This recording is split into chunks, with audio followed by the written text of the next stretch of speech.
Johnny Dollar. Vic Carson, Johnny, State Unity Life. Oh, what's on your mind, Vic? Got a job for you if you're interested. I just received a report from our agent in Venice that... Venice? Oh, I'd love it. Soft nights along the canals. Venice, California, Johnny. Okay, what is it? Murder.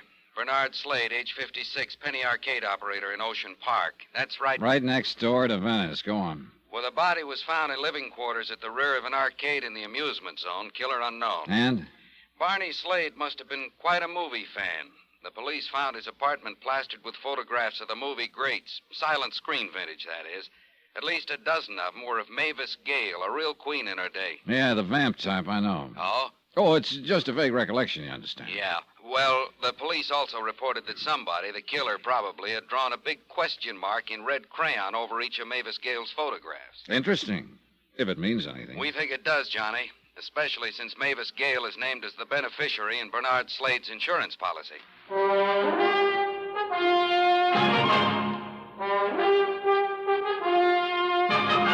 Tonight and every weekday night, Bob Bailey in the transcribed adventures of the man with the action-packed expense account, America's fabulous freelance insurance investigator. Yours truly, Johnny Dollar.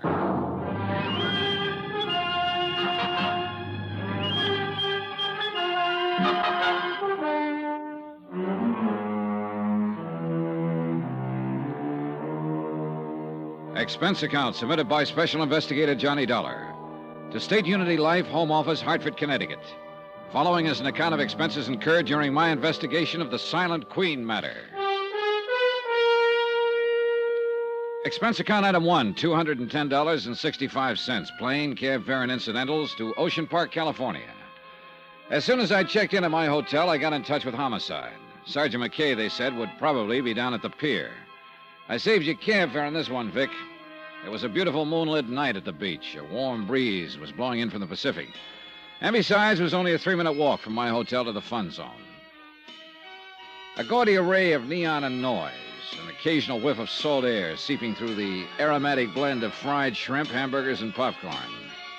Business was good, and the penny arcade had its share of it. I headed straight for the blonde sitting in the change booth. She looked tired, faded. Hi. Let me have a dime's worth of pennies, will you? Real plunger, huh? Oh, money means nothing to me. Well, here you are. Don't spend them all in one place. Well, you know, I might at that. This machine here looks mighty interesting. Lola the farmer's daughter. Oh, it's kind of racy. How's your blood pressure? Fine. Then try that row along the wall over there. That wouldn't do. How could we carry on a conversation if I was on the other side of the room? Who wants conversation? I do. You don't look like the lonely type. Never can tell, though, can you? Look, you run along while I finish stacking these pennies, huh? No, seriously. All I want is a few answers. Well, I got more than a few, honey. What's on your mind? Barney Slade. What about Barney? You work for him long? Who wants to know? My name is Dollar, Johnny Dollar. I'm an insurance investigator. Oh. I'd appreciate any information you can give me. Hey, your company dropped a bundle on Barney, huh? Well, that remains to be seen. Well, Barney was a nice guy. Nice as they come. What do you want to know? We'll just start anywhere. You want to know about his friends? Well, maybe after what happened to him, you'd better tell me about his enemies. He didn't have none. Not one. Oh, must have been quite a fellow. He was, mister. Okay, let's get back to his friends then. Just about everybody along the pier. Anyone in particular? Oh, Frank Jessup, for one, runs a concession just down the way. Go on. Sam Hegstrom owns a fishing boat. Then there's, Gus Kanakos, Irv Goldstein. Like I said, Barney had a lot of friends. Including you? Including me. How about Mavis Gale? I don't know the dame. Well, she used to be in the movies, the silent kind. Oh, I heard about her, only I never met her. Didn't she ever come around? I never saw her. Did Barney ever talk about her? Not to me, he didn't. Why? Why what? Why should Barney talk about Mavis Gale? Oh, I just thought he might have mentioned it sometime or other. Is that the door to Barney's apartment back there? Yeah, that's right. Mind if I have a look around? That'd be up to Sergeant McKay. Well, look, if he comes in, tell him where I am, will you? Tell him yourself. He's back there in Barney's apartment now. I walked on back and took note of the heavy padlock dangling open on the door leading into Barney Slade's apartment. The small living room was empty, yet it was crowded, too. Crowded with memories of the silent greats. Nazimova, Valentino, Pickford, and Fairbanks, Meehan, Swanson, the Gish girls, Lon Chaney, dozens more. Their photographs filling practically every inch of wall space. Mavis Gale was there, too, a big question mark in red crayon drawn over each of her photos. I moved through a narrow kitchen. The back door was wide open. I stepped outside. Who are you? Oh, Johnny Dollar. You must be Sergeant McKay. That's right. Yeah, your office said you'd be here browsing around. So I'm browsing. There's something bothering you, Sergeant? Murder always bothers me. Yeah, I know what you mean. Like those photos in there of Mavis Gale and the question marks on all of them. Yeah, that bothers me. You think the killer did it? Could be. Let's go back inside. Why not? Or maybe Barney, huh? Maybe Barney what? I'm talking about the question marks. Could be. Pictures belong to him. Yeah. Yeah, he had quite a gallery here. Looks to me, though, that some are missing. That's so? Well, you know so, Sergeant. The wallpaper isn't faded as badly where they used to be. And there are a lot of tack marks, too. Okay, so who took him down? Barney? He could have. So could the killer. That's right. Have you found anybody who could tell you anything about him? The missing photographs? Not yet. Hey, Barney, keep a lot of money in here? Twyla didn't seem to think so. Twyla? Twyla James. Blonde out front at the change booth. Oh, yeah. Barney was sort of particular about his apartment.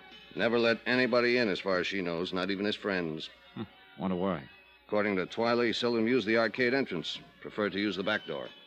Is that the one the killer used? It was standing wide open when the body was found. Well, who found it, by the way? Twyla. When she showed up for work yesterday, the arcade was closed up, so she went around back. Do you know when Barney was killed? Doc figures around 3 a.m. 2 slugs from a .38. One would have been enough. Any signs of a struggle? Yeah. Lamp over there was on the floor. That chair was turned over, and this table had been upset. Pipes, medicine bottles, pillboxes scattered around. Uh-huh. Heavy bolt and chain on the inside of both doors. Barney didn't have to let a visitor in unless he wanted to. That's right. Of course, he could have run into the killer outside somewhere. Sure he could. Only you don't think so. Unless Barney was in the habit of walking in his sleep. Oh? When we came in and found Barney, he was in pajamas and bathrobe. The wall bed over there had been pulled out and was mussed up. So it figures he was probably asleep when the killer tapped on his door. He got up and let him in. Yet according to Twyla... The place was off limits, even to his friends. But she wasn't around all the time and didn't know all his friends. He found some others? I'd like to find one of them in particular. A man Barney referred to as the preacher. Just the preacher? No name? No. At least Sam Hegstrom couldn't remember. And this preacher, was he allowed into Barney's inner sanctum? Sam's pretty sure he saw the two of them come out the back door one night, a little more than a week ago. Other times, he spotted them taking a late evening stroll along the oceanfront walk. Mm-hmm. Did Sam ever talk with this preacher? No. But he got curious after a while. Asked Barney about it. Barney said the man was a very old and dear friend.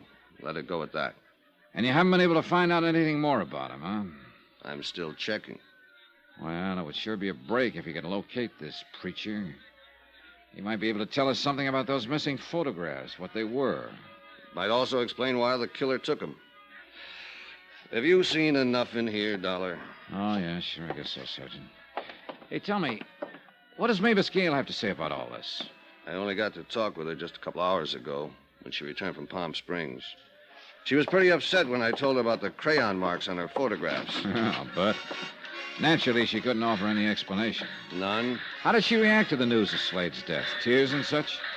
She's supposed to weep about it? Why not? Barney Slade must have been a pretty good friend of hers. After all, he named her as the beneficiary in his insurance policy. Oh? That's interesting. What? When I talked with Mavis Gale, she told me she never heard of Barney Slade. Expense account item 2 and 3, $1.10, phone call and cab fare. The call was to Mavis Gale's home in Bel Air. The butler said if it was important, I could find her at McCartney's mortuary in Venice. Cab fare to Venice via what is laughingly called the Speedway, a one-way alley lined with backyards and garbage cans. It took us less than a minute to cross over into Venice, a boom that had busted. A melancholy mixture of old broken-down buildings and the sound of the sea. Crumbling bridges, moss-covered canals, of paved streets wandering disconsolately into sand dunes and ending where the money gave out. A dream that had kind of died of a broken heart. Good evening, sir. Oh, Bernard Slade, please. Oh, yes. Mr. Slade is in the slumber room at the end of the hall. Is anyone with him? Oh, indeed. Quite a number of his friends. Would you know Mavis Gale if you saw her? The silent screen star? Oh, indeed I would. At least I think I would. She was one of my favorites. She hasn't shown yet? No, You mean she's expected? So I understand. Well, that's nice. Oh, that is nice. I didn't know she was a friend of Mr. Slade's. Oh, you know most of Barney's friends, huh? I know most of the people along the pier, and they were all his friends. Well, how about one called the Preacher? The Preacher? Mm-hmm. Well, naturally, I'm very well acquainted with many men of the cloth. And if you could tell me his name... I don't know it. Oh. Look, you have a visitor's register here, don't you? In each of the slumber rooms, yes. Just inside the door. Oh, thanks. Where did you say Mr. Slade was? Down the hall.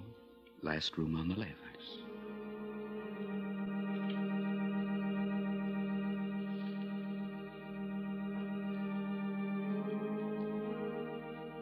The room was crowded with friends who'd come to pay their respects to Bernard Slade.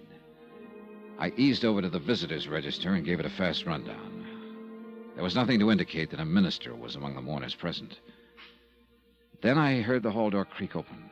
And there she was, Mavis Gale. Certainly not at all what I expected a vamp of the silent screen to look like 30 years later. Slender, trim, in a smartly tailored suit, and even more attractive than the photographs I'd seen of her in Barney's apartment. She moved down the center aisle to the casket and stood there for a moment. As I walked toward her, she suddenly turned, her eyes wide and staring, her lips moving silently. Then she crumbled to the floor.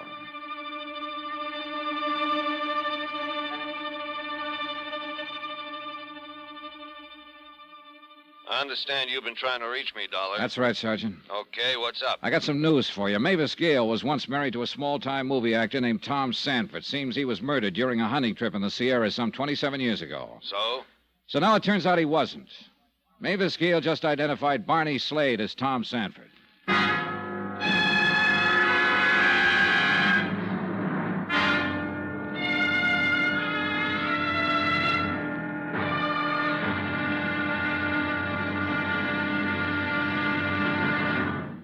Now, here's our star to tell you about tomorrow's episode of this week's story. Tomorrow, a stagecoach ride. I get some lumps, and a surprise witness turns up. Join us, won't you? Yours truly, Johnny Dollar.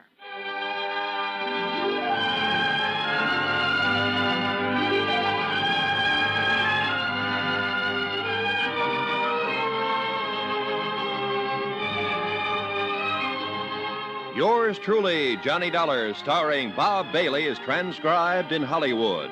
Written by Adrian Jondeau, it is produced and directed by Jack Johnstone. Be sure to join us tomorrow night, same time and station, for the next exciting episode of Yours truly, Johnny Dollar. Roy Rowan speaking.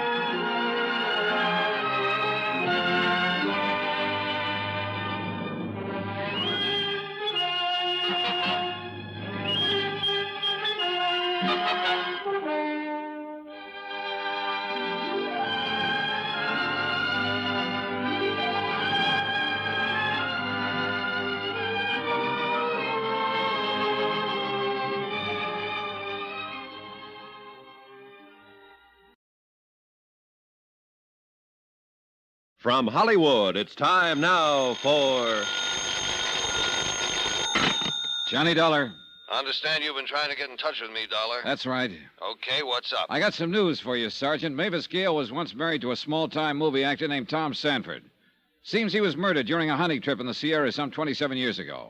So? Mavis Gale just identified Barney Slade as Tom Sanford. What? Same man, Sergeant. She's still at the mortuary? Yeah, the manager's office. I'll be over in 5 minutes.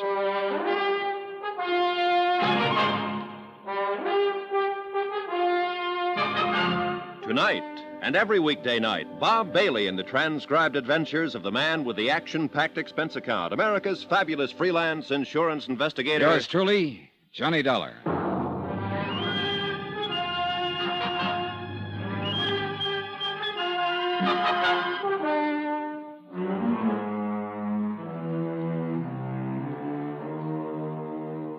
Expense account submitted by Special Investigator Johnny Dollar, location Ocean Park, California. To State Unity Life, Home Office, Hartford, Connecticut. Assignment, the Silent Queen matter. Expense account continued.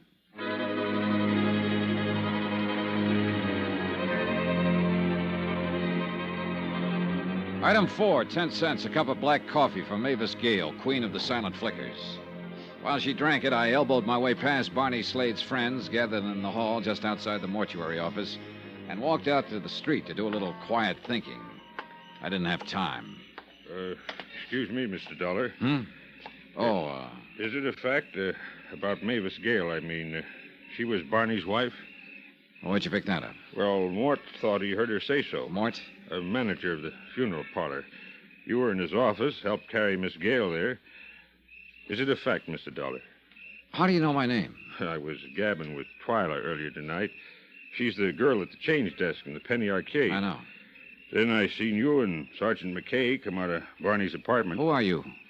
Frank Jessup. I run the mermaid bit over on the pier. You know, 3 baseballs for a quarter and You tried to dunk the doll in the water tank, yeah. I figure Mort heard right that Mavis Gale used to be Barney's wife. Well, that's what the lady said. Oh, how do you like that? Old Barney married all this time into that Mavis Gale, old-time movie star. Never breathed a word of it to any of us. Sure can't get over it. And him being a picture player in the old days, too. Yeah. Do you recall ever seeing her around the arcade, Mr. Jessup? Nope. Think I would have recognized her tonight when she came in the mortuary. Real handsome woman. Can you think of anyone Barney might have told about his past? I don't think any of his friends knew Mr. Dollar. Including Twyla James? Why'd you ask that? Has she been with him long? Close to 5 years. What are you driving at, Mr. Dollar? Barney was still a pretty good-looking guy. She liked him a lot. And vice versa? Barney never talked it over with me. What did he talk about? Well, fishing mostly, and pinochle.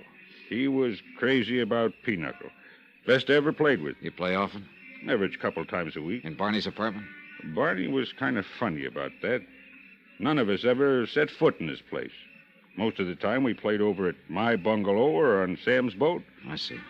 Say, you being an insurance investigator and all, I was wondering, was Mavis Gale... Oh, excuse me, Mr. Jessup. This is Sergeant McKay. Well, you said 5 minutes, Sergeant. You made it to 3. She's still in there, Dollar? Yeah. Nice turnout of Barney's friends. Only they're all out in the hall. Well, things got sort of frantic when Mavis took her nosedive. They wanted to find out why, I guess. Did they? Mm-hmm. Mort nosed it around. Is he in the office with her? And her chauffeur. His name's Ronald. I'll send them both out. I want to talk to Mavis Gale alone. I don't think you get much out of her. She really fell apart at the seams. As it turned out, I was right. At least about McKay not getting much out of Mavis Gale. She came out of the office a minute or so later with McKay and the chauffeur on either side, and I went along with the mourners into the street. They helped her inside the big blue Cadillac, and she slumped down as far as she could get in the back seat, covered her face with a handkerchief. Then she was gone. Okay, you people, break it up.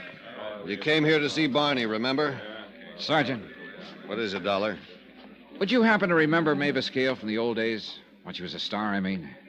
Yeah, I guess so. Was she a pretty good actress? I'd say she was. Do you think she still is? If you're referring to that fainting spell, Dollar, you tell me you saw it. It looked pretty genuine. So? I just wondered is all. Just wondered.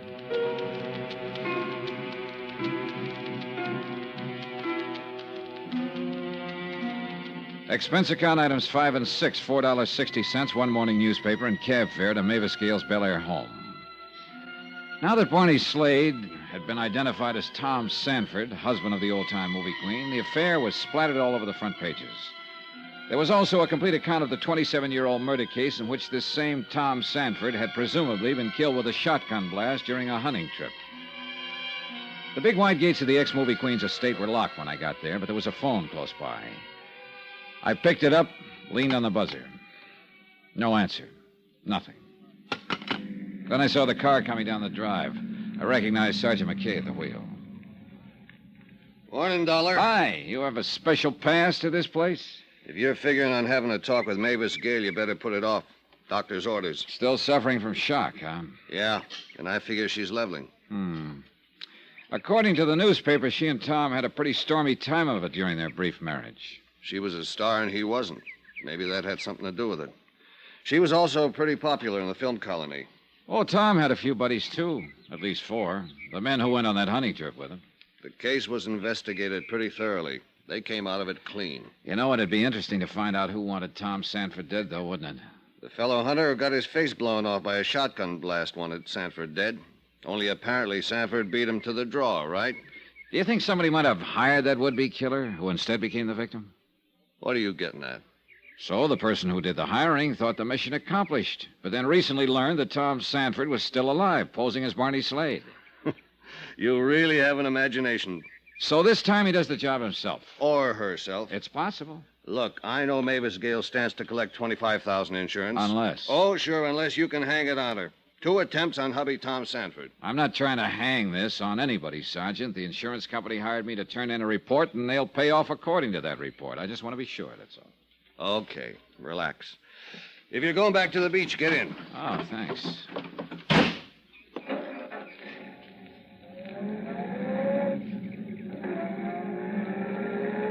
Why do you think he did it, Sergeant? Why do I think who did what? Sanford. 27 years ago on a hunting trip. Why do you suppose he planted his identification and clothing on the man who tried to kill him, then vanished? Who knows? Maybe he was in a jam. Liked the idea of letting the world believe he was dead. And how about those question marks on Mavis Gale's photographs? A tie in there, maybe? We've been through that. Barney could have made those marks himself. Well, then here's a thought. Barney, or Sanford, whichever you want to call him, might have wondered, could his wife have hired the killer? And is that why he drew those question marks? I thought you decided the killer drew them. All right, assume the killer drew them. Why? You tell me. Well, it would certainly attract attention to Mavis Gale, wouldn't it? And eliminate her as a possible suspect? As far as Barney Slade's death is concerned, yes. You're really determined to go after this woman, aren't you? Look, McKay, I told you all Okay. Assuming the killer drew those question marks to direct attention to Mavis Gale. Why would he want to do that? I can make a guess. Can't you? Yeah. Could be blackmail. But why wait all these years? For the simple reason he just picked up a little information recently. Maybe he got it from one of the men who were on that hunting trip. Think they're still around? Expense account item 7, $10.50, cab fare and tips. It took me that long to find Milo Martin, actor's agent, one of the men who had been on that hunting trip 27 years ago. He operated out of a plush suite of offices on the Sunset Strip. He wasn't in, but his secretary, a friendly and eager little doll named Lana, gave me a list of places where I might find him. I finally did. Out on a ranch near Chatsworth, where a movie company was filming an epic.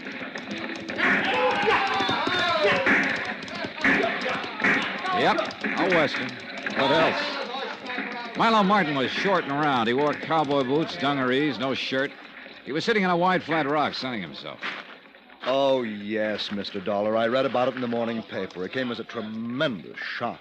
Tom, alive all these years? It's incredible. It's fantastic. Well, according to newspaper accounts, you were the one who first discovered the body that day 27 years ago. A horrible experience, terrifying, and never forget it. We had been searching the hills all night, and then in the cold gray of dawn, there he was in the ravine. Tom. Only it wasn't Tom. Were the police as certain? I mean to say that... Miss Gale positively identified the man known as Barney Slade to be Tom Sanford. Running a penny arcade in Ocean Park. It's incredible. Well, then who was the man I found in that ravine? We don't know. We may never know. And he wanted to kill Tom. But why? You have no idea why anyone would have wanted to do away with him? No, of course not. Oh, I knew Tom was a wild sort. He never got along with most people, but, well, to resort to murder. You were his agent, weren't you, Mr. Martin? Yes, I was. I must confess I only took him on as a client to please Mavis. Oh, you also represented Miss Gale? I did. She was... Oh, she still is a truly wonderful person, Mr. Dollar.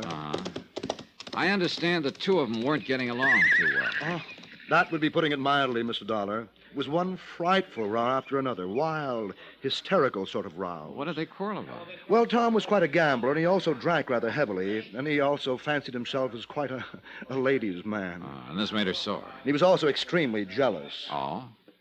Mavis ever give him good cause to be? No, of course not. Oh, he was always imagining all sorts of fantastic things about her. Actually, she was very much in love with him. That was my impression, at least. Tell me, Mr. Martin, those other men who were on the hunting trip, are they still around? Well, let me see now. There's Trev, for one. Huh? Trev, that's Francis Trevelyan, used to be Miss Gale's cameraman, independent producer now. His pictures aren't very good, but they make money. Well, how about this Jarvis Pocket? Jarv? Let me think now. Oh, excuse me. You ready, doll? Okay. That's Saul, the director. He's a friend of mine. Look, about You like Jarvis. stage coaches, Mr. Dollar? Well, I can take him or leave him. Look, what Come about along. They're finished up here. We'll ride the coach back to the ranch house. It's only a few miles, maybe 5. this? In this contraption? Oh, you'll love it. All right, now, here. Get aboard, Mr. Dollar. Oh, brother. Hey, it's not too roomy, is it? Okay, doll. Let it go. Oh, how do you like it, Mr. Dollar? I know how John Wayne feels. Let me see now. You were asking about... Jarvis Pocket. Now, faster, doll. Faster. Oh, come on now.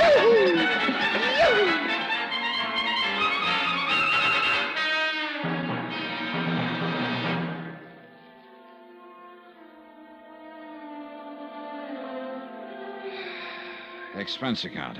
Item 8, 81 cents. 1 bottle of rubbing alcohol. It was late that afternoon when I got back to my hotel, but before I could use the alcohol on my aching bones, the phone rang. Johnny Dollar. McKay here. This time I got news for you, Dollar. You ought to be real pleased. Wait till I sit down. Oh, on second thought, maybe I won't. Okay, Sarge, let's have it. Mavis Gale said she didn't know her husband was alive all these years, that he was using the name Barney Slade, running that arcade in Ocean Park. So? So maybe she didn't tell us the truth. What do you mean? We got a witness, Dollar. Someone who saw Mavis Gale hanging around the Penny Arcade 2 nights before the murder.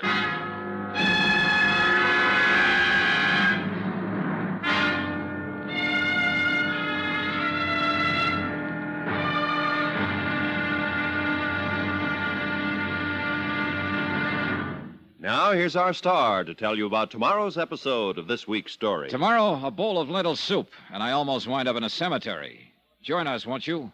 Yours truly, Johnny Dollar.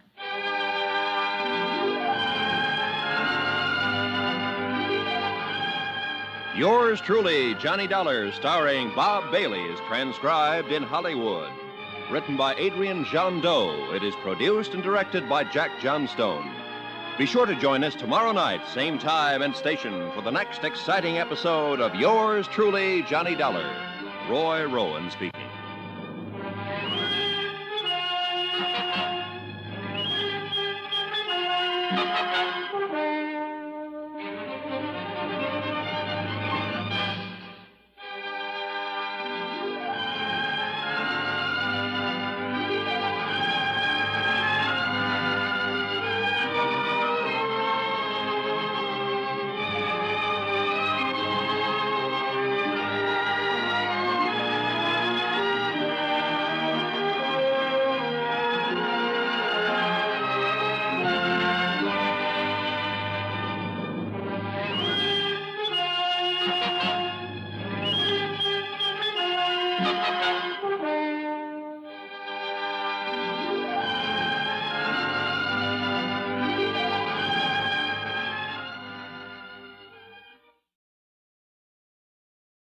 From Hollywood, it's time now for... Johnny Dollar. Hiya, boy. Vic Carson in Hartford. Say, things are really opening up out there on the coast, huh? So, you read the papers. Quite a surprise learning that Mavis Gale was married to that penny arcade operator Barney Slade. She'd been married to Tom Sanford. Sure, silent film actor. Only it turns out he and Slade are the same man. Really something, isn't it? Yeah, well... Here, Sanford's supposed to be dead for 27 years, and all the time he's living down there in Ocean Park, and she didn't know about it. So she said. Only somebody saw her hanging around the arcade 2 nights before Slade's murder, Vic. What? Well, what does she have to say about that? She wasn't around when the police went out to her place a little while ago. No one knows where she is. Look, have you been able to get an angle on those photographs of hers in Slade's apartment? Why the killer drew those question marks over them? No. And we haven't found out why the killer copped a half a dozen of the photos either. Photographs of who? How should I know? They're gone. Well, maybe they're important. No. Look, I'm on the trail of a character called the Preacher. If I find him, I may find some answers. Well, according to the papers, Johnny, are you sore about something? Yeah, Vic, I'm sore.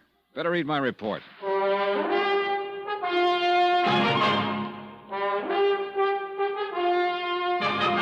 Tonight and every weekday night, Bob Bailey in the transcribed adventures of the man with the action-packed expense account, America's fabulous freelance insurance investigator. Yours truly, Johnny Dollar.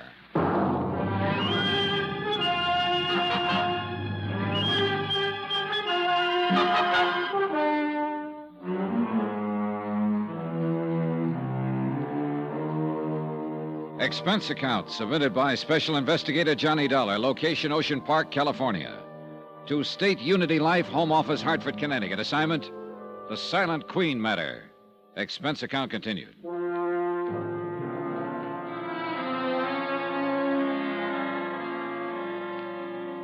Item 9, 55 cents, 1 scotch and soda at a local pub. This was right after I talked with you, Vic. Yeah, I guess I was a little sore. Maybe it was because of that phone call earlier from Sergeant McKay, when he told me that old-time screen star Mavis Gale had been seen hanging around the arcade where Slade was murdered. Okay, so Mavis Gale was in line to receive $25,000 as the beneficiary of Slade's insurance policy. I suppose he figured I was itching to get something on her so the insurance company wouldn't have to pay off. I downed the rest of my drink and walked over to the penny arcade in the Ocean Park amusement zone. You back again? Yeah, I'm back again, Twyla. If you're looking for Sergeant McKay, he's... You're sure about what you told him? That you saw Mavis Gale in here several nights ago? I'm sure. Recognize her picture in the morning paper. Well, you didn't volunteer this information to McKay until this afternoon. I sleep late. Okay. So Tuesday night, Mavis Gale showed up, around 8, you said. Well, I couldn't swear to the time. It was around then. Well, exactly what did she do? I told the sergeant. Well, tell me. When I first noticed her, she was standing just inside the front door, like maybe she was waiting for somebody. Was Barney here in the arcade at the time? No, Barney was back there at that test your strength machine. It was busted. And I was helping fix it. Oh, hiya, Mr. Jessup. Evening, Mr. Dollar. Evening, Twyla. Hi.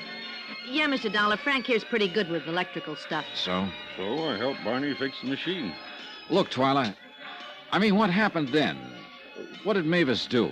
Well, she waited around another 10 minutes maybe and then beat it. Did Barney see her? Did he, Frank? You mean Mavis Gale was in here the night he was fixing the machine? So Twyla says. Do you think he noticed her, Mr. Jessup? Kind of hard for me to say, Mr. Dollar. We was both pretty busy fooling with that machine.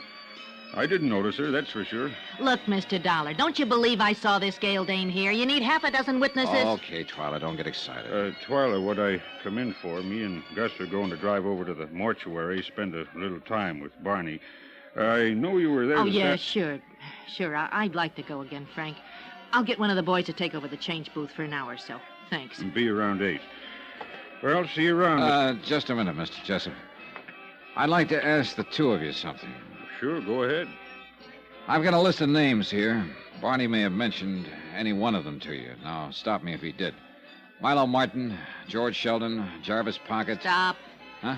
Yeah, Sergeant McKay already asked us about that fella called the Preacher, too. We've never heard of him. Okay, thanks.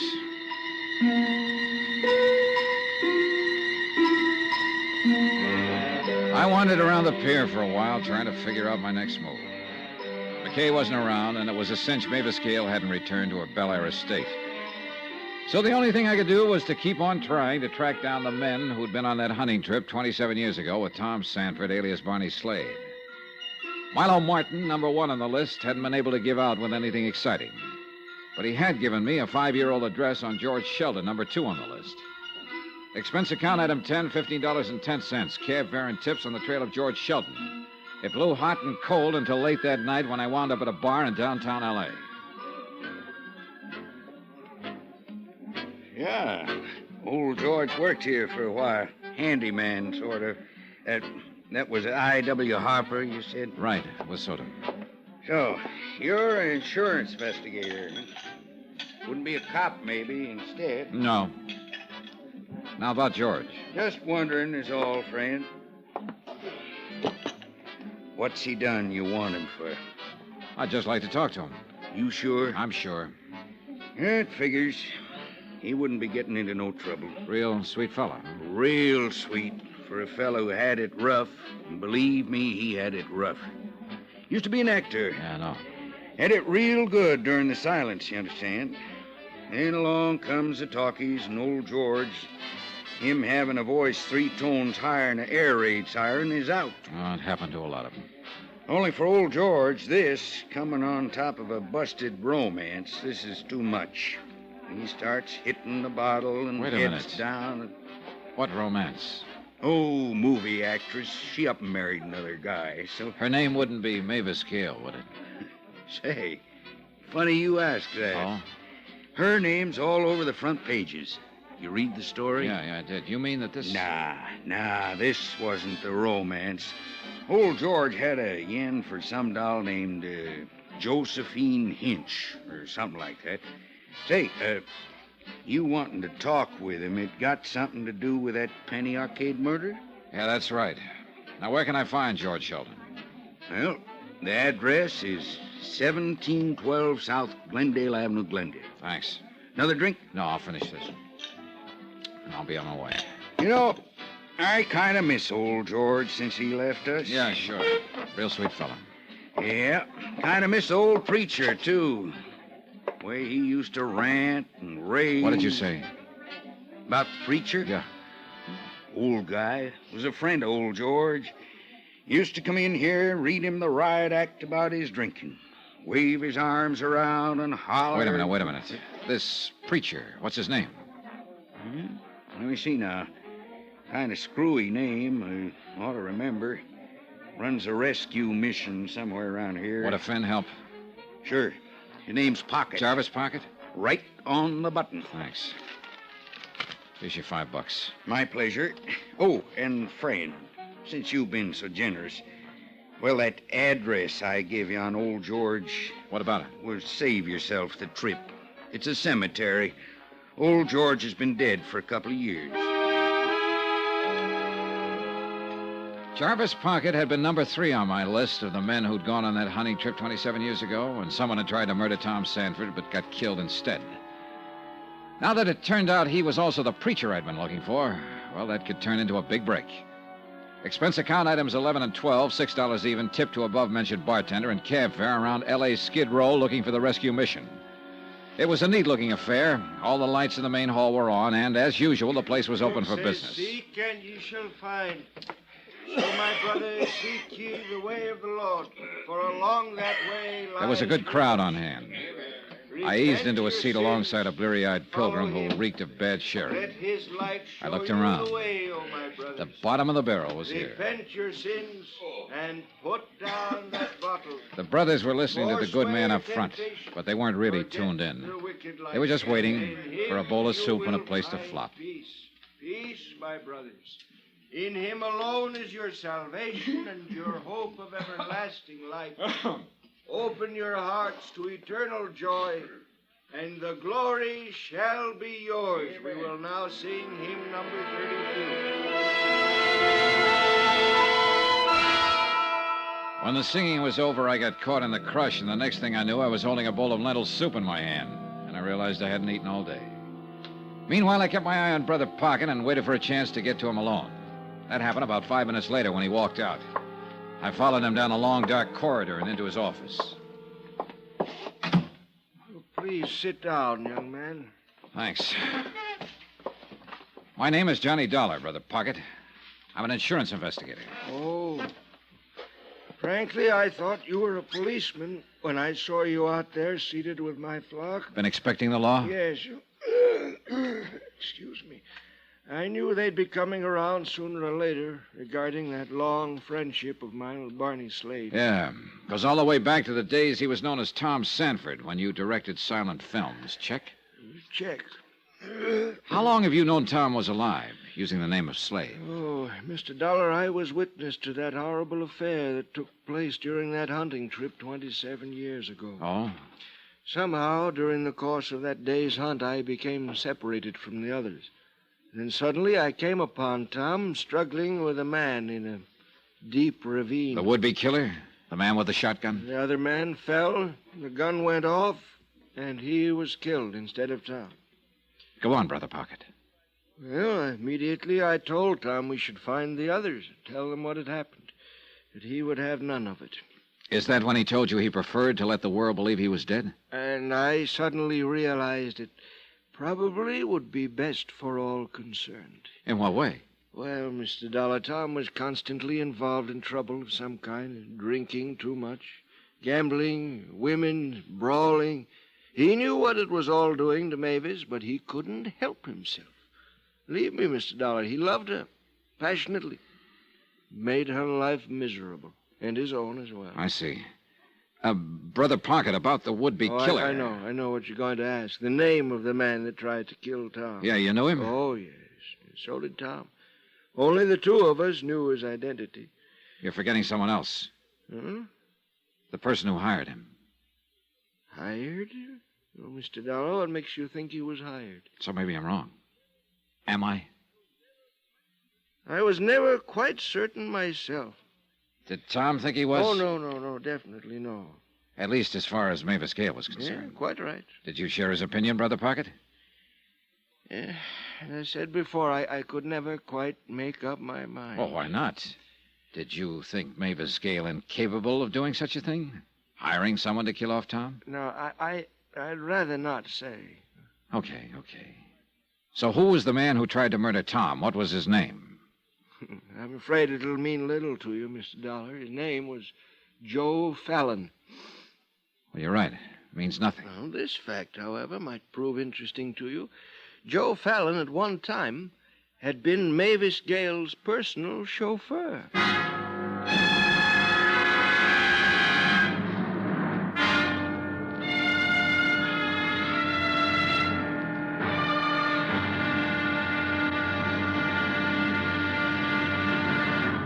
Now, here's our star to tell you about tomorrow's episode of this week's story. Tomorrow, audience with the Queen and a brush with the killer. Join us, won't you?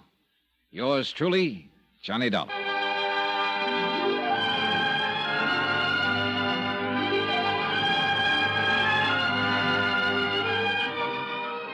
Yours truly, Johnny Dollar, starring Bob Bailey, is transcribed in Hollywood.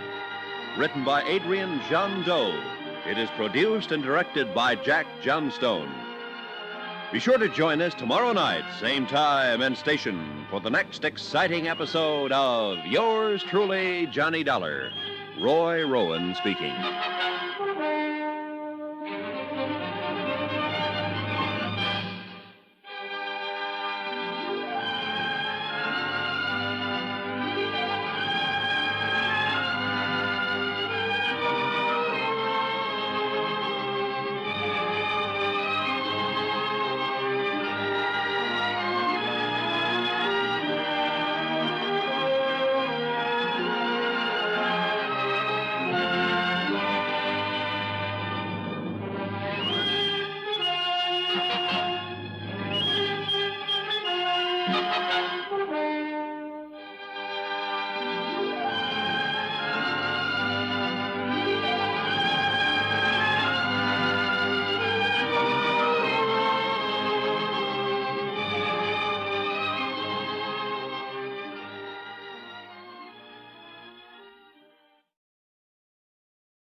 From Hollywood, it's time now for...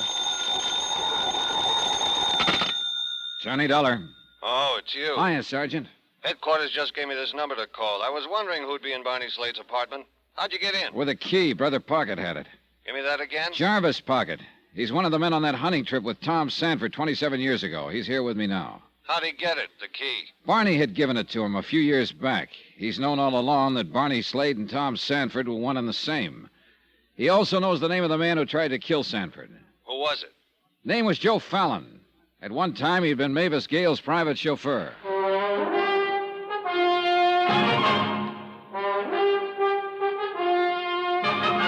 Tonight and every weekday night, Bob Bailey in the transcribed adventures of the man with the action-packed expense account, America's fabulous freelance insurance investigator. Yours truly, Johnny Dollar.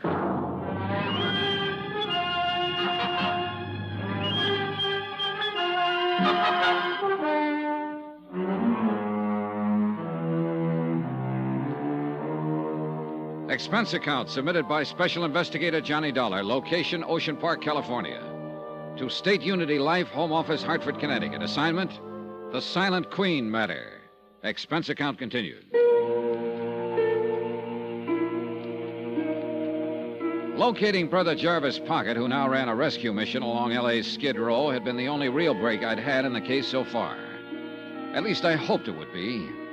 The one-time Phil director of the silent era had often visited with his old friend Tom Sanford, alias Barney Slade, might put us on the track of Slade's killer.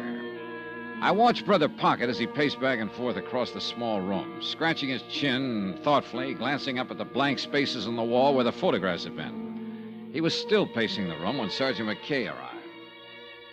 How about it, Mr. Pocket?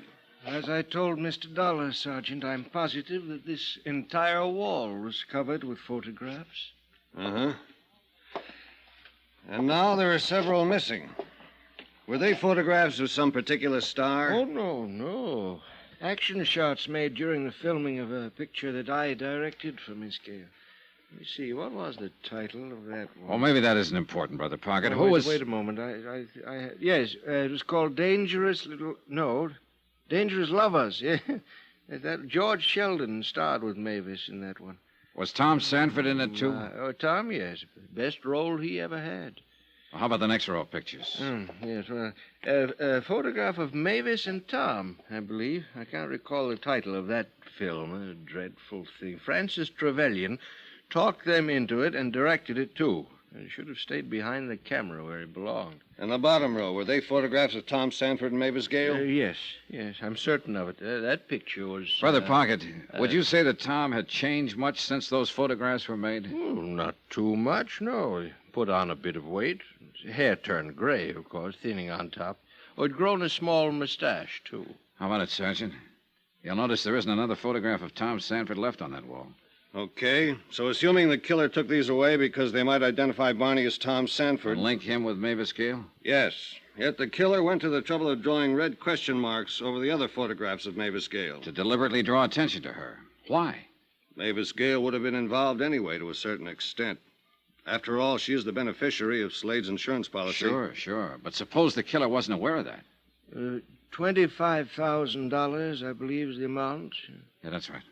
And you're wondering why he did it? Oh, I can make a guess. You said he'd been pretty reckless, tossed a lot of Mavis Gale's money around in the old days. May have amounted to something close to $25,000. Possibly. This may have been his way of squaring the account. $25,000 and a king-size shot. He could hardly be expected to guess that his death would come about under these circumstances, Mr. Dollar. No, but he could have passed away calmly in his sleep some night and wouldn't have changed a thing, Brother Pocket. Mavis Gale would still have been curious about a man named Barney Slade. Oh, yes, I suppose, yes. He must have been pretty sure she'd recognize him, that it would make a nice big splash in all the papers. Was he that much of a ham? Tom, I'm afraid so. He couldn't have loved Mavis Gale very much. Mr. Dollar, right to the last, yes. Still, he couldn't resist the magnificent gesture, the big payoff, returning her $25,000. You know something, Dollar? Now you sound like you're on her side. Yeah. Well, gentlemen, if that's all that you want me for, I think I'd best be getting back to my quarters at the mission. The flock may be getting a little restless, huh? You know how it is. There are times that one of the brothers will sneak a bottle of sherry into the dormitory, and things become quite gay. Sure, Mr. Pocket. You can run along, and thanks. Well, good night, gentlemen. Good night. Well, Sergeant, what's the next move? What about this Joe Fallon? You said he'd been Mavis Gale's chauffeur at one time. Yeah.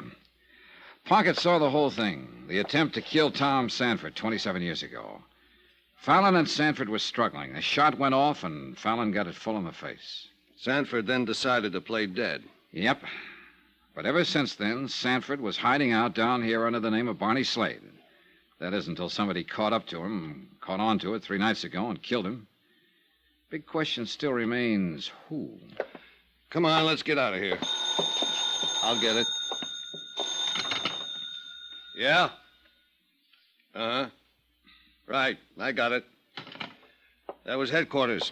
They just got a call from Francis Trevelyan. Trevelyan? He was one of the men on that hunting trip, along with Pocket and the others. Yeah. Seems Mavis Gale just heard we've been wanting to ask her some questions.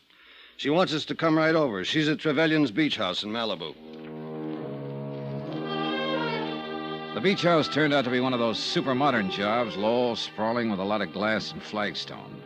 The butler allowed us through the front door, and after a nice little stroll, we finally arrived at the den, a 50-footer at least, with a bar at one end.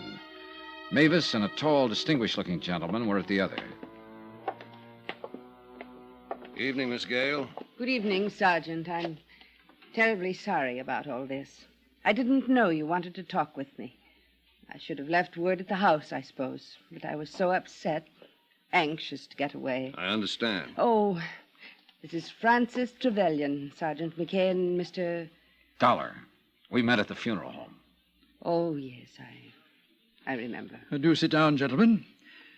May I offer you a drink? No, thanks, Mr. Trevelyan. Now, Miss Gale. Yes.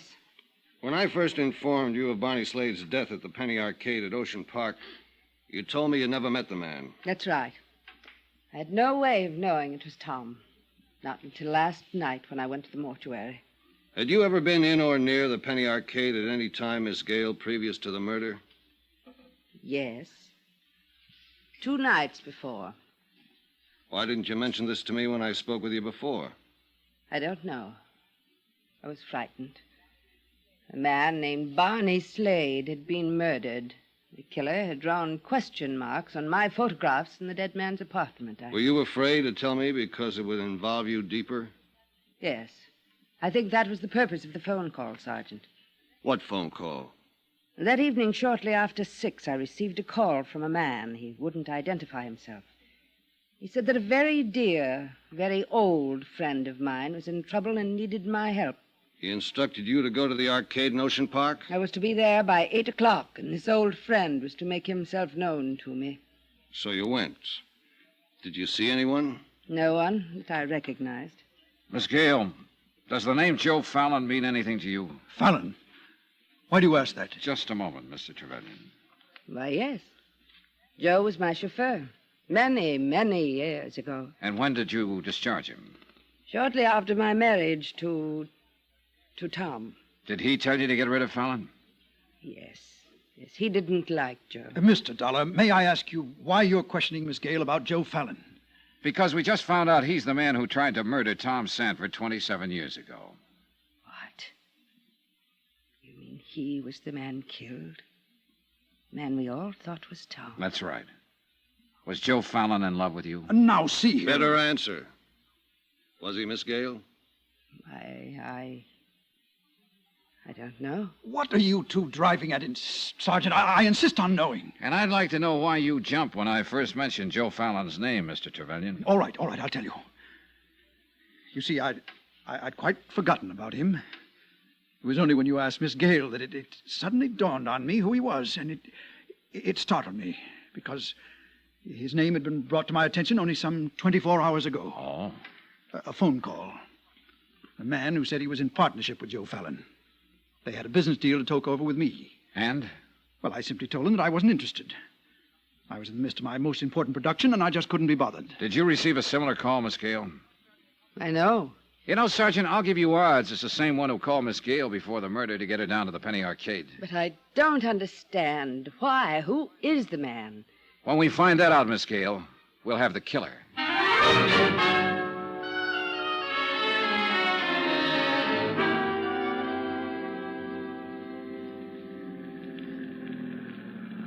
Here's your hotel, Dollar.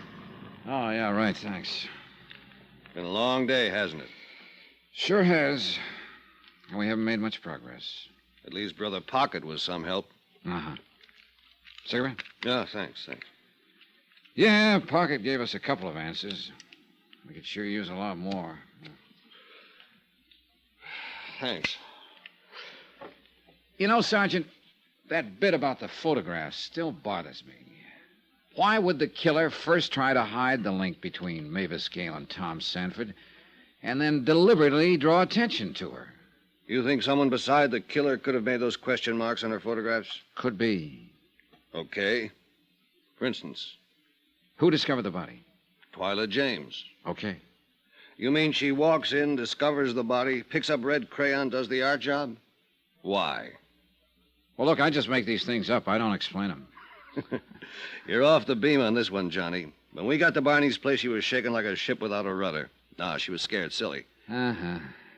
I'd still like to ask her about it, though. Better get some sleep, Dollar. I guess. Thanks for the lift, Sergeant. Night. Yeah, the sergeant was probably right about Twyla. But I sauntered on down to the amusement zone anyway. It was late and the place was folding up. There was a nice warm breeze blowing in from the sea and the night was calm. So I continued along the ocean front, crossed over into Venice, and kept right on going. The old canals and the bridges looked more sad and forlorn than ever in the pale moonlight, with the sea in the background adding its lonely rhythm of sound. The shot had come from somewhere over by the canals. Then I saw the man on the bridge, staggering, weaving like a drunk. I headed toward him on the double, but before I could reach him, he stumbled and fell on his face.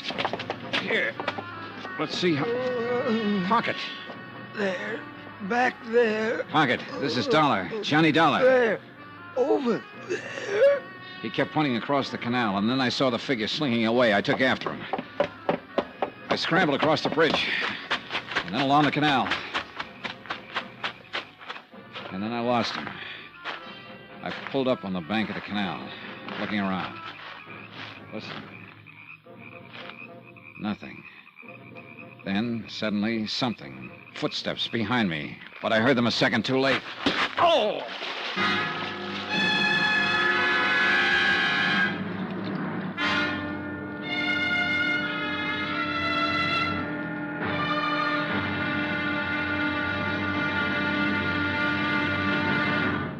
Now, here's our star to tell you about the final episode of this week's story. Tomorrow, a man who talked too much, and it killed him. Yeah, the payoff. Join us, won't you? Yours truly, Johnny Dollar.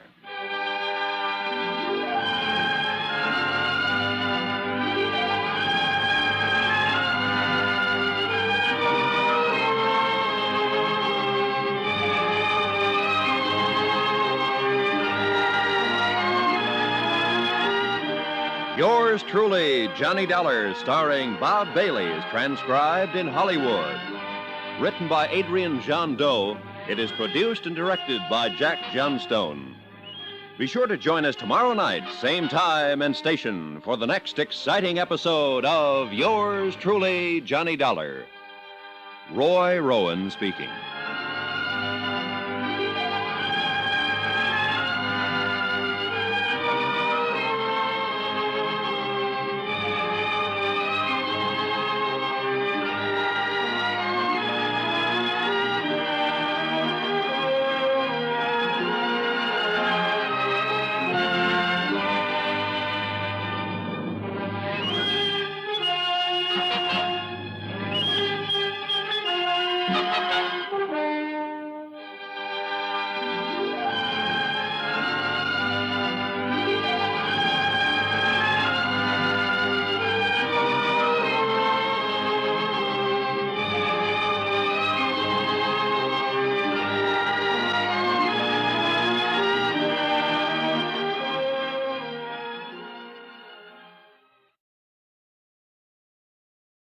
From Hollywood, it's time now for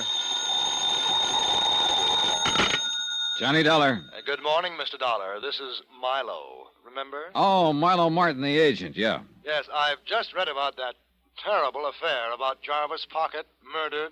Oh, that's a terrible thing. Yeah, he didn't even make it to the hospital. And you, Mr. Dollar, the killer tried to do away with you, too, huh? All I got was a nice crack on the head and a not-so-nice dunking in the canal. You were fortunate, Mr. Dollar, extremely fortunate. Yeah. Anything else you wanted to talk about, Milo?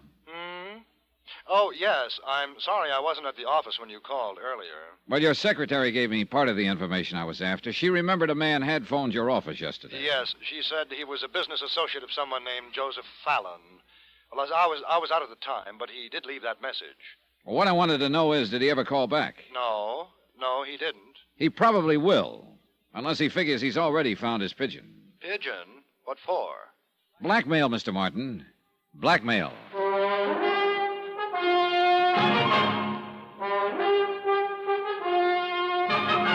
Tonight and every weekday night, Bob Bailey in the transcribed adventures of the man with the action-packed expense account, America's fabulous freelance insurance investigator. Yours truly, Johnny Dollar.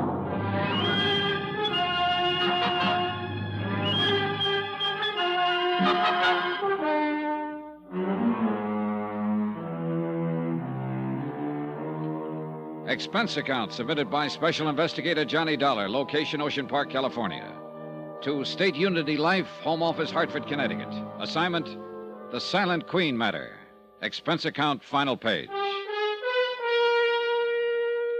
27 years ago, somebody had hired one Joe Fallon to murder Tom Sanford, the husband of silent movie star Mavis Gale. But Joe had muffed the job. Now that somebody had turned killer himself. His first victim, Tom Sanford, who'd been going under the name of Barney Slade and running a penny arcade in Ocean Park. The second, Jarvis Pocket, who could have helped us spot the killer. The only two others who might help us were actor Francis Trevelyan and actor's agent Milo Martin. And both had received phone calls from the killer. The reason? Blackmail, obviously. Item 13, $1.35 cab fare to police headquarters. Morning, Sergeant. Hello, Dollar. How do you feel? Oh, okay, I think. You turn up anything on Pocket's killer? Only this. 2 slugs taken from the body, fired from a .38. From the same gun that killed Barney Slade? The same. Well, it figures. Oh, I wish a lot more did. Hey, look, just what have we got anyway? Maybe you better start with what we haven't got. Well, Barney Slade gets clobbered by a killer who scrawls question marks all over Mavis Gale's photographs in his dingy apartment. To draw attention to Mavis Gale. All right. Mavis is named as a beneficiary in Slade's insurance policy. Claims she doesn't know the man, then takes a look at his body and identifies it as husband Tom, who supposedly was killed 27 years ago on a hunting trip. Right. Then Jarvis Pocket, one of the men who'd been on that trip, fills us in with the info that Mavis Gale's ex-chauffeur had tried to knock off Tom. Yeah, but he goofed the job and got knocked off himself. Question. Had Joe Fallon been hired? Answer, probably. Question, who hired him? There's a beaut, huh? Say, this Milo Martin ever get in touch with you? Yeah, just before he came over. He got a call, all right, apparently from the same man who called Trevelyan. Mm-hmm. Trying Fallon's name on for size. Oh, he's trying to get a reaction, that's for sure. And when he gets the right one, he'll put on the squeeze. I wonder why he didn't call Mavis Gale and give her the pitch. Maybe he did, and she forgot to tell us about it. Think he called Jarvis Pocket? No, I think Pocket would have told us. I wonder if Pocket told us everything last night at Barney's place. Oh, probably not. I think he suspected something or someone. When he left us, he probably did a little prowling of his own. Result, got himself killed. Look, it's almost noon. Yeah. I'll buy you lunch. We'll have about an hour. Then what? Then I'm going to Tom Sanford's funeral. Aren't you?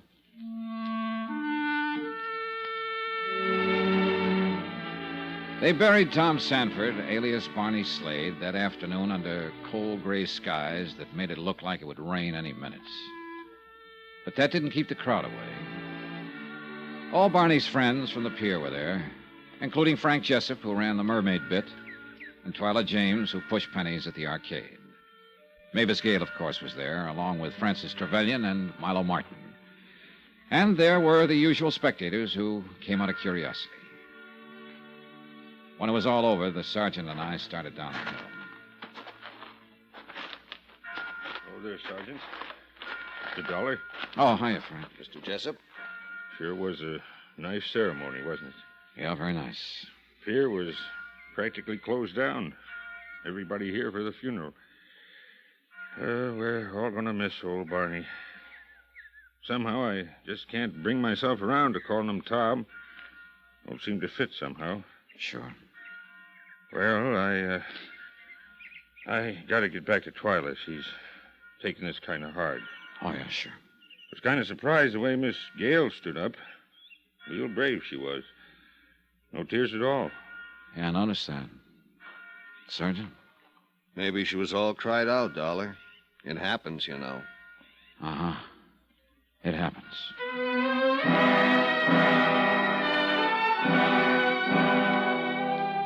I went back to my room at the hotel later that afternoon and stretched out on the bed to do a little thinking. Sleep, something I hadn't had much of in the past 24 hours, finally caught up. When I awoke, it was dark outside. After a shower and shave, I wandered on down to the amusement pier again. No particular reason. Then I remembered I still had the key to Barney's apartment.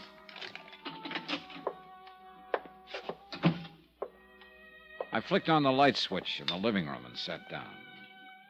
Then, as I reached around for an ashtray on the small table close by, my sleeve brushed several medicine bottles to the floor. I was picking them up when somebody came in through the back door.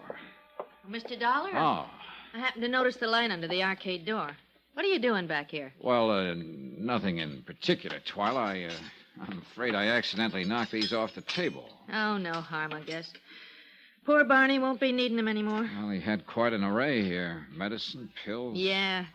Virus of some kind. Hit him like a ton of bricks a month or so ago. Oh? Did he go to the hospital? No, not Barney. He wouldn't hear of it. Well, who took care of him? Oh, Frank Jessup and myself. Between the two of us, we did the cooking and saw to it he got his medicine and all. Wait a minute. I thought you said you'd never been in Barney's apartment. Yeah, that's right. First time was when I found the body. Well, look, if you and Frank took care of him while he was sick... Well, it was over at Frank's place in Venice. Oh. Yeah, Barney and Frank and a couple other fellows were playing cards. Suddenly, Barney wasn't feeling so good, so he decided to lie down for a while. That's when the game broke up. Frank stayed with Barney, and when he saw how bad his fever was, he called Doc Ferris. Doc Ferris, huh? Yeah, lives over in Venice. Thanks, sweetheart. Lock up for me.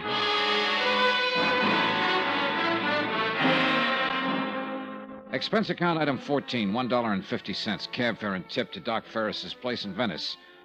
Barney, he told me, had been a pretty sick man, high fever, delirious at times. But Frank Jessup had stayed by his bedside during the crisis and had done a good job of nursing him through the night. Expense account item 15, $1.50, same cab, back to the amusement zone. The attendant at the Mermaid bit told me that Frank Jessup had gone home early. Expense account item 16, 75 cents, cab fare to Frank's bungalow in Venice. The place was dark.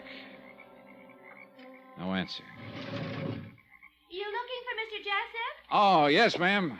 He just left a few minutes ago. Out for a walk, I guess. Oh, that's so? Do you know which way he headed? Down the street. That way. Good, thanks. I finally caught sight of him a couple of blocks later. He was headed south along a back street. I trailed him all the way out to 47th Avenue. Sand dunes, oil wells, a scattering of houses. Then I saw him duck into some shadows, so I waited. About 10 minutes later, a big Cadillac came along, cruising slowly. As it reached the corner, someone inside flicked out a package, and then the car disappeared into the night. Frank Jessup suddenly darted out of the shadows, scooped up the package, and came running straight toward me. Hold it, Frank. I said, hold it. Let go. Let go. What are you doing here? I don't have to ask you that question, do I, Frank? And I don't have to guess what's in that package. Let go. Not a chance. All right. Look, Dollar. We get a good thing here, maybe. We have. Sure, why not? 50-50. That the deal you offered to your old friend, Barney Slade? Look, I didn't want to kill him, only when I went there the other night and told him what I had in mind, he got sore. Started pushing me around. How did you find out about Barney's past? That time he was sick, delirious, fever make him do a lot of talking? That's right. So Barney spilled the whole thing without knowing. Come on, Dollar, let's get out of here. Pocket guessed you were behind it all, didn't he? Figured that's exactly how you found out, so you had to get rid of him, too. Look, Dollar. Hold still, little pal. Now, who tossed out that package of money? Come on, Jessup. You called somebody on the phone and got a nice, fat reaction when you mentioned the name of Joe Fallon. Now, who is that somebody? I am, Mr. Dollar. Easy there. I'm a good shot. Well. The actor's friend and agent, Milo Martin. Thank you for holding our little friend here, Mr. Dollar. It makes things a lot easier. Huh? Your little friend was running a bluff on you, Martin. I don't think he's got the proof that you hired Joe Fallon 27 years ago. Oh, really? Perhaps not, but I couldn't risk it. Now, could I? So you thought you could make a little time with Mavis Gale if husband Tom was out of the way, that it? Yes, but I was wrong. Didn't even give you a tumble. Too bad, Milo. A stupid woman, really. Is quite stupid. And now, little man... Look, Mr. Martin, we can forget all this. Don't be ridiculous. We can't. And by the way, we haven't met, have we? Allow me. Frank Jessup. He runs a stall down at the amusement zone. Mr. Martin, you've got to trust me. I can keep my mouth shut. I fully intend to make certain of that, Mr. Jessup. Look, all we got to do is get rid of Dollar here. Oh, you're a sweet kid, aren't you? Nobody will ever know, Mr. Martin. I swear it. You're so right, little man. No one will ever know. Let go, Dollar. Hey! Frank pulled away from me somehow and started racing across the sand dunes, but he didn't get very far. Milo Martin pumped 2 shots into his back. That meant he took his eyes off me for just a split second, and that's all I needed. What? I belted him where he was very, very soft, and then followed with a hard uppercut. Milo, 10% Martin, folded without a sound. 17th and final item on expense account, $185.10. Hotel and incidentals in Ocean Park and transportation back to Hartford. Expense account total, $436.25. End of account. Remarks? About Frank Jessup. He got his out there in the sand dunes for the murders of Tom Sanford, alias Barney Slade, and Jarvis Pocket. About Milo Martin, in jail awaiting trial for murder of the above-mentioned F. Jessup. About Mavis Gale. She's going to see to it that the good work at Brother Pocket's rescue mission goes on. We'll donate $25,000 to the cause. Yeah, you guessed it. That'll be the insurance money. End of remarks, end of report. Yours truly, Johnny Dollar.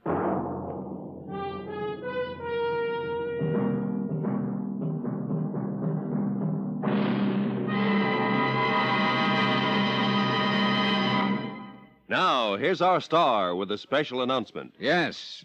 I think you'll be glad to know that beginning Sunday, instead of 5 times a week, we'll be on the air only once a week, but with a complete half-hour story. Remember, that's beginning this coming Sunday.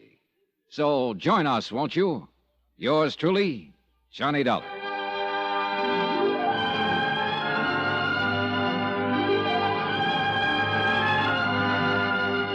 Yours truly, Johnny Dollar, starring Bob Bailey, is transcribed in Hollywood. It is produced and directed by Jack Johnstone. This week's story was written by Adrian Jandot. Heard in the cast were Paula Winslow, Virginia Gregg, Victor Perrin, Paul Dubov, Frank Gerstle, John Daner, Lawrence Dobkin, and Chet Stratton. Musical supervision by Amerigo Marino. Remember, we'll now be on the air on Sunday nights. The time will be listed in your newspaper with more exciting stories of yours truly, Johnny Dollar. Roy Rowan speaking.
From Hollywood, it's time now for Johnny Dollar. Joe McNabb, Northeast Indemnity, Johnny. Oh, hi, Joe. What's up? At the moment, my blood pressure. Too much work? No. Prospect of having to pay off on a $100,000 life insurance policy. Uh-oh. Fella I think you know, Johnny. Art Wesley. Oh, sure. Been a pal of mine for years. Reporter. Yeah. Apparently he's working on a story right now that somebody doesn't want him to report. What do you mean? Night before last, he got beat up in an alley. Yesterday, a car made a pass at him at high speed. What about today? It's early yet, Johnny. Oh, yeah, sure. But let's hope it's not too late.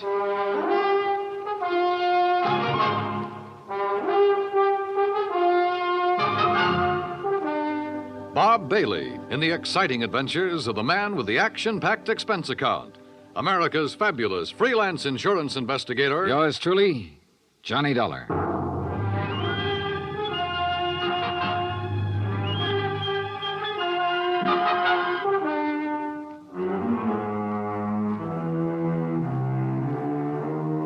From Special Investigator Johnny Dollar to the Home Office, Northeast Indemnity Affiliates, Hartford, Connecticut.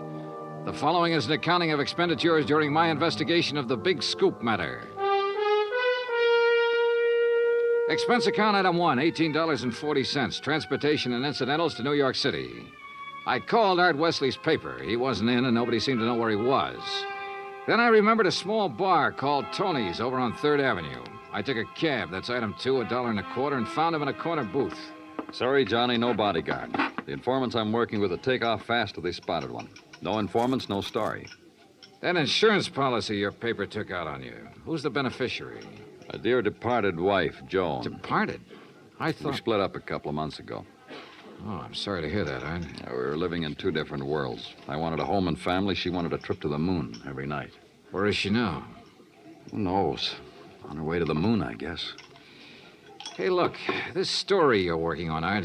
It's hot, Johnny. And big, real big. A national gambling syndicate, and run by a guy right here in New York. Who? I'm getting close, but I'm not sure yet. When I am, then out come my articles. What's this guy gonna do when you push him into a corner? Look, I'm worried about you. You look, Johnny, I'm not as foolish as you think. I've got his name written down and put in a safe deposit box with what evidence I got. That's my real insurance. Oh, Art, look, we've been friends a long time. I'm not gonna let you do this alone. Sorry, Johnny. I've got to go it alone.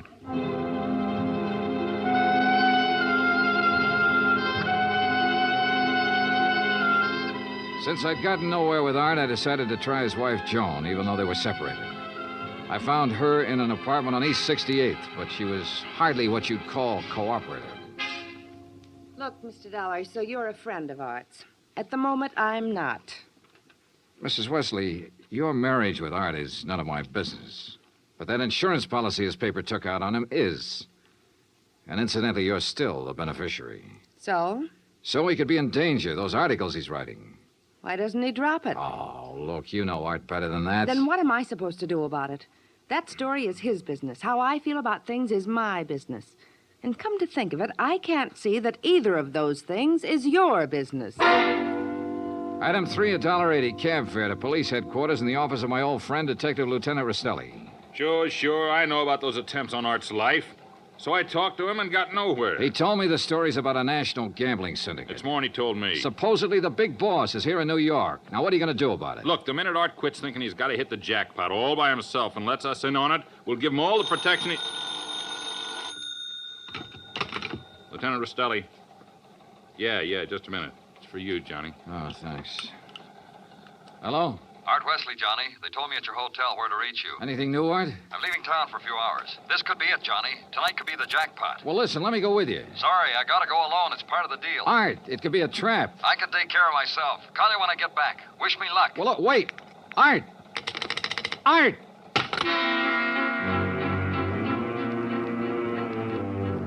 Item 4, $1.80 cab to Art's apartment, where I persuaded the manager to let me in. I was looking for anything that would give me a lead. Then, near the phone on a scratch pad, I found where he'd written the word Watika several times. Sure, Lake Watika, upstate. Art had a lodge there. Item 5, $25 even for a rented car. It was a 3-hour drive to Lake Watika, which was bad enough. But to top it off, it started to rain, and rain hard.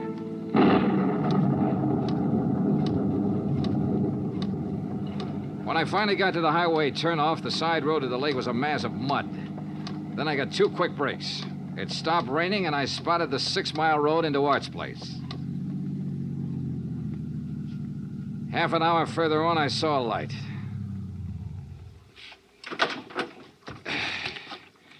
Art's car was parked at one side, and the front door of the lodge was wide open. When I got to it, I saw why. Art was lying in the doorway. Yeah. He was the one who wanted to hit the jackpot. But you can't hit the jackpot with a slug, particularly when that slug is right between your eyes.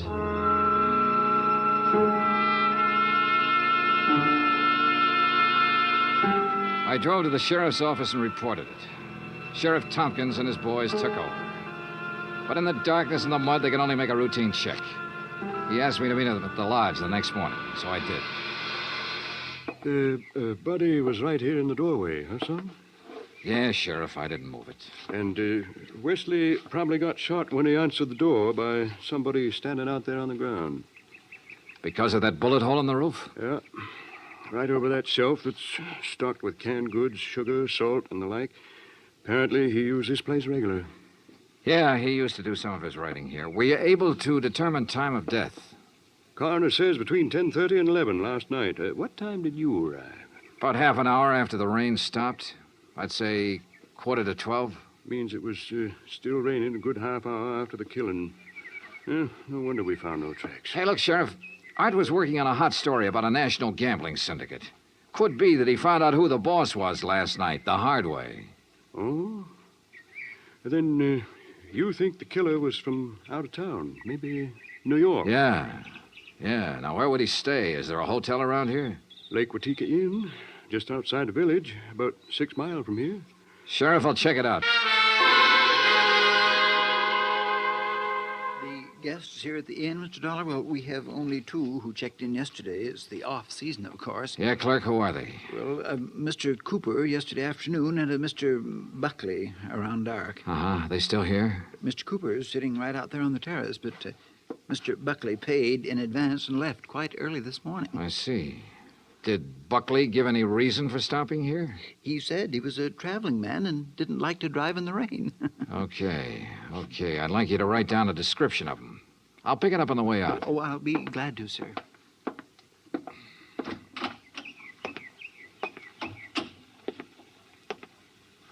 Hi. Oh, good morning.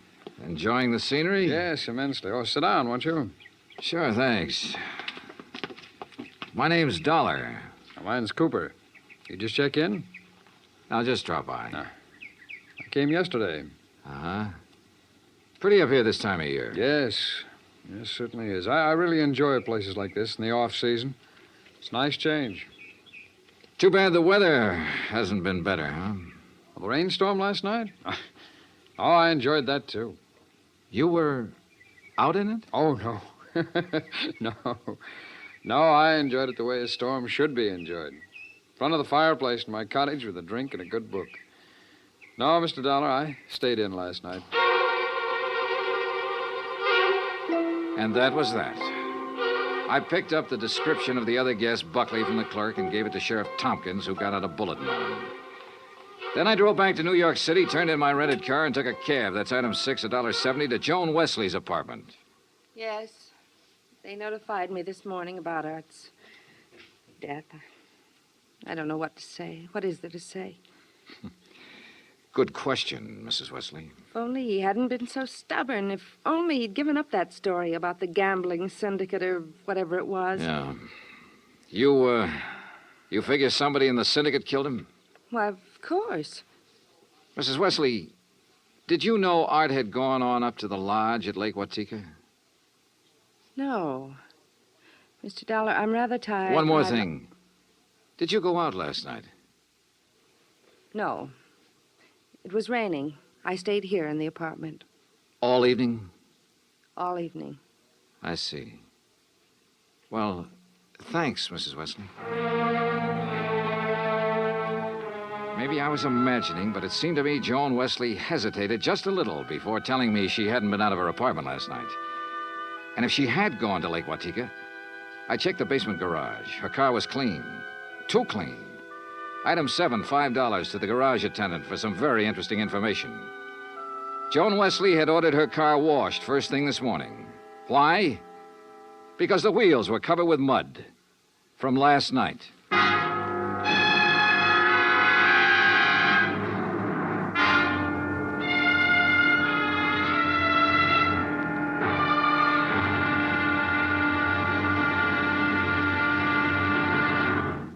Act Two of yours truly, Johnny Dollar, in just a moment. Better schools mean better citizens, better neighbors, better families. But we can't expect our children to respond, to learn and grow, if we ourselves are indifferent to their school environment. CBS Radio urges that you write to Better Schools, 9 East 40th Street, New York 16, New York, for information about how citizens can spark community action to improve their schools. That address again is Better Schools, 9 East 40th Street, New York 16, New York. Now, Act Two of yours truly, Johnny Dollar, and the Big Scoop Matter.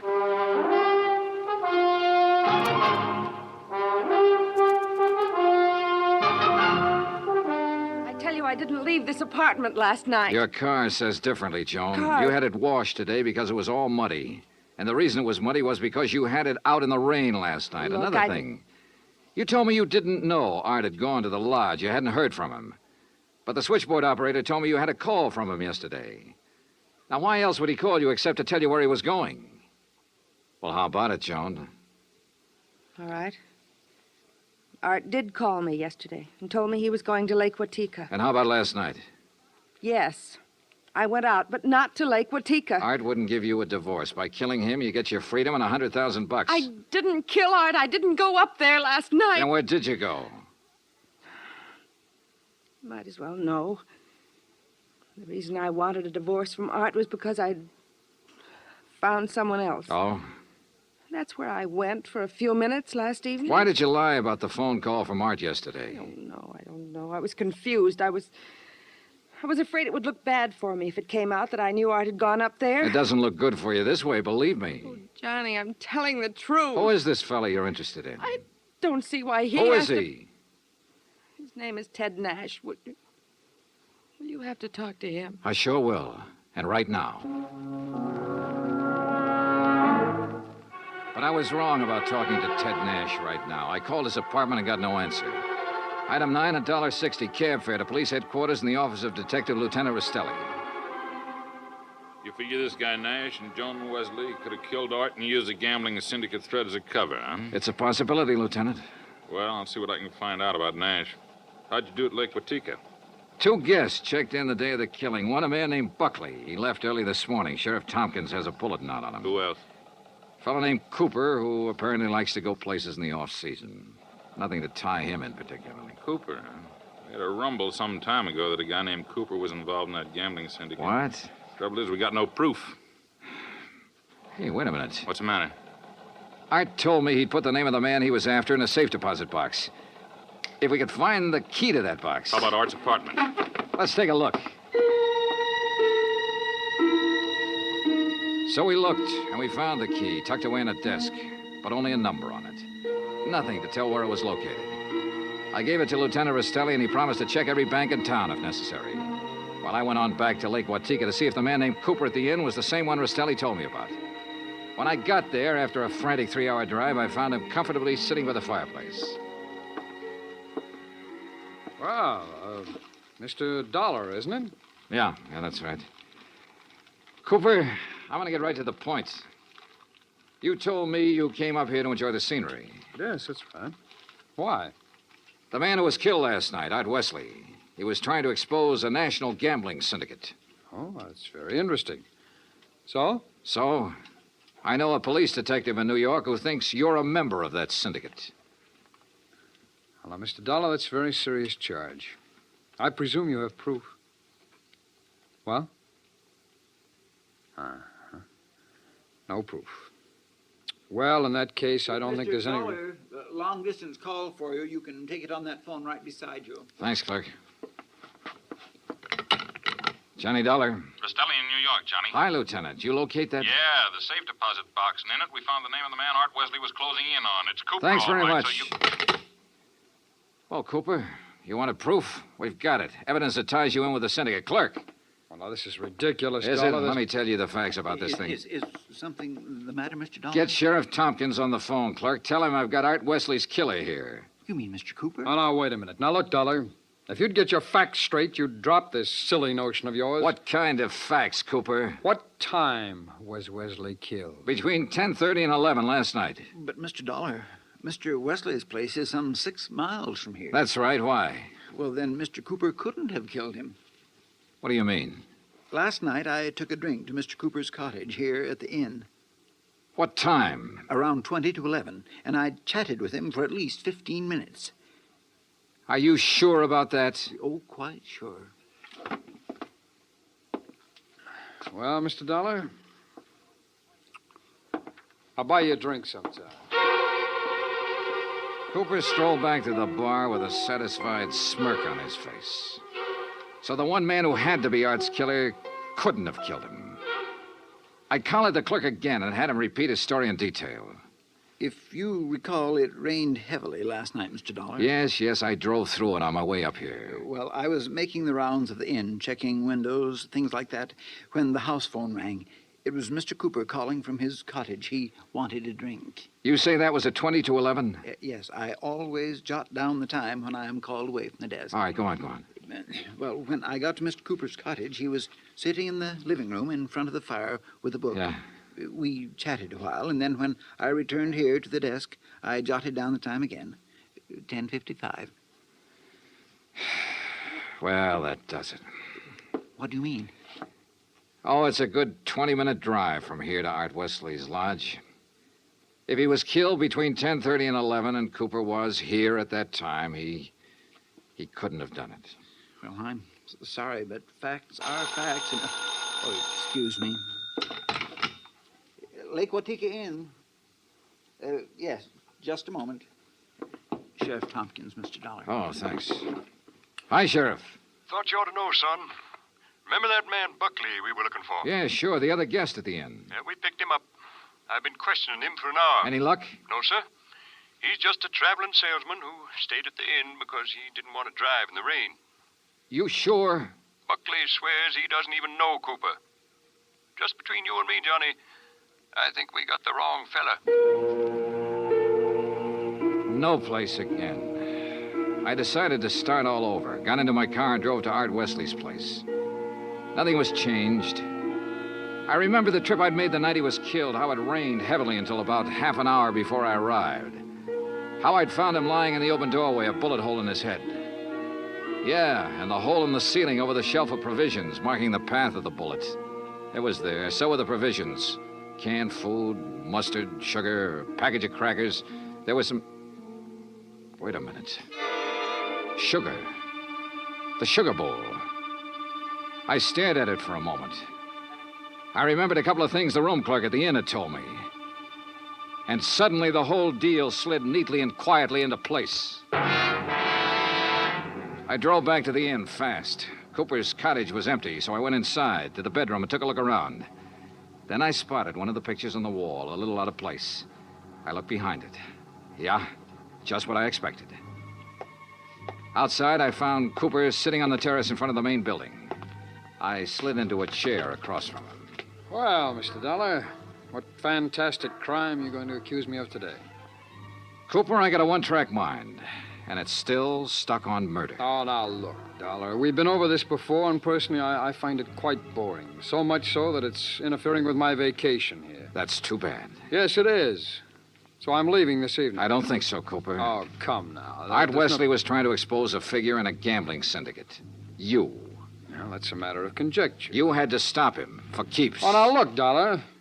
The time of Art Wesley's death has been established as between 10:30 and 11 last night. That's right, between 10:30 and 11 last night. And I'm sure you remember the room clerk telling you he was with me in my cottage living room from 10:40 to 10:55. I sure do. So that I certainly couldn't have killed your friend Wesley 6 miles from here during that time. Except that Art Wesley wasn't killed at his lodge.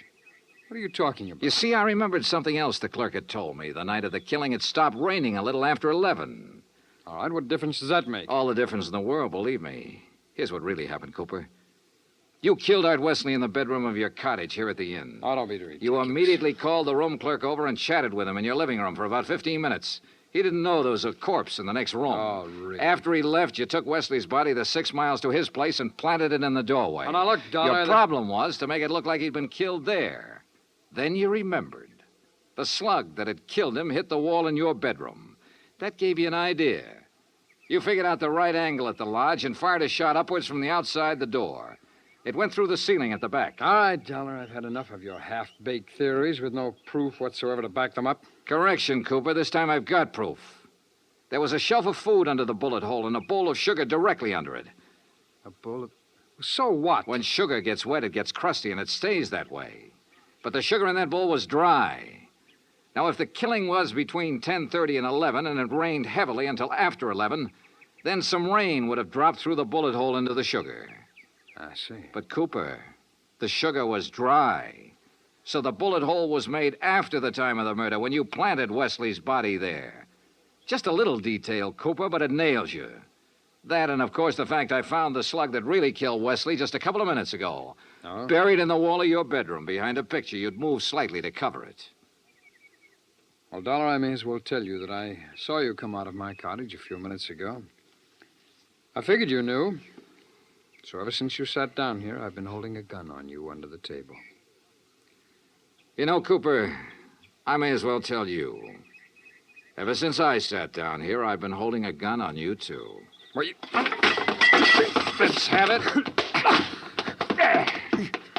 Well, you didn't have any gun. A big-time gambler, bluffed right out of the game. Cooper, you're slipping.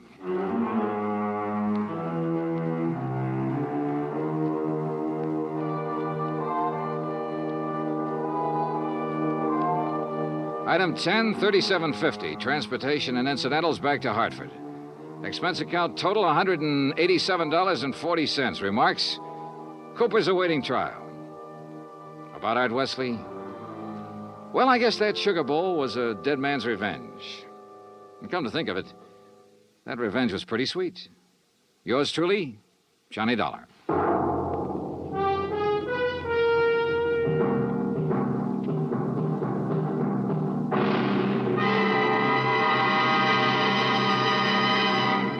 Our star will return in just a moment. In days long since gone by, one had to go out in search of daring do.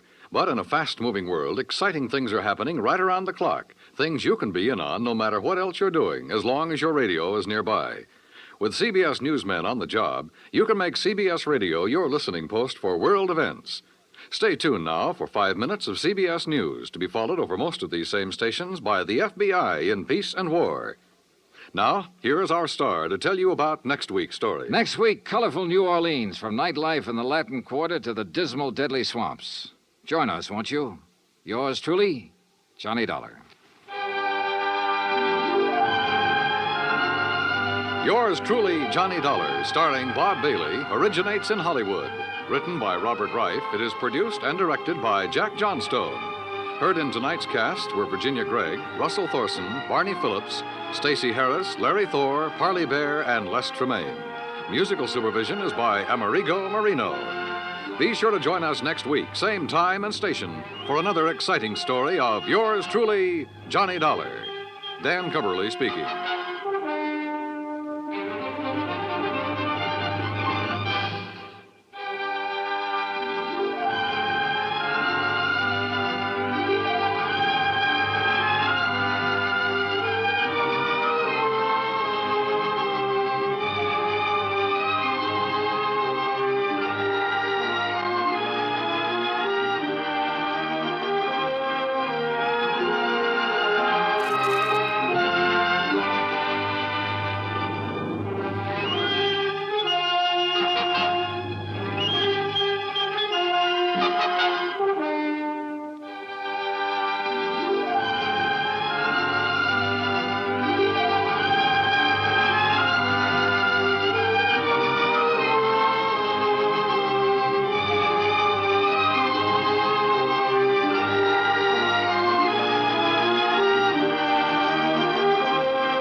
From Hollywood, it's time now for... Dollar. This is Ed Porter, Mr. Dollar. You called my office? Yes, I'd like to see you as soon as I can, Mr. Porter. Well, of course. How long have you been in town? About a half an hour. Are you all squared away? I've got a room and I've had a bath, if that's what you mean. Well, then I guess you're ready to go to work. I will be as soon as I put on some pants. You sound in a rush. I'm always in a rush when I think somebody might be gypping us out of $100,000.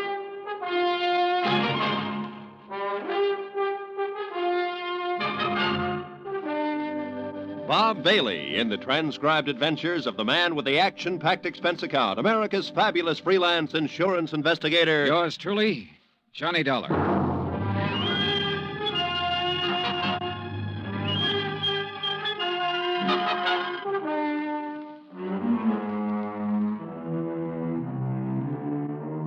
Expense account submitted by Special Investigator Johnny Dollar to Western Life and Trust Company, 826 Spear Boulevard, Hartford, Connecticut. The following is an account of expenses incurred during my investigation of the Markham matter. Expense account item 1, $143.69, air transportation from Hartford to San Francisco. Item 2, $17 for incidentals along the way, including transportation from the airport to the St. Francis Hotel. I walked the 8 blocks to the Commodore building where Ed Porter had his office on the 4th floor. He was a short, thin insurance broker with a face like a tight drum. He apologized for the clammy weather as though it were his fault. He asked me how things were out on the East Coast, invited me to sit down, and looked as uncomfortable as he was. I got the telegram you were coming last night. Investigator. I've never met one in all my years in the business. Must be very interesting work. Yeah. Look, I don't want to take up too much of your time, Mr. Porter, but I would like to get some information from you. Oh, certainly, Mr. Dollar. What can you tell me about a man named Floyd Markham? Markham?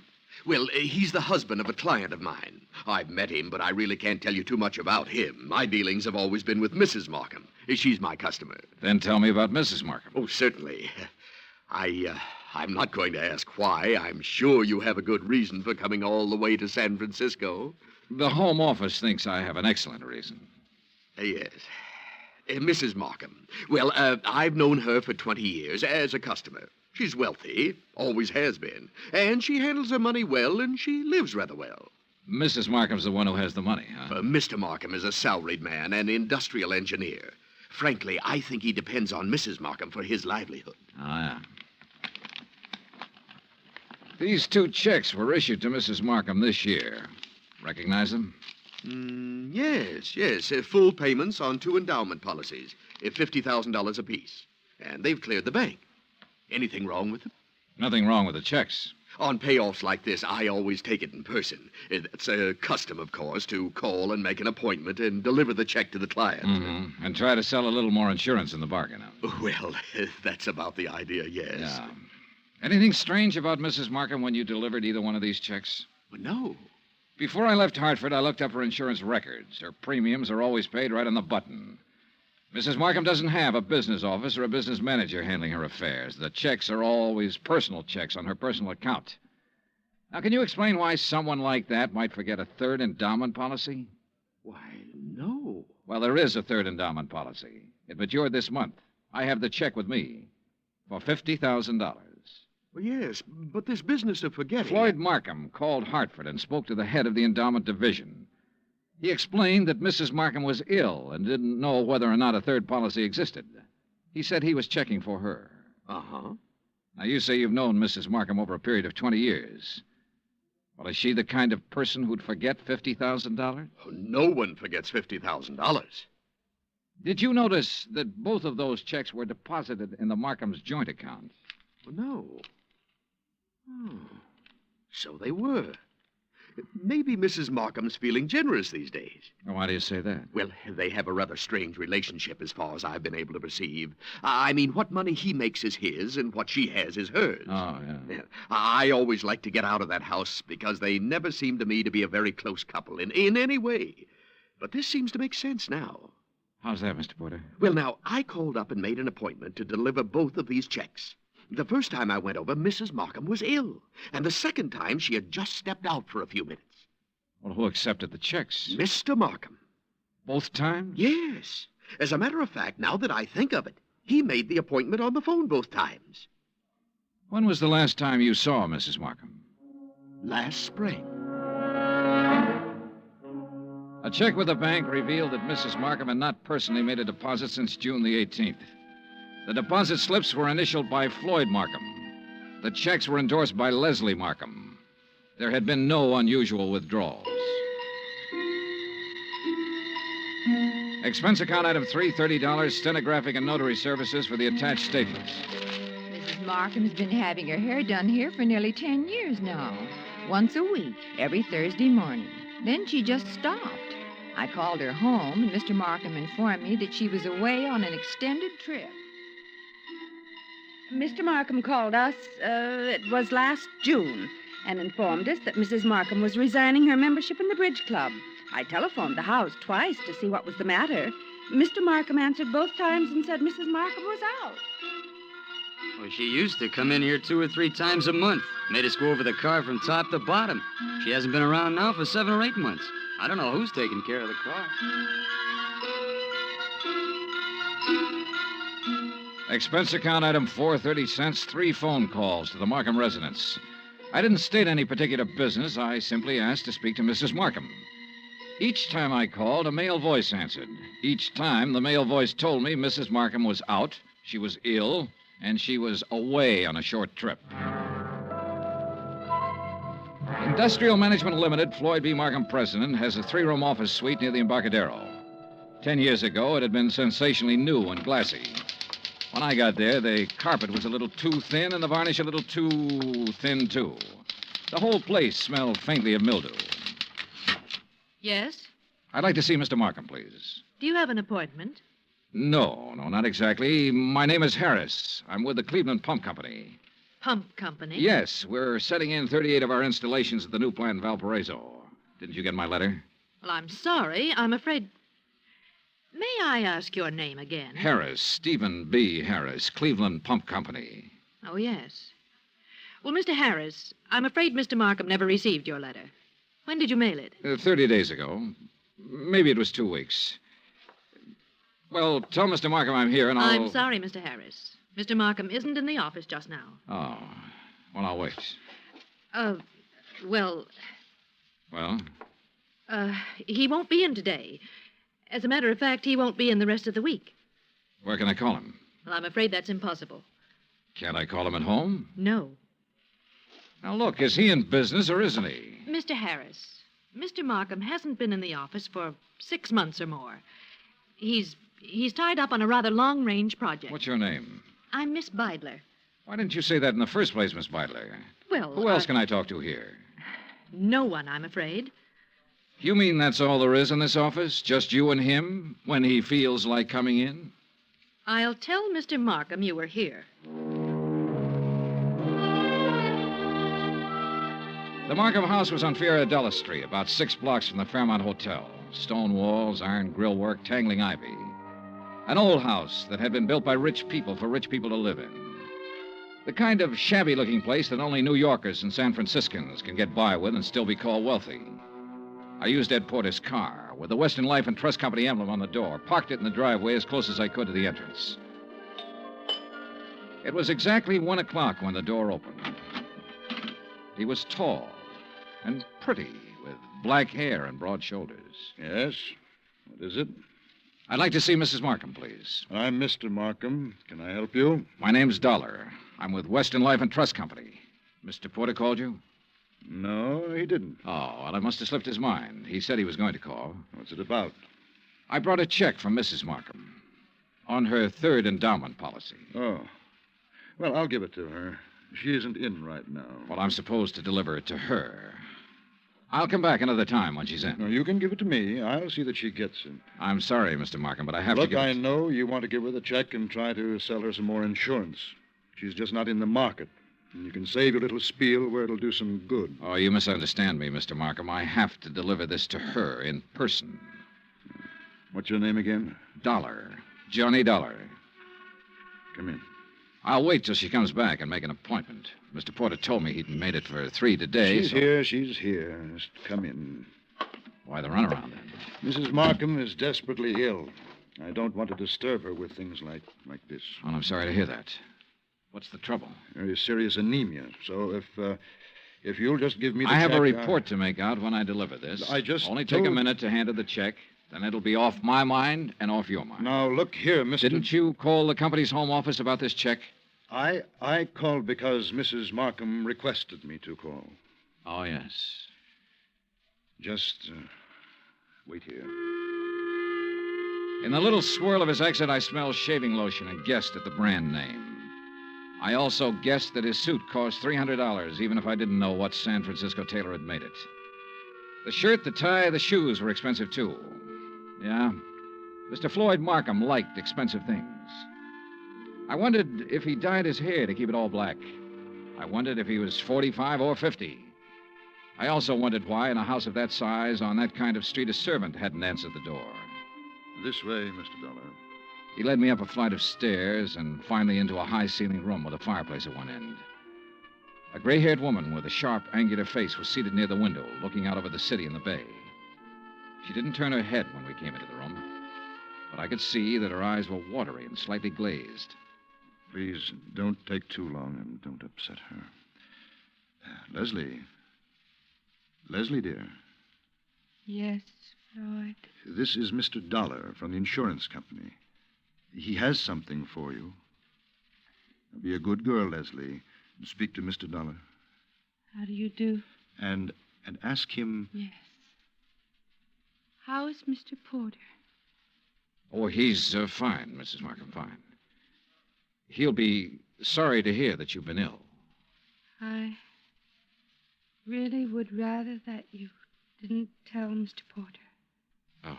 I'm satisfied to make my own slow recovery and not worry any of my friends. We'd like some sherry, Floyd. Now, you know what the doctor said, Leslie. Mr. Dollar, you'd like some sherry, wouldn't you? Why, yes, I'd like that very much. Floyd? No, I'm sorry, Mr. Dollar. It's absolutely forbidden, and you know that, dear. Do you have the check, Mr. Dollar? Yes, right here. Here you are, Mrs. Markham. Thank you. Is there anything else, Mr. Dollar? Well, Mr. Dollar? Now, Leslie... Yes? What is it, Mrs. Markham? I'm very tired. Excuse me if I seem impolite. Good day. Good day, Mrs. Markham.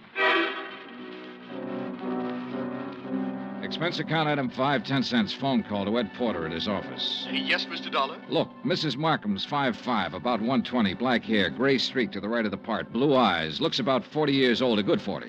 Why, yes, that sounds like her. You mean you've seen her? I've seen what's left of her, Mr. Porter. Oh, good Lord, she's not dead. Almost. What? He's killing her, Mr. Porter. My guess is he's been at it for about 6 months.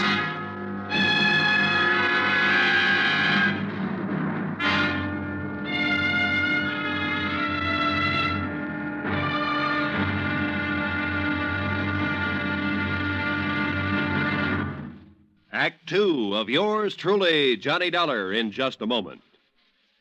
Nobody will take a frown at face value anymore now that the word has gotten around about Jack Benny's return to the air. With Mary Livingston, Dennis Day, Rochester, Don Wilson, Mel Blanc, Frank Nelson, and Mr. Kitzel, nothing less than your very best smile will do for the occasion. Tonight and every Sunday night, hear CBS Radio's Jack Benny Show and give your sense of humor a real workout. Now, Act two of yours truly, Johnny Dollar, and the Markham Matter.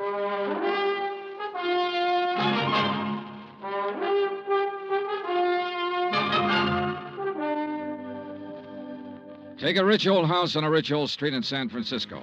Walk in with a legitimate insurance check for $50,000 and tell a man named Floyd Markham you want to deliver it to his wife. Tell him this when you know that no one has seen or heard from his wife in 6 months. Just tell him you want to see her. Insist that you see her. Then stand around and listen to him lie a couple of times. Then let him take you to her. Give her the check. Say goodbye. 20 minutes after I walked out of the Markham's house and picked up Ed Porter, we drove back to the house and parked 100 feet from the entrance.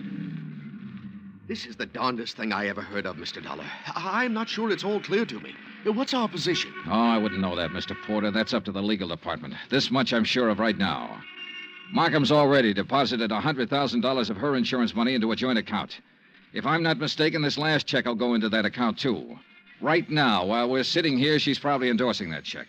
Well, then I don't see where it's any of our He's business. making her endorse the check. He's making her stay in that house, in that room, away from everybody. Well, how? What way? He said she was ill. You said she appeared ill. I don't know how he's doing it, but I'm going to find out. Are you sure this isn't all surmise on your part? You weren't in the room when she said, "Let's have some sherry. Please, let's have some sherry."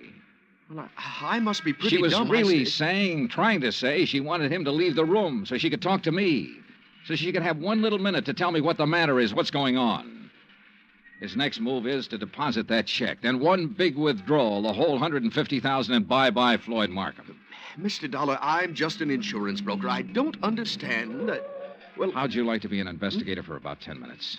Me? Yeah. You see that car that just pulled up in the driveway? Well, yes, The yes. girl driving it holds down that dummy office of Markham's. Her name's Beidler. She might be in on this with him. And that's Mr. Markham leaving the house. Good. Now, look, here's what you do. Follow them. I think I know where they're going, but you follow them and make sure. Well, where are they going? To the bank to deposit that check. Oh. Well, where are you going? To have that glass of sherry, Mr. Porter. Ed Porter pulled his hat down low over his face and put both hands on the wheel and took out after that '55 Cadillac sedan. I crossed the street, went back up on the porch of the house and knocked. I didn't expect her to answer. I didn't expect anyone to answer, but I wanted to make sure. I went around to the garden. There wasn't a sound in the big old house when I opened the garden door and went up the stairs again. The door to her room was closed. She wasn't by the window anymore. She was stretched out on the divan. I felt her wrist for a pulse. It was there, faint, but there. About 3 inches up her arm, there was a series of little marks. I lifted one eyelid and felt her neck muscles. She was doped to the ears. Mrs. Markham. Mrs. Markham, can you hear me? Look, I've come to help you. Me? Yes. Yes, I'm going to take you out of here. Now, don't be frightened. Mr. Dollar? That's right. That's right. That's the ticket. Insurance company. Yes. Now I remember. Yes, that's right. Thank you for bringing my check. I don't want Want what, Mrs. Markham? Want any of my friends to worry. Oh. I'm improving, but I don't want them to know I'm ill. Just say I'm out of town for a while. He told you to say that, didn't he? Yes. He told me to say exactly that. Mr. Dollar, don't fool me. Please don't fool me. What? You will help me get out of here. You aren't fooling me, are you? Are you? I carried her downstairs and put her in my car and drove her to the St. Regis Emergency Hospital. Expense account item $100, deposit with the hospital office. I explained as much as necessary to the intern who promised to advise me when Mrs. Markham became rational. After that, I drove back to the house. Ed Porter's blue coupe was parked across the street. I didn't know what to do but come back here. And when I got back, I didn't know what to do either. Slow down. You're doing fine. Oh, you were right. You were absolutely right. They went straight to the Bank of America to deposit that money. I kind of thought they might be back here by now. No, they're over at Angelo's having a drink and some dinner. I followed them there. You're getting to be quite a sleuth, Mr. Porter. Well, I try to do my best and use my head. Mr. Dollar, did you talk to Mrs. Markham? As much as I could. She was doped. I took her out and put her in the hospital. Oh. Well, should you have done that, Mr. Dollar? I could have left her up in that room to die, Mr. Porter. Oh, yes. Yes. Well, what's our next move? Ours? Well, certainly. I can't quit now, Mr. Johnny. Well, let's go to Angelo's, Eddie.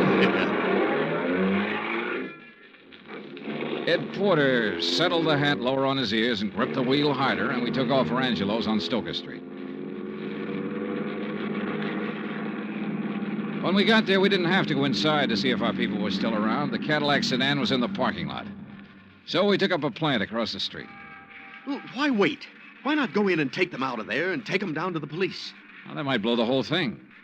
Now, we have to wait and see what Mrs. Markham has to say when she's well enough to talk. Yeah, but... I'm sure she'll have some charges to prefer.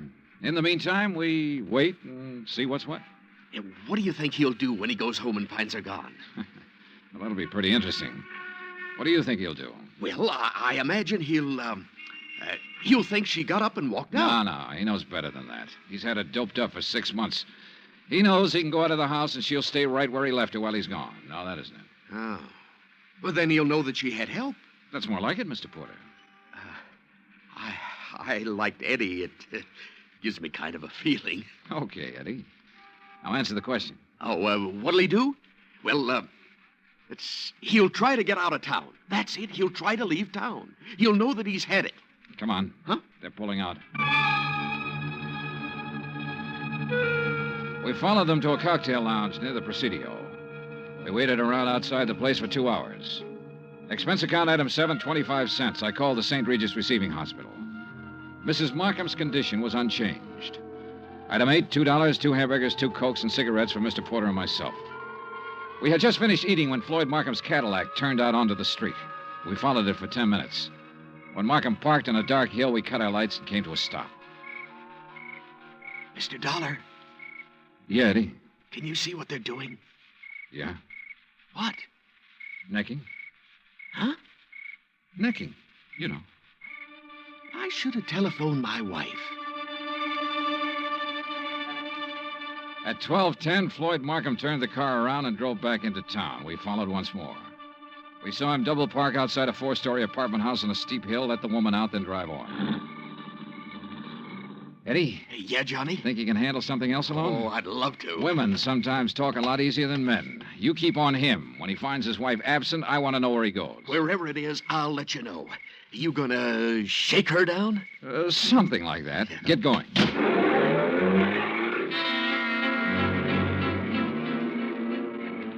I watched my new assistant investigator follow out after Markham's Cadillac.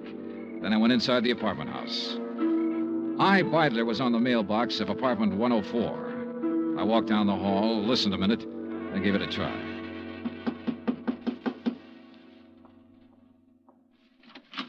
Yes?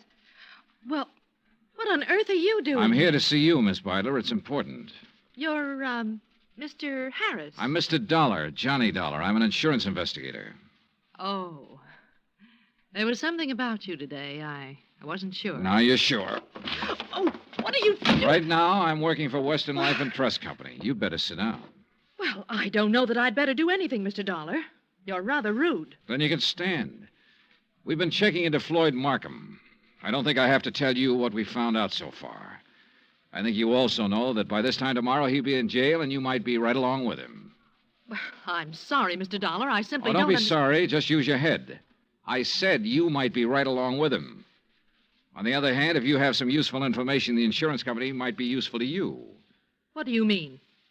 Well, I figure he sold you on an island trip or an estate in the country bill of goods. It'll be harder getting it out of him, but we'll get it one way or another. We'll get it all right. Now, what do you want to do? I want a drink. You? Oh, thanks.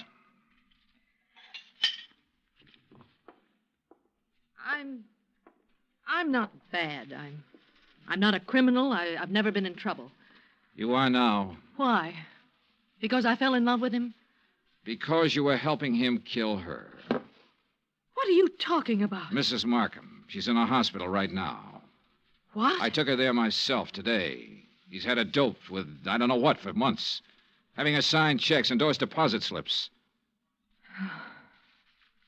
Funny. Is it?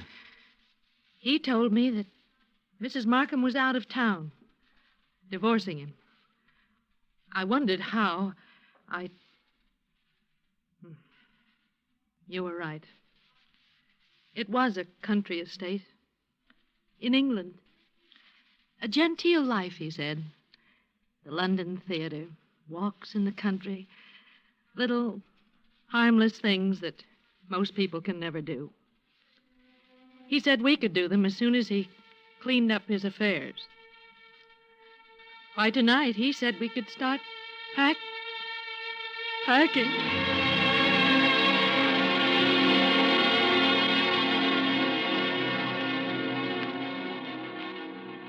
I took Iris Beidler with me back to the Markham house.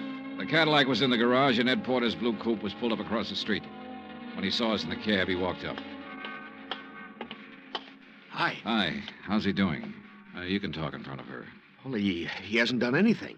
No, I mean, I saw the light go on upstairs in Mrs. Markham's room, then it went out again. He's downstairs now, sitting in the living room. Okay. Wait here.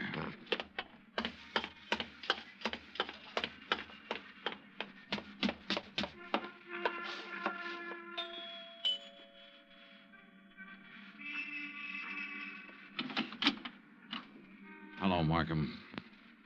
Hello. If you're worried about your wife, which I doubt, she's in a hospital. Are you a policeman? Insurance investigator. That's Miss Beidler in the taxi over there.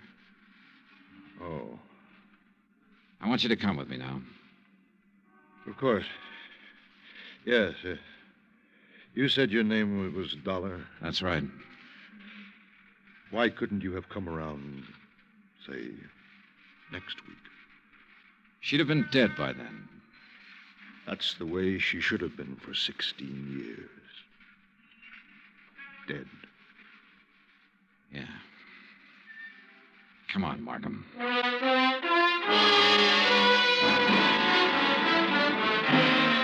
Expense account, item 9, $102, hotel and board in San Francisco. Item 10, $116, airfare back to Hartford. Item 11, $42.16 miscellaneous. Remarks? This one will wind up in court. Mrs. Markham's charges will include attempted homicide, attempt to defraud, attempt to... In the end, it was his attempt to run away, and it didn't work. It never works. Even if you get away, you find something new to run from. Total expenses, $968.20. Yours truly, Johnny Dollar.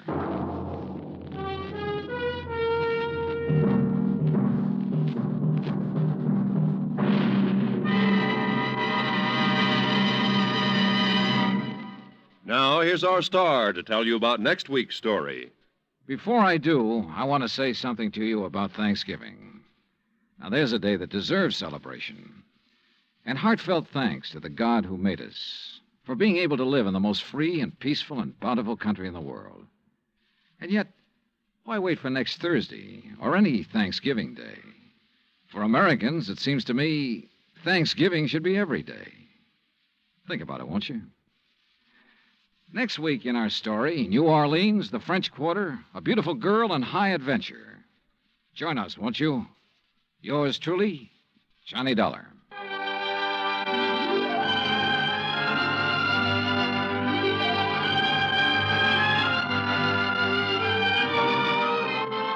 Yours truly, Johnny Dollar, starring Bob Bailey, is transcribed in Hollywood.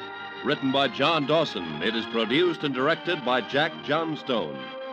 Heard in tonight's cast were Lois Corbett, Frank Nelson, Virginia Gregg, Bert Holland, Paula Winslow, and John Daner. Musical supervision by Amerigo Marino. Be sure to join us next week, same time and station, for another exciting story of yours truly, Johnny Dollar. Roy Rowan speaking.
From Hollywood, it's time now for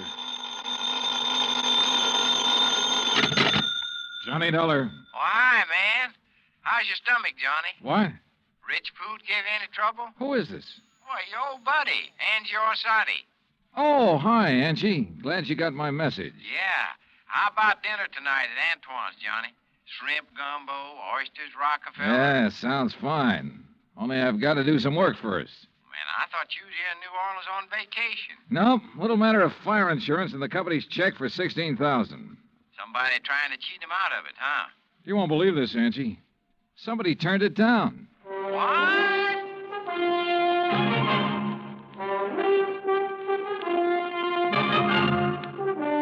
Bob Bailey in the exciting adventures of the man with the action-packed expense account. America's fabulous freelance insurance investigator. Yours truly, Johnny Dollar.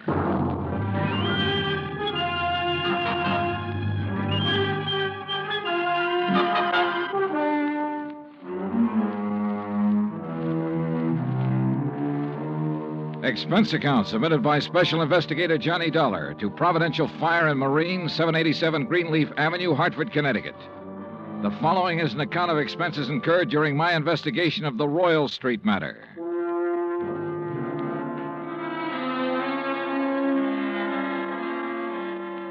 Expense account item 1, $103.82, transportation to New Orleans. Item 2, $4.20, cab from the airport to the Roosevelt Hotel. After unpacking, I put in the call to my old friend Angie Orsatti. Nobody knows the French Quarter or the people living there like Angie does. For 3 months of the winter, he stays in the swamp trapping muskrats. The rest of the year, he lives with his mother near the Cabildo. Angie wasn't in, but his mother said she knew where to reach him, and 5 minutes later, he returned my call. We arranged to meet for dinner, then I phoned the agent who had sold the policy in question. His name's Binford, and naturally, he was anxious to see me. C.D. Binford's office is on the 3rd floor of the Hibernia Bank building. He's a stocky, red-faced man, probably in his late 50s. Come in, Mr. Dollar. Come in. Thanks. Help yourself to the chair. Say, you fellas sure don't waste any time, do you?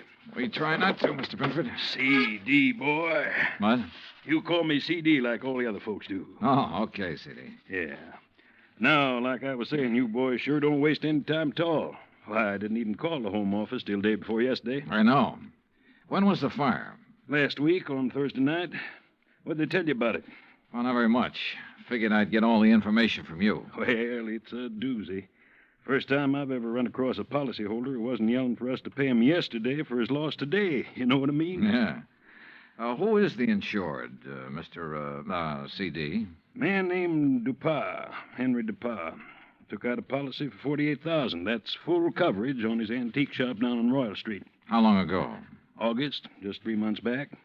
I've been after him for, maybe 5-6 months to buy some protection, but he kept saying didn't have the money. Didn't have the money?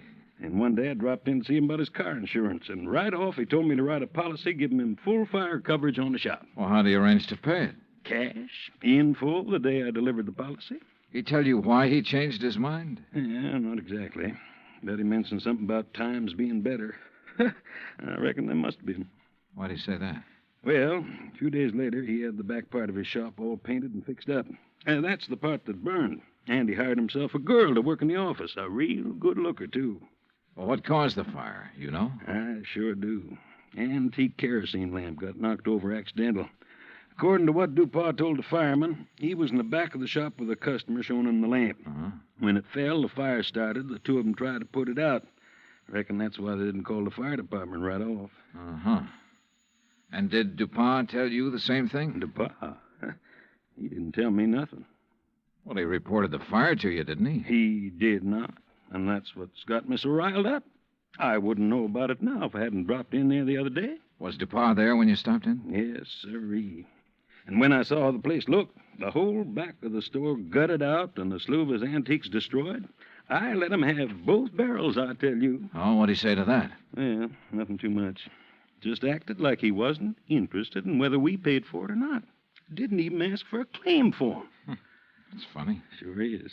I thought maybe he was so upset over losing some of his valuable antiques, he didn't know what he was doing. So, after I checked with the fire department, got a copy of their report, I typed up a claim for him.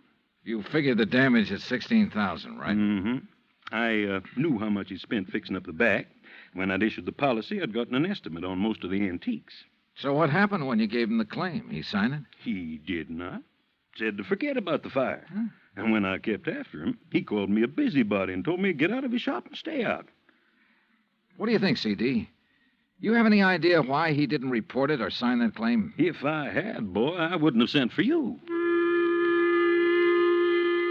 I left Binford's office and walked over to Canal Street. The sun had gone down and a cool breeze was coming in off the river, bringing with it the smell of coffee beans and fruit from the banana boats. I crossed Canal and turned onto Royal, heading into the French Quarter. When I reached Henry Dupas' antique shop, I stopped. There are a lot of antique shops on Royal. All of them look pretty much the same. The buildings as old as the fine rosewood and mahogany pieces they shelter. There was nothing different about this one, at least from the outside. The fire had started and finished in the rear of the building. I tried the front door, but it was locked. I didn't think anyone would be there that late, but I knocked anyway.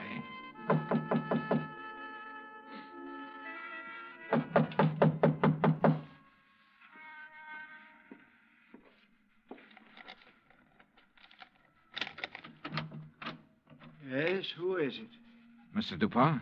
Who is it? My name's Dollar, Mr. Dupas. I represent the Providential Fire Marine. Why do you people persist in annoying me?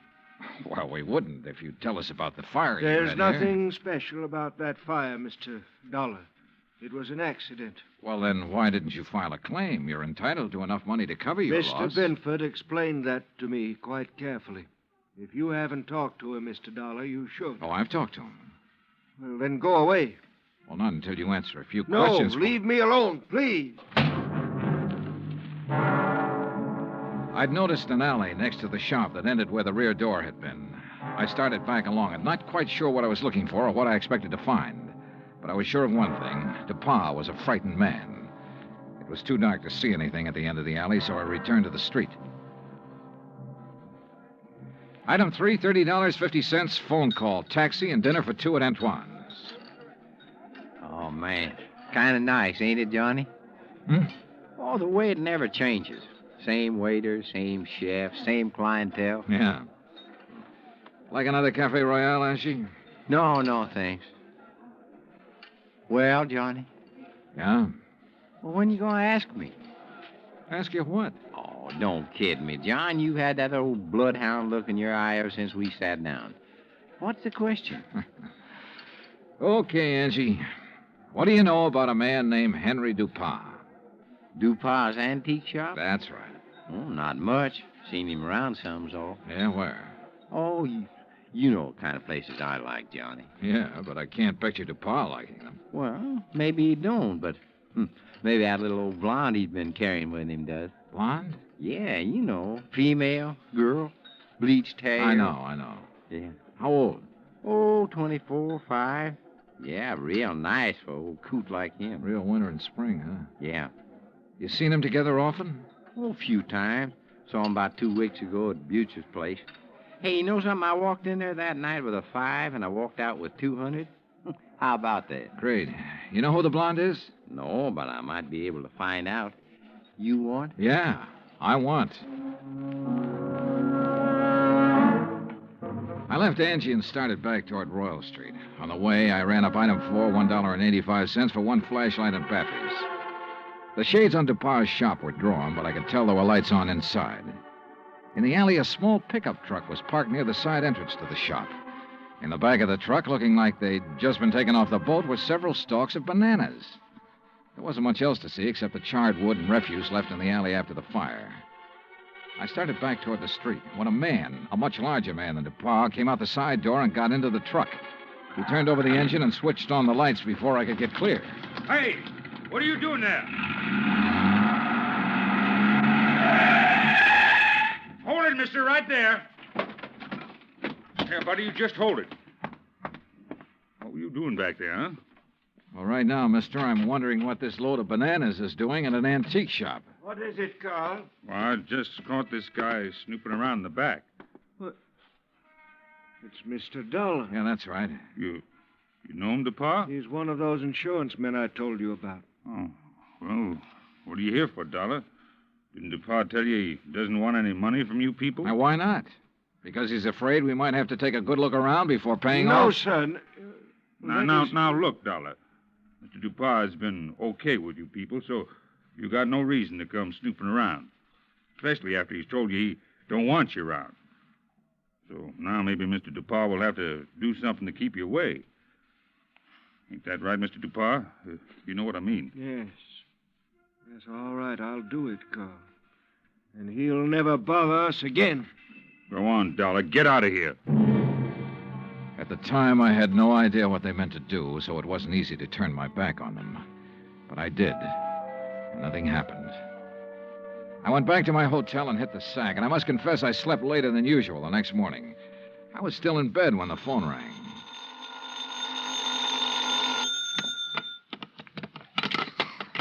Johnny Dollar. Well, hey now, where's my dynamic northern friend? Oh, he's off today. I'm taking his place. Well, in the news I got, well, I reckon it'll keep till tomorrow. Yeah.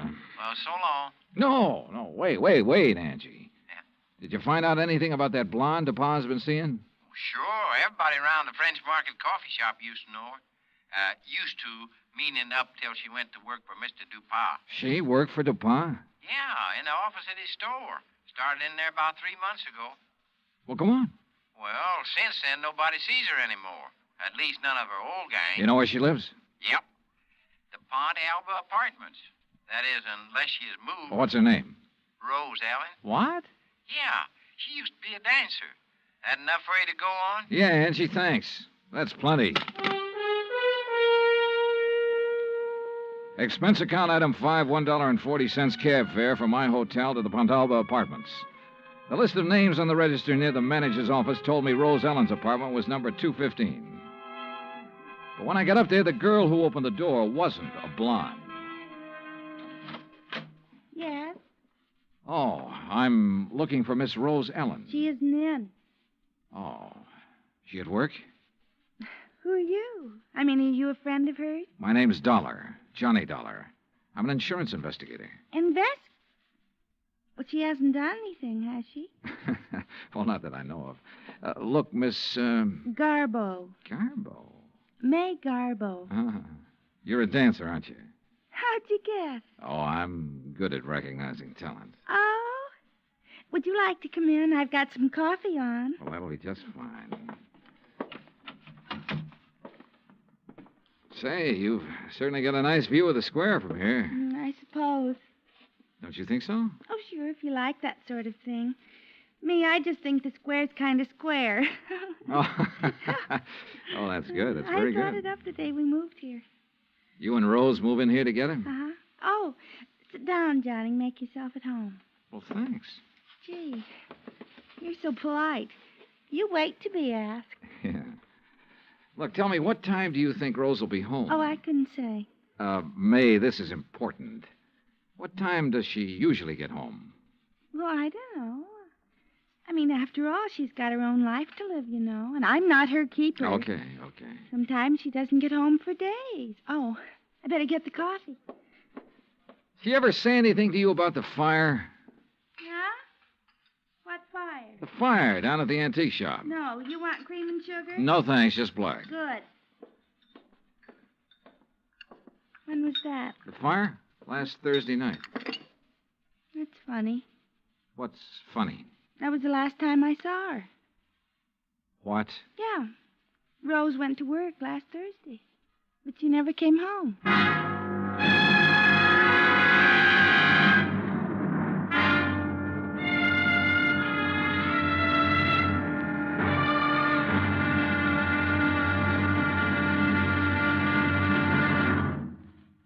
Act Two of yours truly, Johnny Dollar, in just a moment. You don't have to be a special investigator to know that Americans don't take their civic responsibilities lightly. The Election Day turnout proved that beyond any shadow of doubt. So now it's time for you to face up to another responsibility to the nation in just as straightforward a way. Our Ground Observer Corps needs volunteers. We at CBS Radio urge you to write or telephone your nearest Civil Defense Center to learn how you can help in this vast program that patrols our skies. Now, Act Two of yours truly, Johnny Dollar, and the Royal Street Matter.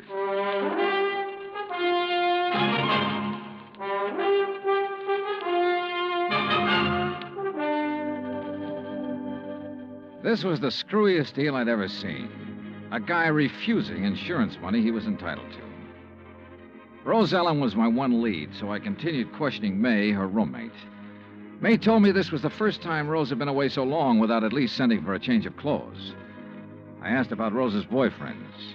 She told me Rose had been going with one other man beside Dupont, but she didn't know who he was. After May promised to call me if she heard from Rose Ellen, I left. Expense account item 6, $1.90, taxi from the Pontalba Apartments to the Hibernia Bank Building. My insurance contact, Binford, wasn't in. So while I waited for him, I wondered again why Dupont had refused to sign the claim for the fire damage to his shop.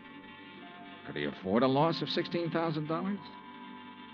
I wondered if something had happened in that shop, something Dupont had tried to cover up with a fire. I was wondering what it could have been when Binford walked in.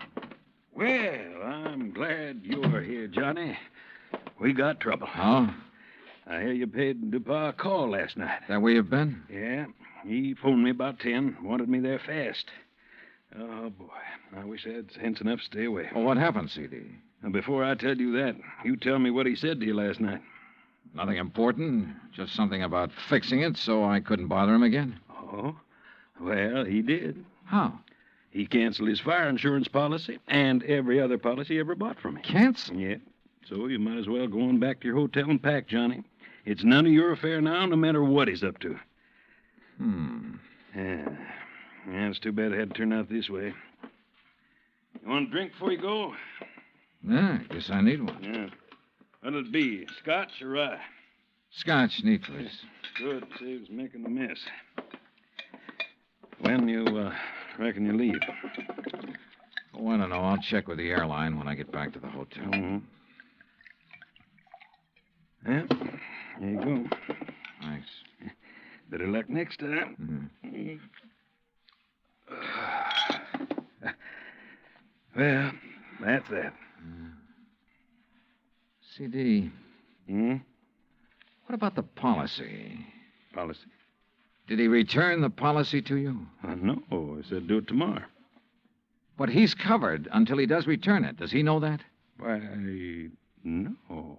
I don't reckon he does. Good. He might get careless. And as long as that policy is in force, I can bother him as much as I want. Oh, I don't see what's the use, Johnny. He'll have it here by tomorrow evening. That still gives me 24 hours to get lucky. C.D., you said something about a customer being with him when that kerosene lamp was knocked over. Mm-hmm. According to what he told the fire department, there was. You had that person's name? Well, I should have. I took it from the fire department report. I've got that right here. Here it is. Now, let's see. Mm-hmm. The name's Andrew W. DeLong. Address 1515 West Claiborne.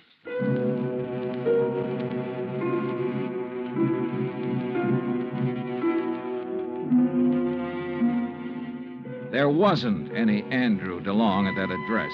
We checked the telephone book and the city directory, and the only Andrew W. DeLong we found was out in Metairie, in a mausoleum. So we drove back towards C.D.'s office. Well, now what, Johnny? Dupont. What? Find out everything we can about Dupont and everybody who works for him. But ain't nobody but his secretary and his assistant. Fellow named Carl. Yeah? How long has Carl been working for him? Oh, about as long as she has. Does this Carl own a fruit stand? Well, not that I know about. Why? Oh, I just wondered. Hey, what time is it, C.D.? 2:15. Say, if we're going to check on Dupont's credit, we better get to the bank before they close. You're driving. Let's move. Expense account item 7, $22.80. Telephone calls and a couple of gratuities to obtain a lot of information about Dupont. I learned, among other things, that he'd banked almost $11,000 in the past 3 months. Before that, almost nothing. But there's no law against making money, so I still had nothing concrete to go on. At 5:30, I left Binford, went back to my hotel, and there found a message from May, Rose Ellen's roommate, asking me to go to her apartment immediately. So I did. Oh, Johnny. Yeah, hi, May. Oh, well, come in. Johnny, you know what you made me promise. Yeah? Well, it happened. You mean you've heard from Rose? Well, no, not exactly. But a man called this afternoon and talked about her. Oh, well, I hope he had only nice things to say. Oh, yes, he said she's just fine. What? Didn't you hear me? Yeah, he said she's fine. Fine. Well, what else did he say? Well, he said he was going to come by at 4 o'clock and pick up her clothes. I should have them ready. No, but of course he didn't. Well, he did so. He did? Oh, what man? You know him? You get his name? Mr. Dollar, you don't think I'd let Rose's things go out of here with a complete stranger, do you? Of course he told me his name. Well? You aren't nearly as polite as you were this morning. All right, I'm sorry. What's the man's name, darling? Oh, well, that's much better. It's Grant. Grant? That's right. That doesn't register. From the way he talked, he must be the one Rose was going with while she was dating that old antique. You ever see this guy, Grant, before? No, but I'm sure he's the one she talked about. Really, it used to get so tiresome. Carl this and Carl does that. Oh. What? I said, oh. May, tell me, where did he say he was taking her clothes? Well, he didn't say. He just put them in that old truck. Thanks, sweetheart. See you later. I needed a fast car and a driver who could handle it, so I called Angelo Arsati. 20 minutes later, we parked in front of Dupas' antique shop. There was a dim light on inside. Now, look, brother, there's really no reason for you to get mixed up in this thing. Oh, you kidding, son? Looks like Dupas ain't gonna answer. All right, let's see what this hunk of stone will do to the glass. Here. Hey, that got it. I can reach through the lock.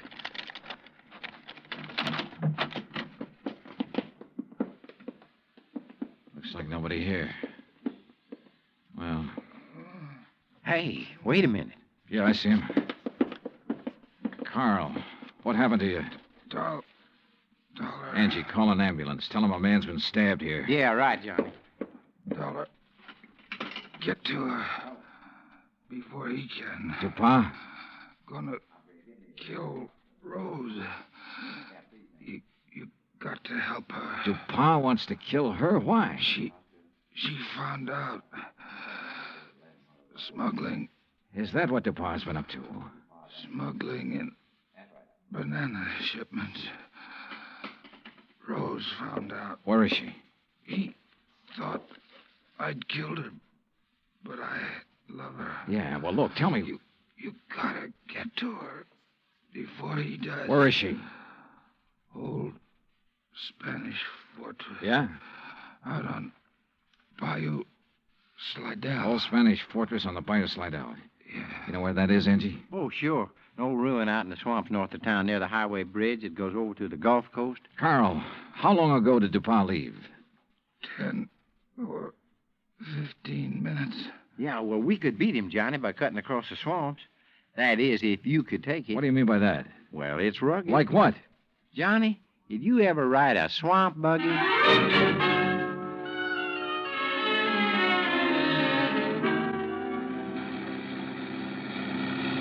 Oh, brother. How much farther, Angie? Well, should be right up ahead. How can you tell? All I can see is swamp and marsh grass. Yeah, well, I done a lot of trapping out here. I know the channel. Think we'll make the old ruins before Dupas? Well, we got to, don't we? Hey, there it is. That old wreck is called a fortress? Man, that's it. Well, get us up as close to it as you can. I don't see anybody parked. There's nobody approaching the bridge. There we are. Come on, let's go. Hey, look, John. There she is at the side entrance. Yeah, I see. Rose! Rose Ellen! She's scared. She ducked back inside. Rose! We're friends of Carl's. He sent us to help you. Well, come on, Johnny. We can get inside to her through this here doorway. Okay. This place looks like it's about ready to fall apart. Rose! Yeah, man. Dark in here, too. Yeah, don't step on the fallen bricks. Okay. Rose! Rose Ellen! Yes? Where's Carl? Dupas tried to kill him. Oh, no. Rose, come on out here where we can see you. Rose!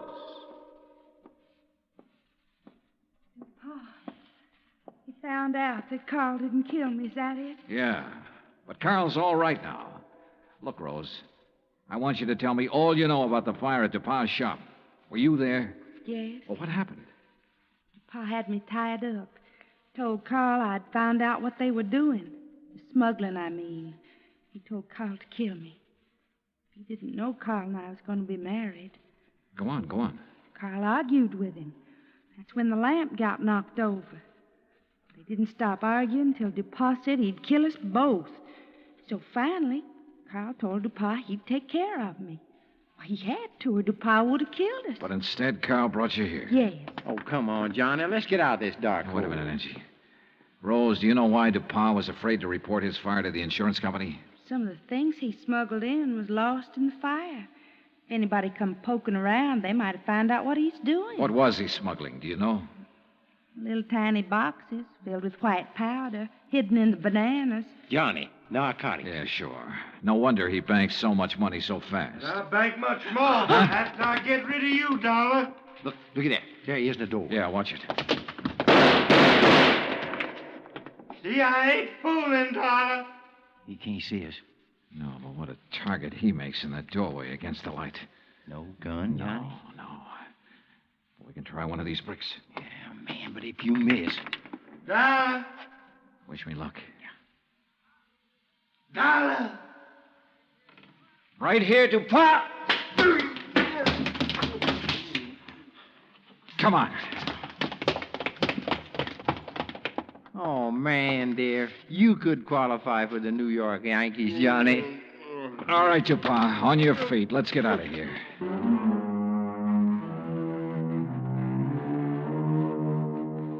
Expense account total, including rental on the swamp buggy, incidentals and transportation back to Hartford, $517.20. Remarks? Well, where he's going, DuPas wouldn't have any use for the insurance money anyway. Carl Grant turned state's evidence and clinched the smuggling charges against him. Because of that, Carl may get off easy. I hope so. He and Rose could make a very happy couple. End of remarks, end of report. Yours truly, Johnny Dollar.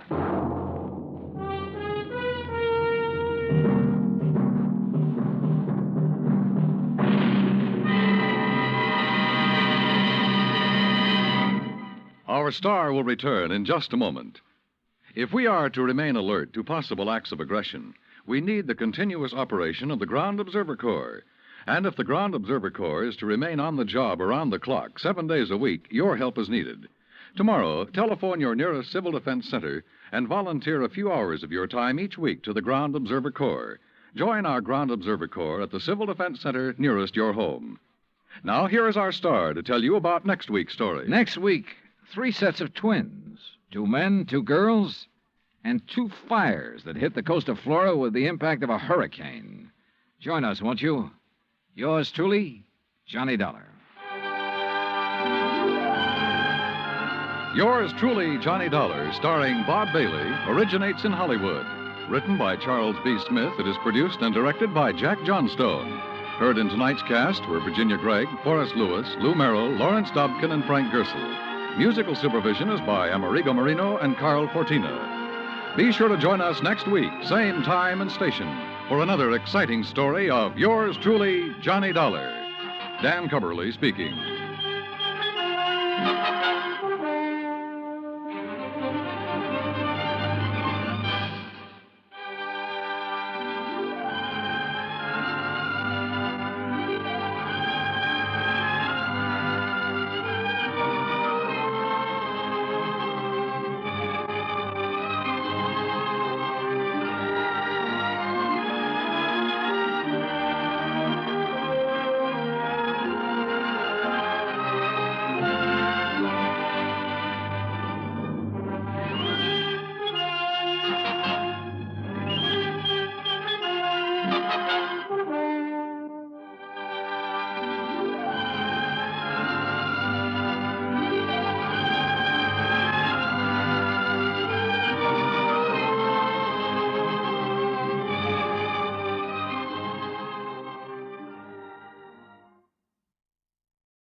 From Hollywood, it's time now for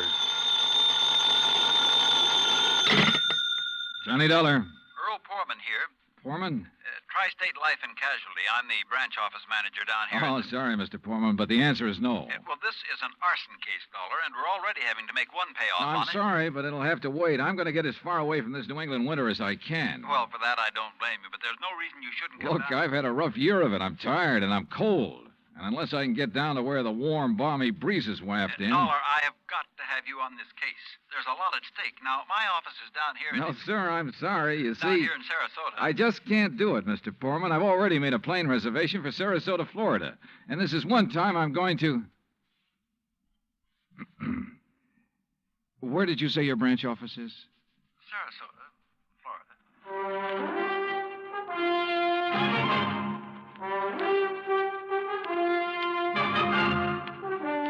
Bob Bailey in the exciting adventures of the man with the action-packed expense account. America's fabulous freelance insurance investigator. Yours truly, Johnny Dollar.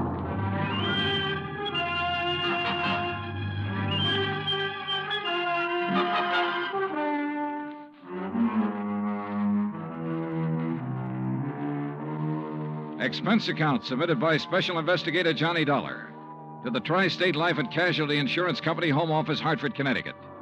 Following is an account of expenses incurred during my investigation of the burning car matter.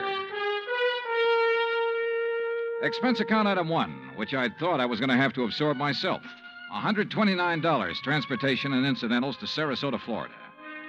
It was nearly 5 p.m. when I got there, so instead of checking into a hotel, I taxied, that's item 2, $1 even, I taxied to Earl Poorman's office in the Conroy building. He turned out to be a tall, lanky, easygoing fellow with clear blue eyes and a ready smile. Sit in an office and talk business this time of day? You're in Florida now, Johnny. Well, I thought from your call this was a pretty urgent matter, Mr. Poorman. It is. Arson, you said. Yeah, probably, but here's no reason we can't go out to my little shack on the quay and be comfortable while we talk about it. Besides, Michael wants you for dinner. Mike? My wife, Gertrude. Oh. Come on, my jalopy's right out at the curb. Come on, Johnny. Poor man was a misnomer for this man because his jalopy turned out to be a spanking new Cadillac, complete with air conditioning and all the fixings. And the shack, anything but. It was on St. Armand's Key across Sarasota Bay from the mainland, a beautiful 2-story concrete and stucco job. The big yard backed on a quiet bayou, and there, tied up at a private dock, was a 24-foot lap-strake speedboat, ideal for fishing the Gulf of Mexico. After all, as long as you're down here on expense account. Yeah, but it's charged to your company, remember? Oh. Hey, there she is at the door. Huh? The big, fat, overbearing broad I'm married to. This was another switch. For Earl's wife, standing in the doorway, was the cutest little trick I'd seen in a long time. Petite, pretty, and blonde, and with eyes that you noticed right away because they were almost green. Eyes that suddenly narrowed as she looked at me. And I wondered why. Johnny Dollar, did you say? That's right. Insurance investigator down here to look into those fires. Oh. Any objections? No. No, of course not. Just set your bags here in the hall, Johnny. All right, thanks. And wouldn't you like a drink after your long trip? Yeah, and you can get me one, too. Scotch, Johnny? Martin's VVO. Oh, great. Well, soda, please. Sit down, sit down. Thanks.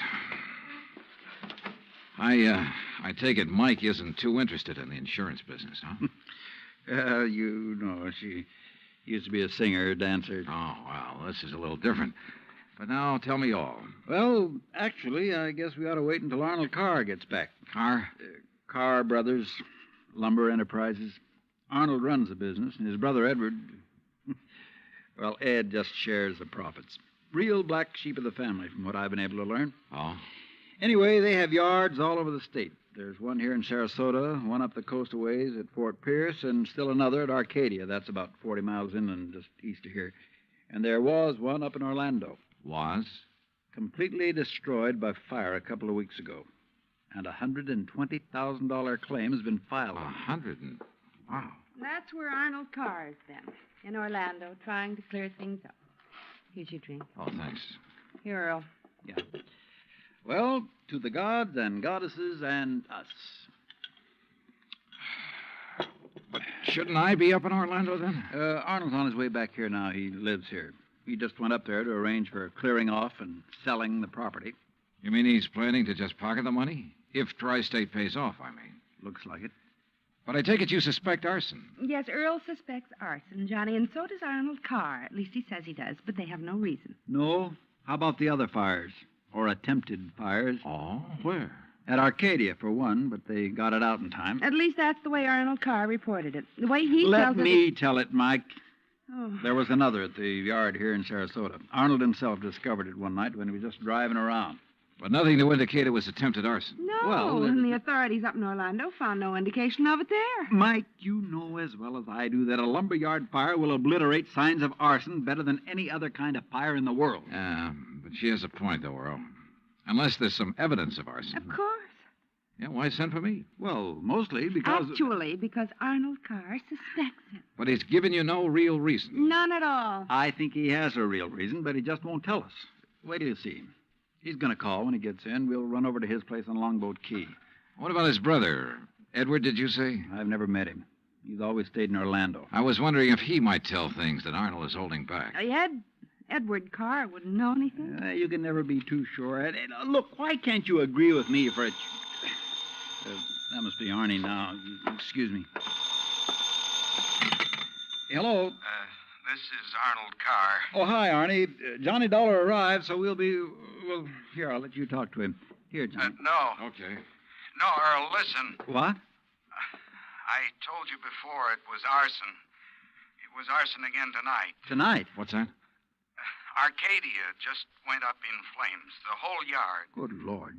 Did you hear that, Johnny? Yeah, I heard it. Well, can you prove it was arson tonight in Arcadia and before in Orlando? I have proof. Well, Arnie, we'll be over just as fast as... No. What? No. Wait for me there at your home. Well, but look now. You mustn't come here. And I mustn't stay here because I... Now, listen, man. You... Arnie? Well, I guess he's ready to tell us now. A suspicion began to grow in my mind. A suspicion that Mike apparently shared with me. That Arnold Carr himself might be responsible for the fires.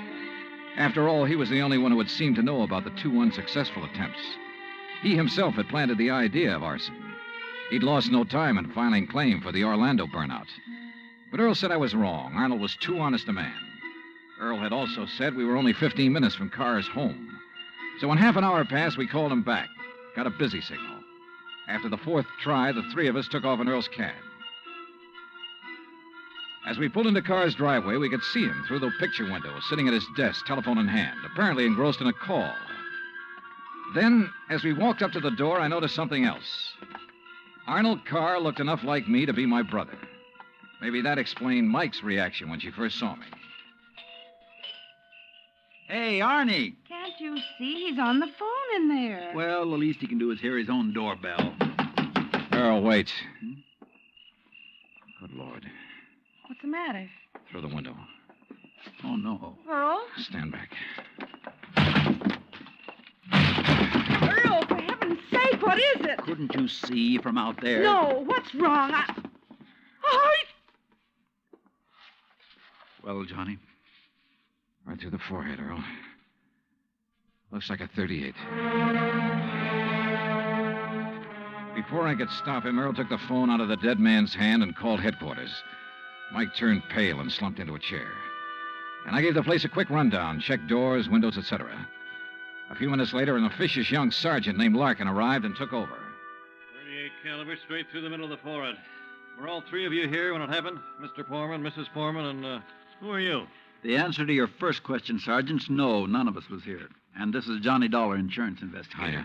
You insurance guys work pretty fast. You related to Mr. Carr? No, why? Look a little like him. Who busted in the front door? The killer? I did.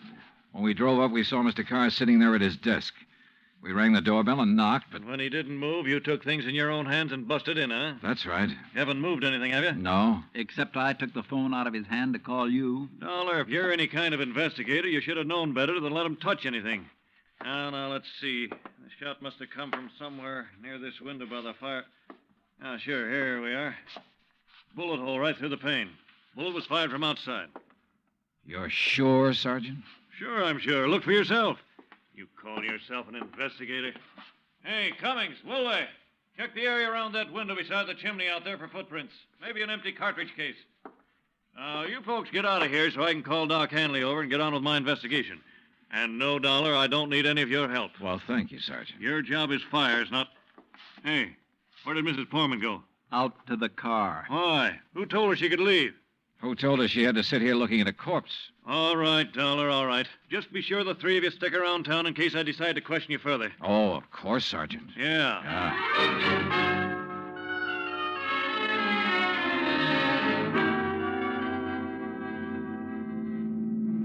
Not shot by somebody standing outside? What do you mean, Johnny? Oh, I spotted that bullet hole in the window, too. So? I also noticed there were no particles of glass on the inside sill. But there were some on the outside. Yeah. The shot that made that hole was fired from inside that room to make it look as though it had come from outside.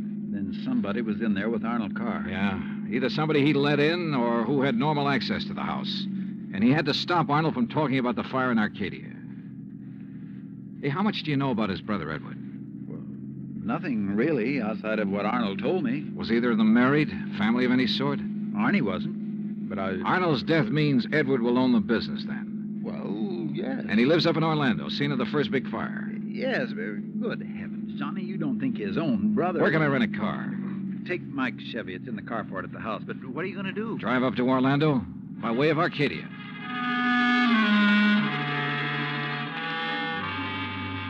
When I got to Arcadia, only a few people were standing around the remains of the fire. One hose company was still working on it, and a couple of police were poking about in the embers.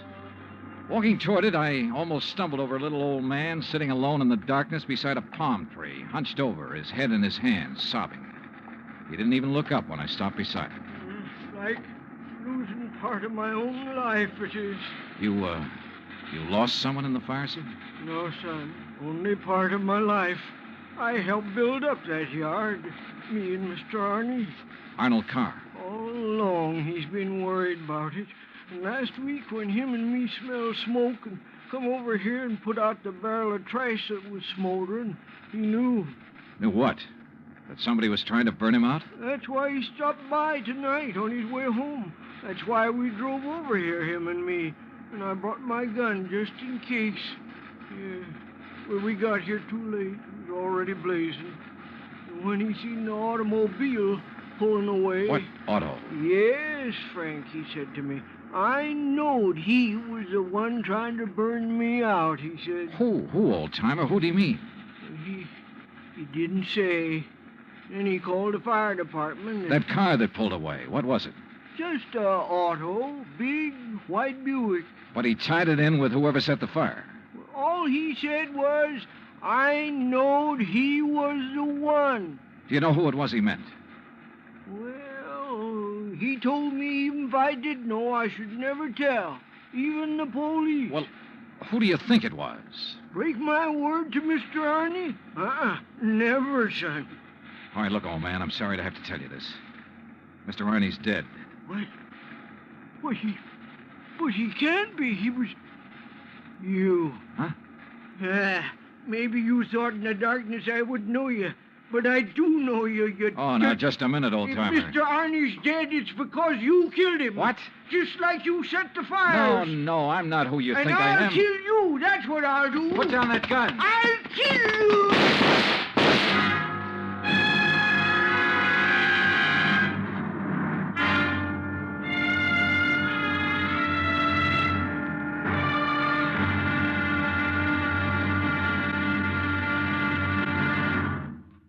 Act two of yours truly, Johnny Dollar, in just a moment. Back in the old days, the very old days, that is, a girl named Cassandra had a corner on the oracle market. But nowadays, you can do some foretelling yourself. On Jukebox Jury, for example, you can help decide which of Tin Pan Alley's new recordings are destined for the hit brackets and which ones are likely to spiral all the way down to oblivion. Remember, Jukebox Jury is yours to hear on most of these same stations every Sunday. Now, Act Two of yours truly, Johnny Dollar, and the burning car matter.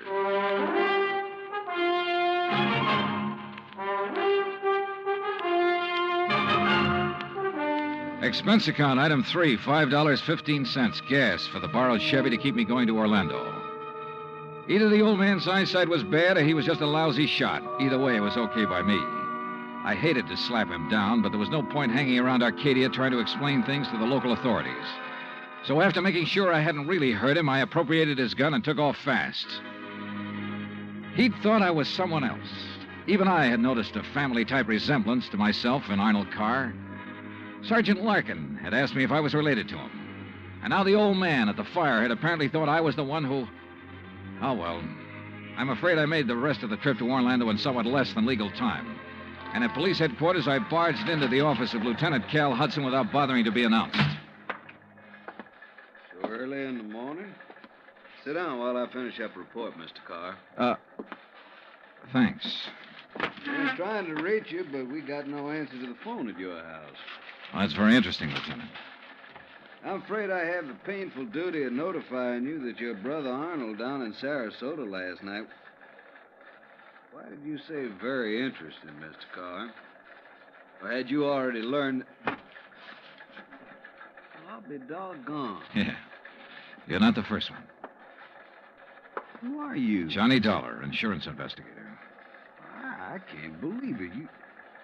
Dollar, you look enough like Edward Carr to be his twin. You even sound a lot like him. I take it you haven't located Edward yet?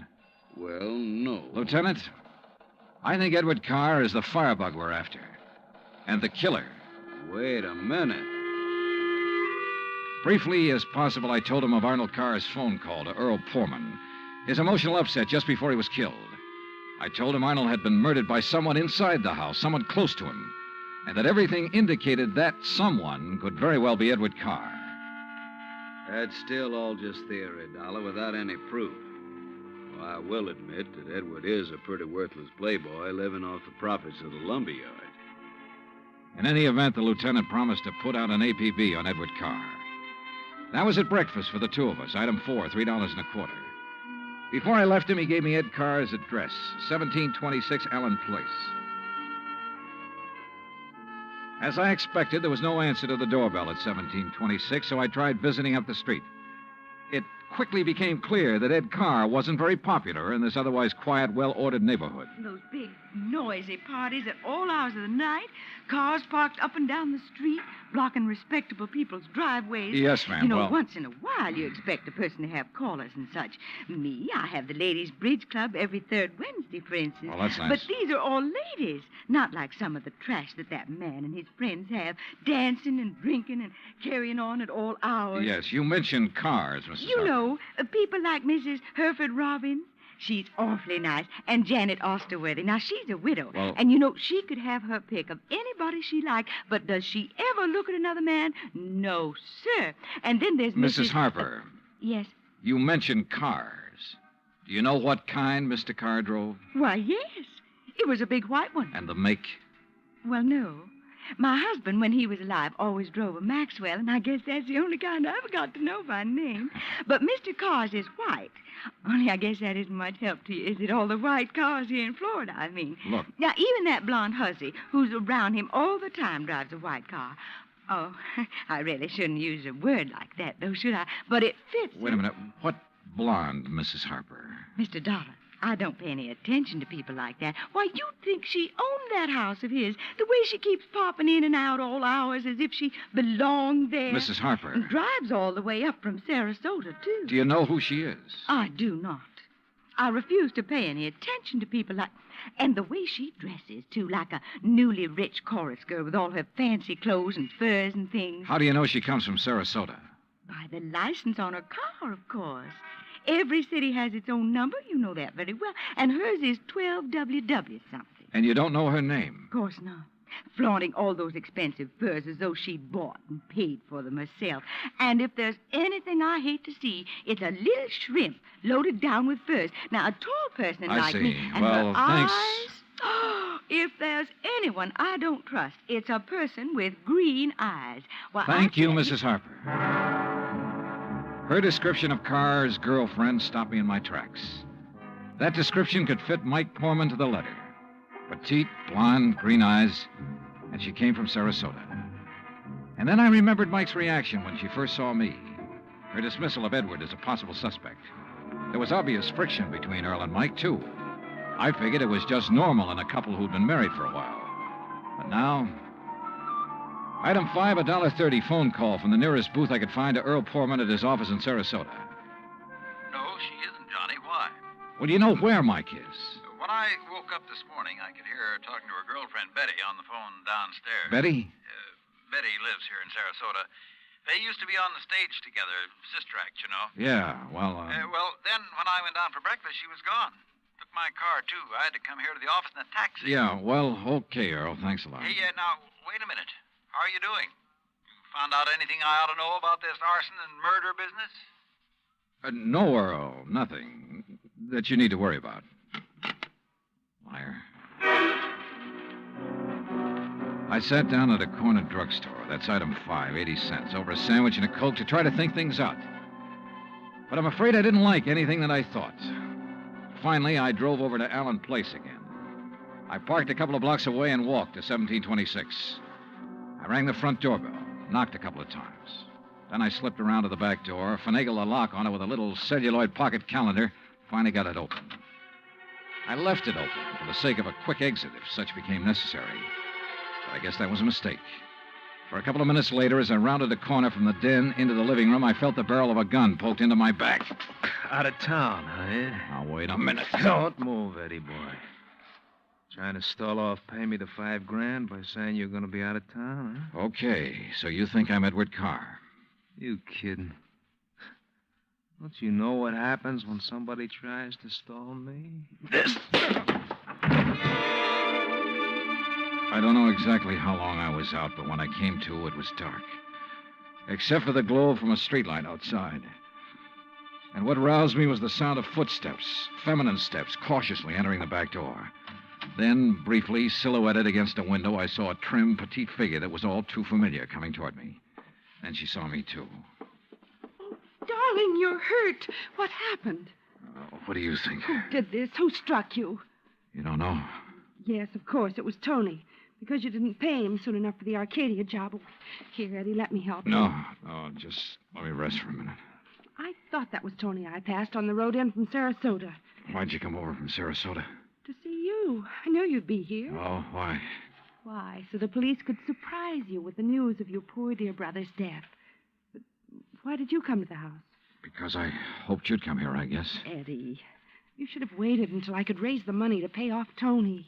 You mean for killing Arnold, too? Of course. No. Are you trying to say you didn't kill Arnold? But I saw you from outside in the Buick. You'd swear to that, wouldn't you? I don't know what you... Eddie, you sound like you don't trust me. We're in this thing together. Yeah, you sure of that? What are you talking about? Whose idea was it to knock off Arnold? But you had to. When he saw you at Arcadia, he knew that you were having the yards burned up. That's the way you figured it from the beginning, wasn't it? Now, look, baby. First burn up the lumber yards and collect the insurance on them. Then convince me that you and I should have it all by putting Arnold out of the way. But you had to kill Arnold. I don't understand you, Eddie. Yeah. And I wish I didn't understand you, Mike. Mike? Come on. Let's turn on a light. No. No, if somebody sees us. Eddie, you... Who are you? Are you kidding, Mike? Wait a minute. Who are you? You're that insurance investigator, Johnny Dollar, that Mike told me. Let me out here. Oh, no, you don't. You're staying right here. Mike Poorman's sister, aren't you? Well? Oh, sister. So we once did a sister act before she married that Poorman guy. Now, let me go. Not by a long shot. You may as well, Dollar. What? Eddie. Don't move, Dollar. Get his gun, Betty. Get it. Yeah, sure. Here, Ed. Good. Ed Carr, huh? That's right. And you know we do look alike, you and me. Yeah, sure. Enough for Betty here to have told me all I need to know. Don't believe him, Eddie. He's lying. I heard, No, baby. Eddie, I thought he was you. Don't you see? Sure. Why'd you come up here anyway? Because Mike told me that Dollar was coming up here. You been shooting off your mouth to her, too? She knew about us. She thought you might have something to do with the fire. She was my friend. She was trying to get me out of this whole mess, and I wish I'd listened to her. Well, it's too late now, baby. Eddie, what are you going to do? Now I gotta get rid of both of No! them. And figure some way to shut up Tony's mouth. Ed, please! You know you'd never get away with it, Carr. Oh, no, I'll call him. That's what I'll do. Yeah, Betty, and he'll come here to get his money. Then I'll call the police, see? Tell him to come right away. Tell him I found out about you having Tony start the fire. What? That's right, that you had him burn up the yard so there'd be even more money for you to bleed from me, like all the dough you got from me already. You're crazy, Ed. I'll tell the police to meet me here. And when they come in, it'll just be in time to see me kill Tony in self-defense. After getting here too late to save you, I'll tell them. You're out of your mind. They'll check that gun of yours so fast. And that'll prove it. Because the only shot out of my gun will be the one that gets Tony. This gun of yours is the one that's going to knock you two off.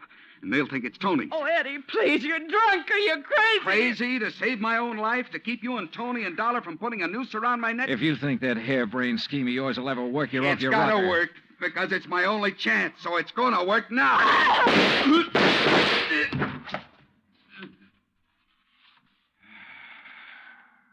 Thanks, Lieutenant.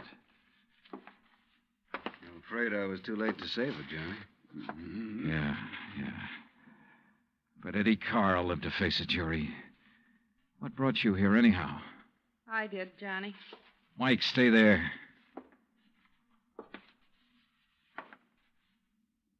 Stay right here, Mike. I know. I don't want to see it. She was my friend. Where's Earl? I came alone. When I talked to Betty this morning, I knew your suspicions about Ed were right because, you see, I knew Betty and Ed were going together. Earl didn't know. Yeah. Maybe you better call him.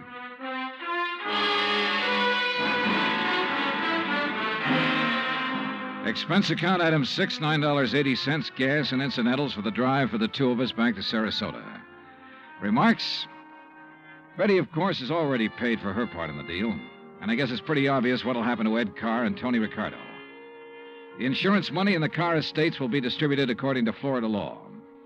Further remarks, the apparent friction between Earl and Mike was only part of a normal married life. They're a pretty nice pair. Oh, and I thoroughly enjoyed 3 days of fishing in the Gulf, thanks to Earl. Expense account total, including all the incidentals I could think of, $385.26. Yours truly, Johnny Dollar.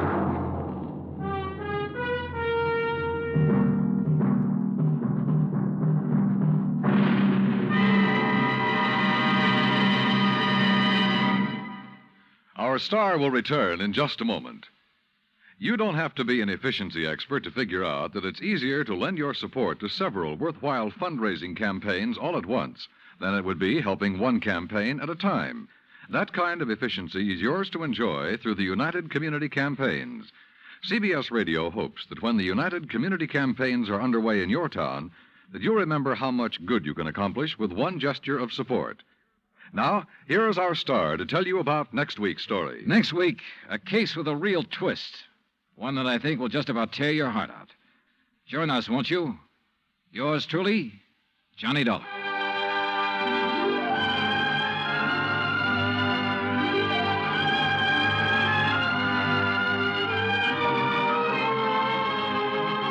Yours truly, Johnny Dollar, starring Bob Bailey, originates in Hollywood. It is produced and directed by Jack Johnstone, who also wrote tonight's story. Heard in our cast were Virginia Gregg, Harley Bear, Victor Perrin, Bob Bruce, Harry Bartell, Vivi Janis, Tony Barrett, and Junius Matthews. Musical supervision is by Amerigo Marino. Be sure to join us next week, same time and station, for another exciting story of yours truly, Johnny Dollar. Dan Cubberly speaking.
From Hollywood, it's time now for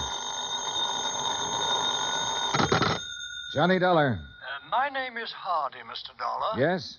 I'm returning the call you made to Mr. Ellis Rasmussen. If you will state your business, I shall be glad to transmit it to him. You tell Mr. Rasmussen I'm an insurance investigator from Hartford, and the matter involves a member of his own family. Oh, young Mr. Rasmussen? Yes. Could you hold on a moment, sir? I could. Mr. Rasmussen will send a car for you at 6 o'clock. Look, I can take a cab. Oh, well.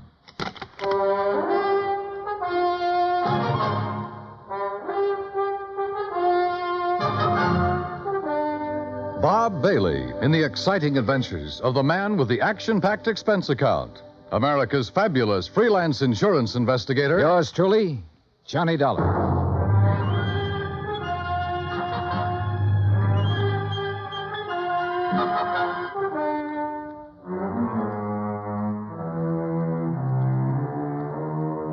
Expense account submitted by Special Investigator Johnny Dollar to the Universal Adjustment Bureau, Hartford, Connecticut.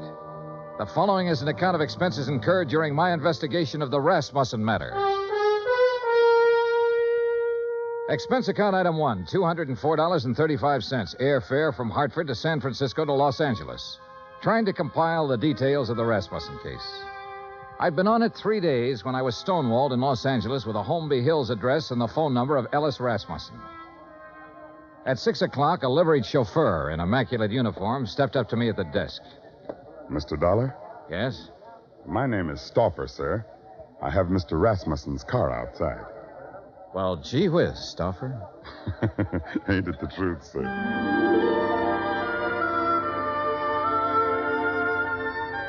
A few minutes later, when we turned into the lush green Holmby Hills section, I had a suspicion I was about to deal with a bona fide millionaire.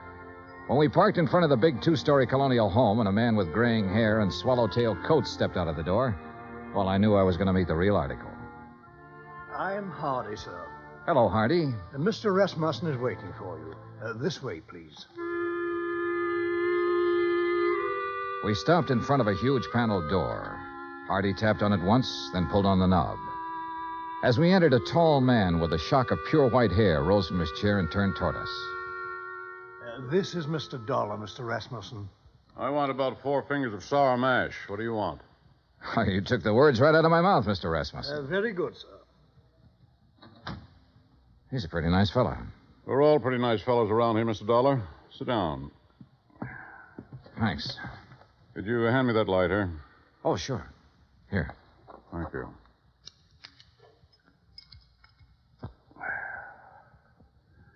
What are you doing in Los Angeles? Why, federal underwriters of Hartford wrote a blanket policy for all Imperial Rubber Company employees. Your son was an executive with Imperial when he was killed in Malaya last spring.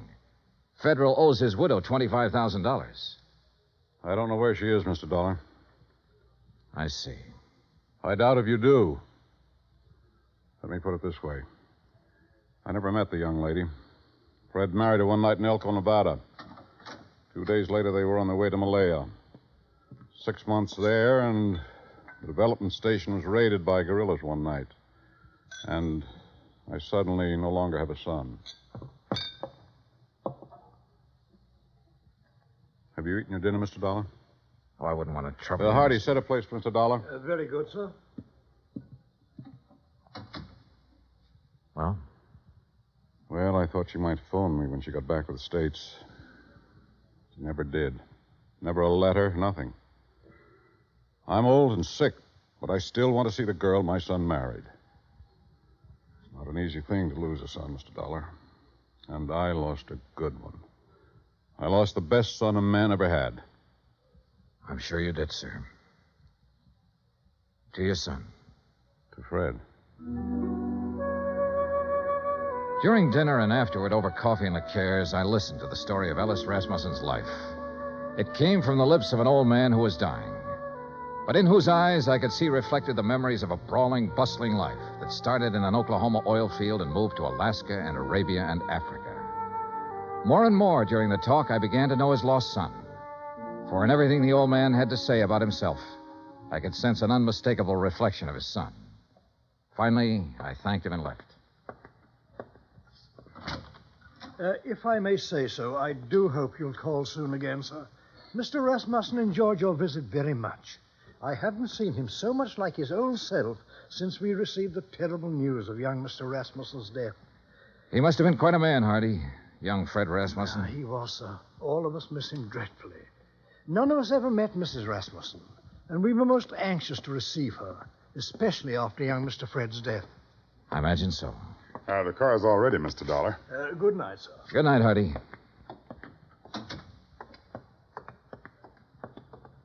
Fine night, Mr. Dollar. Yeah. Stomper. Yes, sir? I didn't want to press the point with Mr. Rasmussen, but now maybe you can straighten me out. Did he approve of his son's marriage? Let's put it this way, Mr. Dollar. Mr. Rasmussen approved of Mr. Fred. And if Mr. Fred got himself married, then Mr. Rasmussen approved of the girl. Between them two, they had that kind of understanding. Real people. Expense account item 2, $1.98. Telegram to Personnel Division, Imperial Rubber Company, requesting a copy of all information they might have on Laura Olson Rasmussen. Item 3, $6. One long-distance phone call to the Universal agent working the case in San Francisco. Mrs. Rasmussen left the Malaya Peninsula by boat from a town called Cochette 3 days after the news of her husband's death. A week later, she booked plane passage in Hong Kong with Trans-Pacific Airlines.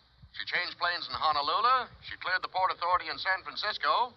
From there on, we lost her. Get a list of all the passengers who were on that plane. Okay. Get someone checking the hotels in the Bay Area. She might have checked into one when she hit Frisco. Okay. Now listen, we're looking for a woman whose husband was brutally murdered about 2 weeks before she got back to the States. If she's anything like I think, she was probably about at the end of a rope. Now start asking questions at places where people like that go. Right. On Wednesday morning, I rented a car. That's item 4, $25, and made the rounds.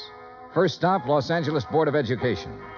By 4 o'clock in the afternoon, I had found 35 Laura Olsons who had attended public school in Los Angeles and were more or less in the proper age bracket.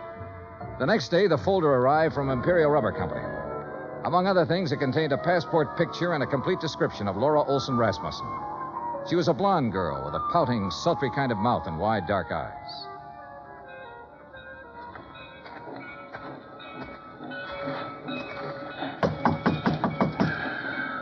You down there. Yes? What do you want? I'm looking for Mrs. Frances Olson. Are you Mrs. Olson? I don't want to buy nothing. Do you have a daughter named Laura Olson? Are you a policeman? No, I'm an insurance investigator. I'm trying to locate Laura Olson Rasmussen. Well, how'd you get this address? What's that? A picture of her. Let's see. That's my Laura. What about her? I've been trying to locate her for some time. Is she here? No, she ain't here. She ain't been here for 5 years. Do you have any idea where I can find her? Friends, maybe? Other relatives? You say her name's Rasmussen now? Yes, she married a man named Fred Rasmussen. Married? Well, ain't that just something? You didn't know your daughter had been married, Mrs. Olson? How would I know? How would I know anything about her?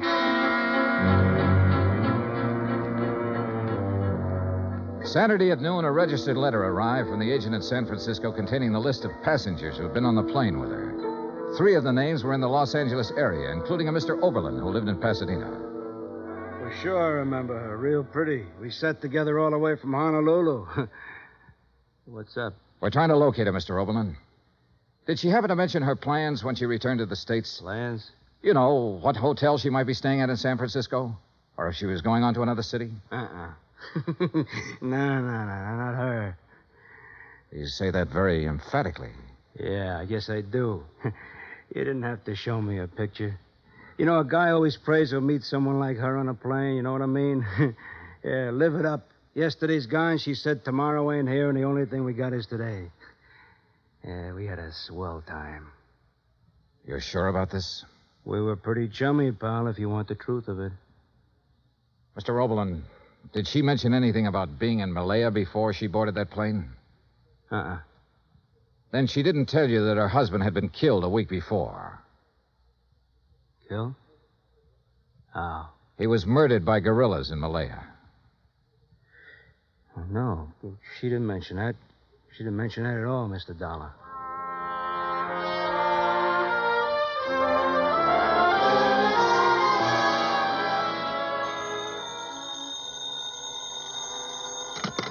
Johnny Dollar. This is Hardy, Mr. Dollar. How are you, Hardy? How's Mr. Rasmussen? He's not so well, sir. That's why I called. Could you possibly find time to visit him? Tonight? May I send a car right away? Is it serious? He's dying, sir.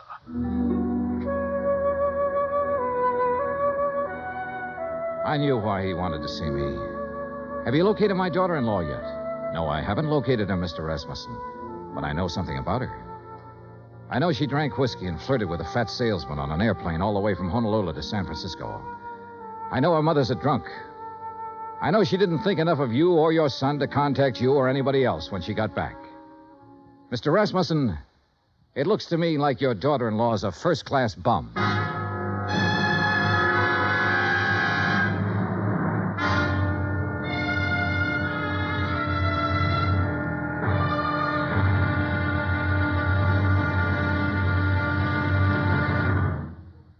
Act Two of yours truly, Johnny Dollar, in just a moment.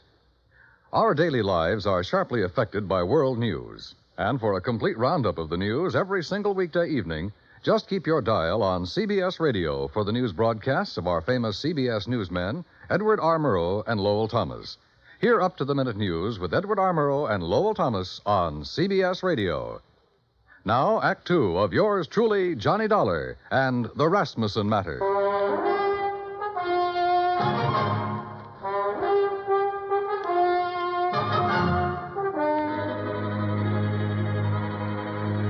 There was a black coupe with MD on the license parked in the driveway of the Rasmussen house when we pulled up. In the bedroom, a silvery-haired man in a black suit was sitting beside the bed that held Ellis Rasmussen. He was introduced as Dr. Butler. Then I shook the hand of Mr. Rasmussen. Someone suggested that Dr. Butler might like to use the library for his calls. And I was alone with the old man. If you want some whiskey, keep it in the sideboard over there. Not now, thanks. I wish I had some news for you, Mr. Rasmussen. We're finding out things, but we haven't found her yet. What things? Oh, things. Nothing important. Dollar, if I judge you right, you know your business. And if you haven't found my daughter-in-law by now, you've certainly found out what kind of person she is. So tell me. I haven't met her. I don't know. You're being evasive. I don't work for you, Mr. Rasmussen. I'm an insurance investigator trying to locate a woman and pay off a claim. If I don't find her, the case will just have to sit, unless you or someone else concerned makes a report to missing persons. Then the cops can take over, and maybe they should right now.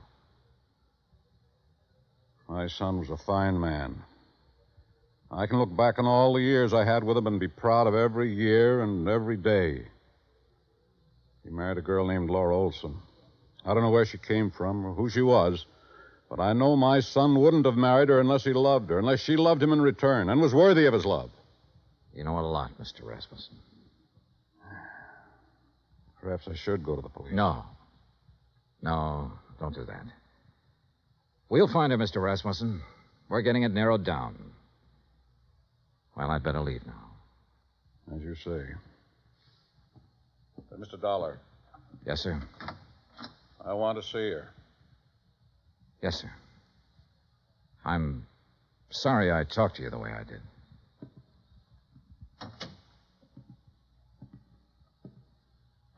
Phone call for you, Mr. Dollar. Would you like to take it in there? Oh, yeah, sure. Keep an eye on him, Hardy. Trust me, sir.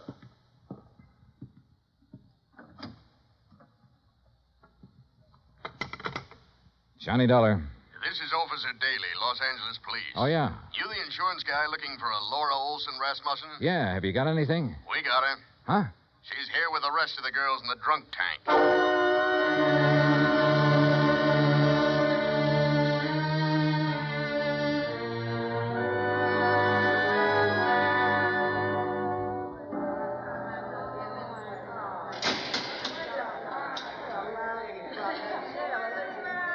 A drunk tank will always smell of disinfectant.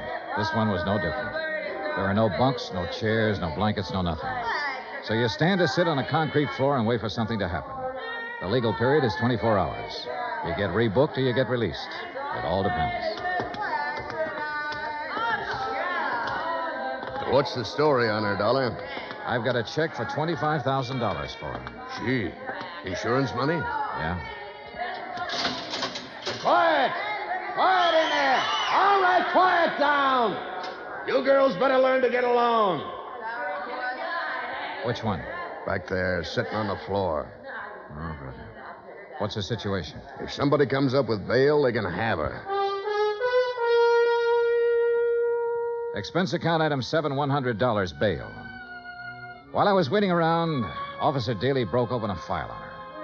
A dozen aliases, a dozen charges, and one conviction for shoplifting. A career of petty thievery that began at the age of 16 and ran up into a 22nd year. Expense account item 8, $35 telegrams. I sent wires to all parties concerned, all parties except Ellis Rasmussen, ordering a stop on their activities since Laura Olson Rasmussen had been found.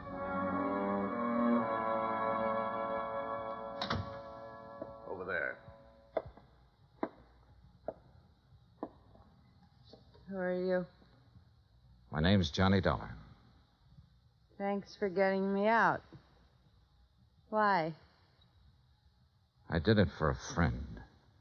Friend. I didn't know I had any.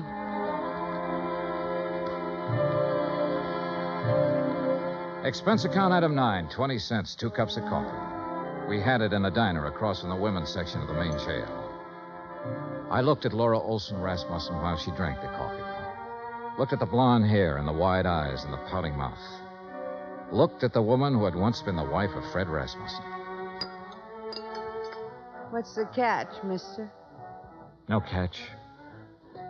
You put up $100 for me. I don't know you from a load of coal. No, you don't. Where do you live? I've been staying at the Piedmont Hotel. You know where it is? No. No, not many people do. Especially people with clean shirts. What have you been doing since you got back from Malaya? I've been getting along. You got something to do with Fred? You know about Malaya. I know about a lot of things. I've been looking for you for a month. So what? Why didn't you contact your father-in-law when you got back? Why should I? What would he care about me? He never met me. What I mean to him? Right now, since he no longer has a son, you mean everything to him. You're kidding me, mister. I wish I was kidding you. I wish to heaven I was kidding you. Well, what now? Oh. I want you to come over to my hotel with me. Oh, now look. To sign some papers. I have a check for $25,000 for you. What was that? Your husband was insured. You're his beneficiary. All you have to do is fill out an application. I'll give you the check. I don't believe it. It's true. Come on. Expense account item 10, $2, cab fare to my hotel. I took her upstairs with me, stood over her while she filled out the necessary papers. Outside of that, we didn't say a word. Johnny Dollar. This is Stauffer, Mr. Dollar. Hardy asked me to phone you to see if there's any word. Oh, yes. Well, what'll I tell him, Mr. Dollar? Tell him no luck yet, Stauffer. How's the old man? About the same, sir. Counting on you, I think. I'll talk to you later. Yes, sir. Here you are. Okay. Thanks. Here's your check. Anything else? Nope. That's it. Okay. See you around sometime. Sure. Fred told me about a man named Stauffer who worked for his old man for years. Was that him on the phone just now? Yeah. Yeah. I didn't know what I was going to say to the old man, but I did know I was hoping that if Rasmussen had to die, that he'd die before anybody told him the kind of daughter-in-law I'd turned up. I didn't want to be in on that. Expense account item 11, $83, hotel bill. I checked out at 5:30, picked up my airline tickets at the desk, that's item 12, then sat around the lobby for 5 minutes. Item 13, 2 drinks for myself. Mr. Dollar, Yeah? Oh. I read in the paper that Ellis Rasmussen is dying. Is that true? That's true. Mind if I sit down? Suit yourself. What are you drinking? Nothing. I know why you didn't tell them you found me, and I don't blame you. If Fred's dad is anything like Fred was, then I know how you felt. Finding me the way you did. Let's forget it, Mrs. Rasmussen, shall we? I'd like to meet Fred's father. So you want to meet him, huh? The human thing would have been to see him when you came back. But not a line, not a word. That old man in that house knows his son was really a man. And on that basis, he believes, without seeing you, that his son married a real woman. He had love and sympathy and help and devotion and all the things you don't seem to have any use for waiting for you in that house. Oh, never mind. I loved Fred. Loved him from the first minute I saw him. You know what I was doing when I saw him? Was serving cocktails in a place like this. He didn't ask me what kind of a family I came from, whether I was good or bad. He just put one of those big arms around me one night and said, "You're mine." He said that to me. He said it because he loved me. No one ever loved me.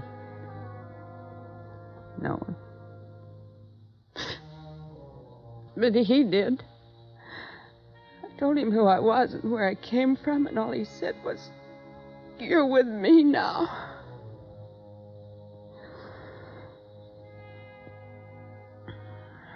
We went to Malaya together, and I never knew in all of my life what I knew then. How it was to be wanted by someone who was decent, kind. And then he was killed. He told me one afternoon when I was in Cochetti. I took a boat, and then I took a plane back here. Go on. I want to see Fred's father. I took a car to the house, and I saw what kind of a house and what kind of people his family were. I didn't go in. Couldn't you see me, cheap, rotten, dirty little me? Couldn't you see me walking in there and saying, "I'm me"? Couldn't you see that mother of mine moving in? What would that have done to the old man? It would have crushed out his whole memory of Fred. But don't think, Mr. Dollar, I haven't got my memory, too. I didn't drink that away. I was loved by a man. And I loved him back. I've still got that. I'm going out there pretty soon. Would you like to meet him?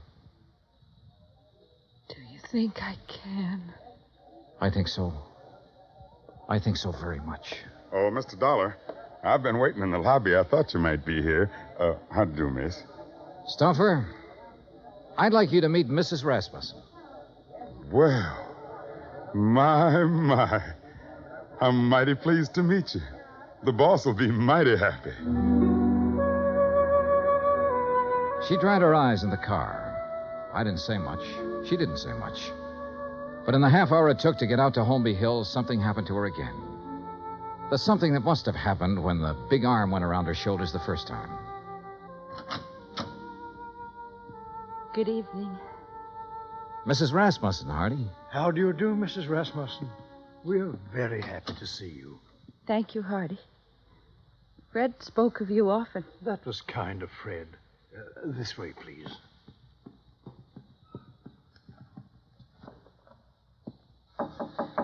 Come in, come in. I think you can introduce Mrs. Rasmussen, Mr. Dollar. Ring if you need me, sir. I'm scared. Laura, if there ever was a man for you not to be scared of, it's that man in there. How can I tell him about myself? I've been in jail. I can't. Watch. Well, Mr. Dollar, come in. I've brought someone for you to meet, Mr. Rasmussen. Come here. You'd be my son's Laura. Yes, you're Laura. Oh. Yes. Oh, now, there. Here. Now, look. Us Rasmussens mustn't meet like this with tears. There's so much I have to tell you. No. There's nothing you have to tell me. What? Let me put my arm around you. There. Now, feel it? Mm-hmm. You're my daughter. Do you understand that? Yes. Oh, yes. Then that's all the explanations we need between us. Yes. Hardy. Yes, Mr. Rasmussen? Bring Mrs. Rasmussen some brandy, I think. And I'll have some sour mash. Mr. Dollar? Sure. Make mine sour mash, too, Hardy. Very good, sir.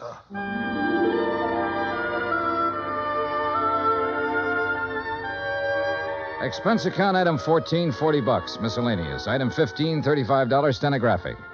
Expense account total, $1,965. Remarks? The old man's got a few weeks more. Laura's moving into the house with him to take care of him. She won't be telling him a lot of things about herself. She doesn't have to.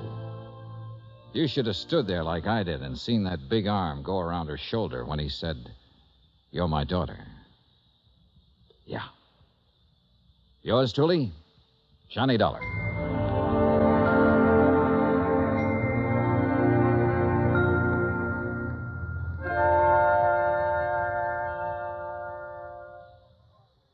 Our star will return in just a moment.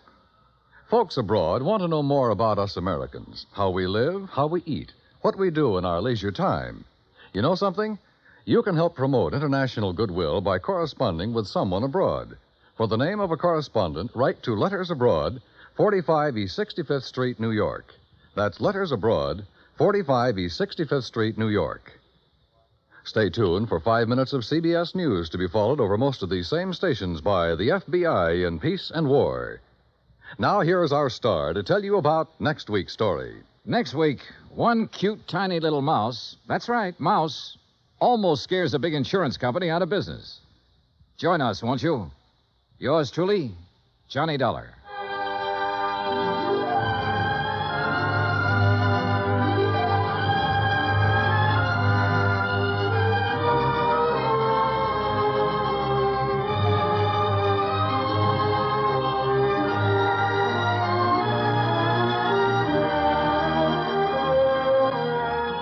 Yours truly, Johnny Dollar, starring Bob Bailey, originates in Hollywood. Written by John Dawson, it is produced and directed by Jack Johnstone. Heard in tonight's cast were Virginia Gregg, Gene Tatum, Eric Snowden, Roy Glenn, Will Wright, Frank Nelson, and Jack Crucian. Musical supervision is by Amerigo Marino.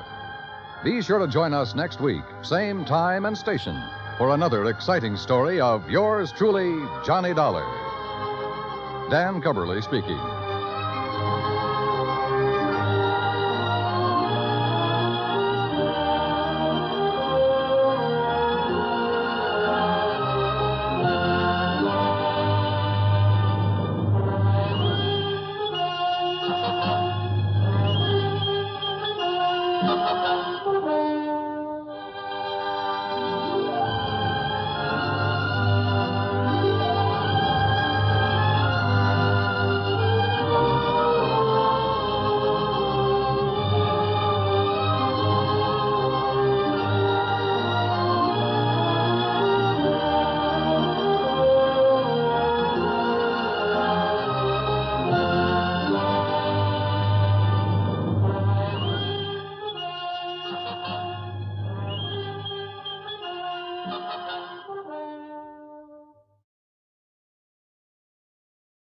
From Hollywood, it's time now for Johnny Dollar. Hi, Johnny. Who dat? George Reed. Well, Merry Christmas, George. Is it? Oh, what's the matter? You ever hear of Jediah Gillis? Eccentric? Owns about half of Rhode Island? That's the boy. A couple of weeks ago, he wrote a special policy on an item he wanted insured. And it's up and disappeared, huh? How'd you know? Oh, just a wild guess. What did he lose? I hope you're sitting down, Johnny. Yeah? Why? Because the insured item is a mouse. House? Mouse. What?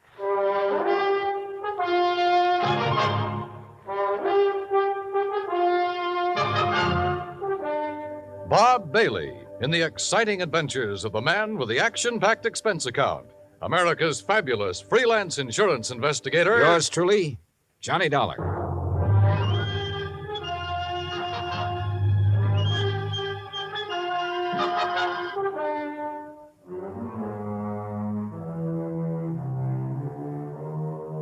Expense account submitted by Special Investigator Johnny Dollar to Floyd's of England, American Branch Office, 443 North 15th Street, Hartford, Connecticut. The following is an account of expenses incurred during my investigation of the missing mouse matter. Expense account item 1, 85 cents, taxi from my apartment to George Reed's office. He was on his feet waiting for me. His Ivy League suit looked as though it had been slept in, and he needed to shave. Close the door, Johnny. Yeah, sure. Johnny, I'm going to level with you. This thing has me going. Well, it serves you right. Anybody who'd insure a mouse deserves what he gets. Yeah, but it isn't an ordinary mouse, Johnny. No? Not according to Mr. Gillis's original application. Yeah, take a look. Item to be insured. One unusually talented grayish-brown mouse. Unusually talented? Like how? I don't know. What? I tried to find out, but Gillis wouldn't tell me. And still you issued the policy. You know our company, Johnny. We have a reputation for insuring almost anything, but we have to draw the line occasionally, and we would have here, except for one thing. What's that? And believe me, it better be good. It is. Gillis carries all of his insurance with us. Yeah, but even so. Just one of his several policies is a straight life for $350,000. Wow, king-size premiums, huh? Exactly. So when he called asking us to insure this fellow's mouse for a few weeks... Wait a minute. Gillis doesn't own it? No. Well, who does? It belongs to a friend of his, a man named Glazer. He's spending the holidays with Gillis. Gillis didn't want to be responsible if something happened to Glazer's mouse while he's there, so he asked us to write the policy. How much did you insure it for? All the company would allow, $5,000. Oh, now, George, you think I want to get all worked up over a lousy $5,000 loss? What kind of a commission can I possibly make on that? Look, give me a chance to finish, will you? All right, but only because it's Christmas. All right. Late last night, I received a call from Gillis. He wanted to know whom we considered the best investigator in this part of the country.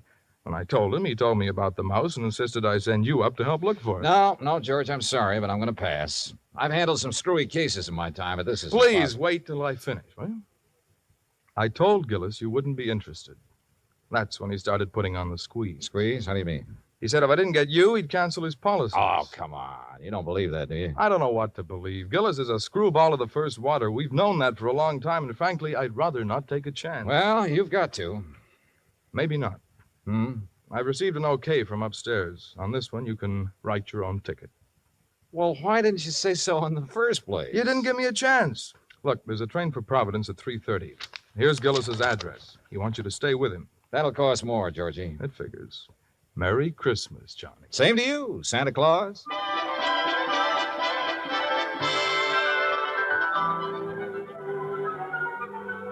Expense account item 2, 85 cents, cab fare back to my apartment. I was intrigued by what George had told me and by what his company was going to add to my bank account, so I didn't really mind changing my plans for the holidays. Expense account item 3, $18.90, transportation, including a round-trip ticket, Hartford to Providence, and cab fare out to the Gillis residence. Palace would be a better word for it. It stood in the middle of a large wooded park. Must have been half a dozen acres, all of it surrounded by an old-fashioned iron fence. I dismissed the cab and had started toward the front door when it opened. And standing against the light, watching me, was a tall, beautiful girl. Careful of the steps. What? The steps, they're icy. Oh, thanks. We've been expecting you, Mr. Dollar. Hi. Well, hi. Mr. Glazer and Father are in the library. Would you like to meet them now or wait till after you're settled? I'm afraid I'd better see them right away, Miss Gillis. Marion, Johnny. Well, come along. You know, for the first time, I'm glad I came home for the holidays. Home from where? New York. Here we are. You'll have to come visit me, Johnny. Maybe I'll do something drastic, like losing a mouse to guarantee it. Marion, I told you to keep that door closed. Oh, Mr. Dollar's here, Father. Oh, well, have him come in. Yes, by all means, have him come in. See you later, Johnny. Well, Dollar, glad you finally got here. Yes, indeed. Thank you, sir. This is my friend and associate, Bert Glazer. Hiya, Mr. Glazer. Bertie and his pals, Mr. Dollar. Beg pardon? My dog act. You investigators are supposed to have good memories. I hoped you might have caught us at some time or other. No, afraid not. Oh, would you like to have a drink, Mr. Dollar? No, thanks. Now, suppose I got anything you want to drink. I got an eggnog, hot buttered rum. Well, maybe later. Right now, I'd like to hear the details of your loss. You mean that insurance agent didn't give you all the information? He didn't know it all, Mr. Gillis. All he did know was that a so-called talented mouse has disappeared. So-called. And he hasn't disappeared either, not at all. He's been kidnapped, that's what. Kidnapped, yes, sir, and we know who did it, too. And why. We know why, too. And it's your job to get him back, Dollar. Oh, now, wait a minute. And I'm not going to pay 1 red cent for ransom. Not 1 cent. Not 1 cent. Okay. But what makes you so sure the mouse was kidnapped? Well, I'm afraid I can't tell you that without Bert's permission. Well, Mr. Glazer? Well, if we tell you, we must have your solemn promise you won't repeat it to anybody until Christmas Day. Well, I'm not sure I can do that. If you can't, we don't open our mouths. Right. Well? Okay. Till Christmas Day. Good. Dollar, suppose I told you Gulliver was worth at least $50,000. Gulliver? The missing mouse. Oh. You'd be surprised if I said he was worth that much? Depends. You claim he's talented. Does that have something to do with this valuation you put on him? Something. Oh, it has everything to do with it. Yes, sir. Well, what does Gulliver do that other mice can't? Nothing.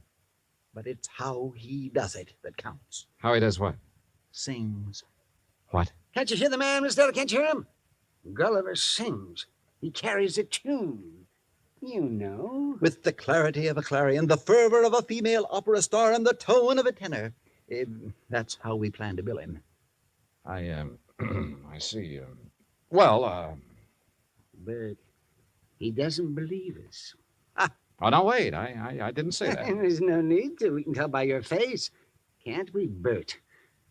But a mouse. Mr. Dollar, it is a scientific fact that mice sing. Mice sing? Well-known magazines have published articles proving it. Unfortunately, most of them sing in a scale too high for human hearing. But not Gulliver. Well, not Gulliver. Yeah, that's right. He's a basso. A basso? By mousy standards, that is. Oh, no. No, Bert, he still doesn't believe us. Very well, Jedediah, there is only one thing to do. There's only one thing to do. You follow us, Dollar. We'll erase the doubt in your mind forever.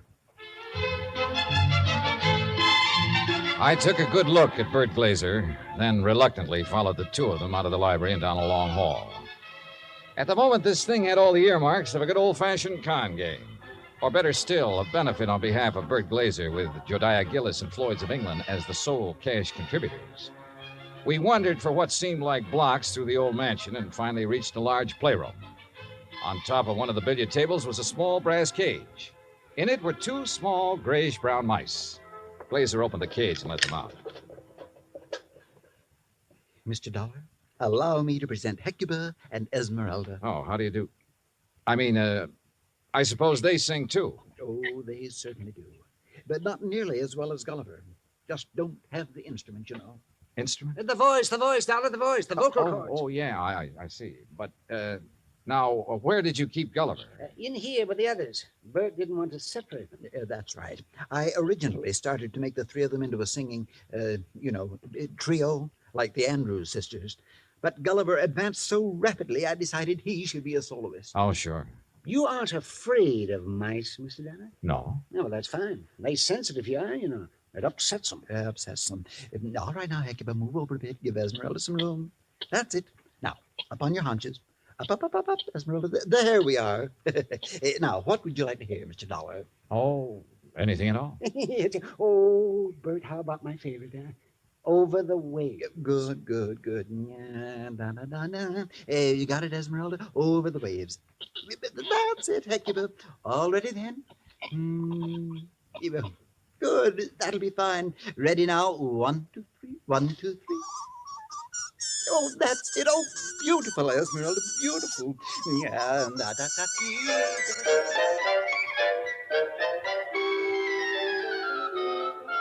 Well, I won't say I was convinced, but I won't say I wasn't. But I will say those mice were singing something, or giving a mighty good imitation of it. We returned to the library, and this time I sampled the eggnog liberally. Is that all right, Dollar? Oh, fine, thanks. Well, Dollar, you know now why we believe Gulliver was kidnapped? Well, I'm not sure. To exploit him. What else? Exactly. You have any idea who did it? Harry McQueen, that's who. McQueen. Who's McQueen? Used to be my agent. Theatrical agent? He's been snooping around here lately, Johnny.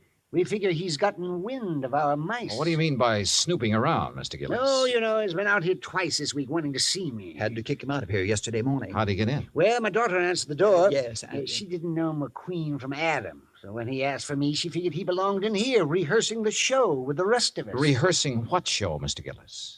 What show? The show for the Children's Hospital. Jodiah puts one on for the sick kids every Christmas Eve. Of course. You know, Dollar, variety act, a Santa Claus. This year, though, we got a radio hookup. Go all over the state. And Gulliver, well, he was going to headline. And that's why I sent for you, Dollar. I figured you can get him back by tomorrow afternoon if anybody can. How long was McQueen in here before you noticed him? Long enough to lift Gulliver. This was our dress rehearsal, Dollar. We'd asked some of the kids from around the neighborhood in to watch, so it was pretty crowded. Where were the mice during the rehearsal? Well, that's where I made my mistake. What do you mean? We were keeping them a secret till the real show. Well, where were they? In their cage, over there on the mantel. Now, we were using this part of the room for the stage, so McQueen could have just reached in and taken Gulliver without us seeing him. Now, what makes you so sure McQueen did it? We told you. Besides, who else would want him? Who else? And it was right after I kicked him out of here that I discovered Gulliver was missing. What'd you do then? I called off the rehearsal and started searching for him. McQueen? Dick Gulliver. And I put in a telephone call to the Providence house where McQueen was staying. Did you talk to him? Nope. They said he checked out. After questioning them for a while, I finally had a nightcap with Jediah, then went to the phone in the hall and made some calls, including one to George Reed. Well, how's it going, Johnny? It's not. That's why I'm calling. Look, they think a theatrical agent named Harry McQueen stole the mouse. He has offices in Boston and New York. I placed a person-to-person call to both offices, but with tomorrow Christmas Eve, he might not get the message. So, what do you want me to do? Find out his home number. Ask him to call me here. Okay. Anything else? Hello? Johnny? Johnny, you there? Yeah. And so is a cat. What? A big yellow cat. What's so unusual about that? Oh, nothing. Except he's got a grayish-brown mouse between his two front paws.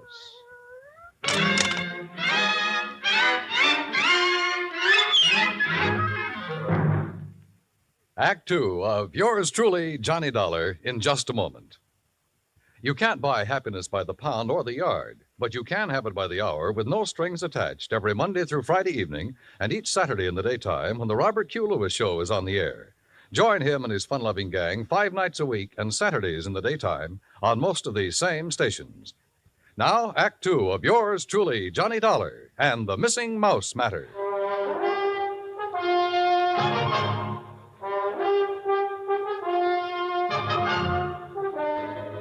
I was standing in the hall of Jediah Gillis's home looking at a big yellow cat that had a mouse between its two front paws. As far as I was concerned, a mouse is a mouse, and this one could be Gulliver. I cut short my phone conversation with George Reed, then started toward the cat. Here, kitty. Here, kitty, kitty. Nice, kitty. Pretty kitty. Here, kitty. Mama, where are you? Here, kitty, kitty. That's a good kitty. Now, kitty, let me have the little mouse. Mama, you naughty cat. Where? Oh, This cannibal belonged to you, Marion? yes, I promised Father I'd... What do you mean, cannibal? Take a look. Oh, no. Oh, yes. And he's very, very dead. Oh, you don't think it's Gulliver, do you? Well, Mr. Glazer will have to identify him. And if he is, well, that's that. Oh, no, Johnny. What do you mean? Oh, Johnny, please, you don't have to tell him, do you? Well, sure. If it's Gulliver, this thing's cleared up. If it's not, your Rama gets a reward for being a good mouser. Oh, Johnny, please. Dad almost had a fit when I arrived here with Rama. He made me promise to keep him in my room. This the only time he's been out? Well, no. Oh. He was out for a little while yesterday while they were rehearsing. I didn't notice he was gone till after lunch. Then the corpse could be Gulliver's. Oh, Johnny, if it is, there's nothing we can do about it now. And if you tell my father, besides making him angry, it'll break his heart. All right. I won't say anything until tomorrow night. Oh, thanks, Johnny. Night. Good night.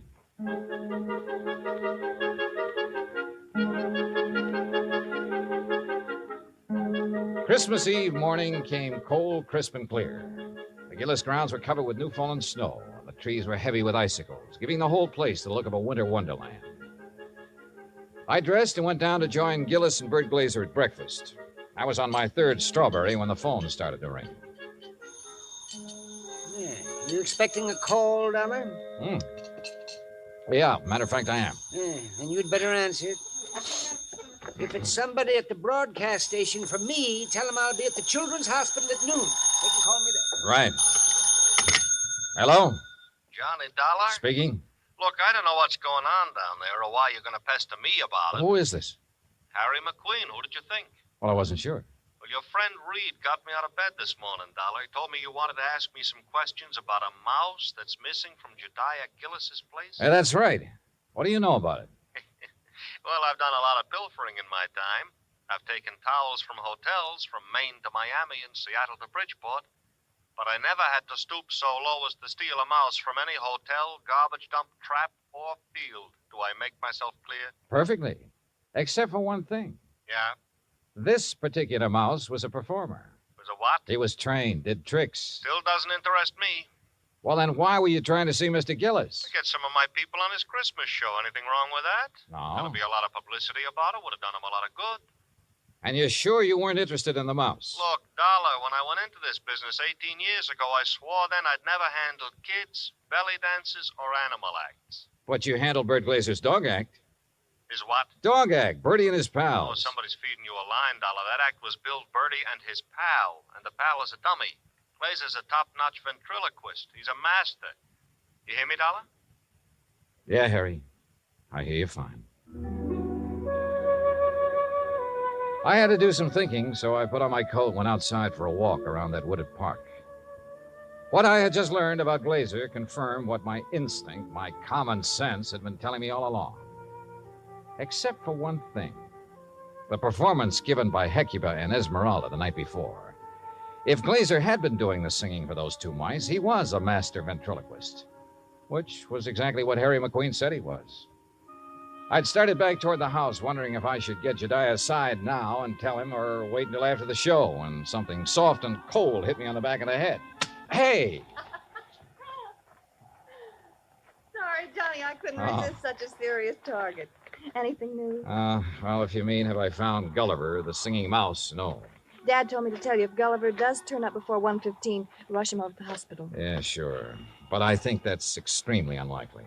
You think Rama got him, don't you? If he did, he got a very ordinary mouse. He didn't get one that sings. I'm afraid I lost you. Doesn't matter. Oh, now I wonder what he wants. Who? That boy on the porch. Oh, well, if this was Hartford, I'd say he was the paper boy coming around to collect. Well, it's not Hartford, and he's not a paper boy because Dad doesn't subscribe to anything but Fortune. Oh, well, then he's selling something. Well, if he is, he's not going to give us a chance to buy any. Johnny, looks like we scared him off. That's funny. Hey! Hey, come back! He sure tore out of here when he saw us. Wonder what he wanted. Do you suppose he was one of the kids they invited in to see the dress rehearsal? Well, if he was, what would he be doing back here today? I don't know. Let's take a look around.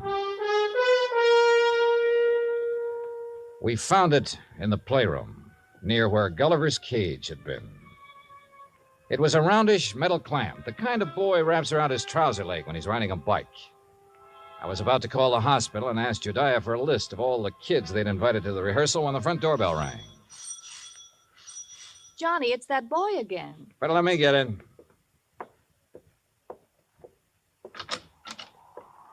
Hi. Hi. I was over to see the show the other day. Oh? Yeah. You see it? No, I wasn't here then. Oh. Jeez, sure is cold, ain't it? Yeah, sure is. Oh, why don't you come in and get warm? Oh, no, that's okay. No, come on. Nobody's here. No? Oh, okay. Yeah, sure, come on. I don't want to bother nobody, I was just riding by and I thought I'd stop and tell old man Gillis what a swell show they put on. You really liked it, huh? Yeah. All except for that Santa Claus. Oh? What was wrong with him? Nothing. Just that, well, who believes in all that smushy kid stuff? Kids, I guess. How old are you, Bobby Neves. How old are you, Bobby? Almost 11. Well, being that old, I can understand why you weren't impressed with the Santa Claus. All that other stuff, too.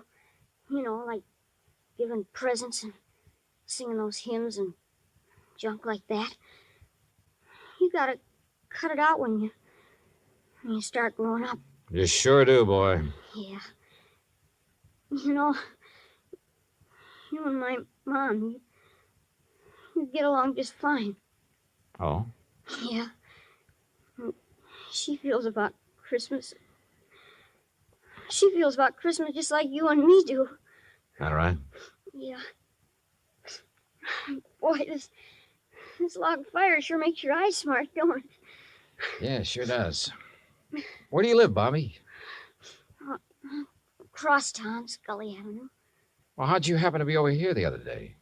Well, I was riding my bike when I saw this dog. Well, gee, he was... Anyhow, when I tried to catch him, he ran from me. I followed the silly mutt clear over here. You ever catch him? No. I was about to when this man hollered and asked me if I wanted to see a free show. So I came in. I see. Well, you must like dogs a lot, huh? Sure. You got one? Used to have one when my pop was with us, but we can't have no pets where we're living now. Oh, that's rough. Yeah. You know that poem? Which one? About all through the house not a creature was stirring, not even a mouse. Yeah? Well, that fits our place. Especially now. How do you mean? Well, I didn't think he'd miss it, man with a house as big as this one and all. So when I saw this cute little fella up in that cage, well, I didn't really mean to take him on hold, Lindy, but when he got under my sweater and was real quiet, like he liked me, well, you know what I mean. Yeah, Bobby. I know. But I got to thinking and decided to bring him back. So would you give him to the old man, to Mr. Gillis for me, please? No? I think you'd better do that yourself. Oh, no, please. He might be awful mad at me by now. No, Bobby. In fact, you're going to get a reward. Yeah? Word of honor. Now, what do you say we go down where Mr. Gillis is putting on that Christmas show and see it? Okay? Oh, sure. Bobby, Yeah? did you notice anything unusual about this mouse? Yeah, I sure did. What was it? He got some white on his right hind foot.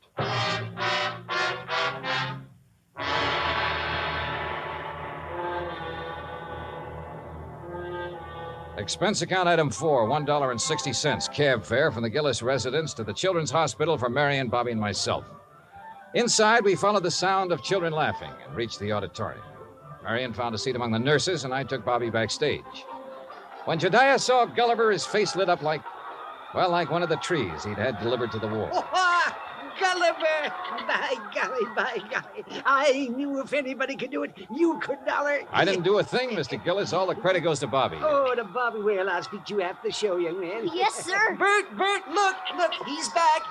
So glad to go, my stout Gulliver. Oh, I do declare I have never been so glad to see a person before. You better hurry, Bert. He's scheduled to go on in just a minute. Oh, he will. Well, I'll go check on the microphone when everything be just so. Don't go away, Dollar. No, he won't. Bobby, why don't you sit over there where you can see the stage? Yes, sir. Bert, you think Gulliver will sing today? I know he will. Oh, get ready, Gulliver. But that boy had Gulliver all day and all night, and he didn't sing once. Did the boy ask him to? Ladies and gentlemen, boys and girls, for the first time in the world, one of the wonders of the world, Gulliver, the Singing Mouse. Hey, Mr. Dollar, can that mouse really sing? That is what we're going to find out, Bobby. Exciting, isn't it, Dollar? Sure is, Mr. Gillis. All right, thank you, folks. Thank you. Thank you. And now for Gulliver's first number, he'd like to sing with... what's that, Gulliver? I see. He's going to sing Jingle Bells. But he wants me to get off stage so everybody will know it's really him doing it and not me. Thank you. Is he all right, Bert? Oh, fine, fine. Just feeling his oats. Well, why doesn't he start? He's going to. Listen.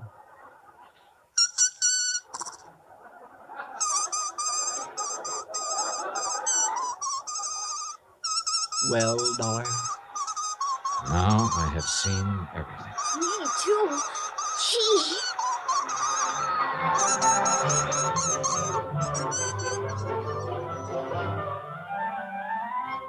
Bert Glazer had a logical answer for having lied about his old vaudeville act. He knew I wouldn't believe the mice could really sing if I'd known he was a ventriloquist. And you know, well, after all, yet sometimes... Expense account total, including cab fare, Hartford Station to my apartment, $38.20. As for my separate and additional fee, as agreed upon before I took this matter, well, there's a boy named Bobby Neves who lives on Scully Avenue over in Providence. See that he gets it, huh? Yours truly, Johnny Dollar.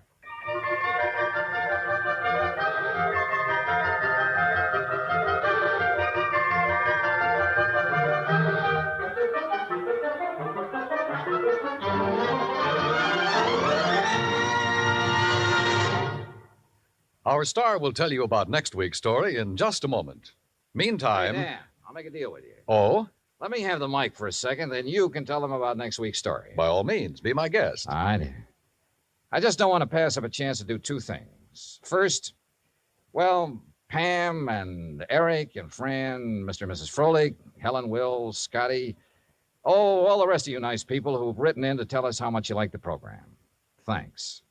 I really appreciate hearing from you, and believe me, I'll answer your letters just as quickly as I can.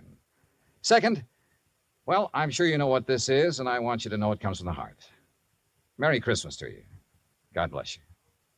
Now, next week. Next week, the case of a prize fighter who could win only by losing, because his life depended on it. Right. Join us, won't you? Yours truly, Johnny Dollar. Yours truly, Johnny Dollar, starring Bob Bailey, originates in Hollywood. It is written by Charles B. Smith and produced and directed by Jack Johnstone. Heard in our cast were Mary Jane Croft, Howard McNear, Parley Bear, G. Stanley Jones, Bill James, Lawrence Dobkin, and Richard Beals. Musical supervision is by Amerigo Marino. Be sure to join us next week, same time and station, for another exciting story of yours truly, Johnny Dollar. Dan Cubberly speaking.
From Hollywood, it's time now for...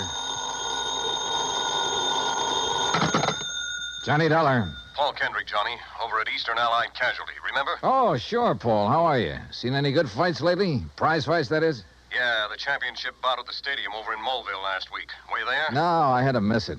But it didn't miss me. Huh? The minute Georgie hit the canvas in that fourth round, it cost me $50. Johnny, Do you remember Al Coronado? Are you kidding? I've watched that boy come up from the Golden Gloves. Well, he fought in one of the preliminary bouts. I know. I lost on him, too. $20.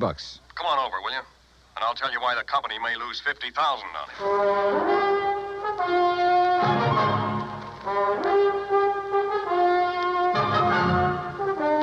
it. Bob Bailey in the exciting adventures of the man with the action-packed expense account. America's fabulous freelance insurance investigator. Yours truly, Johnny Dollar.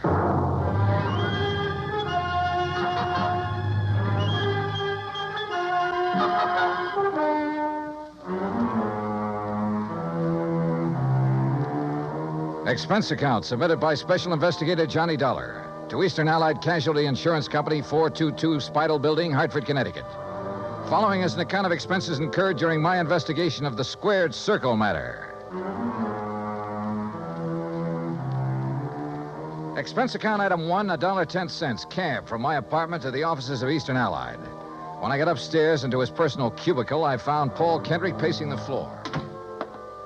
Sit down, Johnny. Have a drink if you want one. No, thanks. Hey, looks like you're the one who could use a drink. What are you worried about? Don't tell me you've been hitting the company till for big money to bet on the fights. Johnny, I'm worried about murder. Listen. I'm all ears. How long since you've seen Al Coronado fight? Oh, 6 months, a year, maybe. But before that, when he was working all the local arenas, you and I were present every time he put on the gloves. So? We knew him when he had reflexes quick enough to... Well, do you remember how he'd show off by picking a fly or mosquito out of the air, grabbing it between his fingers without even hurting it? Yeah, sure. He was no mental giant, not by a long shot, but he had the fastest eyes and hands I ever saw in a man. Right. But something has happened to him, something very wrong, and I think I know what it is. Listen. I'm listening. A few years ago, his manager, Ricky Malone, took out a $50,000 policy on him. Annuity. So what? A lot of managers take out policies on their boys. And then get him killed? Look, Al is fighting again tomorrow night in a small town outside of Joplin. Joplin? Missouri? A little place just across the state line. Johnny, I want you to be there. You mean as a sort of bodyguard? I want you to see the fight, that's all. See Al Coronado fight. Yeah, but this murder crack. I'm having a copy of the policy made, and you can pick it up at the Joplin post office. General delivery. Now, Paul... I know. I may be all wrong. This may only be a hunch, without a single legitimate reason for suspicion. That's why I took a whole week to think it over before calling you. That's why I want somebody who knows Al as well as you and I do to... Look, will you go down there and see him? Well, We'll pay the freight. Pad your expense account, anything you like. Oh, now that's an attractive But do offer. it, Johnny. Will you?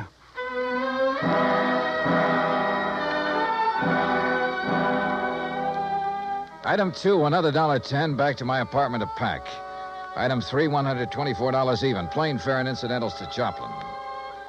By your leave, Paul, the incidentals included a new sports shirt loud enough to startle the whole state of Arizona, an extra pack of razor blades, and a new toothbrush. Also, item 4, $3, flowers for the stewardess, who managed to find me an extra bottle of champagne. I arrived at Joplin shortly before noon, and after checking into a hotel, found that by some miracle, a copy of Al's policy was waiting for me at the post office. A quick glance at it brings up item 5, $4.25 phone call. Well, what do you mean, holding out on you? I thought you said Ricky Malone took out the policy. He did, and pays all the premiums. But the beneficiary named is Frankie Fortina. Now, who's he? I don't know yet. Well, his address is in New York City. You better look him up, will you? I've been trying to. But the last time Fortina was at the address on the policy, it was a racetrack bookie joint. Oh, so that's why you're worried. That's one reason. Well, if you learn anything about him, let me know, will you? I'm staying at the Beverly Arms. Okay, Johnny. Johnny. Yeah? Call me again, will you? After the fight tonight. Sure.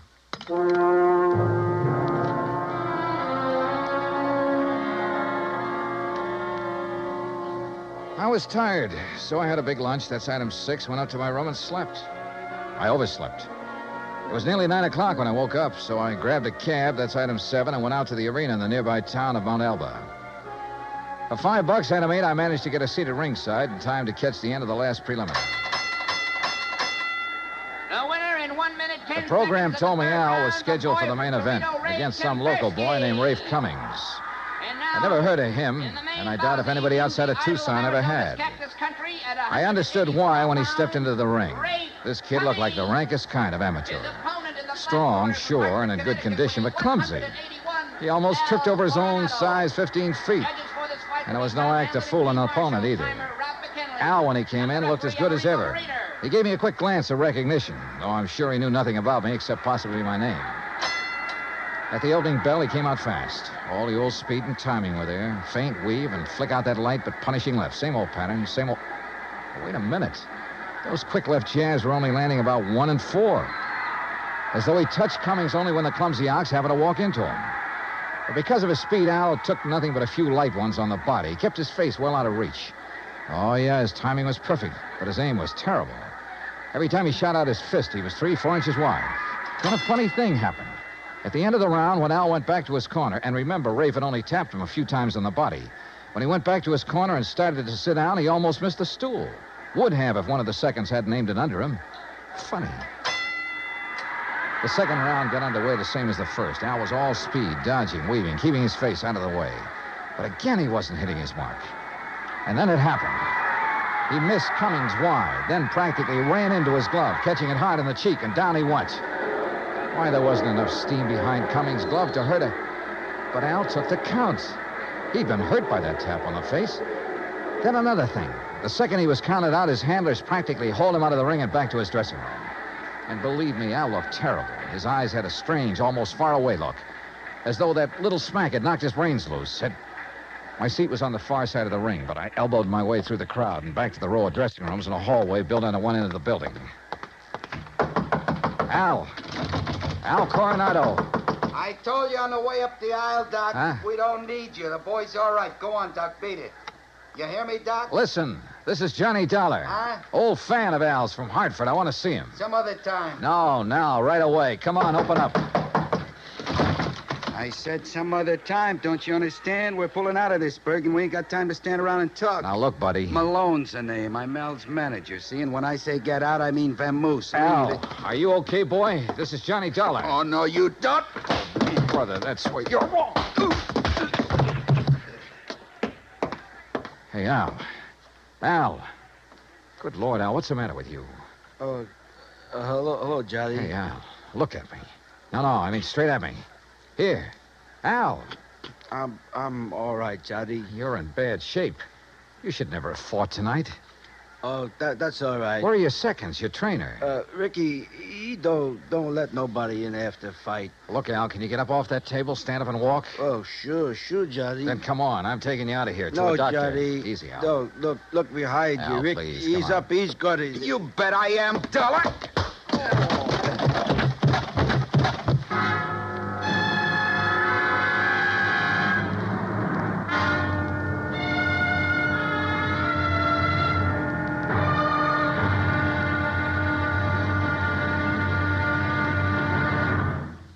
Act Two of yours truly, Johnny Dollar, in just a moment. Each Monday through Friday evening, most of these same stations bring you the Amos and Andy Music Hall. Variety entertainment at its best. For top songs, informal visits with top stars, and for a never-ending supply of fun, turn your home into the Amos and Andy Music Hall 5 nights a week.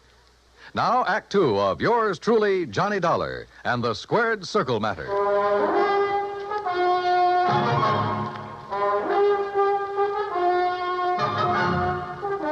When I came to, the dressing room was dark and quiet. After carefully falling off the table where they'd left me, I groped my way to the light switch, stumbling incidentally over the remains of the chair Ricky Malone had used on me. It was well after midnight, so I left by the dressing room window. The second I reached my hotel room, I put through a long-distance call, hoping Paul Kendrick would be in bed. He was. Yeah, hello? Johnny Dollar. And, Paul, you're right. It'll be murder unless I can stop it. Hey, you awake? Oh, you mean Al Coronado. What's happened, Johnny? Plenty. And listen, that boy is more than punch drunk.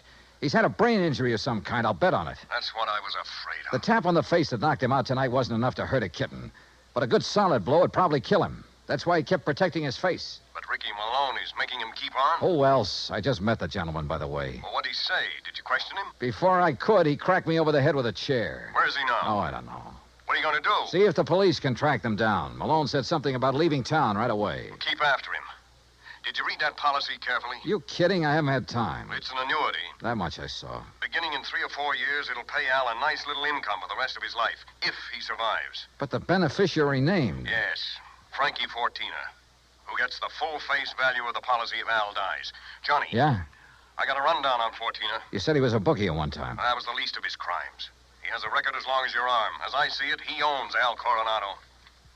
Then you're probably thinking what I am. But Al hasn't been doing so well lately. He's taken a big drop in class. Isn't making the purses he used to. You know that? Yes. The ANBA keeps a complete record. So with this injury to his brain, the only way Fortina can clean up on him is by seeing him dead. That's right. Well, what about medical examinations before these fights? Ricky Malone could bribe his own mother, especially in some of the towns where Al has been fighting lately. Yeah, that's possible, of course. Also, what you and I believe is wrong with Al is one of the hardest things in the world to detect. Yeah, I must admit he looked great when he entered the ring. Okay, Paul, one thing's in our favor. Neither Al nor Ricky Malone knows who I am, outside of being a fight fan. Just so Fortina doesn't learn different. Where is Fortina, by the way? I don't know. So, Johnny, whatever you do, be careful.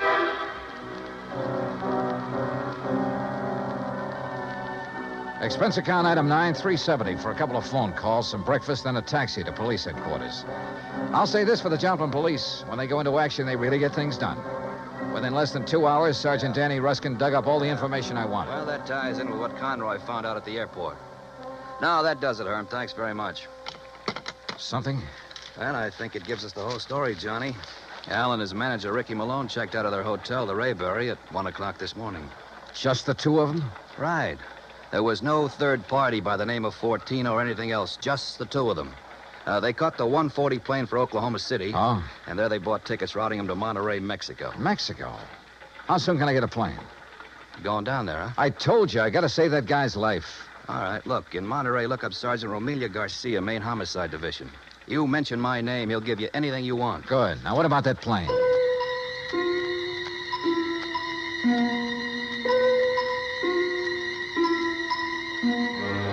The deal on plane connections turned out to be bad. The best time I could make was by way of El Paso. That's item 10, $127, including incidentals. I finally pulled into Monterey shortly after 8 p.m. I parked my bag at the airport, taxied into town. Item 11, I went straight to main headquarters of the Policia. Sergeant Romelio Garcia was off duty. Had gone to the fights. Item 12, $4 American for a fast taxi ride to the Plaza del Fisticuffs, or whatever they call it. There, for item 13, $5, I had the sergeant paged over the PA system. After 2 or 3 minutes, a short, stocky, important-looking figure in police uniform strode up to the door. Senor Johnny Dollar? Yeah, that's right, Sergeant. How are you? You Americanos. Now, what is so important I must leave the excellent fights to talk with you, huh? The possible murder of an American fighter right here in your own ring. So what is that to be excited about? Something that happens all the time. It's because the Mexican fight is more better than the Americano fight. So if that is all it is bothering Incidentally, you... Sergeant Danny Ruskin of the Joplin Police. Sergeant Danny. Why do you not say so at the beginning? Well, you didn't give me much of a chance. How is it, my good friend, Sergeant Danny? Pues it's too long I have seen him. Yeah, well, look... Excellent man, Sergeant Danny. When I have trouble with one of our Mexican nationals who escape across the border and go all the way to Missouri, Joplin, it's Sergeant Danny who... But you have a problem, huh? Yeah. A fighter named Al Coronado. Coronado. Oh, but of course, tomorrow night he is fighting here, and he will lose. Why do you say that? Come, look.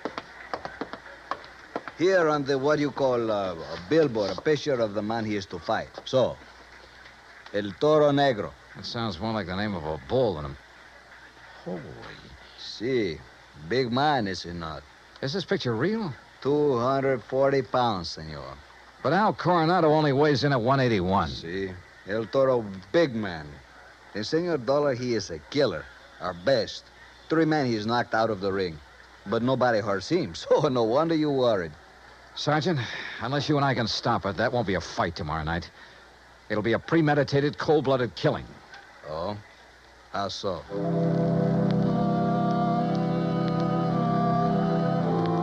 I showed Garcia my credentials, then told him what I knew and what I suspected. But until we have proof of this, senor, to start what you call an international situation, you are not now in your own country, you know. Still, he agreed to cooperate. First thing, of course, was to locate Al and his manager. In this city of nearly 200,000, that could be pretty rough. But he said he'd try. He drove me by the airport to pick up my bag, then to a hotel. And there, as the bellhop unlocked the door of my room, I got a real break. The next door down the hall opened. Hey, kid, how'd you like to bring me up a glass of warm milk, huh? Al Coronado. Huh? Oh, hi. Here, boy. Just put in my bags inside and leave the door open. Gracias, senor. Hey, Al, are you alone? Oh, sure. Hey, you're Johnny, ain't you? Yeah, that's right, Johnny, and I want to talk to you. I used to see your rig side all the time up in Hartford, You saw me in Joplin, too. Only you don't remember. Where's Ricky Malone, your manager? Oh, he said he had to go meet somebody. He's always going out. Look, Al, I'm an insurance investigator. Oh? Oh, I got some insurance. Yeah. One more fight and somebody's going to collect it. No, Johnny, that's my retiring money. The only one who'll retire on it is Frankie Fortina. Hey, Frankie, he's my owner. You know him? Hey, who takes all the aspirin around here? Me. I get a lot of headaches all the time. And maybe that's why I ain't been hitting so good lately. Yeah. Here, catch this bottle. Hey, now... now look what you did. No, Al, you look what you did. You missed that bottle by 3 inches. For the same reason you haven't been hitting well, why you have these headaches. All right, I'll give it to you straight. You've had a brain injury, Al. One good wallop on that head will kill you. And that's just what Ricky and Fortina want. No. Ricky always says to keep my head protected, so you must be wrong. Am I? Well, Ricky's good to me. Why, you numbskull, he's trying to get you killed. Johnny, you're all wrong. You know the man you're up against tomorrow night? Well, I know his name. Well, he's the one scheduled to finish you off. Johnny, I don't believe that. Al, listen, you gotta believe it. Now, where's the Here. Who you gonna call? Hello, this is an emergency. Get me Sergeant Romilio Garcia at Central Police Headquarters. Cops? That's right, Al, and a doctor. No, Ricky says to stay away from doctors. All they do All they can do is stop you from ever fighting again. And that would make you worth just $50,000 less to Frankie Sergeant Johnny Dollar. I found Al. Hotel room right next to mine, room 915. Bring a doctor, a brain specialist if you can, even if you have to drag him out of bed. Oh, look, we'll fight the international situation when we come to it. You get a doctor up here, you hear me? You hang up or I'll blow your head off. Well, Mr. Fortina, I believe. Frisk him, Ricky. Sure, boss. He's clean. Huh? I hate to shoot an unarmed man, Dollar, but if you make one phony move... So you know who I am, huh? Well, Ricky here may be stupid in some ways, but he had sense enough to call me from Joplin after you broke in on him there. Finding out what you're up to wasn't difficult. Finding out what you're up to wasn't very tough either, Fortina. But it's all over. Not for me, Dollar. That's where you're wrong. That phone call I made was to the police. I know, to Central Headquarters. That's over 3 miles from here. By the time your sergeant finds a doctor and gets here, you'll be dead. And I will be gone. Have you forgotten that you have a border to cross, You Fortina? think I'm stupid? Frankie Fortina has never been here. Has never been even in Mexico. Because my tourist card reads Charles Edward Smith. And since the next plane leaves for the States in about 20 minutes, Ricky... Yeah, boss? I think Mr. Dollar had better have an accident. Fall out of the window, perhaps. Oh, now, wait a minute, What? boss. I mean, well... Listen to me, Malone. I had 2 reasons for coming down here. To see if you were right about Dollar and to make sure of that fight tomorrow. You've been stalling with Al. You've taken too long. The heat is on up north. I need the dough. I told you, boss, that El Toro will do it tomorrow. fellas, Shut up. And look, if you take care of Dollar, what about me? What? Maybe you can get back to the States, but me, with Dollar laying dead here, and if Al talks... Al won't talk. You won't either. Frankie. Dollar has given us a perfect setup. He came here to Al's room. You found him here. You had a fight. Dollar ends up in the street below. But what happens to me? Haven't then? I always taken care of you in the past when you were working for me? You know what will happen if you ever try to cross it. No, All right, listen, all right, Frankie. all right. I have contacts down here. I have plenty of them. I have lawyers, good ones. It's going to be self-defense, pure and simple. But what if Al talks? I told you before, Ricky. You've taken too long with him. Frankie, listen... While I hold this gun, you're going to take care of Al, too. The way you should have a long, long time ago in his fights. I don't understand. No, listen to me, Frankie. You listen. I can't You've been do in it. this whole thing just as deep as I have, and deeper. Because you're the one who's kept Al fighting. You've paid off all those phony medicos. You set him up for this El Toro tomorrow night. You'll do it, Ricky. No. Then I'll use the gun on all three of you. Frankie. You're out of your mind, Fortina. Am I? It'll still look like a fight between you and Ricky. Boss. Al just happened to get hit accidentally by the gun that will be found beside your body. Boss. Boss, I'll do it. You bet you will. I'll do anything you say if you'll just help me get out of it. Okay. Go ahead. Dollar is first. And, brother, if you think it's going to be It's easy. either the window or this gun, Dollar. So far as you're concerned, I don't care which. Go on, Ricky. Okay, Just remember, boss. your own life depends on it. You bet I... Play dirty, will you? The window, Ricky. The window, I said. Remember, it's your own life, Ricky.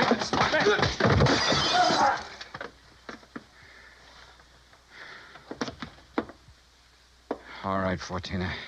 So you have got a gun? Al. Yeah, Johnny, I hit him, but... Well, don't be. Si, Senor Dollar, with one very fine, clean left hook. While Fortina was watching you and the unfortunate Ricky. Yeah. You got here a little late, Garcia. You see, but tell me, Senor, what makes you think this Al Coronado has lost his punch? Expense account item 13, $100. Legal expense, mainly a deposition for a lawyer to take to court. Just how Garcia got me out of having to stay in Monterey for a hearing, I will never know, but he did. As for Al Coronado, I suggest the company make some adjustment in his policy that'll permit paying his annuities immediately. And why not? The company should have investigated more thoroughly before issuing this policy anyway. And if it doesn't show a little heart, but I'm sure it will. Item 14, $224.50. Hotel and incidentals and transportation back to Hartford. Expense account total, $491.20. Yours truly, Johnny Dollar.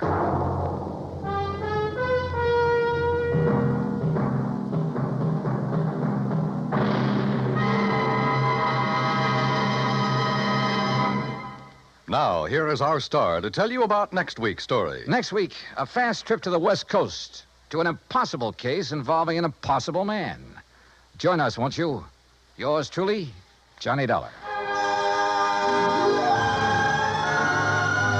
Yours truly, Johnny Dollar, starring Bob Bailey, originates in Hollywood. It is produced and directed by Jack Johnstone, who also wrote tonight's story. Heard in our cast were Harry Bartell, Herb Ellis, Victor Perrin, Jack Crucian, Les Tremaine, and Lawrence Dobkin. Musical supervision is by Amerigo Marino. Be sure to join us next week, same time and station, for another exciting story of yours truly, Johnny Dollar. Stay tuned for 5 minutes of CBS News, to be followed over most of these same stations by the FBI in Peace and War. Dan Cubberly speaking.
From Hollywood, it's time now for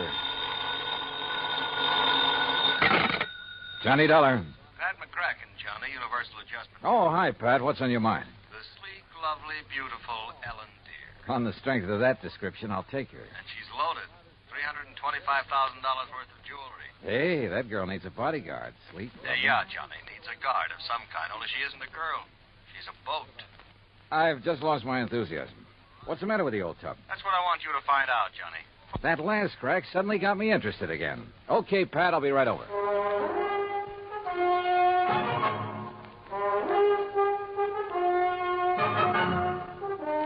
Bob Bailey in the exciting adventures of the man with the action-packed expense account.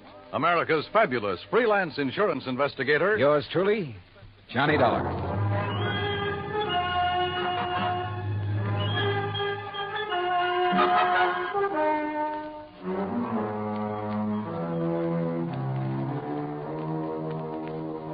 Expense account submitted by Special Investigator Johnny Dollar to the Western Maritime and Property Insurance Company, Los Angeles, California. Following is an account of expenses incurred during my investigation of the Ellen Deer matter. Expense account item 1, 90 cents taxi from my apartment to the offices of Universal Adjustment Bureau in Hartford. Pat McCracken's usual smile was noticeably missing when I walked in on him. Come in, Johnny, and sit down. Thanks.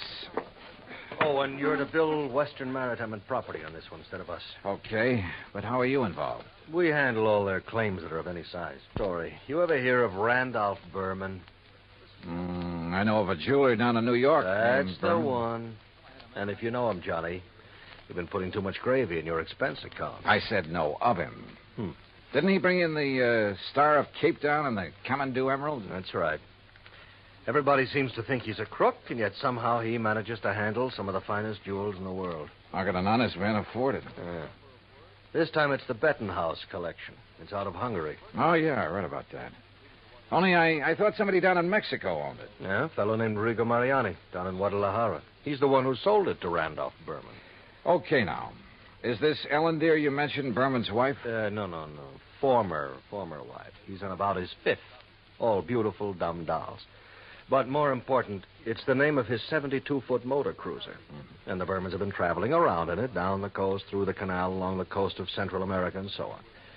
Anyhow, when he got word that the Bettenhouse collection could be had, he wasted no time in getting to Guadalajara. And that's where Western Maritime and Property comes in. Right. They had already written a policy on the boat for $52,000. Their main office in Los Angeles was close at hand, so he had them write the policy on the jewel. Is that where Berman is now, in Los Angeles? Oh, no. He's still in Mexico.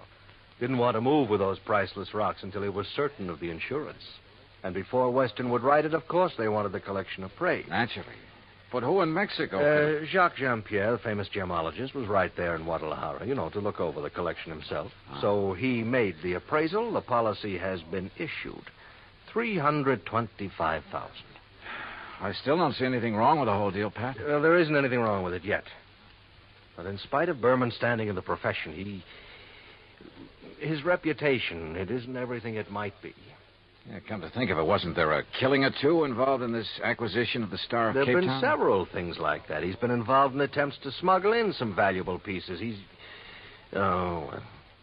always managed somehow to come out smelling like a rose. Legally, perfectly clean, you understand? But you still don't trust him? Oh, no.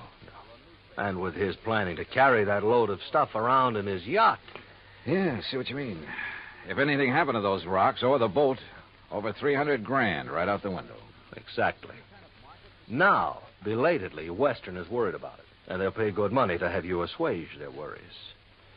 You have a Mexican tourist card? Sure, from my last fishing trip down there. And I think you better go down and guard that collection until Berman gets it safely up into the States.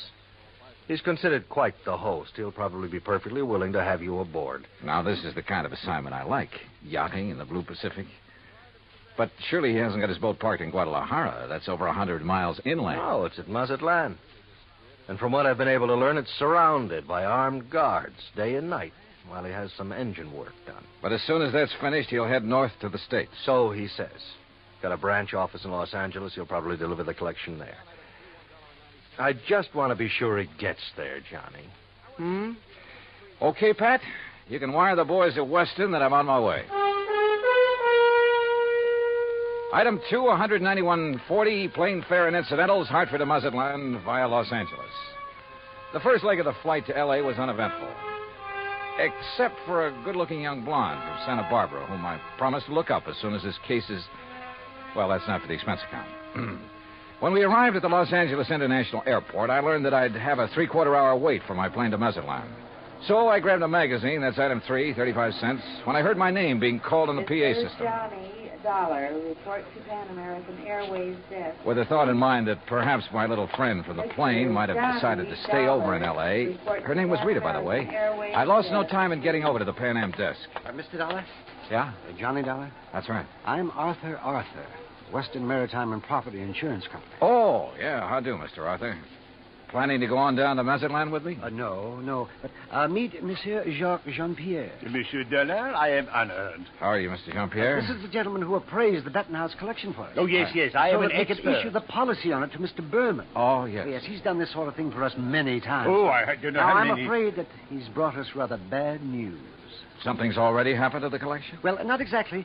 Not for the whole collection. No, not the whole... Please. That is, I'm not quite sure. What I mean is... Yeah, just what do you mean, Mr. Arthur? Perhaps I should explain to Monsieur Dollar, eh? Well, I think somebody better. Yes, you go ahead, Jacques. Yeah, very well. And while you're doing it, I'll cancel the rest of Mr. Dollar's reservation to Mazatlan. Yes, I'll do that. Oh, clerk... Oh, no, wait a minute. First, let me find out what this is all about. Oui. Oh, very well. Jacques here was in Guadalajara when the Bettenhouse collection became available for purchase. Yes, Monsieur Dollar. I had gone there in the hope that some of the pieces might be purchased separately. So? Alas, such was not the case. The Mariani firm decided to dispose of the collection only as a whole. I see. Well, what's this bad news you have? I am getting to that. Yes, you see, it's this way. Please. Well, then go ahead, Jacques. Thank you. Monsieur Dollar, interested as I was, I looked over the collection very carefully, each individual piece. And you must believe me, to an expert like myself, every facet of every gem has a character all its own. A precious stone is like a face to me, always to be remembered. Yeah. Well, go on, please. I simply wish to make it clear to you, monsieur, that every item in the Bettenhouse collection is completely familiar to me. Oh, it is? As are many other important gems throughout the world. You know, each is like a friend. And each stone in them is like a face to you. Precisely. Always to be remembered. Yes. Allô. Well, The collection is purchased by Monsieur Randolph Berman. Yes, Mr. Berman. Please. He wishes to insure it in Monsieur Arthur's company. Yeah, I know all that. Well, Monsieur Arthur requests by telephone that I appraise it. $325,000. Then you know. I know. So I stay at Guadalajara a few days to wait Monsieur Arthur's check for my service. Yes, you want to be sure the check was Please. I visit some of my old friends among the jewel setters. And then, on the third day, what do you think happens? You tell me. Johnny, this is it. In the shop. No, please, Yeah. Monsieur Oh, I'm sorry. Arthur. In the shop of my friend Garcia Hernandez, I watch him work on the mount for a beautiful diamond. And suddenly, I see that the stone is an old friend.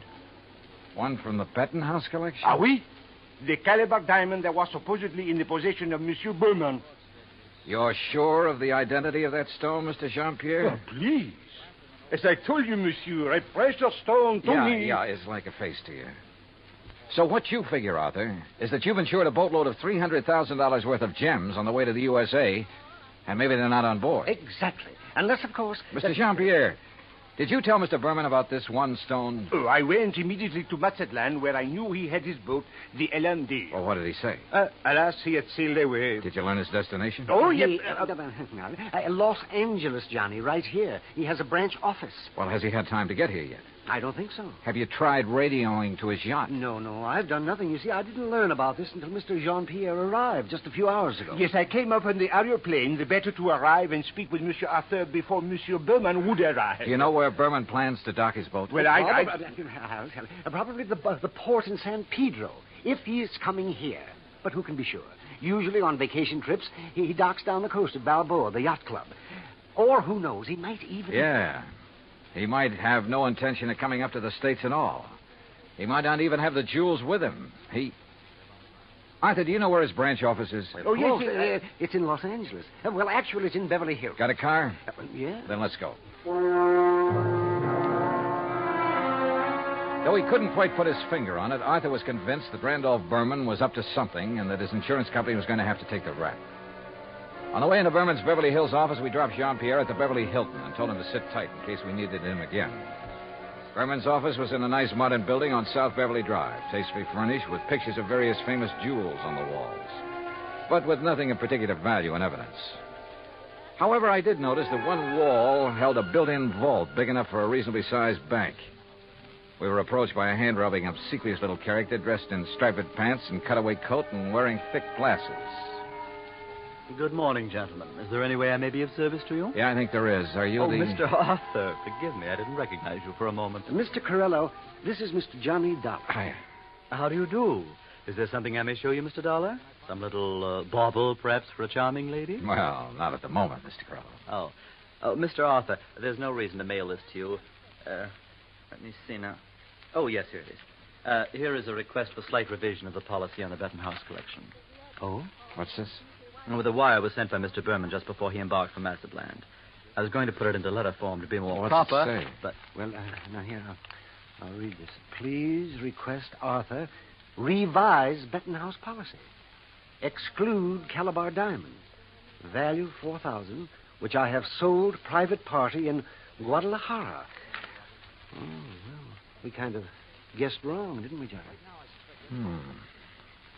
Mr. Corello. Yes. Has Mr. Berman wired you whether he's coming here? Oh, of course he is, with that collection. When? When is he going to arrive? Now, his lovely yacht, the Ellendeer, should reach San Pedro Harbor late tonight. But that's what he wired me, and I intend to meet him there. Then I'm sure you won't mind if I go with you. Oh? Mr. Dollar is a special investigator. Investigator? Well, actually, I'm here just to help Mr. Berman protect that collection. Oh, excellent. Then you can arrange for the police escort. Yes, and alert the harbor police to guard the Ellendeer, as Mr. Berman requested. Did he request that? Oh, indeed. But apparently he hasn't been worried about anything happening to the collection while he's at sea. At sea? Oh, surely you don't mean pirates or anything like that in this modern day and age. You know something? At this point, I'm not quite sure what I mean, or even why I'm here. Well, of course. Well, of course, what, Arthur? Oh, excuse me while I answer that. Well, I mean... Berman Jewel. That is... What? Well, at least I'll feel better when the stuff is here in the vault. Wait a minute. Oh, no. Corello at the phone paled visibly, then gasped and clutched the back of a chair for support as he listened on the phone. His jaw dropped, his eyes widened, and he shook his head once or twice in horrified disbelief. Finally, slowly, he hung up and came unsteadily toward us. Mr. Corello. Yeah, what is it, Mr. Corello? The Coast Guard. Yes? They said the Ellendeer, the yacht. Yes? Sunk. What? In 600 feet of water. In the outer channel.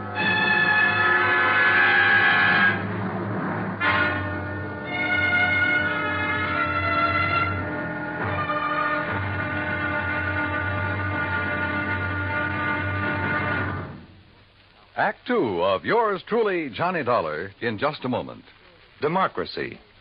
What has it to do with money, the medium of exchange of mankind? A couple of thousand years ago, it was said that money alone sets the world in motion. That's one way of saying that money and economy are virtually one and the same thing. The economy of a nation depends on its commerce. Commerce depends on manufacturing and services. It has been proven that those nations which practice democracy have the greatest economics. That means money, more money for more people, and a greater freedom of opportunity to earn a higher standard of living. That's why democracy provides mankind with its richest legacy of freedom. Now, Act Two of yours truly, Johnny Dollar, and the Ellendeer matter.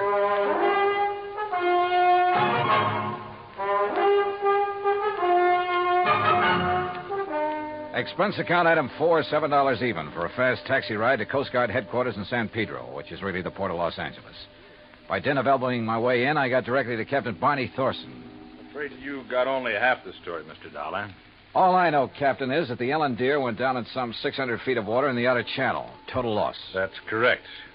However, what you don't know is that the passengers, Mr. and Mrs. Berman, and the crew were picked up and brought in here. Oh? Outside of a little soaking and a little scare, they were perfectly all right. You see, the Ellendeer had apparently had some engine trouble before she left Mazatlan. Yes, so I understand. Mexican authorities, with whom we fully cooperate, notified us we'd better keep an eye out for her. So when she reached the channel, we weren't surprised to get a radio call from her asking us to stand by that Universal joint was kicking up. Is that what happened? By the time one of our cutters got within hailing distance, she was on the way down. That propeller shaft had whipped loose, torn through the hull, and the Ellendeer was sinking fast. Ask me, that boat was overpowered, Dolly. How do you mean? Well, it must have been because sheer torque tore the whole engine loose from its mountings. And it plowed through the bottom along with everything else on board that was heavy. It was a big safe, for instance, anchored amidships. There was a what? A safe, a small, heavy steel vault. Yeah, I know. That went down, too? Yeah, with the engine. It was all our boys could do to keep the owner from diving over after it. It was crying like a baby. You'd think he'd had the crown jewels in it. Maybe you're not too wrong at that. What? Not the crown jewels, perhaps, but a collection worth something over $300,000. Now, what about salvage? Salvage operations in 600 feet of water in that channel? Oh, yeah. No, Dollar. Salvage, even if it were possible, would cost a couple of times the worth of that stuff at least. The only passengers were the Bermans, huh? That's right. Prove 3. And they weren't able to save anything? Nothing. Not of any consequence, that is. One of the crew didn't even have his shoes and shirt on. What about Berman and his wife? It's funny what people will do in an emergency sometimes. What do you mean? Well, you've heard about the man whose house catches fire. He gets panicky, throws all the china and the glassware out the window, and carries out the mattress. What are you getting at, Captain? The only thing that Berman saved in his excitement was 2 beat-up old hats and a fishing rod. Oh, yeah, I see what you mean. And all his wife brought along was a handful of nylon stockings. She was hanging on to them for dear life. Oh, yeah, a big hat box with an evening dress half hanging out of it. And that's all? That's all. Hey, you know, that Mrs. Berman's quite a dish. Not too bright, but a real looker. Where are they now, Captain? They headed for Beverly Hills. Beverly, Wilshire was the hotel, I think. In any event, Dollar, I'm afraid your company is going to have a big, fat claim to pay. On the yacht, yes. What's that mean? What do you think? Item 5, 320, long-distance call to the police in Mazatlan. I wanted to be sure that the Bettenhouse collection had been on board the Ellen Deer when she left port down there. Inspector Romulo assured me it had, that he'd checked the safe on the boat himself before allowing it to sail. Furthermore, he had insisted his own maritime service keep tabs on it up to the point where it made contact with the U.S. Coast Guard. In other words, the loot couldn't very well have been passed to someone else at sea. Item 6, 580 cab fare to Beverly Hills, where I dropped in at Berman's office. No, Mr. Dollar. He and Mrs. Berman are at the Beverly Wilshire. I'm sure you understand it's been necessary for them to buy a lot of clothes and things. Yeah, but he will come here. Oh, yes, indeed. From his last phone call, I'd say he'll be here within the hour. All right, then I'll come back. Please ask him to stick around and wait for me if he doesn't mind. Of course, Mr. Dollar, I shall be glad to. Oh, incidentally, he has had me phone Mr. Arthur and ask that claim forms for both the Bettenhouse collection and the loss of the cruiser be brought here to the office just as quickly as possible. Yeah, I'd figured as much.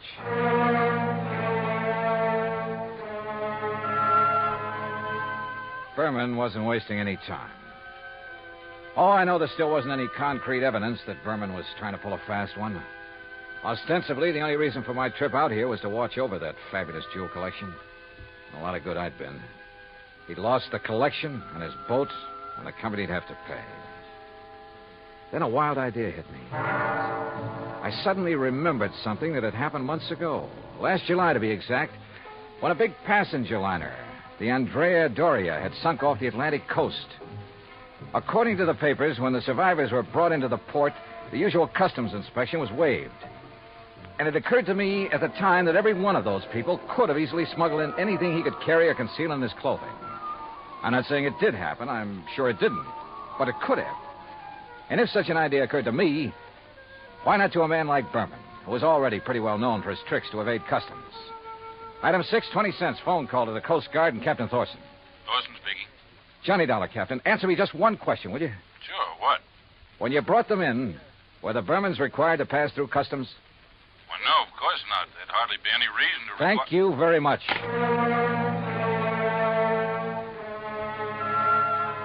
Item 7, 10 cents, another call. This time to Arthur at Western Maritime and Property Insurance. You caught me in the nick of time, Johnny. I was just walking out the door. On your way to Berman's office? Why, yes. With a handful of claims forms? Yes.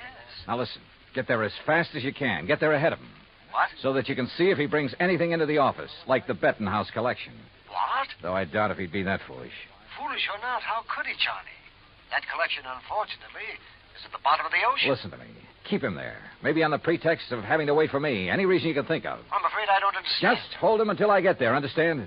Very well, Johnny. But what are you going to do? Arthur, I may have to break in and rob a hotel room. I went out and stationed myself across the street from the Beverly Wilshire. 5 minutes later, I saw Randolph Berman walk out the front door and head east on Wilshire Boulevard in the direction of his office on Beverly Drive. I waited a few minutes to make sure he didn't turn back, then entered the hotel. At the desk, I learned the number of Berman's suite on the 9th floor. Break in, it would have taken a battering ram. So I tried knocking.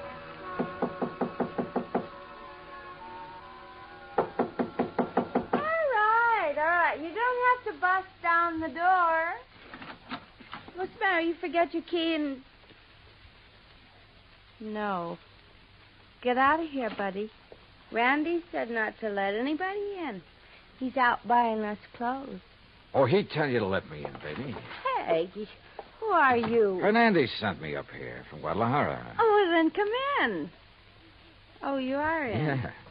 Well, have a drink then. No, thanks. A girl's entitled to a couple of drinks after that dousing in the ocean, and you might as well... What about Hernandez? Your husband sold him the wrong stone from that collection. Sold? Oh, he gave it to him. Oh, then you know about it. Oh, sure. So he could make a legit-looking change in the insurance and convince everybody he was on the up and... You sure you're from Hernandez? You kidding? How else would I know about the whole deal? I don't know. Hey, Randy said not to let anybody in here or he'd kill me.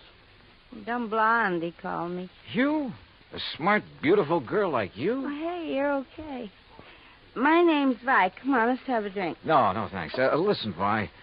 I've got to get the right stone from that collection, the caliber diamond. Then I'll leave this one I've got in my pocket here. Which one you got? Let me see it. Oh, no. Only Mr. Berman.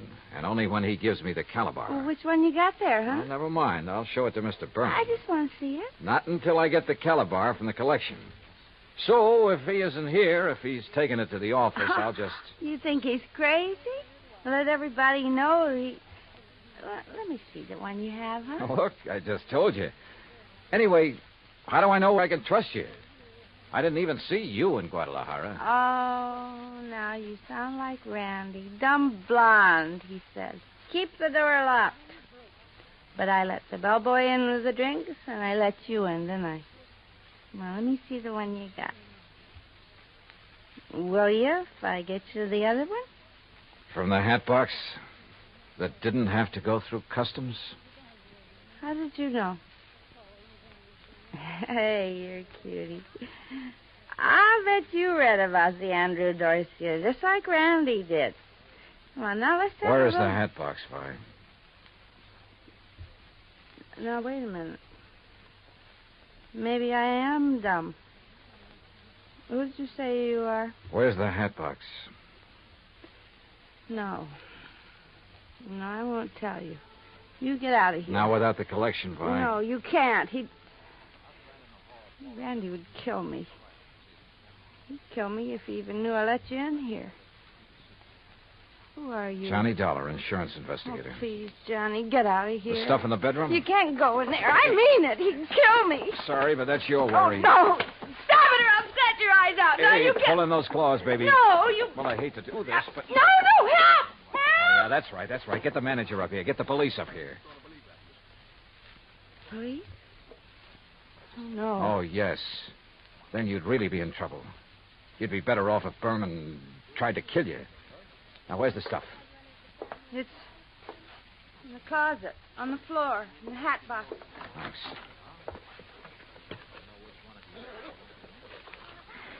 Well. Just a handful, but worth a fortune. Well. Oh, now, wait a minute, girl. Put down that bottle. I gotta stop you. He'd kill me, don't you understand? Just for letting you in here. You don't know him. Look, baby, you're in this thing deep enough as it is. Don't try to make it any worse for yourself. But when he finds out that I... Listen. He's come back. And I open up.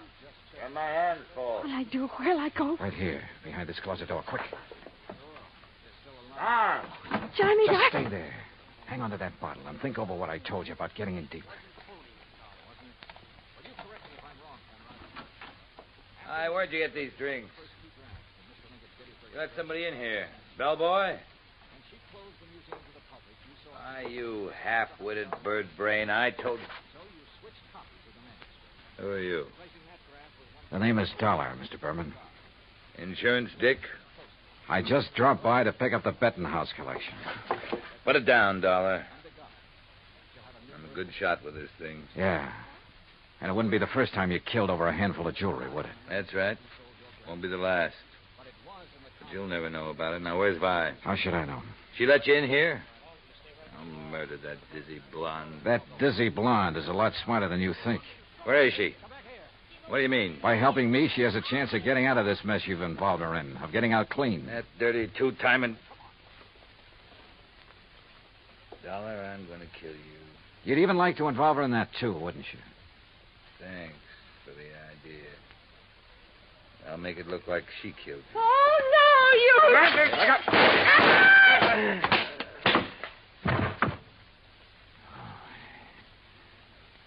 Nice work with that bottle, Vi.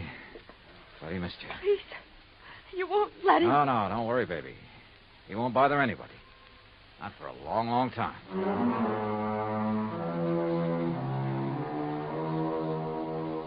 Item 8, $245 even. Incidentals during a couple of days of relaxation under the California sun and transportation back to Hartford. Expense account total, $453.95. Remarks? By way of getting off as easily as possible, Vi sang like a canary, and incidentally cleared up a couple of other of his shady deals. Result? By the time his prison term runs out, he'll be too long dead to collect the insurance on his yacht. End of remarks, end of report. Yours truly, Johnny Dollar.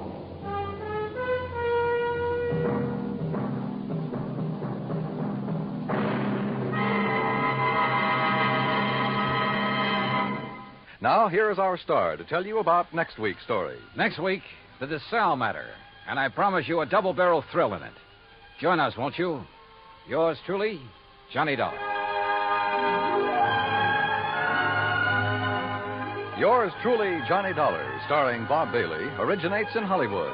It is produced and directed by Jack Johnstone, who also wrote tonight's story. Heard in our cast were Virginia Gregg, Lawrence Dobkin, Howard McNear, Jay Novello, Jack Edwards, Barney Phillips, and Raymond Burr. Musical supervision is by Amerigo Marino. Be sure to join us next week, same time and station, for another exciting story of yours truly, Johnny Dollar. Dan Coverly speaking.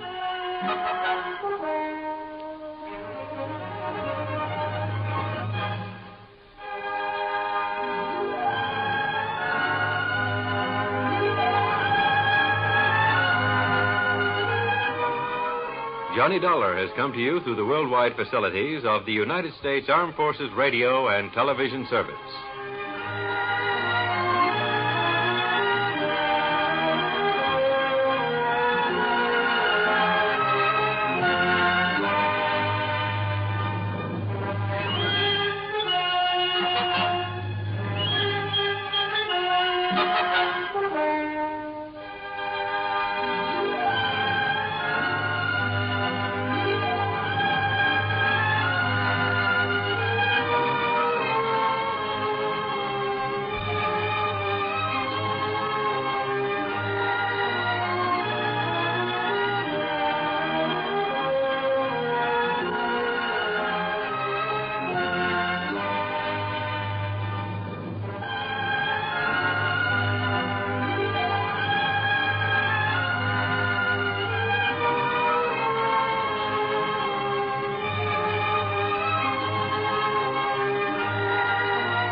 From Hollywood, it's time now for...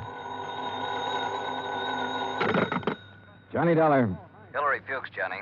How's your time these days? Time to live, time to die, you know. What's up? A claim on a $100,000 policy. I want it investigated. 100,000? What kind of policy? Straight life. You sound worried. I am. I think we're going to be taken this time, Johnny.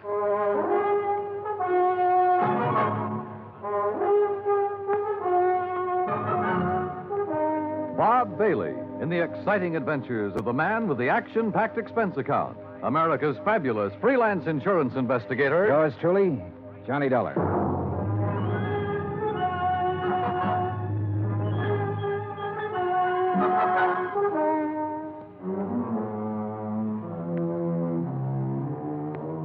Expense account submitted by Special Investigator Johnny Dollar to Continental Insurance and Trust Company, 657 North Spear Boulevard, Hartford, Connecticut. The following is an account of expenses incurred during my investigation of the DeSalle matter. I'd heard of Dave DeSalle. I guess everybody in this country's heard of him at one time or another. DeSalle Television, DeSalle Radio, DeSalle Electronics, DeSalle Appliances, racetracks, theaters, DeSalle this and that. But up until the time I talked to Hillary Fuchs about the case, I had never put a man behind the name. Expense account item 1, $2, 2 drinks for Hillary Fuchs and myself. We had them in his office out of my bottle over his desk. Just plain worn out with it. Stuck. Ooh, that's some water. Oh. But I'll tell you this. I'm not going to make a present of $100,000 of stockholders' money to anybody. I wouldn't do that either. Drink your drink. Here's to war. Salute. Now, while that's settling, maybe you'll settle down and tell me what it's all about. Dave DeSalle. Know him? I've heard the name, yeah. Well, he's dead. Drowned 4 days ago out on the coast. So? Did you ever see our K policy series? I've heard of it. Well, the premium's about triple a normal life policy. It's designed only for people with big money. Sure. But it's got a feature that makes those people with money look at it a long time. Uh-huh. This clause isn't anything more or less than the old accident clause paying double indemnity. Broken down, we aren't taking much of a chance. The incident statistics are with us. All right, I'll look it up if I need it. Okay. 3 months ago, we insured Dave DeSalle on one of those K policies. 4 days ago, he fell off the back of a yacht and drowned, and we're hooked for $100,000.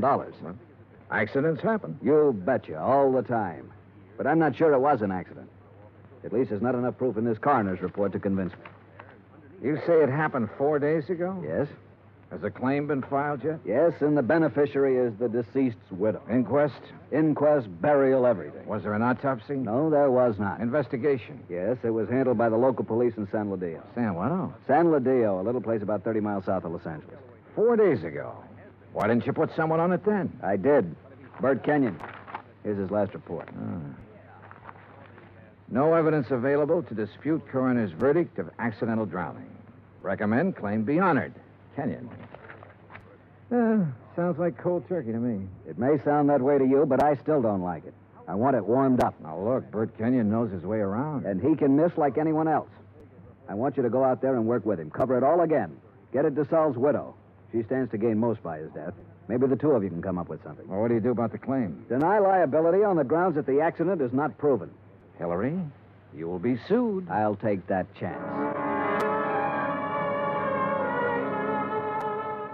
Fuchs was an old chance taker who had been raised in the insurance business. The kind of man who gave a claim every kind of test, and if it still passed, he sat down and smelled the paper it was written on. And if he didn't like that, he'd take his chance. Expense account item 2, $138, plane fare to Los Angeles. Item 3, $3, a telegram to Bert Kenyon advising him of my arrival, which turned out to be at 1 o'clock in the morning, 10 minutes ahead of a fog that blanked out the whole area at the airport. Johnny Dollar. What? Oh, hey, Bert. How are you? Johnny, good to see you. Yeah, good to see you. Come on, I got a card. Well, have you got a cigarette? I ran out 2 hours ago. Sure, man. Here you go. Good to see you. Good to see you, boy. The last time I saw Bert Kenyon was July, a year ago, in Dayton, Ohio. He was there working on an arson claim for the National Underwriters. Before that, I'd run into him in Denver, Portland, and Chicago. And we'd worked together for 2 weeks in New Orleans on the San Antonio case. He sent me a Christmas card every year. I sent him one. We were as close and as far apart as two friends can be. When I saw him this time, he looked tired and thinner. And he lit one cigarette after the other. You'll like San Ladillo, Johnny. Yeah? How's the hotel? Oh, old Spanish job. Big rooms, fireplaces, smells kind of damp all the time. You get used to it. Are you tired? Yeah. Well, tell me about the claim, Bert. Nothing to tell. Routine so far. Oh, Fuchs was pretty worried about it. He doesn't like the coroner's report. You know, Fuchs, worry. That's what he gets paid for. Oh, that's what we get paid for, too. Okay. On the face of it, I'd question the claim right away. Just on the 3 months period alone, I'd question it. You still think it was an accident? I think we should pay up and shut up. I'd like to have met this DeSalle guy, Johnny. Stocks and bonds and pretty blondes. He sure had them all. Wait till you meet Mrs. DeSalle. Wait till you see the layup. Boy. And Fuchs worrying about a $100,000 claim. Do you know how much DeSalle's widow is worth? $8 million. $100,000 means about that much to her. Not that much. Peanuts. You want to hear something funny? Real funny? Go on. DeSalle bought that policy one day at the racetrack at Del Mar. Yeah, because an insurance broker gave him a tip on a horse. Yeah. I can just see Fuchs worrying about his $100,000 and finding out about that part. How did you find out about it? Mrs. DeSalle, she told me the story. What about her? Now, what about her? She's the beneficiary. I told you, $100,000 doesn't mean a thing to her. Why would she kill him for $100,000? Why not? Fuchs sent you out here to take over because he thinks I lost stuff, didn't he, Johnny? He sent me out to see if I could give you a hand. He wants us to cover the whole thing again. Wouldn't kid an old pal, would you? I'd never try, Bert. I bet you wouldn't. I just bet you wouldn't. In another 10 minutes, we were in San Ladillo, a sprawling little town built around a natural harbor. The houses looked expensive, the boats even more expensive. Kenyon pointed out one house on a hill, a 3-story affair with an acre or so of lawns around it. He explained it was the DeSalle home.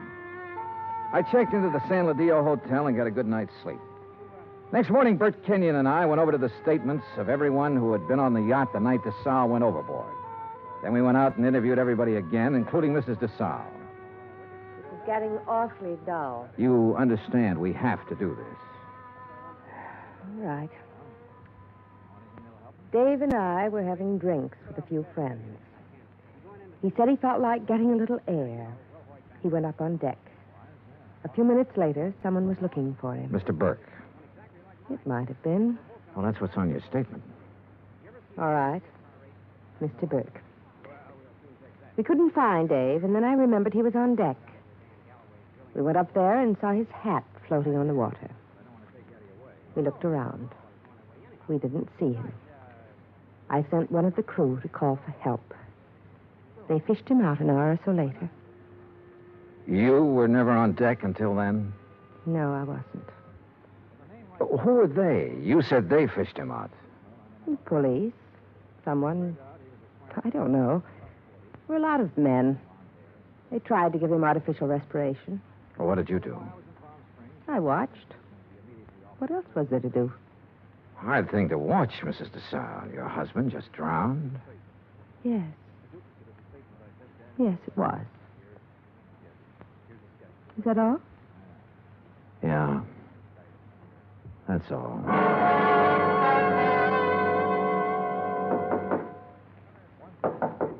Come in. Hi. What's all this? Thought you'd be in bed. Just going over the reports again. Well, what do you think? Oh, I don't know. I'm trying to make up my mind, Bert. About Mrs. DeSalle. The way she looks, the way she acts. I told you she was something. Yeah, sure. 50 men would sell their souls to be tied up with her one way or another. She had help, Bert. What? She had to have help to kill him. A dozen people swear she was below drinking martinis with him, so someone was up on deck waiting for DeSalle. What have you got to go on? DeSalle swam the English Channel 20 years ago. He should have been able to swim 20 feet to a gangplank. Drunk or sober, he should have been able to do that. I knew about that swimming business. Expert swimmers drown all the time. We both know that. What else? Well, why didn't somebody hear him yell? Maybe he didn't. Everybody lets out a yell in a situation like that, falling or in the water. There were a dozen people aboard. One of them should have heard him yell. Yeah, I guess you're right. All right, suppose he didn't yell. But suppose this coroner made a mistake about the bruises on the side of his head. Suppose they happened before he went over the side. It'd be hard to prove now, Johnny. Oh, look, she's got a boyfriend somewhere, Bert. She had to have one. The servants can be gone over. Somebody at the house has seen him. He's called her, sent her messages. He's our boy. We can bring him out in the open. We'll get help from Los Angeles. We'll call the legal department and get them busy. Get permission to exhume the body and have an autopsy. We'll bring... What? Let this one go, huh? What? Drop it. It's just lousy enough to get by, Fuchs. We got a good case, Bert. I know. I've known it all along, Johnny. A sellout? Mrs. DeSalle offered me the whole 100,000. The whole 100,000, Johnny, to let it get by. Who helped you do it? I don't know. I wasn't interested anymore when she came up with the offer. Look, what does DeSalle mean to you and me? Nothing. He had a whole life, the best it could give him. We can't bring him back. I'll split the 100,000 with you, Johnny. We'd have a little chance for some things, too. Johnny? Bird. No deal? No deal. You're a good dick, Johnny. Stand up.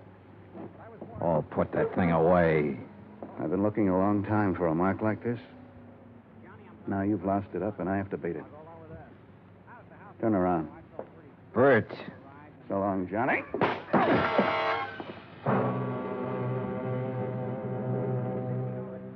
I went down to my knees trying to hold onto the desk. I saw him stand there a minute, like he might want to help me. And then he was gone. I did everything I could to make my feet, but my legs wouldn't work. And then it was all over.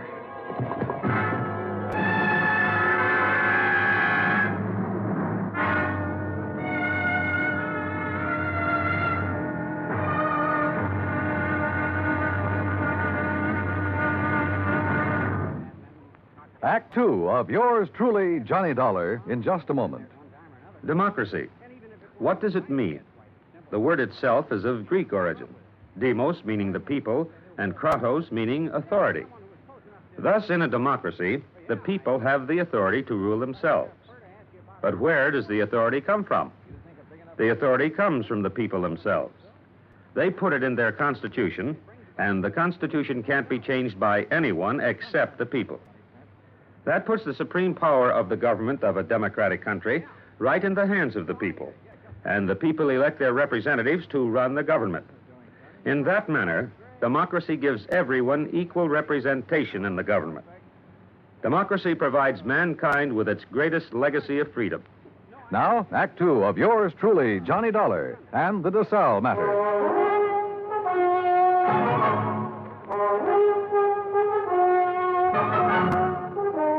The light on the desk was the first thing I saw. It was still on.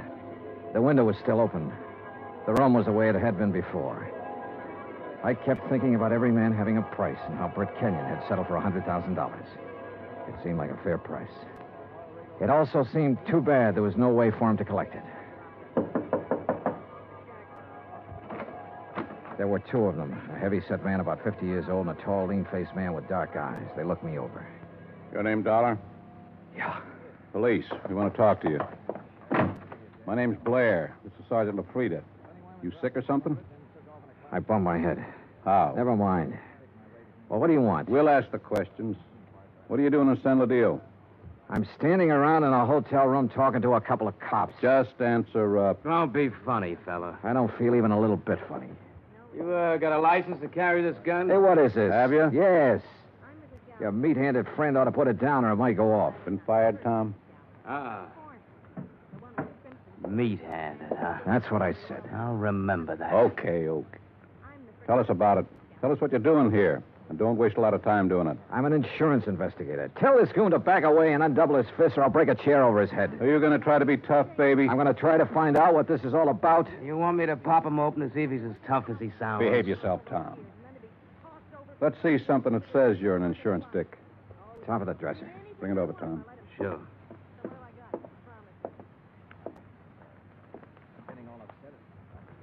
Yeah. Okay. Now tell us what you're doing in town. The DeSalle case. Now you tell me You know what Bert Kenyon? I know him. I've been working with him. Well, he's been around town 4 or 5 days. We haven't seen you. I only got here this morning. You could prove all that, could you? Oh, sure. With a plane ticket, with a hotel clerk downstairs, with a bellhop who brought up my luggage, with a dozen people or more I've talked to today. And tonight? What about tonight? Right here. You could prove that, too? Try the clerk downstairs. Ask Kenyon. Where is Kenyon? I don't know. You ought to know. Why don't you sit down, Tom? Okay. Now, when did you see Kenyon last? A couple of hours ago. Now, tell us what you talked about, and don't forget anything. We talked about the DeSalle case. Kenyon have something new on it? No. Don't hold out on me, boy. This is police business. Tom here's pretty edgy for a cop, but I'll turn him loose on you if I have to because I haven't got a whole lot of time to waste being sweet. Tom worries me to death. One more minute. Just one more minute is all I'm going to take off this guy. Oh, shut up. I'll ask you again, Dollar. What's new on the DeSalle case? What did Kenyon tell you? The way we look at it, you came out here because something new popped up that might take two guys to handle it. Look at it any way you want to. Blair, you going to take this stuff? Never mind. Okay. Get your hat and coat, Dollar. We're going to see a fella. Not unless I know why. And I mean that. Dollar, your buddy's been killed. What? Kenyon. Somebody shot him up an hour ago.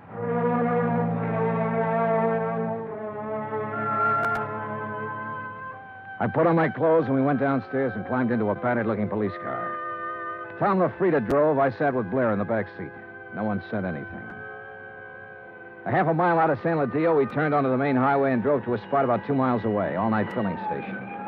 There were a couple of highway patrol cars there, an ambulance, and men in dark suits who looked the way policemen always look. Wait here. Keep an eye on him, Tom. Sure. Be just a minute. He's a soft old gink. I suppose you're hard. I know how to handle pinballs like you. Before we're through, you and me, we'll have it out.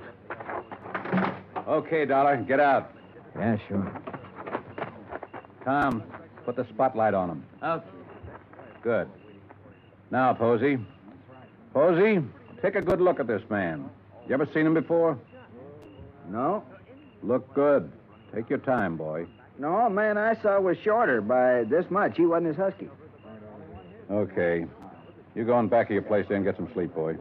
That all? There'll be more by morning. Go along now. Sure. Night.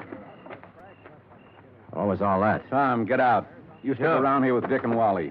Okay. You're the boss. You get in the front, Dollar.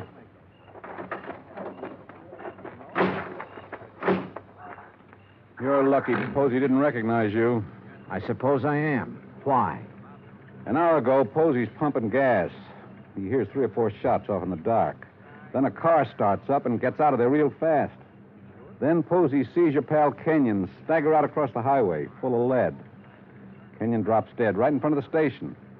That's him they're mopping up now. We had half an idea you might have been the man beaten in the car. That's a dumb idea. Yeah, he was shot close up, like it was somebody he was just standing talking to. An old friend. You're an old friend of his. Blair, you got it all wrong. Huh? We haven't been friends for 3 hours. His full name was George Blair. He'd been on the Los Angeles force 12 years. Then they retired him at half pay when a holdup man shot off part of his right foot. He'd taken the San Ladillo job because it was the only police force he could find that would take a man who limped more than a little. Expense account had him 20 cents coffee for Lieutenant Blair and myself. I don't know. Maybe we went at you the wrong way in that hotel room. That's my fault. But a man's been murdered, and I get excited about things like that. I don't blame you. No hard feelings. No. As long as I don't have to do business with your boy, Tom. Yeah, I got Tom LaFrida and 3 other boys. None of them worth the press in their pants. I need help, darling. What? This town's popping open tonight. Your buddy got it. It's tied in with this DeSalle thing somewhere. You're sure he didn't have anything new for you? No. You wouldn't want to tell me about that bump in your head, would you? Not right now, no. My boys are so green, they tromped all over the boat the night DeSalle drowned. They loused up anything that might have helped me to find out how he went over the side. They banged his head against the dock a few times, bringing him in. I couldn't tell if the bruises were there before or after he was in the water. You don't think DeSalle was accidental? I was murdered. She had somebody do it. Well, why didn't any of that come out in the coroner's report? My coroner runs a drugstore when he isn't being a coroner. If you feed him enough scotch, he'll tell you whether somebody's dead or not. He don't know from nothing. You know, the thing that kind of got me was this Kenyon. He went along with that coroner's report. I know that. We both know that. All right, I'll lay it on the line. I need help, Dollar. If I'm going to get anything done, find out who killed Kenyon, and get at this DeSalle thing, I need help. All right, I'll help you. I was hoping you'd say that. More coffee? No. Dollar. What? You can start by telling me about that bruise in your head. Kenyon. He sold out, did he? Yeah. To Mrs. DeSalle.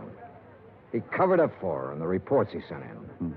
A man back in Hartford got suspicious and sent me out to make a recheck. Yeah, I guess something like that. No dummies, those claims men. Look, who'd he say was in on it? He didn't say.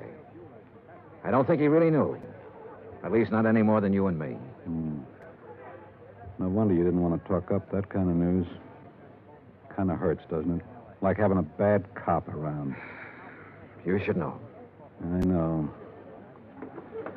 Well, how do you feel? Mister, I feel lousy. A friend of mine's been shot. What's more, he died a bum. Well, I'm talking about dropping in on people while the smoke's still hanging around. Mrs. DeSalle? Yeah. Let's go. It was about 6:45 in the morning when we left the diner. By 7:30, we were winding up the driveway to the DeSalle mansion overlooking the ocean.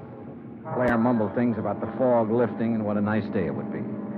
I smoked cigarettes and looked and watched the contented smile he kept on his face. Well, what do you know? Tommy LaFrida's car. Well, what does that mean? Well, let's find out. Tom was off duty at 6 o'clock, as far as I know. I told you it was going to be a nice day. Yeah, you did it then.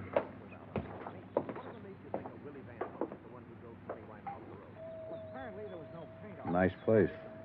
The only thing nicer is Buckingham Palace. Mrs. DeSalle picks up all these little knickknacks when they probate that will. The boat down there, everything. Nice. Yes? Mrs. DeSalle, please. At this hour of the morning. She's still asleep. Yeah, we kind of guessed she might be in bed. You tell her the police are here and want to talk to her. Police? Now, you got it. Yes, sir. Just a moment. That's you, Blair? Hello, Tom. I'm waiting to see her, too. Thought she might have a little something to say that'd help in that Kenyon killing and be willing... You remember Mr. Dollar? Mister? That's what I said, Tom. What is this? He's giving me a hand. You trust him. Better than I do you. Kind of a crack is that? No crack. Just that you're always talking when you ought to be listening. Besides that, you've been drinking again. Go on, get your hat and get out of here. Don't I just gave you an order. Beat it. Okay. He'd like to kill somebody, that bird. I'm not so sure he didn't. You got a gun in that coat? No. Take mine. What? I don't like him being here. It just came to me. He was the first one down at the dock the night DeSalle got it. The first one. Her boyfriend? Could be. I can't awaken Mrs. DeSalle. You'll have to come later. Well, we'll handle that part. Which room is hers? But you can't come in here Which like this. room? Top of the stairs, the first door. Oh, you run along and buy yourself a cup of coffee. Come on, Dollar. You can't go up there at this hour of the morning and break in on her. Mrs. DeSalle. No. Hey, get the light switch. Yeah. Come near me, please. Don't come near me, please. Please. Oh, please, I won't tell. I won't tell anyone. Mrs. DeSalle, I just... Beaten up. Good Lord. Please. Oh, please don't. Look, Mrs. DeSalle, we aren't going to hurt you. Tell us who did this to you. Tell us why. Tom LaFrida? Was it Tom? Tom helped you get rid of your husband, is that right? We know that's right. Now, what about Kenyon? Tom killed him. LaFrida killed him. Why? He wanted money to get away. Tom said it'd be easier to kill him off than let him go. Tom did this. Why? He said people would be around to see me. Not to talk about anything. Not to talk about anything. This is George Blair. Get an ambulance over to the DeSalle place, fast. He said he loved me. He never loved anything in his life. You big, fat pig. Turn around and get it. I'll warn you, Tom. Dollar's got my gun. He's next. You look at mine. You all right? Okay, here's one in the ceiling. You? Okay. He's gone. What made him, Dollar? What made him? All these knickknacks. And her.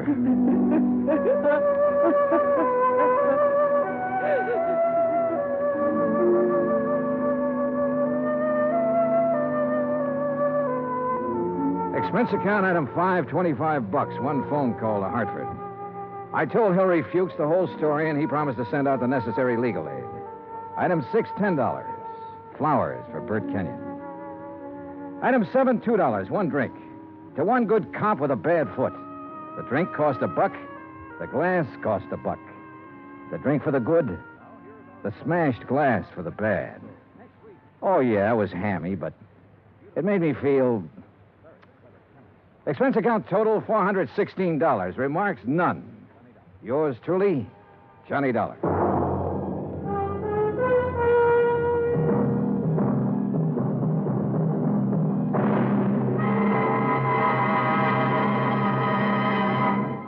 Now, here is our star to tell you about next week's story. Next week, one of the sweetest old characters I ever met. And with him, one of the cleverest killers. Join us, won't you? Yours truly, Johnny Dollar.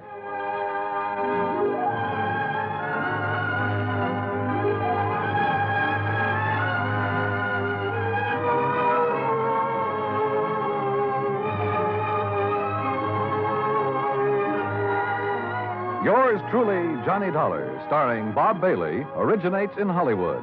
It is written by John Dawson and is produced and directed by Jack Johnstone. Heard in our cast were Virginia Gregg, Harry Bartell, John Stevenson, Will Wright, James McCallion, and Ben Wright. Musical supervision is by Amerigo Marino. Be sure to join us next week, same time and station, for another exciting story of yours truly, Johnny Dollar. Dan Cubberly speaking. Johnny Dollar has come to you through the worldwide facilities of the United States Armed Forces Radio and Television Service.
From Hollywood, it's time now for... Johnny Dollar. Paul Brennan, Inter-Allied Insurance Company, Johnny. Oh, hi, Paul. How's the world doing by you? Oh, I got troubles. Oh? Like what? Like Albert W. Winkler. Winkler? Who's he?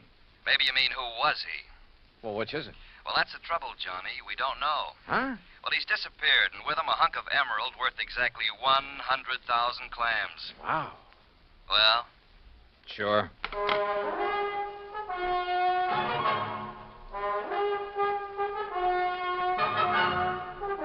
Bob Bailey in the exciting adventures of the man with the action-packed expense account. America's fabulous freelance insurance investigator. Yours truly, Johnny Dollar.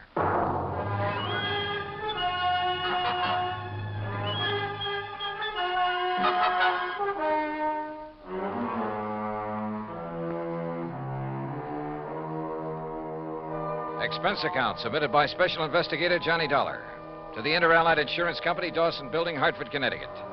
Following is an account of expenses incurred during my investigation of the Blooming Blossom matter. Expense account item 1, $1 even. Taxi from my apartment to the offices of Inter-Allied, where Paul Brennan wasted no time in getting to the point. Albert Winkler was a partner in a small jewelry firm down in New York. Real exclusive type place. Floyd and Winkler? Yeah, that's the outfit. Well, a few days ago, they got hold of an emerald. It's called the Green Eye of Calcutta. And, Johnny, the darn thing's big enough to choke a horse. Okay, Paul, okay. I don't think you need to go any further. No, wait. They plan to put it on an exhibition at the big international jewelry show in Chicago next month, and Winkler took it home to work on it. Oof. Insured for $100,000, you said. Yeah, and Winkler's insured for 10. Okay, so who killed him and stole the rock? Listen, will you? Go ahead.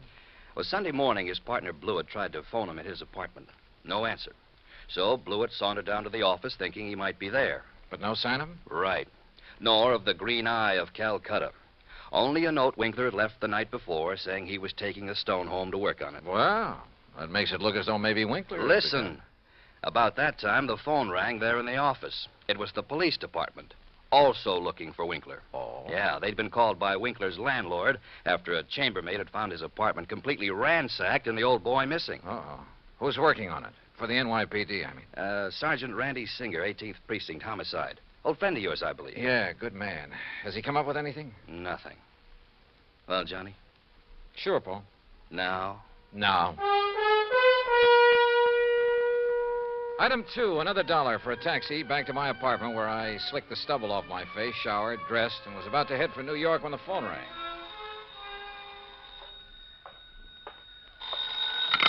Johnny Dollar.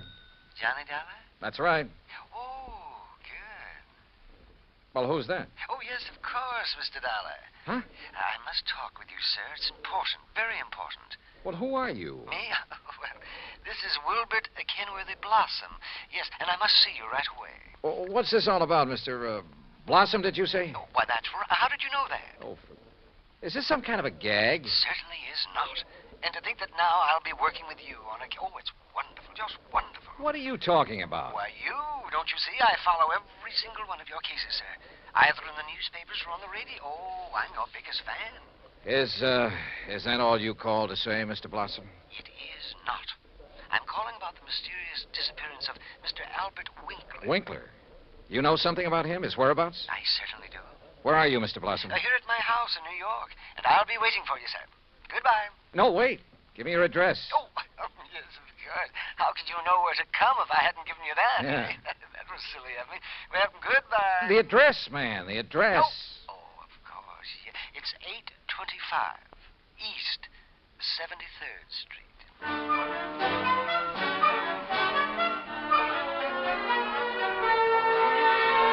Item 3, $9.20, transportation and incidentals to New York City and 825 East 73rd Street.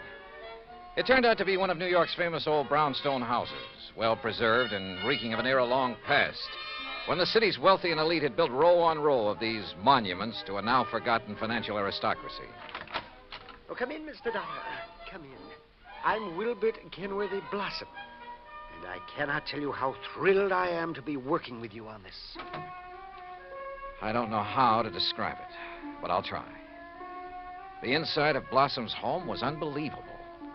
Ornate pre-Victorian furnishings, heavy velvet draperies, huge lamps and chandeliers, gilt-framed mirrors, even an ancient horsehair sofa. It was also filled with dusty piles of newspapers and magazines, hundreds of old books. Travel books, Mr. Dollar, and mysteries. Oh, I just love mysteries. One corner of the high-ceilinged living room was piled with old trunks and handbags, an old carpet bag even. Boxes of tools and utensils were stacked about, an ancient Victrola, beat-up sewing machine. You just never know when you might want to sew something, do you? Old guns and pistols, some of them museum pieces. A stringless tennis racket, a pair of rusty handcuffs locked to the base of a floor lamp without a shade, a broken bicycle pump. That's just in case I ever find a bicycle to go with it, you understand. Yes. Against one wall stood an old metal cabinet loaded with rusty surgical instruments and a worn-out catcher's mitt. Yet directly opposite was a corner shelf full of priceless porcelain figurines and rare pieces of china. Some of the old clocks and jewelry on the mantelpiece were collector's items. Fine original oil paintings lay among piles of old shoes. All in all, it looked as though the contents of half a dozen pawn shops had been dumped into it. At auction sales, Mr. Dollar. Oh, yes, sir. I just cannot resist an auction sale or a bargain. But what are you going to do with all this stuff? Oh, just keep it. I like it. I like a lot of things. Yeah, so I see. Including 12 gross of Spencer's superlative steel-tipped shoelaces, patented 1841. They were a bargain, Mr. Dollar. Just like all this fine artwork is, too. Yeah, sure. Some of my friends pamper me a bit, though. You know, send me things they pick up at sale. Yeah, now look, Mr. Blossom, you told me you know something about Albert W. Winkler. Oh, yes. Yes, indeed. Well? And think of that magnificent emerald. Gone. Disappeared. Yeah, but now you said... And that poor Intralite Insurance Company. Oh, my. That's how I knew you would be called on this case. But $100,000... and $10,000 on Mr. Winkler. Well, at least they're off the hook on him until he's proved dead. Aha. And that's where I come in. With proof. Proof? What proof? Have you seen Winkler? Mr. Dollar, I have. Well, where is he? You understand, of course, that I know Mr. Winkler very well because I've seen him at his office so many times. Yeah, okay, go on. Oh, go on. yes, indeed. Such beautiful, beautiful jewelry he had there. And, of course, he was always trying to buy some of the things I But had. you say you've seen him. Where? Well, Saturday I'd planned with a couple of old friends to attend a railroad auction. That was the Canyon City and Metropolitan Railroad. Winkler was there at the auction sale? Yes. Did you speak to him? Oh, no. Well, why not? You said you knew him. Oh, I didn't go to the auction. I wasn't feeling very well that day. I had a little cough. It was kind of like that. Then how do you know he was there? My friends went, and at least they talked about going. Mr. Blossom. And I'm sure they did, too, because they sent me something from... And what do you suppose it was? I don't know. I don't care. Now, look here. You got me It was the very thing that has solved this whole case for you. What? And think of it. This dull, drab, dreary life of mine has suddenly become... Why, it's almost like a mystery story, isn't it? Adventure and... Look, Mr. Blossom, Think of it. I'm being a detective. I'm working with my idol, the famous Johnny Dollar. Oh, George. Mr. Blossom, what did they send you? What's that? Oh, yes, of course. Here it is, sir. It's right here between the erector set and the golf clubs. This old trunk? That's right. Oh, great Scott, you think you do. But at first, of course, I thought of calling the police. But knowing all about you... Mr. Blossom, let me see that. Excuse me. There are a lot of crumpled newspapers on top. Yeah, I see. As old as the trunk. Good Lord. It isn't pretty, is it?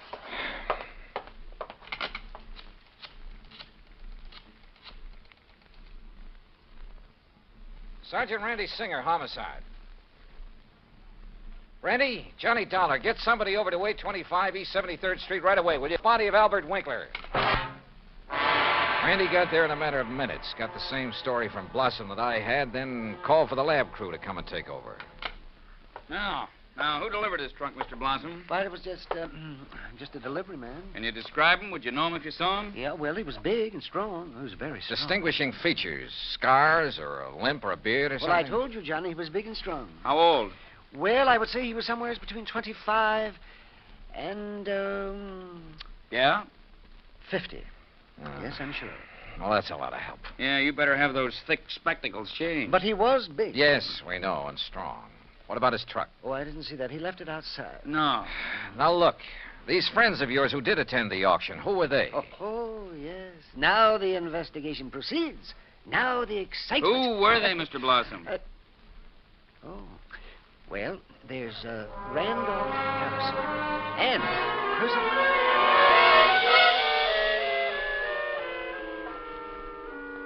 Randy Singer took down the names of Blossom's 3 auction-minded friends.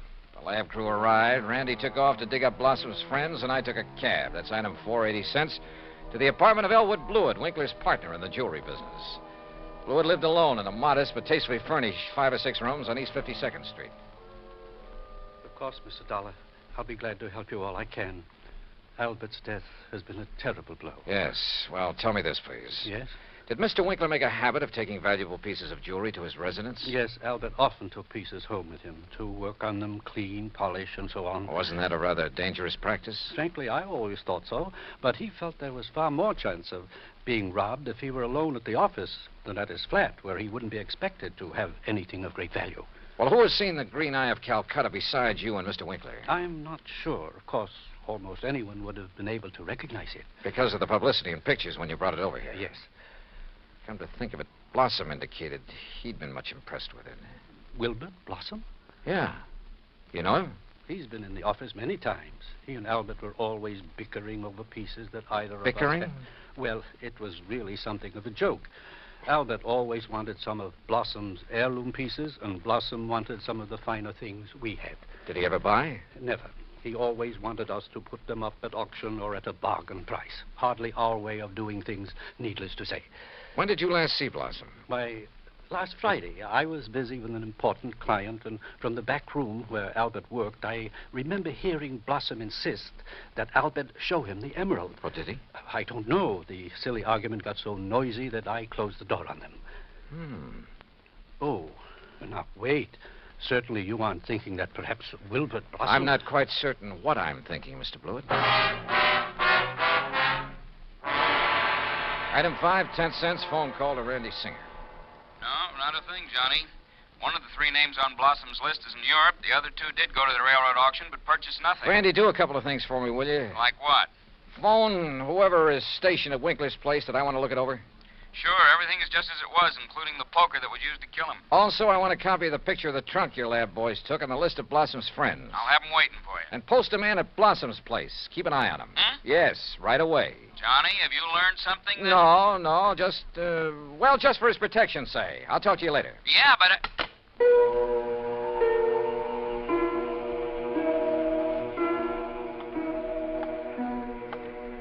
Blossom. Yeah, Blossom. Maybe I hadn't given enough thought to the strange little character. Or to why the trunk with Winkler's body had been at his place. But if he were involved, why call me in? Cover up? Possibility. But Wilbert Blossom kill a man? Yeah, maybe he could. Maybe he did. I'd better see him as soon as I get through with the inspection of Winkler's apartment. Mr. Dollar? Oh, hi, officer. Did Sergeant Singer call and tell you that... He's on the phone here in the Winkler apartment now. Wants to talk to you.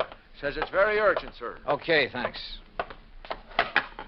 Johnny Dollar. Johnny, how did you know? Huh? The man I sent to cover Blossom's house for you got there too late. What? Whoever got in and attacked the poor old coot got away. Attacked? Blossom? Yeah, really did a job on him. Johnny? Okay, Randy. Thanks.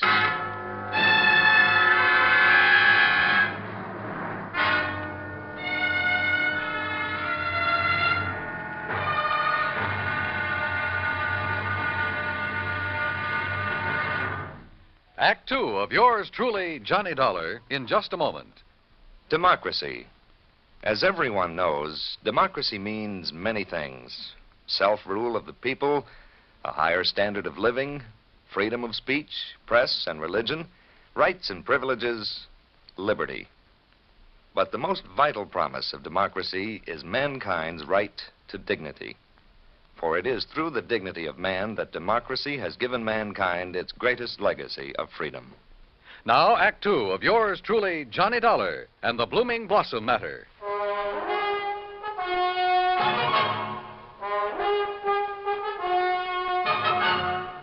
Expense account item 6, $2.25 for a fast taxi ride to 18th Precinct Police Headquarters. All right. As soon as I got your call, Johnny, I sent a uniformed man over to Blossom's house. From the way you talked, I thought maybe you suspected him. Yeah, Randy, I'm afraid I did. Boy, how wrong can you be? Anyhow, when he got there, he found the front door open and Blossom lying in the dark hallway. Where's Blossom now? The hospital, but he's okay, just bruised up a bit. They're letting him out. Fingerprints? Anything to go on? The lab's checking on the prints right now. Uh-huh. Let me know. Yeah. Anything else? Nope. So, now let's find out who tried to put Blossom out of the way, and we'll have the guy who killed Winkler. And stole the $100,000 worth of emerald, then shipped Winkler's body to Blossom. Oh, and by the way, here's the picture of the trunk you asked for and the three names Blossom gave me. Harrison, Norton, and Scatterday. What are you going to do with them? Randy, suppose the man who attacked Blossom is the one who did all the rest. You got a better suppose? Well, look, Randy, whoever wielded that poker on Winkler couldn't have been very strong. A really hefty wallop would have bent it out of shape. And the lab agrees with you. But, of course, it didn't take much of a blow to finish off old Winkler. He didn't weigh much over 100 pounds, you know. Yeah. Any strong arm could have finished him off easily and without messing up the whole apartment. And don't forget, whoever did him in also put him in the trunk and delivered it to Blossom's house. But why? Yeah. Yeah, and where's the emerald? That's what you should be worried about. $100,000 worth of worry for your insurance company. Now, what are you going to do with that picture of the trunk and the list of Blossom's friends? Oh, yeah, sure. Hmm? I'll see you later.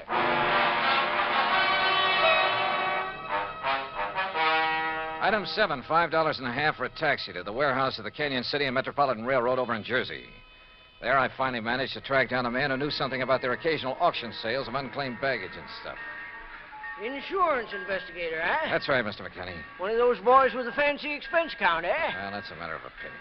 Look, you had an auction sale here last Saturday, didn't you? That's right, handled it myself. Want to know something about something we sold off? Exactly. Then I'm your man. Always remember all about every single item I sell and who bought it and all about them. That's fine, because I want to know if any of the names on this list bought from you on Saturday. Yeah? Randolph Harrison. Man by the name of Harrison buy anything? No. How about Percival Wentworth Scatterday? No. Ellsworth Norton? No. You sure, Mr. McKinney? I'm sure. How about Blossom? That a man's name? Yes, Wilbert Blossom. Well? No, sir. Nope, never heard of him. And like I told you, I never forget the stuff I sell or the fellows I sell it to. Wait.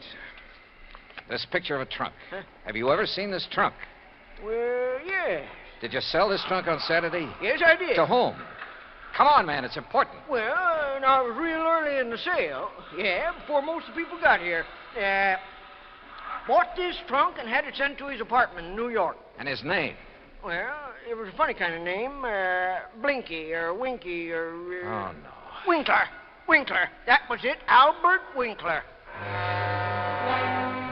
Item 8, $2, 2 drinks for myself at the nearest bar. But they didn't help to kill my feeling of utter frustration. Item 9, $5.50 taxi back to 18th Precinct headquarters in New York for want of a better place to go. Oh, it's about time you got here, Johnny. Oh? We matched up the prints we found after Blossom was attacked. You know who made them? Yeah, here's his card. Carlo Bernasconi. Any reckon? Couple of dozen arrests, only one conviction. Anything to do with jewelry? Better. Accessory to a hijack operation a couple of years ago. He drove the truck. Hey. Sure. Got a mugshot of him? We got him. Downstairs. Come on, I'll take you down. Randy, what's he look like? Like you'd expect the truck driver to look. Big husky brute. Has he admitted anything? Well, the threat of a murder charge made him talk, all right, but none of it makes any sense. Of course it doesn't. But he's our boy, all right. He killed Winkler, beat up Blossom. I thought your lab decided whoever killed Winkler was a small fella. Yeah, So the theory about the same man killing Winkler and beating up Blossom doesn't work. But, Johnny, holy... Come on down. Let's talk to this Bernasconi. After I make a phone call. Huh? Who to? Yeah? Get me a man named McKinney, Canyon City and Metropolitan Railroad warehouse over in Jersey. Make it fast, please. Yes, sir. Hey, you been over there, Johnny? Just before I got here. Did you find out anything? No, but I'm going to now. Like what? Randy, for the first time, this whole thing is beginning to make sense. Here's your party. Mr. McKinney? That's me. This is Johnny Dollar, remember? Sure do. Good. And say, Now- I've been reading in the paper since you left here about that body found in the trunk over there in New York. Yeah, well, look. Is that the same trunk you was over here asking about? Yes. Now, you told me that trunk was bought by a man who gave his name as Winkler. That's right. Do you remember what he looked like? Sure do. Why, I can give it to you as accurate as if it was in the police files. Well, Height, 5'9", maybe 9.5. go on. Weight, between 155 and 58. You see, when I was young, I worked with a carny show guessing weight and height, and if I didn't guess it right... Yeah, okay. Now, how about the color of the eyes? Well, I noticed them because of the way he squinted through them thick, old-fashioned steel glasses. Thanks, Mac. I'm sending you a 10-spot on the next mail. Well, now. Well, Johnny? Come on, Randy. Let's go down and see this Bernasconi. You find something out new? Yeah, and I don't like it. I don't like it.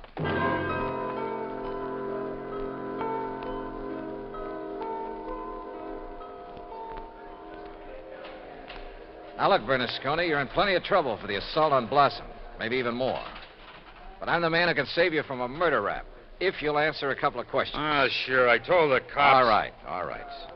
Did you pick up and deliver a trunk yesterday morning? Sure, I told him. For a guy named Winkler. You got the trunk from Winkler? Sure, at his apartment on East... What did he look like? How tall? Maybe 5'8" or 10. What? Johnny... Slight build or heavy or what? I'd say about medium. Maybe 150 pounds. Johnny... Now, look, mister... Now, wait a minute, you look. Did you deliver that trunk to a man named Blossom? Sure, at 825 East 73rd Street. What did he look like? Him I never seen. I knew it. He hollered from a window that the door was open and I should put the trunk in the living room. What a junk house. But you must have seen him later when you came back and assaulted him. It was night then. When he come to the door, I just slugged him and let him lay there. Then I went inside where the lights was on to look for...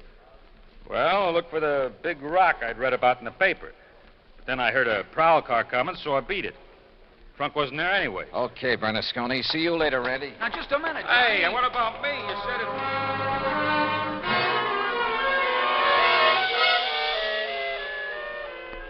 Item 10, 90 cents, taxi to Wilbert Blossom's old brownstone house on East 73rd. Come in, Johnny. Thanks, Mr. Blossom.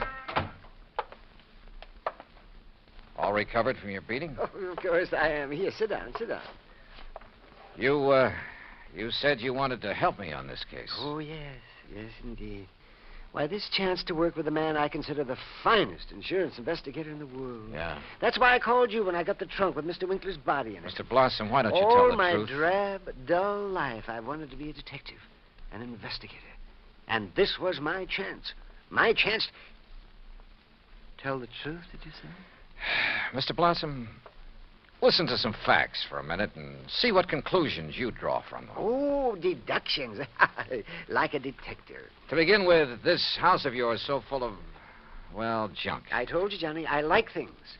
I like things. But it also has a lot of fine paintings, sculpture, china, jewelry. Oh, I like all sorts of things, especially if they're fine and rare.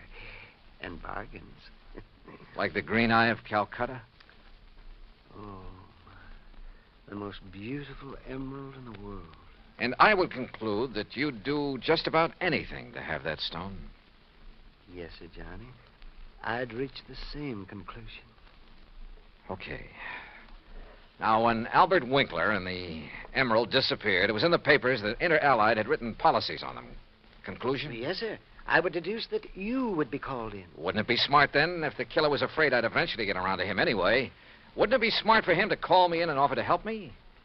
As a cover-up for what he'd done? Oh, yes. Yes, indeed. Or at least he'd think it would. Oh, yes, I guess he thought it would. Another thing, Mr. Blossom. Oh? What is it, Johnny?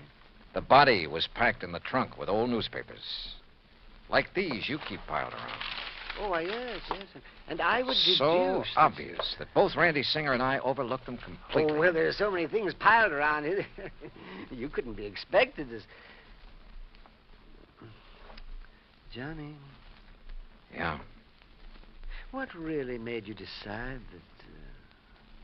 Well, I'd like to know. All right. Albert Winkler was a frail little old man, about 4'11", not much over 100 pounds. Yes, he was. But the man who bought the trunk and had it sent to Winkler's apartment, who gave his name as Winkler, that man was about 5'9", 155 pounds. And he wore thick, old-fashioned steel-rimmed glasses. But, Johnny, I can't see without them. Then there's the truck driver. The man who ordered the trunk delivered to this house gave his name as Winkler, too. But Winkler was dead by then. Dead from a blow inflicted not by some big bruiser, but by somebody of, say, your build. Oh, that awful truck driver who thought the emerald would be in the trunk and came here to steal it and who beat me up. I suppose you want the emerald. Yeah.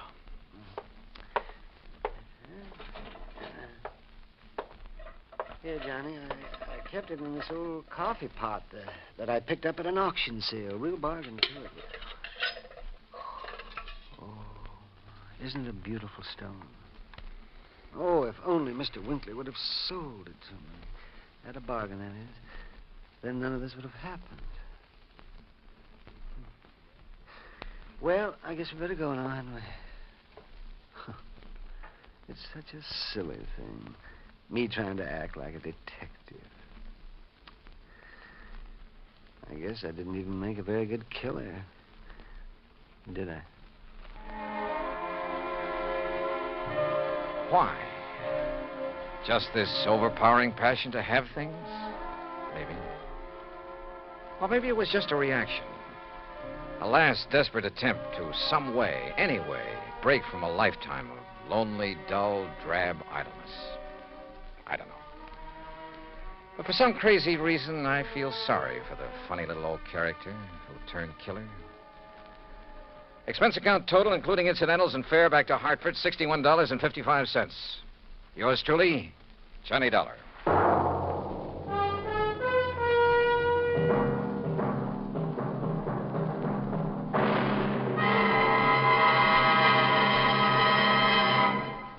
Now, here is our star to tell you about next week's story. Next week, a case so simple, so easy, so obvious, that it proves almost impossible to solve.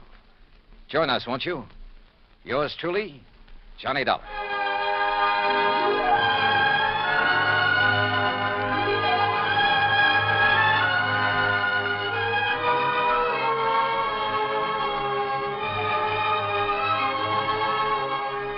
Yours truly, Johnny Dollar, starring Bob Bailey, originates in Hollywood.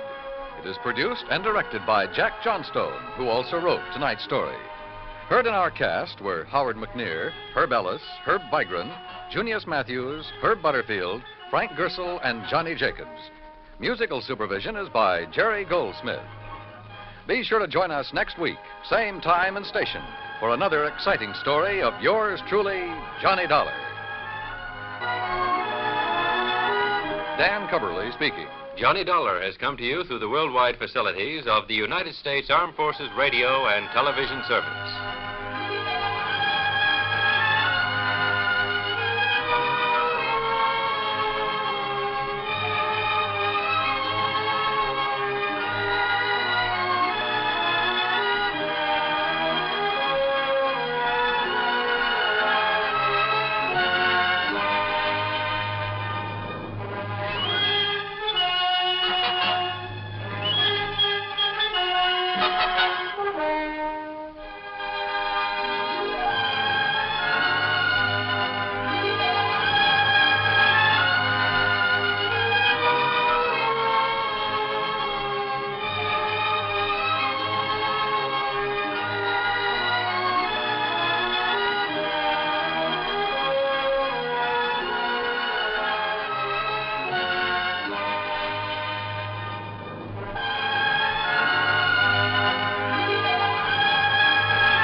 From Hollywood, it's time now for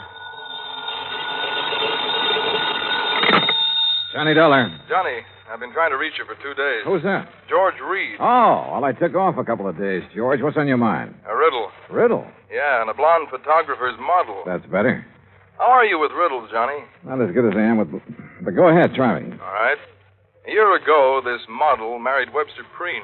Green Hat Company? Was Preen Hat Company. He sold it when he retired. Go on. Well, last week, Preen reported his wife had disappeared. And according to him, when she left home, she didn't bother taking any of her clothes or car or jewelry. And she forgot to tell her friends she was leaving? Right. Not even him. You think Preen told the truth? Johnny, that's the riddle.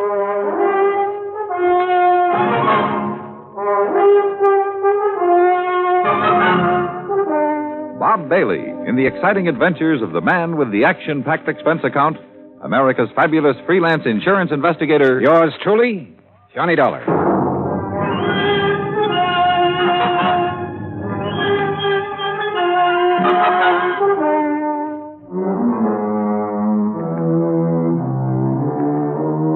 Expense account submitted by Special Investigator Johnny Dollar. To Floyd's of England, American Branch Office, 443 North 15th Street, Hartford, Connecticut.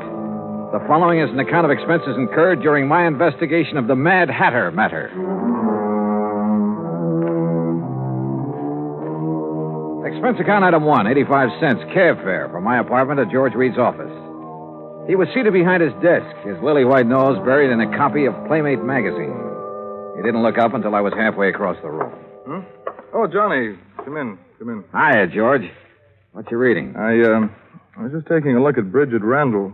Or Mrs. Preen, I suppose I should call her. Yeah, let's see. Yeah. Very nice. She look familiar to you? Oh, George, you're flattering me. No, really. She should. Oh, why? Well, up until she married Preen, she was a very popular model. Figures. Is that a pun? No. Anyhow, her picture was in everything from the Police Gazette to the Ladies' Home Journal. And after she married him? She retired. Hey, this is a new magazine, George, this month's issue. Well, the picture must have been taken before she was married. Well, what do you know about Preen? Not too much. He's over twice her age, and from all reports has a lot of money. I'd bet on it. Their marriage caused quite a stir. You know, real winter and spring stuff. The newspapers played it up big. Where were they married? New York. She'd done some ad work for Preen's hat company. He liked her look. And she liked his bankroll. Cynical, aren't you? Yeah? Anyway, since then, they've been living at his place near Los Angeles. Here's the address. All right, thanks. I called Mr. Preen long distance day before yesterday. He knows you're coming out. What about the police, George? You know who's handling their end of it? According to Preen, it's a man named Steiner, detective lieutenant. I got the feeling Preen doesn't much care for Steiner. George, how much life insurance does he carry on his wife? None. None? Nope. Or if he does, it's not with us. Then would you mind explaining why you sent for me? Not at all. We're not interested in her life. Obviously. That's a pretty callous attitude. Let me finish. We're not interested in her life, but we are in her face. In her what? The fine print reads from a point 2 inches below her chin to the hairline. Come on, break it down, George. Of course. Last year, a couple of months before she married Preen, she took out a special coverage policy in case something happened to her face that would finish her modeling career. You know, like a permanent scar, bad burn, anything like that. Uh-huh. She received quite a bit of publicity at the time, and it didn't exactly hurt us either. When does this policy lapse? Well, that's why we're so concerned, Johnny. When she married Preen, she announced that she had given up modeling for good. So we quite naturally thought she wouldn't renew the policy. But she did. Yes. And just 10 days before she disappeared. How much did you people bet that she wouldn't ruin her face? The amount she earned year before last. $25,000. Expense account item 2, 85 cents cab fare back to my apartment. On the way, I had the cabbie stop at a newsstand where I spent $50 of my hard-earned cash for a copy of Playmate magazine. Yeah, there was no doubt about it. Mrs. Webster Preen was the kind of woman any red-blooded American boy over 30 would be eager to locate. Item 3, $190 plane fare, Hartford to Los Angeles, then a cab to the Statler Hotel. I checked in, made arrangements to rent a car, then put in a call to police headquarters. Lieutenant Steiner was out, so I left word for him to call me, had lunch, and then drove out to the San Fernando Valley. The Preen home was one of those Spanish stucco and adobe jobs, 2 stories, probably 30, 40 years old. It sat in the middle of some 2 acres of orange trees with a plaster wall around all the property, separating it from the subdivision on one side and a main thoroughfare on the other. I walked up to the front door and rang the bell. In a moment, it was opened by a beautiful blonde. If she hadn't been wearing a nurse's uniform, I might have mistaken her for Bridget Preen. Yes? Afternoon. Is Mr. Preen in? Do you have an appointment, Mr. Dollar. Johnny Dollar. No, I don't have an appointment, but I'm sure he'll see me. Really? Yes, really. I'm investigating his wife's disappearance. You're from the police? No, insurance investigator. I see. I'm sorry, Mr. Dollar, but Mr. Preen can't possibly see you. You're sure of that, Miss... Richard, and I am sure. Mr. Preen has suffered a severe shock. His doctor left strict orders that he's not to be disturbed unnecessarily. And you feel qualified to say what is necessary and what isn't? I've been with him for nearly 5 years. Well, answer me this, Miss Richards. Do you think Mr. Preen's health would improve if somebody happened to find his wife? What? I mean, they haven't found her, have they? You haven't answered my question. You want my honest opinion, Mr. Dollar? Helen, who is it? Who's out there with you? Excuse me. No one important. It's Johnny Dollar, Mr. Preen. Now, just a minute. Mr. Dollar, come in. Come in. Have him come to the orchid room, Helen. Yes, sir. Well, I hope you enjoy steam baths, Mr. Dollar. Steam bath? What do you mean? Follow me. You'll find out. A pretty girl, in spite of her abrupt manner. And there was a lot going on behind those clear blue eyes. She led me into the house through a couple of large rooms, then up a winding staircase and down the hall to a door at the end of it. Miss Preen's waiting for you in there, Johnny. Thanks. Ouch! Hey, that doorknob's hot as... Oh, very funny. I warned you. Here, like this. Come here, Mr. Dollar. Hurry. I'll see you later, Johnny. Close the door. Close it. I don't want it to cool off in here. Well, you look surprised. Well, I didn't expect to meet you in a hothouse, Mr. Preen. I'm sorry if you're uncomfortable, but orchids must have plenty of heat and moisture. Now, me, I love it. I didn't used to, but since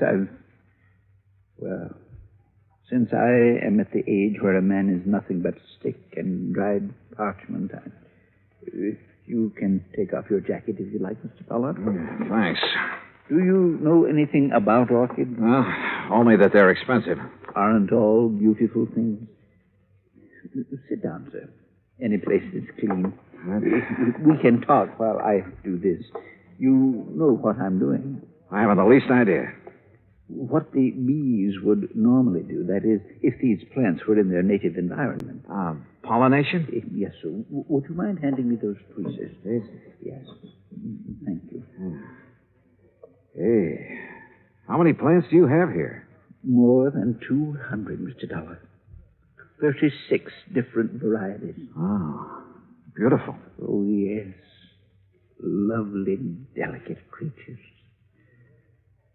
Mr. Dollar, do you think you'd be able to find her? Well, I'm going to try. I'd appreciate it. I have so very few things left these days. Did you notice the orange trees when you drove in? Well, yes. When I bought this house, the land on both sides was nothing but orange groves. Beautiful orange trees. Green, growing things as far as the eye could see. And now it's a housing project.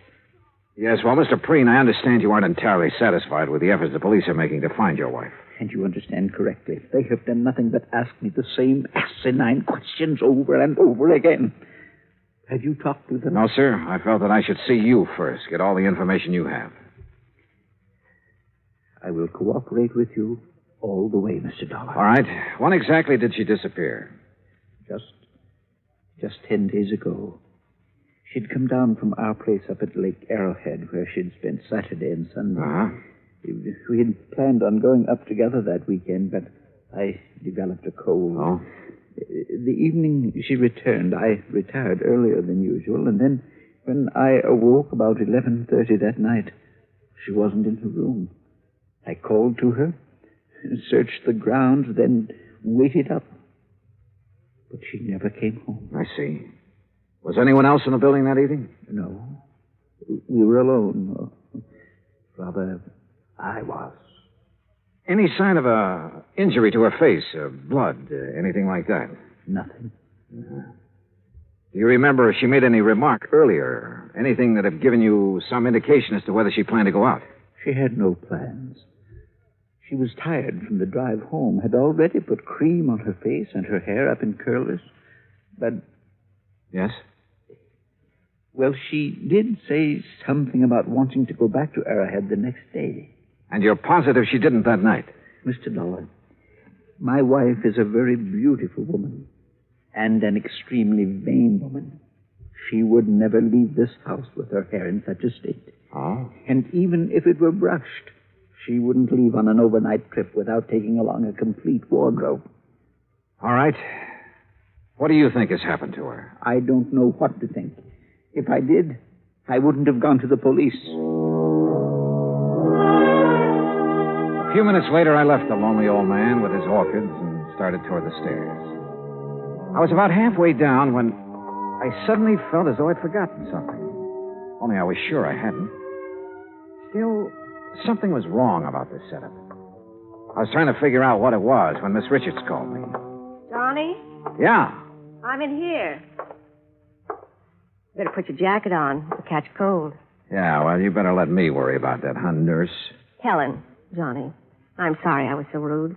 But I thought you were just another detective who was going to upset Mr. Preen. Well, now, what makes you think I didn't? Because he didn't shout at you. Does he usually shout at detectives? He ripped into Lieutenant Steiner yesterday morning. Oh? You know why? Well, the police have a crazy idea that Mrs. Preen's body could be buried somewhere on the grounds or upstairs in the hothouse bed. Well, how do you know that? Well, they've been after him, trying to get his permission to dig. If they were really serious about it, they wouldn't need his permission. They'd get a warrant.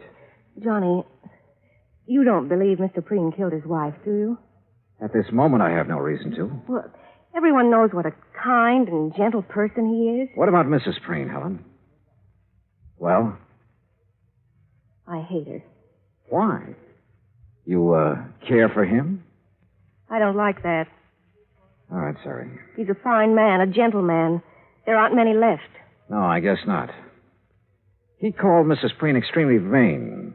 Would you go along with that description? It was made for her. Suppose something had happened to her that night. Suppose, well, something that scarred or burned her face. What do you think she'd do? If she lost her beauty, she'd kill herself. Even if she threw away $25,000 by doing it? I know about that policy, but even if it was doubled, she'd still do it. Why? Because she wouldn't have the nerve to face her friends? Friends.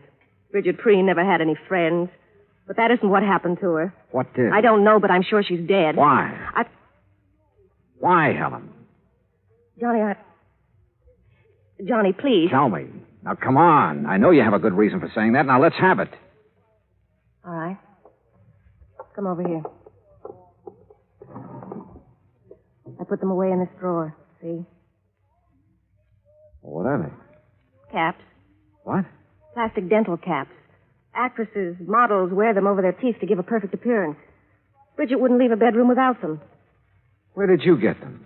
I found them on the floor of the garage 2 days after she disappeared.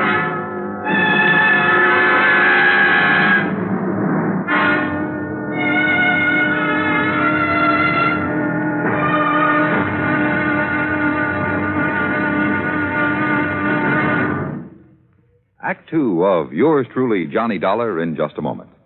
Democracy. What does it mean to the farmer? How can democracy benefit the farmer better than any other form of government?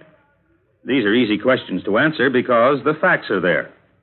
Only in a democracy can the farmer get the most aid from his government, own his own land, produce, and equipment, and still earn a standard of living that is comparable to workers in the manufacturing industries.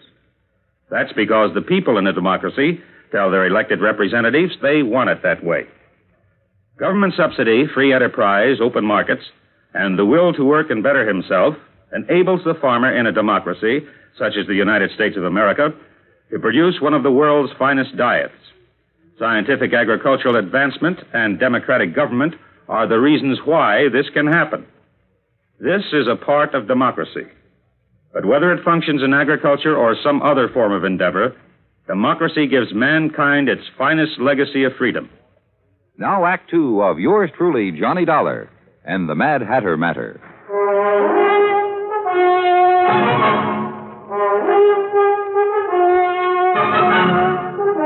Helen, Mr. Preen's nurse, gave me the set of dental caps that Bridget Preen had used to beautify her teeth.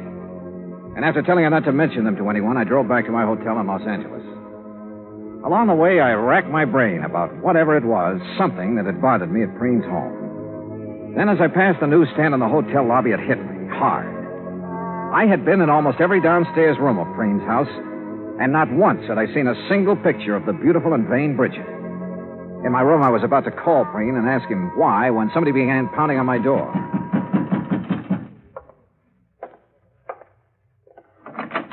Well, Dollar, we seem to have had a hard time making connections, didn't we?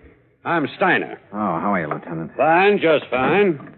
And I think I've got our little case all sewed up. That's so? Yep.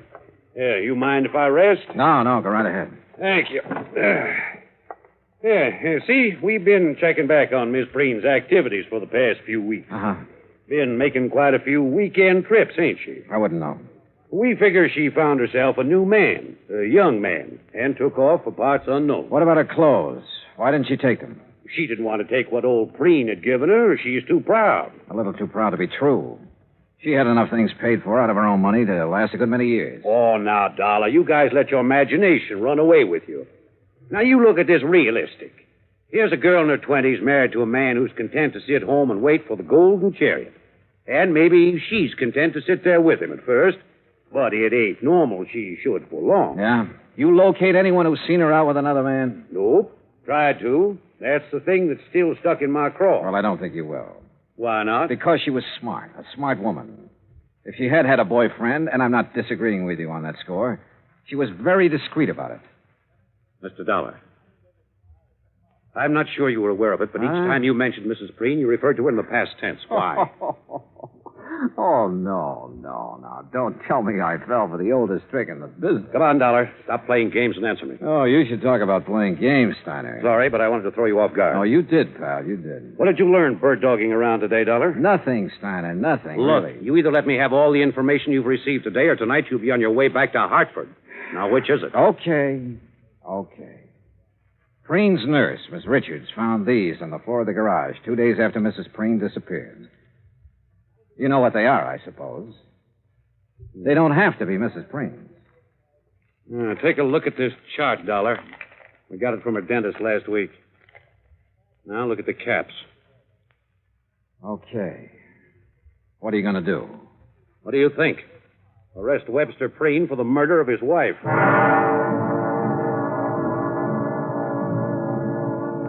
I told Steiner he could never get an indictment. The teeth caps definitely belonged to Bridget, but they were found in her own garage. She could have dropped them any time during that evening she came home from Arrowhead. And I reminded him of Preen's position in the community, his money, how well he was liked, everything. Hoping I could still stall him long enough for me to try something that had been in the back of my mind since I left Hartford. I opened a copy of Playmate magazine to Bridget's picture. Then I placed a long-distance phone call to New York City. We're ready with your call to Mr. Howard, Mr. Dollar. Okay, thank you, operator. Go ahead, please. Hello? Hello, Mr. Howard. This is Johnny Dollar, insurance investigator. Yes, Dollar? A client of ours has her picture in the current issue of your Playmate magazine. Oh, yes. Lovely girls, Mr. Howard, her name is Bridget Preen. Bridget Preen? Or Randall. Bridget Randall. Oh, yes, I know her very well. Well, where is she? We aren't sure yet. Mr. Howard, I've got to know when that picture was made and the address of the photographer who shot it. Have you got that? Yes, you just hold on. Now, I remember now I was surprised to see Bridget after all that talk about retiring. Yeah. Yes, here it is. Photographer's a new one as far as we're concerned. What's his name? Tracy. Russell Tracy. Address? Box 17. Got it? Box 17. Lake Arrowhead, California. What? Lake Arrowhead. You ought to know where that is. Yeah. Yeah, I do. It took me a little less than 2 hours to drive up to Lake Arrowhead. When I reached the village, I stopped in at the post office. Yes, sir. What can I do for you? Well, I'm looking for an old friend of mine. He's got a place up here somewhere. What's his name? Tracy. Russell Tracy. Oh, yeah, sure. Nice little cabin on the lake, about a half a mile down toward the left. You just follow the road. Okay, thanks. The cabin just before you get to Russell's has a big mailbox out in front with the name Preen on it. Got it? Preen? Yeah, I sure have.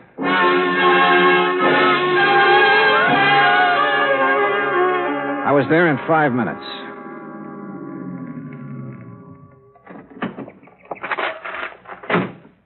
It was small, 2 rooms at the most. A dog came from the direction of Preen's cabin to bark at me, then went back into the woods again.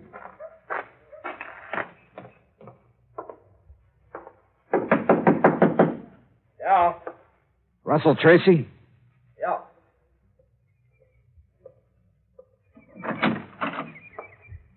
Who are you? Name's Dollar, insurance investigator. May I come in? Yeah, come on in. Thanks. Oh, Mr. Dollar, what's this all about? Bridget Preen. Oh, wait a minute. You wait, I'm friend. not... That's a very good picture of her in Playmate. You tell her you sold it? Yes, I did. When? The day you decided to submit it? Or after it was sold and too late to start publication? Or not until some other photographers started calling her home to see if she'd come out of retirement? Now, look, Mr. Dollar, I haven't done anything wrong. I didn't say you had. I mean it, Dollar. All I did was take some pictures of her. I didn't have any reason to kill her. Who said she was dead?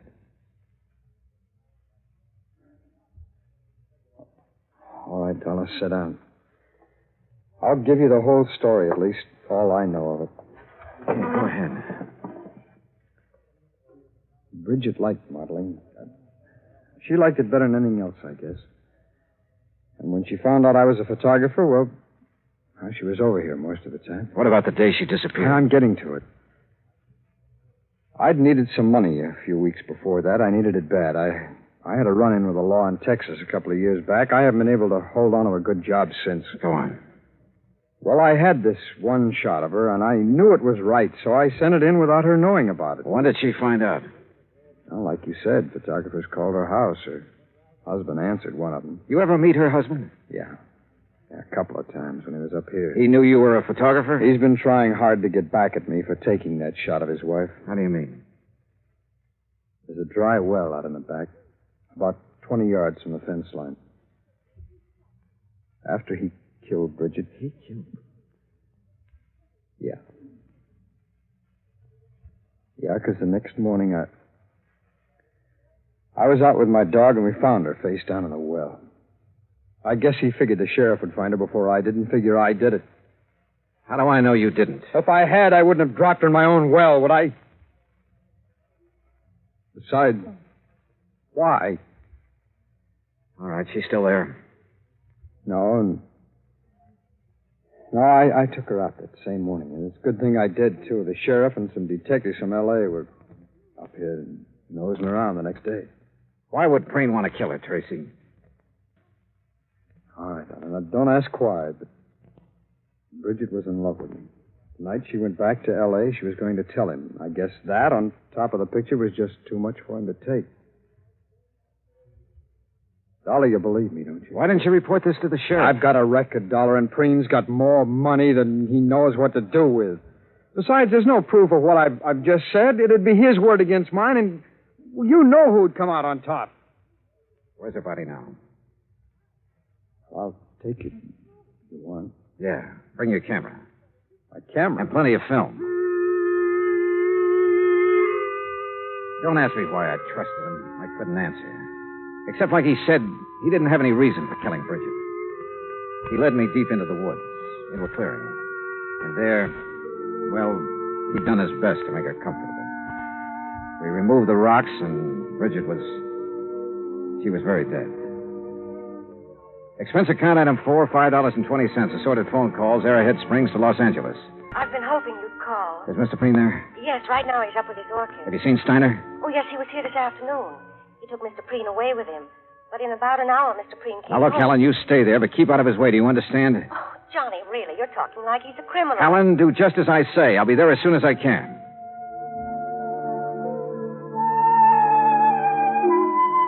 After seeing that Russell Tracy was safe and in the custody of Steiner, I took the freeway out to the San Fernando Valley. It was a little after 9:30 when I pulled into the Preen driveway. The porch lights were on, and Helen opened the door.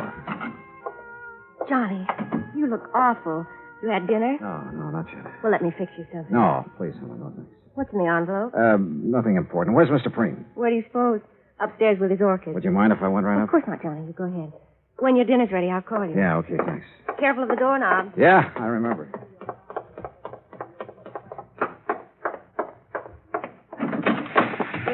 Well, Mr. Dollar, I didn't expect to see you back so soon. Hello, Mr. Preen. Didn't dress for it again, I see. You'd better take off your jacket, Mr. Dollar. Afraid I'm not going to stay long enough to bother. Oh, well, now that's too bad. Beauty such as this isn't often seen, Mr. Dollar. I disagree with you, sir. What? I think I have something here that's every bit as beautiful as any flower in this hothouse. Well, now, you have aroused my sporting instinct, son, and also my curiosity. What have you... Here. Oh, no. Oh, no.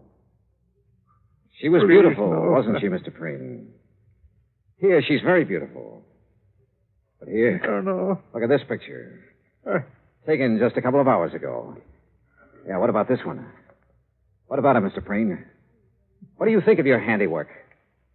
Proud of what you've done, Mr. Preen? No.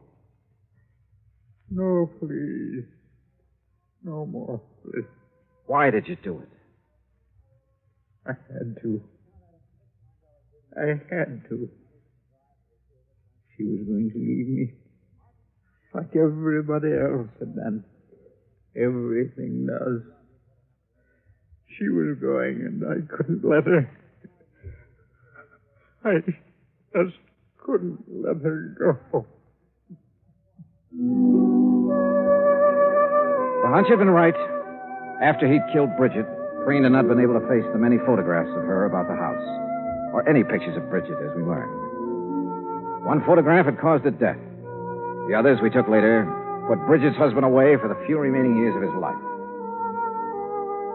Expense account total, including car rental, hotel incidentals, and transportation back to Hartford, $870.40. Yours truly, Johnny Dollar.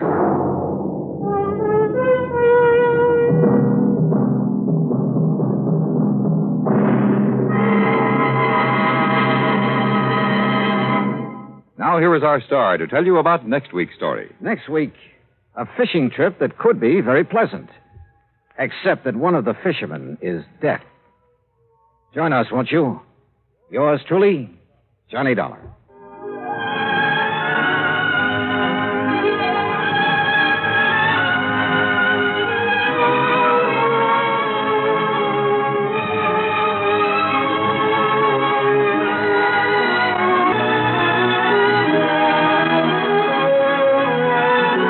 Johnny Dollar has come to you through the worldwide facilities of the United States Armed Forces Radio and Television Service.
From Hollywood, it's time now for... Johnny Dollar. Hi there, Johnny. This is Buster. Buster? Buster Favor, Lake Mojave Resort over on the Colorado River. Oh, well, Buster, how are things? Oh, you never really did get in the fishing we promised you over here. No, but so help me, I'm going to one of these days. Is that what you called me about? No. Johnny, you remember old Mike Kirby? Kirby. Oh, sure. The sweet old fella I met down at your boat dock. Guide or something? That's the one. Oh, sure, I remember him. How is he? Well, that's what I'm calling about. He isn't. What? And, Johnny, I think it was murder.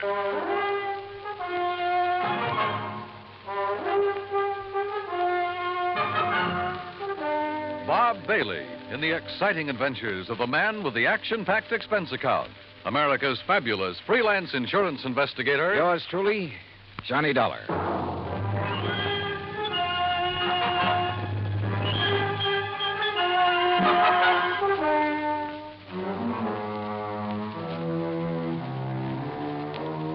Expense account submitted by Special Investigator Johnny Dollar to the Tri-State Life and Casualty Insurance Company Home Office, Hartford, Connecticut. Following is an account of expenses incurred during my investigation of the Kirby will matter. As soon as I hung up on Buster, I lost no time in making the necessary plane reservation to Las Vegas and picking up a handful of American Express traveler's checks. That's item one on the expense account, a total of $320. Then I packed a bag, was about to take off when the phone rang again. Johnny Dollar. Oh, Johnny, I'm glad I caught you in. It's Denny Newcomb at Tri-State Life and Casualty. Oh, hi, Danny. Johnny, I need you badly, and I need you fast. Now, there's only a $5,000 policy involved. Danny, The circumstances are such I'm that sorry, we just... Dan, but I can't handle it. I'm about to catch a plane out of No, here. Johnny, now listen. There may be a killing involved in this case, so we don't dare waste any time. And what's No, more, you listen. There may be a killing involved in what I'm going out What's more, the death of our client occurred at one of your old stamping grounds. Sorry, at Dan. the Lake Mojave Resort. Danny, I told you. What? Yeah, that's right. Mike Kirby? Yeah. Okay, Danny, I'm on my way.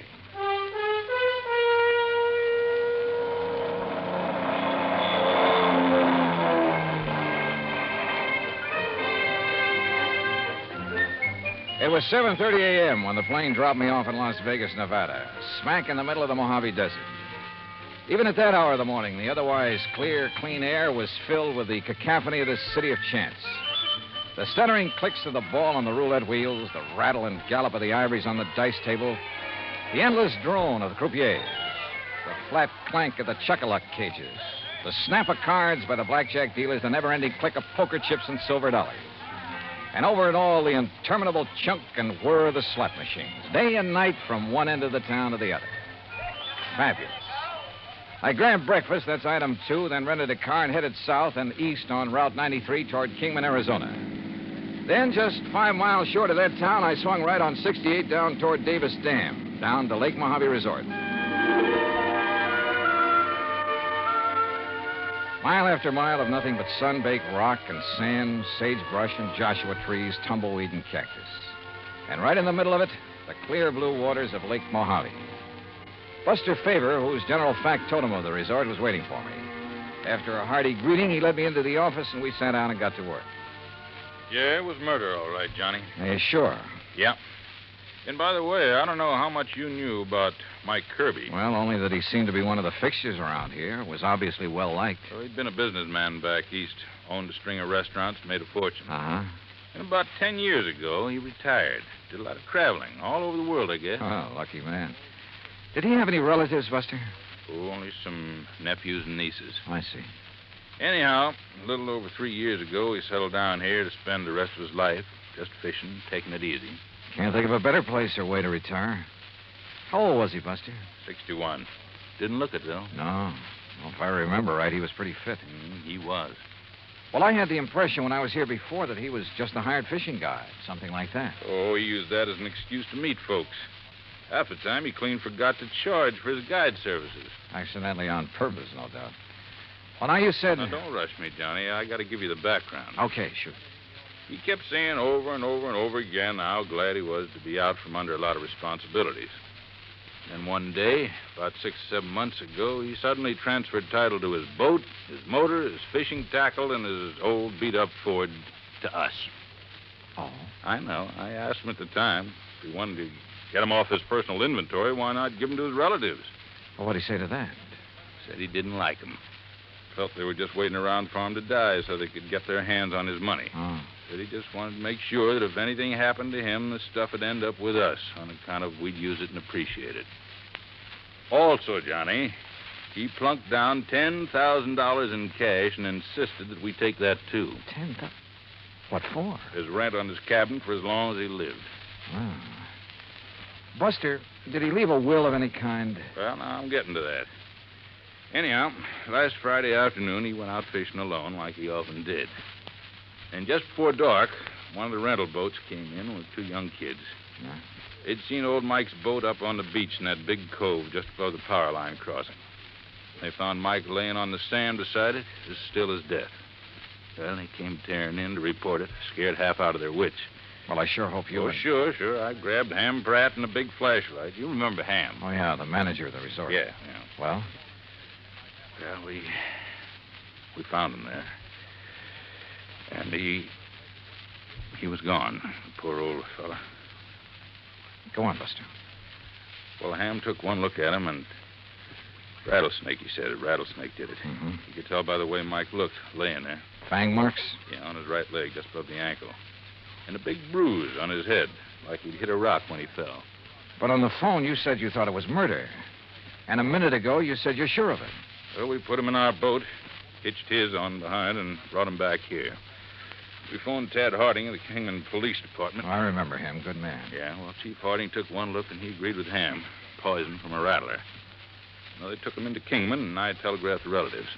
But, Buster, now look, you... Then I got to thinking. There was something wrong. What do you mean? Well, there are very few rattlers in this part of the country because of the heat. They can't take it. If anybody'd know better than to fool with one, it'd be old Mike. And they always sound a warning before they strike anyhow, don't they? Sure. So early next morning, I went back to the cove. And? Number one, there was no sign of any rock that Mike might have hit his head on when he fell. Go on, Buster, go on. There was no trail from any kind of a snake anywhere around. Well, the sand could have drifted over them. No, sir. The footprints Ham and I and the kids had made were clear as crystal, but no tracks of a snake. All right, go on. Well, then I noticed it, where another boat had been beached. Strange one, not from our landing. It was right next to where Mike's had been, right alongside. Any footprints from it? Well, if there were, we and the kids had mashed them all out. And I remembered the way Mike had been laying there, as though he could have been rolled out of his boat or thrown out right on the sand. Then it looks as though somebody met him out on the lake, banged him over the head, made the fang marks, which isn't hard, then lashed the two boats together, dumped him off at the cove, and left. It sure does, Johnny. I want to see that place. Yeah, and all the excitement, I might have overlooked a lot of things. Oh, that I doubt. Now, Buster, if there's no sign of rattlesnake poison in old Mike's body... Well, right after I called you, I phoned Chief Harding. Coroner's making his autopsy today. He'll call me. Well, now, look, these nephews and nieces of Mike's, how much do you know about them? Oh, I never met them. But according to their answering telegrams, they're going to descend on us like a swarm of locusts. There are a lot of them? Well, no, I was thinking of the way that they... Well, one, there's a woman named of Martha Woodbury who... Excuse me. Mr. Favor? Yeah, I'm Buster Favor. I am Miss Martha Woodbury. Oh, well, Miss Woodbury, we were just... this is Mr. Johnny Dollar. How do you do? Mr. Favor, I'm a niece of Michael Jonathan Kirby, and probably the major beneficiary of his estate. I wired you that I would be here, and I am. You got here kind of fast, too, didn't you? I also wired Uncle Michael's attorney in Kingman that I saw no reason why he should delay the reading of Uncle Michael's will. Lawyer Guilford phoned me about that, and I guess you weren't the only one. You should be here late this afternoon. I also wish to make funeral arrangements befitting one of his financial status. Won't you sit down? Now, please tell me the circumstances of his death. And, of course, I wish to see the poor darling's body. Miss Woodbury. Yes? What do you do for a living? Why, if it's of any concern to you, I teach at Armand College. Toxicology. Toxicology, huh? Yes. Poison. Very interesting.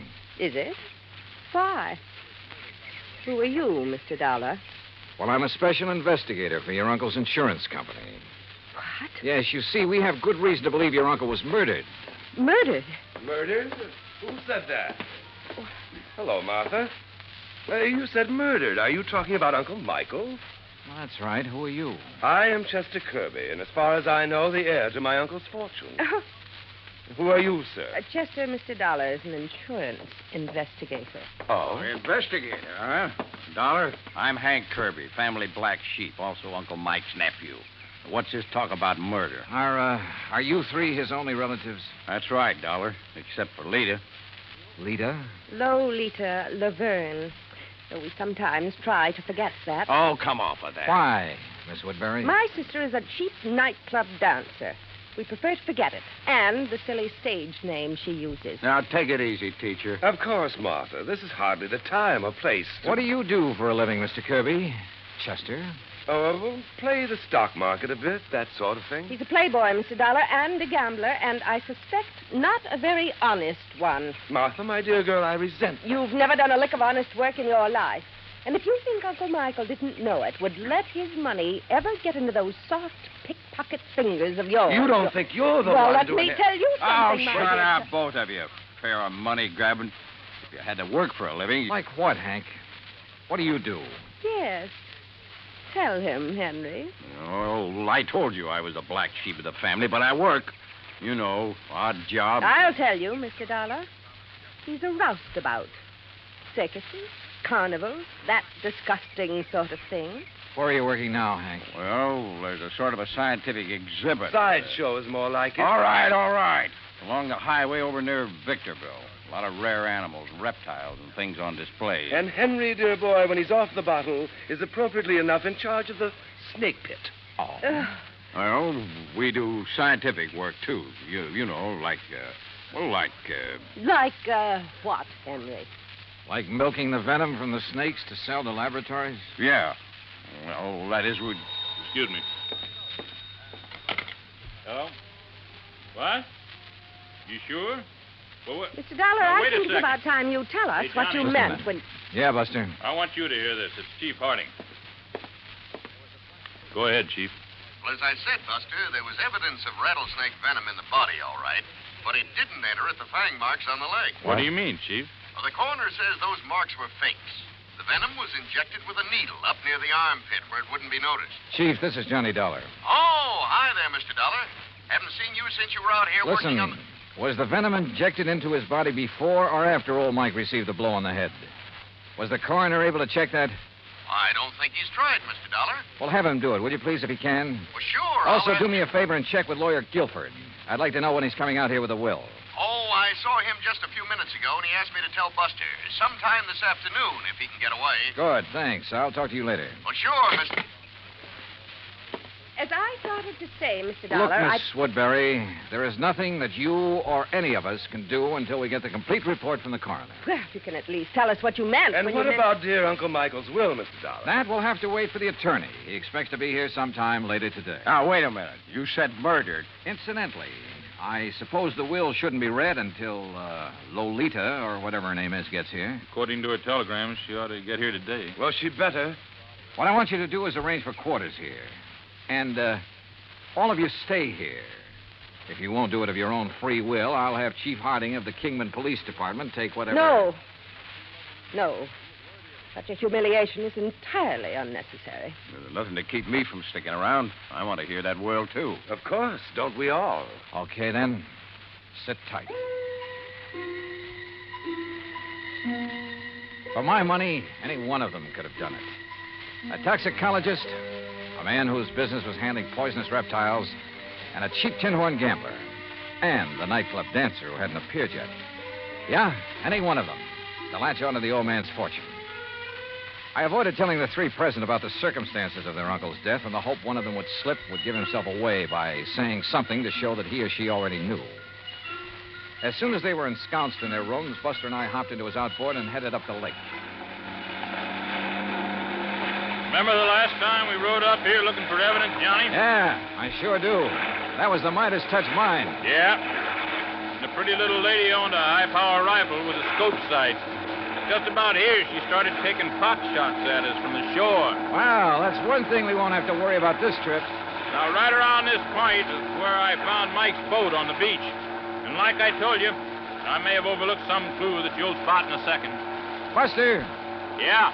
Tell me, did old Mike earn enough as a fishing guide to make a living? Well, just about enough to buy food and a few odds and ends and... Well, like I told you, most of the time he deliberately forgot to charge, not needing the money and all. Hey, Johnny, there in the cove. What? A boat, right where Mike's was. Whose is it? Do you know? Isn't out of our landing by... Hey, that puff of smoke from behind the bush way up on the sand dune. Swing us around. That's somebody with a gun. And look, we're taking in water, those holes in the bottom. Grab that can, start bailing. Hey, that guy can shoot. Pull us around, Buster. We're like a pair of sitting ducks out here. Right.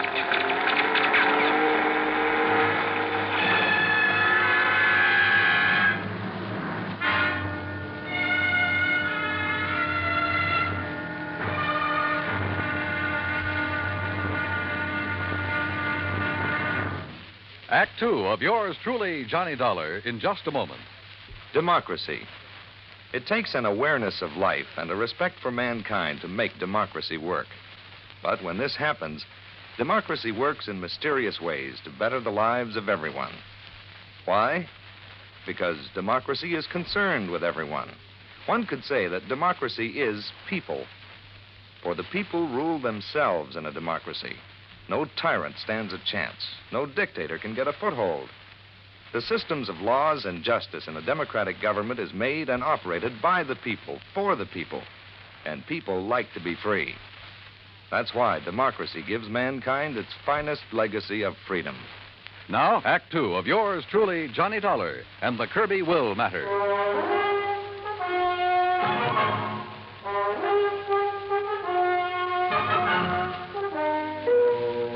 Whoever had been shooting at us from the shore there on Lake Mojave had a good eye. But a 30-mile-an-hour outboard at over 200 yards and swerving like mad can be a pretty tough target. With a hull full of holes, we had no choice but to go back to the landing. There, I made a quick check of the three I suspected of having killed old Mike Kirby. First, his nephew Chester. Right here in my room, Mr. Dollar, reading. Then a brief walk in the hills. Why? And when is that lawyer coming to read Uncle Michael's will?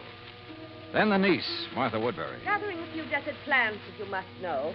Hardly racing about on the lake armed with a gun, as you seem to suspect. Why don't you question Henry? If anyone should know how to handle a gun, he should. So I questioned Hank Kirby. Patient, that's what. I saw no reason to just sit around waiting for that lawyer to arrive. I was fishing in that first big cove on the right. On the Arizona side. That's right. And I saw you and Buster tearing back here. That's when I come back to see what was up. Now, what is up? Mr. Kirby? Yeah, Buster? On the payphone, the phone booth next to the cafe. Yeah? Kingman operator just called. Yeah? She still hadn't been able to reach your party on whatever that call was you made. Oh, yeah, thanks. What call, Hank? I've been trying to locate Lita to find out why she hasn't got down here. Maybe she doesn't care about the will.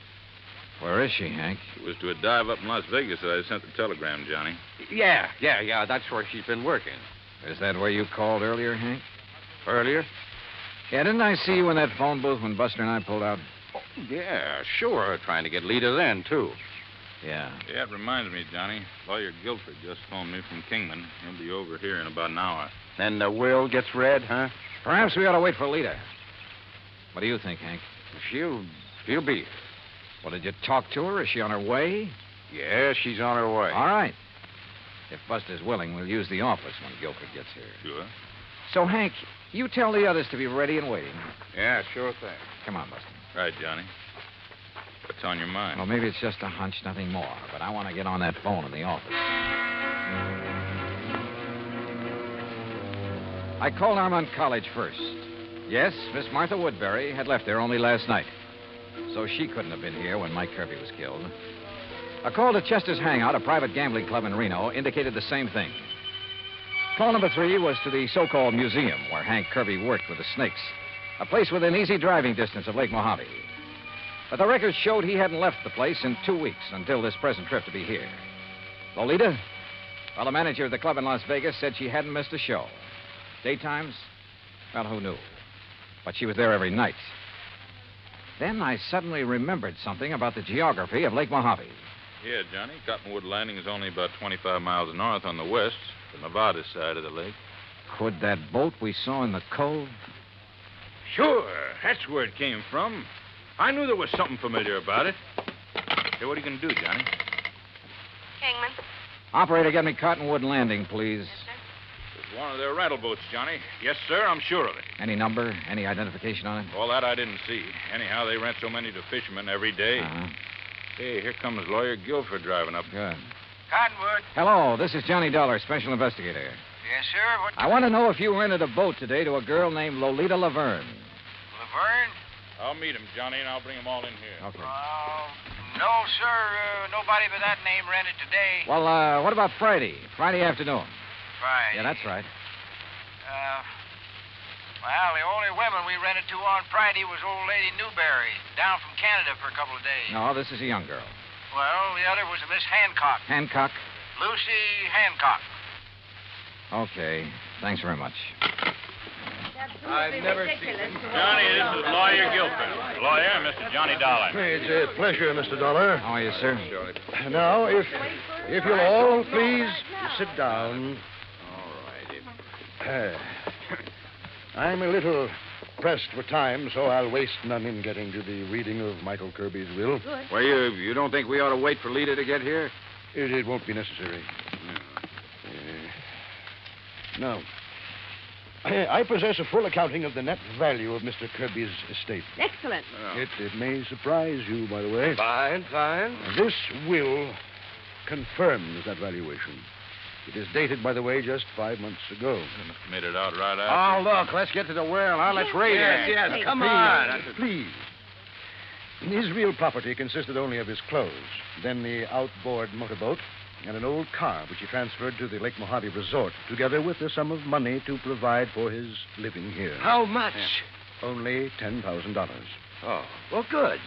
Some years ago, he turned all other of his real property, including some rather important real estate and business holdings, into cash. Well, where is all the cash deposited now? Surely you aren't considering adding bank robbery to your rather questionable career, Henry. Martha, that is quite uncalled for.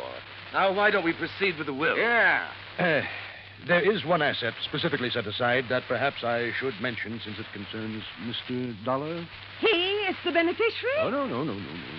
I refer to the insurance policy for $5,000. Well, don't worry about a piddling amount like that. Let's have the will, man. The insurance policy is to cover burial expenses and nothing else. All of it is to be used. Okay. Let's have the rest of the will. Yes. Can't you leave all out? Very well. I, Michael Jonathan Kirby, do make, ordain, and declare this instrument to be my last will and testament. Oh, why don't you skip that stuff? Please. Being of sound mind and body, determined to enjoy the fruits of an industrious life to the fullest. The bequests, man. Life to the fullest. And rather than burden others with the responsibility that money demands. What? For these and other reasons, I have carefully spent every dollar I ever owned.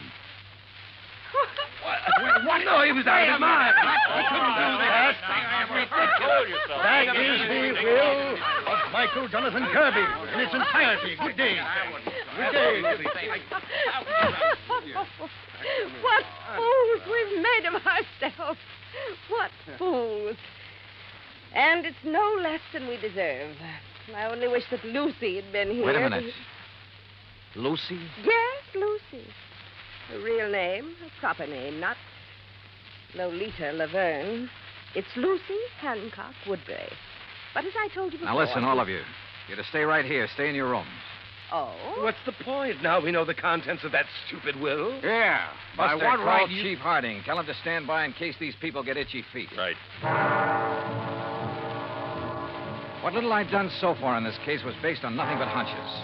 So when 10, then 11 p.m. came and Lolita, Lucy Hancock Woodbury, hadn't arrived, I acted on another hunch. Sure, Johnny. My room is right next door to the office, so if this leader arrives and signs in, I'll let you know right away. No, Buster, no. Huh? Just sign her into a room after you've done a little tampering with the register. What do you mean? Chester is in number 6, isn't he? That's right. All right. Change that on the register to number 8. That's this one, your room. That's right. And be sure that Lita sees the register. I don't understand. You don't have to, Buster. Let's just hope she gets here. Buster left. And with my door ajar, I turned off the light and lay on the bed and waited. It must have been after midnight when I heard the car pull in. Heard Buster admit someone to a room a couple of doors down the line and then go back to his own. Then, silence. Then the quiet click of feminine footsteps approaching my door.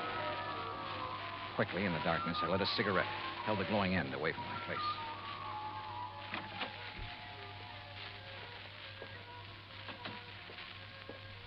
Well, darling. Yeah, about time.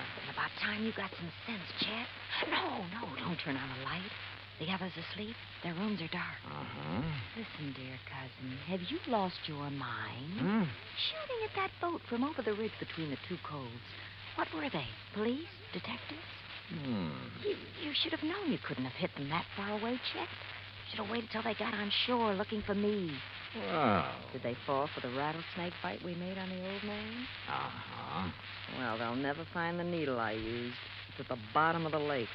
And look, if the cops question you, I hope you had sense enough to remind them what Martha and Hank do for a living.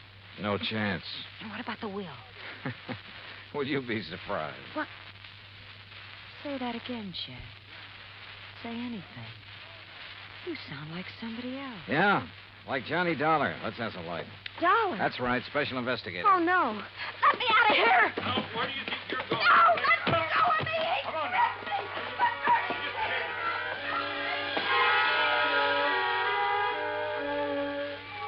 Yeah, all 4 of them had wanted to see old Mike dead. But Hank, the only honest working man of the lot, didn't have the brains. Martha wouldn't have used the means that tied in with her toxicology work, and probably didn't have the nerve. So Chet, who lived by his wits, and Lita, who was a real cheap, no-account... Well, the courts will take good care of them. And I still have to chuckle over poor old Mike's will. Being of sound mind, I have spent all my money. Which reminds me, expense account total, including transportation back to Hartford, $331.25. Yours truly, Johnny Dollar.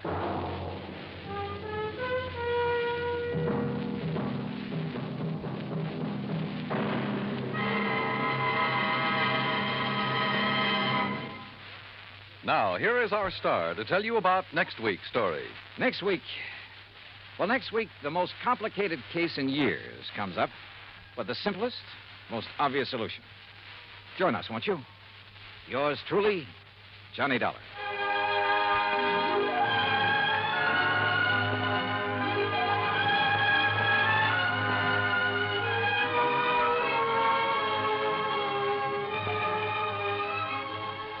Yours truly, Johnny Dollar, starring Bob Bailey, originates in Hollywood. It is produced and directed by Jack Johnstone, who also wrote tonight's story. Heard in our cast were Virginia Gregg, Barney Phillips, Shirley Mitchell, Stacey Harris, Carlton Young, Forrest Lewis, Frank Nelson, and John Boehner. Musical supervision is by Amerigo Marino. Be sure to join us next week, same time and station, for another exciting story of yours truly, Johnny Dollar. Johnny Dollar has come to you through the worldwide facilities of the United States Armed Forces Radio and Television Service.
From Hollywood, it's time now for... Johnny Dollar. Lud Barlow, Johnny. I'm on a spot. What's the matter? The Templeton house in Boston was knocked over sometime during the night. We have a $100,000 loss on our hands. Can you go over there right away? Well, I'll see what the plane situation is, Lud. And Never mind the plane situation. Just pack up and get out to the airport. I'll meet you at Hangar 12. What? I'm chartering a plane for you.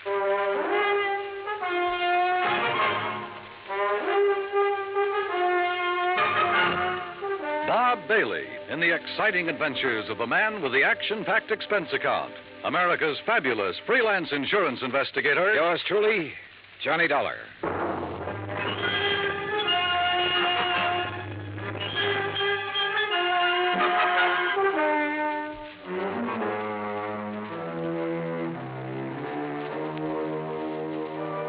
Expense account submitted by Special Investigator Johnny Dollar to the Mideastern Indemnity Corporation, Home Office, Hartford, Connecticut.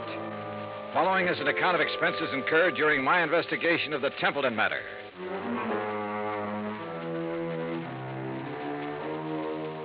Expense account item 1, $5 even, cab fare from my apartment to Hangar 12 at the airport. A twin-engine Bonanza had been rolled out and a fueling truck was pulled up alongside. A man in a sheepskin seemed to be supervising things. The man who seemed to be supervising him was Lud Barlow. When he saw me, he waved his briefcase. Hey, Johnny. Hi. Why, you all set? Well, I'm here. That's what you mean, Lud. That all your luggage? Yeah, this is it. This is Tommy Clark, Johnny, your pilot. How are you? Hi, Tom. I'll stow this gear for you. Oh, thanks. The faster we move on this, the better off we are. You know that. I know.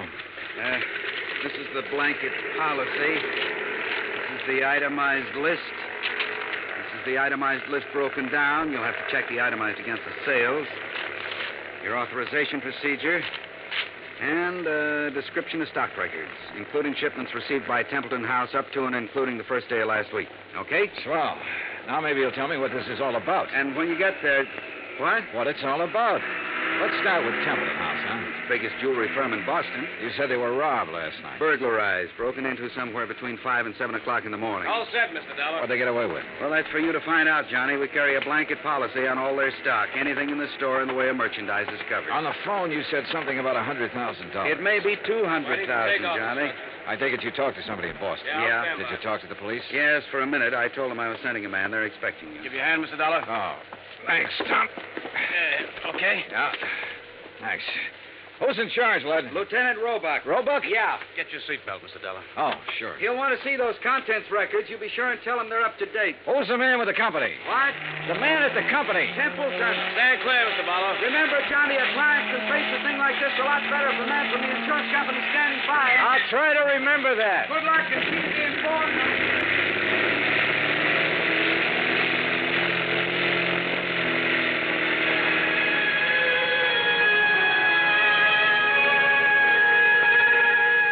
By the time we arrived at the Boston airport, I'd read over the policy and had a fair idea of the coverage involved.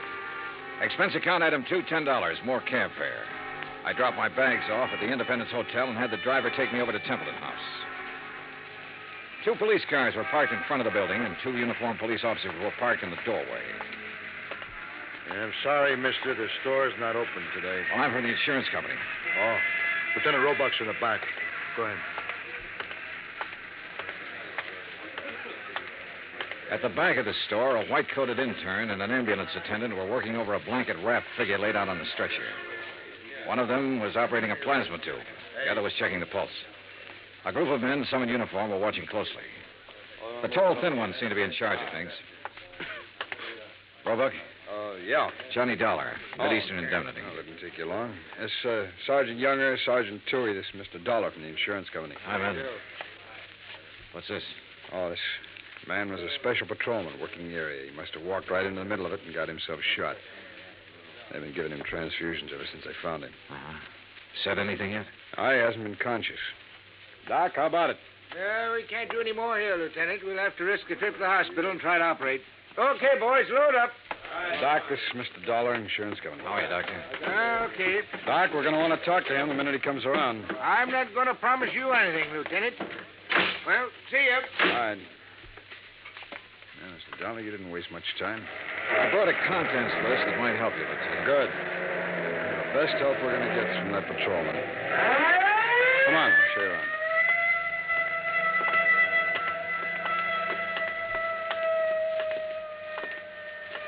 This is where they got in. Jimmy, huh? Yeah, most likely. There's marks there on the door jamb. But near as we can tell right now, they only took important stuff. Easy to move. Easy to break down and unload, you mean? Yeah. Here you can see where they snipped the alarms, grounded the wires. Mm-hmm. Showcases aren't touched. No, they went straight for the safe, Dollar. Well, we really got something on our hands, huh? You don't just break into a store and open one of these things very easy. Someone did.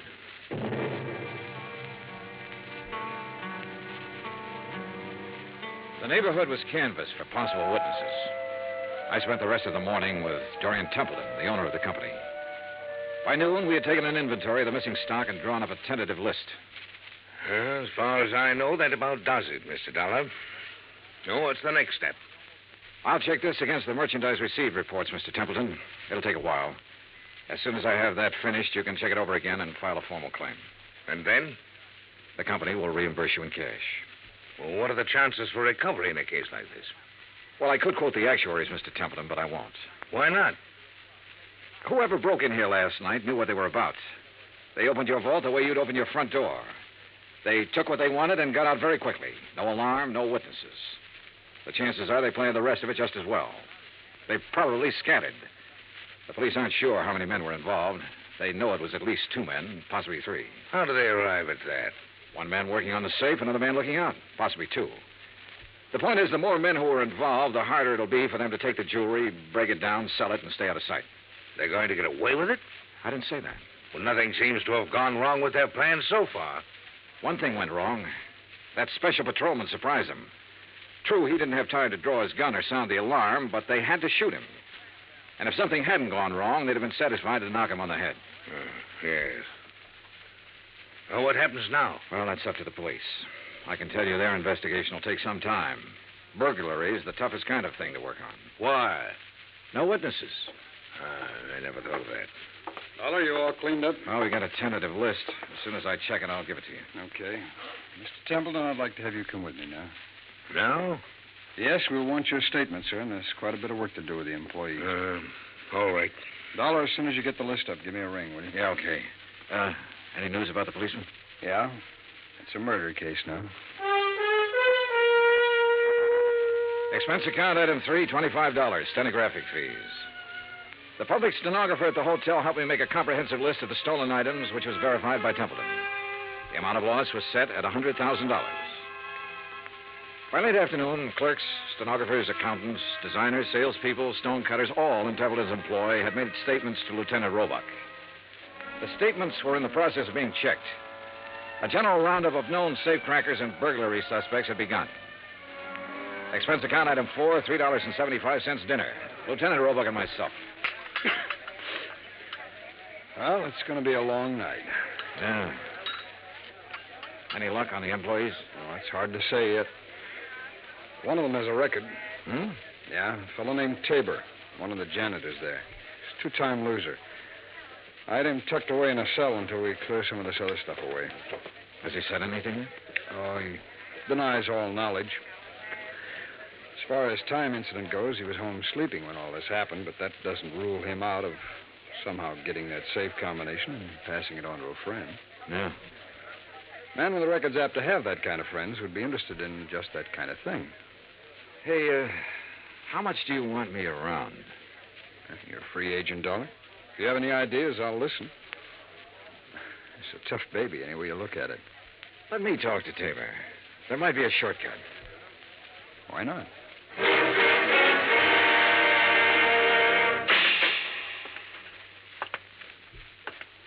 Well? John Tabor? That's right. Who are you? Johnny Dollar. I'd like to talk to you a minute. Okay, talk. You might be in a lot of trouble, Tabor. That'd be too bad. They tell me you're a two-time loser. If you don't believe what they tell you, you just go look it up for yourself. It's right down there in the books. How did you get that job at Templeton's? I asked for it. They know about your record? No. You keep it from them? I didn't broadcast it, would you? No. Okay, what other dumb questions have you got? Do you have any ideas about this? I've got a lot of ideas. Do you know anything about it? No. Need anything? What? Cigarettes, anything? I'm all set. Okay. My company faces a big loss in this case. We'd like to avoid that loss. There's a standard offer I'm authorized to make in some instances. I'm going to make it to you. If you have any knowledge of this crime and can furnish any information that will lead to the arrest of the persons involved and recovery of the merchandise, my company will guarantee you the best possible legal assistance in the event that information should incriminate you. That's pretty generous. Well, I have to say it to you. You can use your own judgment. Hey, guard. It's a pretty good offer when you think about it, Tabor. You have a record. The police can't pass you up without a lot of scrutiny. You know that. That record makes me a real hot one. I swiped a couple of cars, and now they think I might have opened that vault. No, they don't think that. But they have to find out if you might have contact with somebody who did open it. I don't know anything about it. In that case, you'll be released. Oh, sure. Sure, I'll be released when every cop in town had a go at me twice. I'll be released when the guys who did the job walk into the station and say we didn't mean it, we want to give it back. They've always got to have somebody to throw to the newspapers. Maybe. You know it and I know it. Nothing better than to throw some old ex-con in a can and hold him for questioning.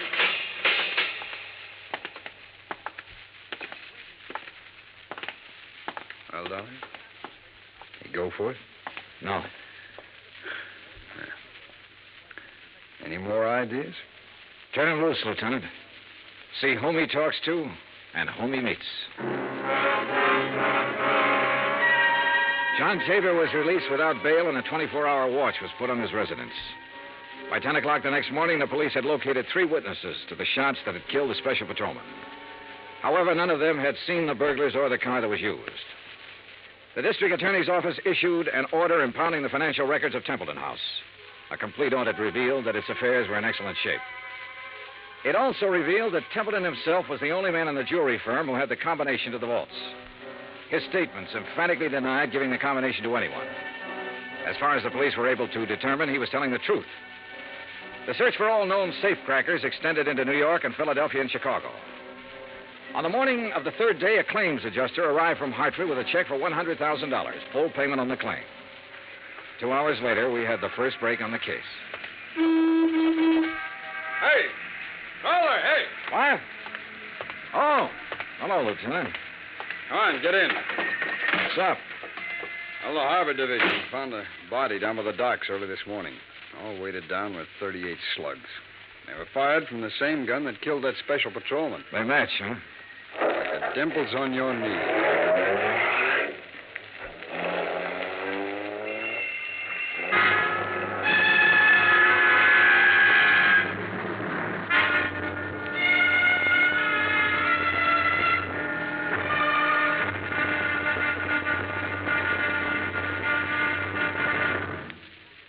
Act Two of yours truly, Johnny Dollar, in just a moment. It is a rare event when a young man decides to leave civilization behind and hide himself away in the steaming jungle just so he can help his fellow humans in a remote corner of the world. The late Dr. Tom Dooley did just that when he left the United States to help the sick and starving jungle people in the little kingdom of Laos in Southeast Asia. Dr. Dooley's story is well known to nearly everyone. And all over the world, people talk of his little jungle hospital on stilts. That's where he treated the dread diseases of the jungle and trained native medical technicians so that they might help their own people. Dr. Dooley wrote and lectured to many people so that the work of his medical assistance program, Medico, might go on. It was not easy for someone so young and so talented to give up the bright lights of the city and plant himself down in an unknown jungle just for the purpose of helping unfortunate people he didn't even know. But through Medico, Dr. Tom Dooley wanted to help people. He wanted to help people to help themselves. Today, the work of Medico is going forward in a number of countries besides Laos. Young men are being sent to the United States to be schooled in medicine with the idea of returning to their own countries to help their own people. Hundreds of thousands of dollars worth of medical supplies have been donated by American businessmen and pharmaceutical companies. Today, Dr. Tom Dooley's work is being continued for him. It is helping to create better understanding. It is an injection of the spirit of freedom, the right of all men everywhere. Now, Act Two of yours truly, Johnny Dollar, and the Templeton Matter.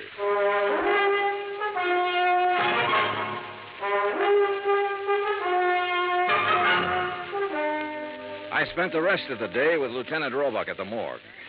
The body that had been found in the harbor was a man about 35 to 40 years old, slim-built, dark hair. The labels had been cut out of his clothes and the laundry marks torn off. His fingerprints didn't check with anything in the local files. Roebuck put them on the wire to Washington and requested an urgent identification. Johnny Dollar. Blood Barlow, Johnny. What's this in the paper? Well, the special patrolman and the unidentified man were killed by the same gun. As soon as we get an identification, we can go to work. How about that ex-con that turned up working at Templeton's? Tabor? Well, they're still watching him. He might have been the case man.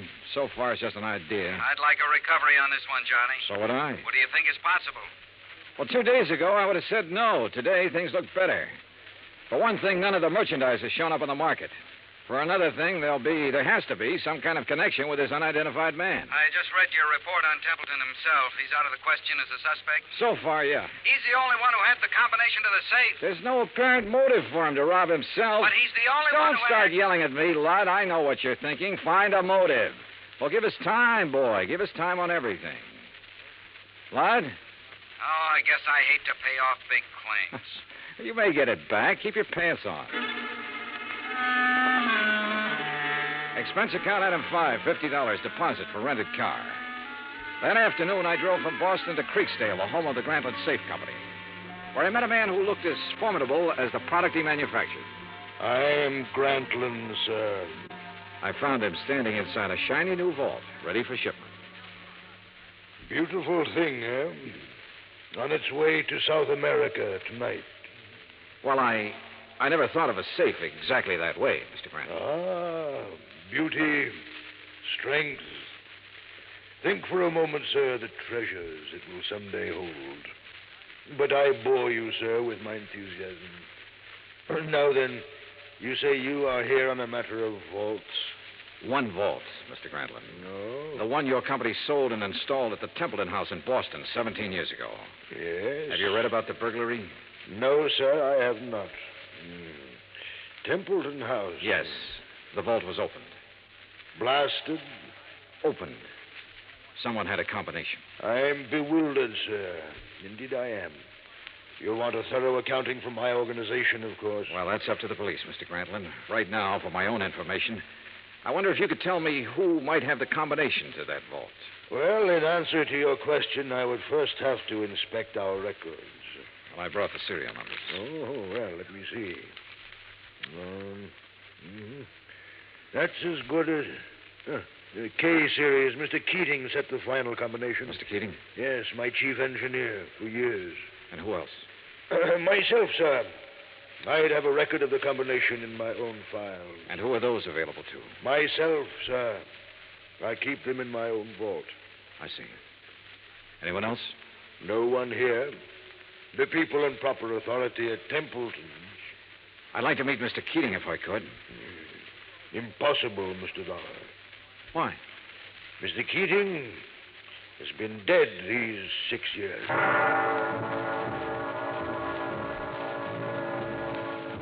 I drove back to Boston, phoned Roebuck, and told him about my interview with Grantland. He said he'd already started looking into Grantland's background and expected to have a report within 36 hours. I was a little surprised when Dorian Templeton called half an hour later and asked me to have lunch with him. Would you like a drink? No, not now, thanks, no. I didn't know whether to call you or the police, Mr. Dollar. I finally decided on you. Uh-huh. What's the matter?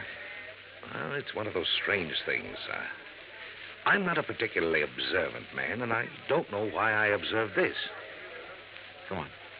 However, last night, Mrs. Templeton and I went to a dinner dance at the country club. We thought with all this business, a little relaxation should do me some good. Yeah, sure. There was a young girl at the table next to ours, a very pretty girl whom I've never seen before. I happened to notice her handbag, jeweled affair, quite expensive. One of our items. Yeah? It didn't occur to me until we were leaving that it had been sample stock, not for sale. What do you mean? It was stolen, Mr. Dollar. Why not the police, Mr. Templeton? I was going to call them first thing this morning and report it. And then I got a package in the mail. It was the handbag, intact. Crazy? You said it. Did you happen to get the name of the girl? I asked the maitre d'. He said her name was Helen Tabor. That's not so crazy.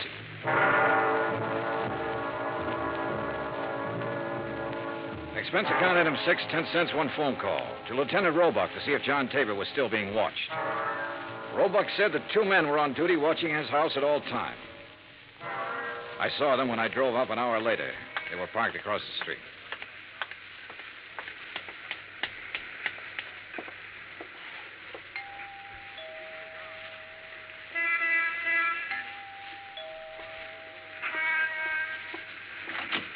Yes? Miss Tabor?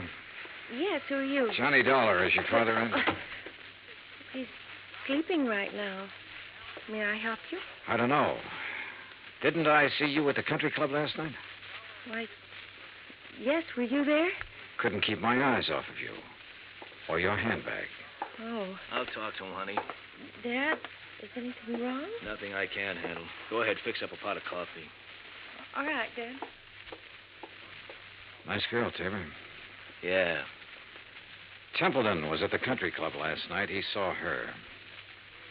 You can talk to me or you can talk to the police. I don't have to talk to anybody. The way it looks is that you cased the job. You might even have killed the special patrolman. He was shot close range. Could have been somebody new and trusted. You've got your share of things. That handbag was part of it. A little part of it. The way it looks, huh? That's about it. Of course, I don't understand why you sent the handbag back, but then you've probably got a good story for that. Oh, I've got a good story. Nobody will believe it, but I've got a good one. It starts off by me saying I didn't help in that heist. I had nothing to do with it. I didn't case the place for anybody. I didn't even know it was coming off. Let's get to the handbag, huh? I took that 2 days ago. I borrowed it. I've been borrowing stuff right along whenever my kid needed anything. I always come back in good shape. I told her they let me do it. She don't know anything. Borrowed, huh? That's kind of a strange philosophy. I don't even know how to spell the word. I do know my kid's got a life ahead of her. I got to give her every chance to look good, act good, use her brains, meet the right people. Not just because the right people have money, but because they know more right people. It takes a little extra to let her do things like that. You let her use the handbag because she had a date to go to a dance. You guys are all the same. I didn't expect you to believe it. Oh, relax. Maybe I do believe you. What? It sounds nutty enough to be the truth. It is the truth. All right. You taking me in? I'm going to tell Roebuck about this. He'll probably want to talk to you. He can check it better than I can. No, I haven't any authority to take you in. I wouldn't take you in anyhow. I'm interested in guys who walk into vaults. See you around. Hey, wait a minute. What? I never thought I'd see the day when I try to help a cop or anybody like a cop. Maybe this is the day. I saw the paper last night. Oh? The picture of that guy they found floating in the harbor. They tagged him yet? He's a John Doe until we hear from Washington. His name's Kiley. Billy Kiley. How do you know? I used to know him a long time ago. Billy Kiley? Yeah, from Philadelphia. Thanks. A check with the Philadelphia police and a comparison of fingerprints identified the man as William H. Kiley. His Boston address was on Parker Street. I drove out there with Lieutenant Roebuck. It was an ordinary, undistinguished apartment house. No one answered at apartment 12A, so we let ourselves in.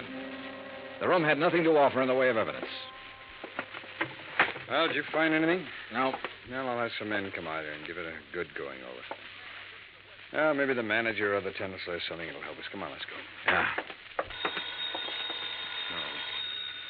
Now, be careful, Dollar. Yeah. Yeah? Tim?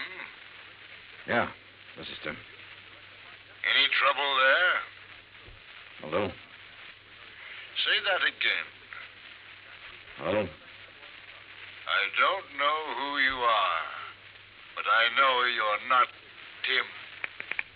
Well, it sounds like we're getting something. Here, let me have the phone. I'll see if I can trace it. Don't bother. I know where we can find him. What? I'd recognize his voice anywhere.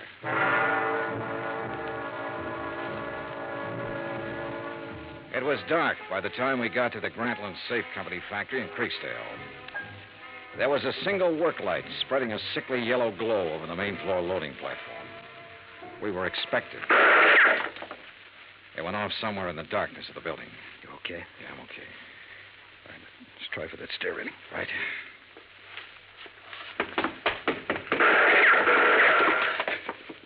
You see the flashes? There. All right. We'll have to try and make it. Mr. Dollar? He thinks you're alone. Answer him. Yeah? What are you doing here? Looking for $100,000 worth of jewelry and the answer to a couple of murders. Funny? You're very foolhardy, but you're courageous. A man of your perception could do well with a part of that money. No, thanks. I'll take it all. You will take nothing, sir. Keep him talking. I'll try to get under the stairs. Are you alone? For a little while. But I've got people coming, though. Oh, people, eh? Mr. Dollar? Still alive and kicking, Mr. Grantland. You can't shoot around corners. No. But then I don't have to shoot around the corner.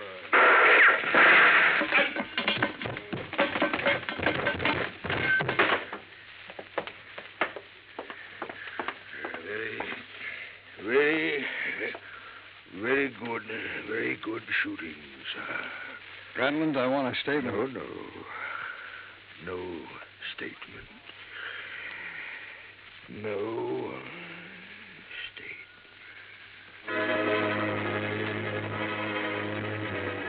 He was dead before the ambulance arrived, and there was no statement.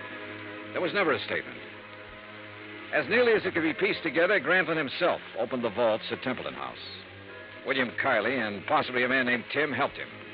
Kiley, of course, was killed for his efforts. Tim never appeared, was never identified. My hotel bill ran up to $168. That's item 7. Item 8, $35, car rental. I got $50 deposit back. Item 9, $32.50, airfare and incidentals back to Hartford. Expense account total, $413.28. Remarks? Put that against $100,000 the insurance company didn't have to pay off. Johnny Dollar. This is Barlow. I just talked to Roebuck in Boston. There's not one scrap of that jewelry anywhere in that whole safe factory. Not one piece. I know. What? Just about now, there's a safe at the port of New York being shipped to South America. It's a Grantland safe. And if you hurry over there, you can... Yours truly, Johnny Dollar.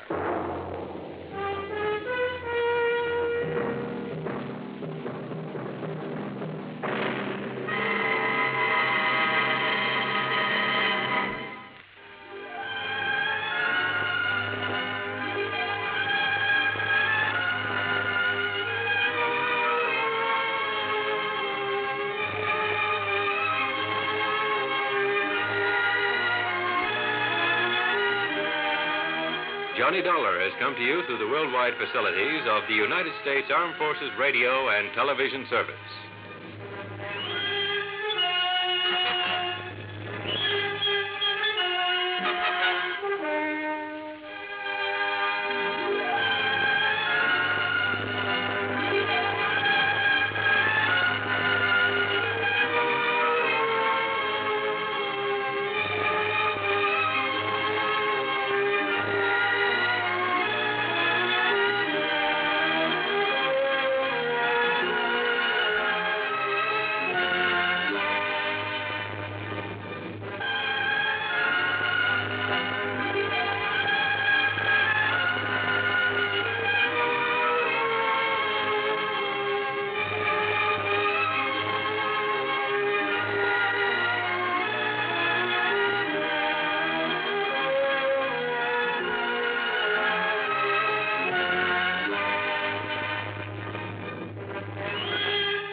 From Hollywood, it's time now for...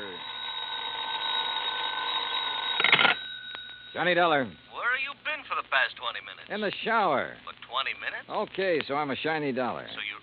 Oh. Who's that? Max Green at Assured Equity. Oh, hi, Max. What's on your mind? 7 years ago... Our fathers brought forth, but that doesn't answer my question. Johnny, you ever hear of the Meeks? New England family, stowed away in the Mayflower, speak only to their money? That's the Meeks. What about them? No, not about them. It's about Mariah Meek and Lincoln's Gettysburg Address. She's lost her copy of it. Well, it shouldn't be hard to find her another one. That's where you're wrong, Johnny. Huh? It would be very hard.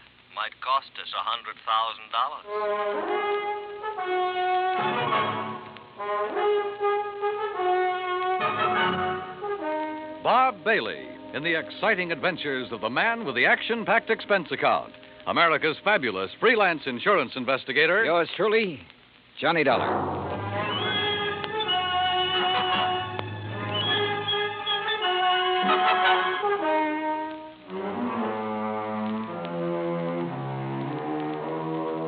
Expense account submitted by Special Investigator Johnny Dollar to the Assured Equity and Trust Company, 325 Scott Avenue, Hartford, Connecticut. The following is an account of expenses incurred during my investigation of the Meek Memorial matter. Expense account item 1, $1.90, cab from my apartment to Max Green's office. He was standing in a haze of cigar smoke, ashes on his vest, and a worried look on his face. Oh, good morning, Johnny. Oh, you want a cigar? Oh, no, thanks. Then sit up. Excuse me. Listen, Johnny, what do you know about that speech that Lincoln made at Gettysburg? Well, I had to memorize it in school like every other kid. All right. You know how many words are in it? Maybe a couple of hundred. Why? Wait a minute. It's in this book. Yeah, it's page 143. Speech is printed here exactly as Mr. Lincoln released it to the newspapers after the Gettysburg Address. You find it? Yeah, but now what do you... Okay, total number of words, 268. Oh. But the first two drafts of that speech, including the one he read that day, contained only 266 words. So he padded his part. That's right. 2 more words. Mm-hmm. How come? Oh, according to the historians, Lincoln ad-libbed the 2 additional words at the time he read it. Later on, when he made 3 new copies of the speech, he included those 2 words. You with me so far? Keep going, Max. Yeah. All right. Right down at the end of it, just before of the people, by the people, where he said that this nation under God shall have a new birth of freedom, the words under God do not appear in the first 2 drafts he wrote. Yeah. Well, this is all very interesting, Max, but I still don't see what it is or what it has to do with me. Well, Mariah Meek's copy has disappeared. Oh? And Johnny, that copy happens to contain just 266 words. You mean she owns one of the first 2 original drafts? Handwritten by Mr. Lincoln himself while he was on the train riding to Gettysburg. Wowee. Yeah. Which is, of course, why we insured it for the full amount it cost her, which is $100,000 even. Of course, you made sure it was authentic before you issued the policy. Oh, naturally. Well, who'd she buy it from? An antique dealer down in Richmond, Virginia, a fellow named Jason Penrod. Uh-huh. Well, where's she been keeping it? Under glass, in the Meek Memorial. What's that? Well, she collects Americana, so she had a museum built to keep it in, and she calls it the Meek Memorial. Follows? Follows. Also follows the most expensive item in the collection, the Gettysburg Address, would be the one to disappear. Oh, you're just an old pessimist, Max. You think somebody lifted it? What do you think? It walked out by itself. Okay.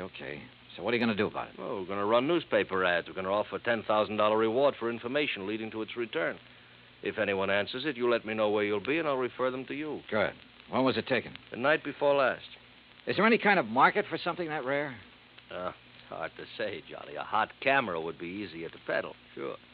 But a good many wealthy people, like Mrs. Meek, they make a hobby of collecting things, antiques, objects of art, etchings. But whoever took this, or buys it from the thief, couldn't just let everybody see it. Well, it wouldn't matter to some people. They take it and put it in a vault and keep it there.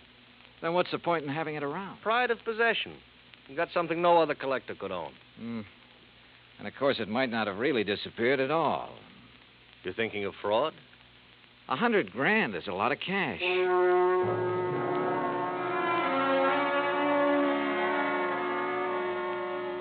Expense account item 2, $1.90, cab fare back to my apartment. I wasn't particularly intrigued by this assignment.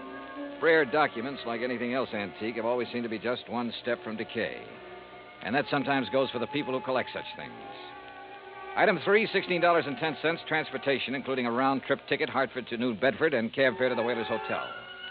There was a convention in town, so I was lucky to get a room.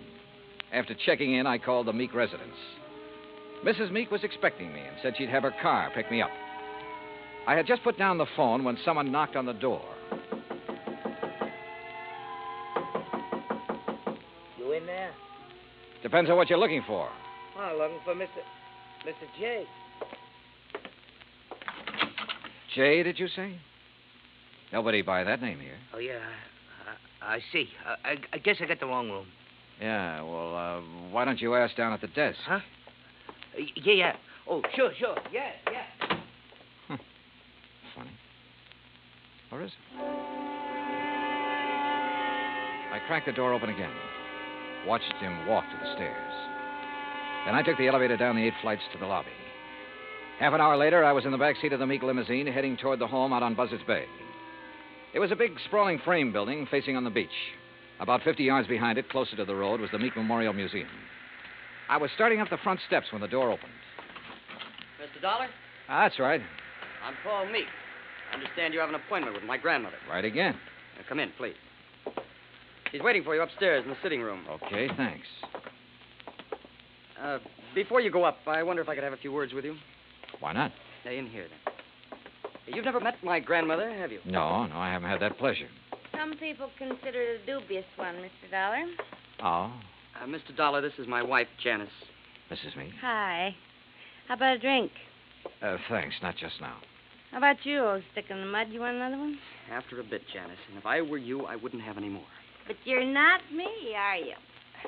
You will have to excuse my wife, Mr. Dollar. Well, we've both been under a severe strain since moving here. Grandmother is blind, you know. No, I didn't know. Her sight began failing about 4 years ago. I'm surprised the insurance agent didn't tell you. Well, Mr. Green was so concerned over the theft of the Lincoln manuscript, I imagine it slipped his mind. Mm-hmm. And just how do you intend to locate that manuscript? I'm not so sure that I can. It'd be a pity if you couldn't. Be just awful. It's grandmother's prized possession. She hasn't been herself since it was stolen. And being quite elderly, well, we're all very much concerned. Oh, my, yes. We're afraid she might die and leave us all that lovely money. Janice. It's the truth. You see, Paul and I don't have any money of our own, Mr. Dollar. We'll never have any until she does die. Instead of giving it to us now while we're young, you know what she does with it? Spends it buying junk for that silly old museum. Now, look. That's gratitude, isn't it? I bathe her, feed her rubber feet, and do all her dirty work. Janice, you've said quite enough. Mr. Dollar isn't interested in our personal problems. Oh, sick in the mud. All right. I'll be in the den if you want me. And that's the funniest thing I've said all day. If you want me. I'm sorry. She doesn't mean half of what she says. Oh, that's grandmother's signal. Then hadn't we better go up? Yes. Yes, we'd better.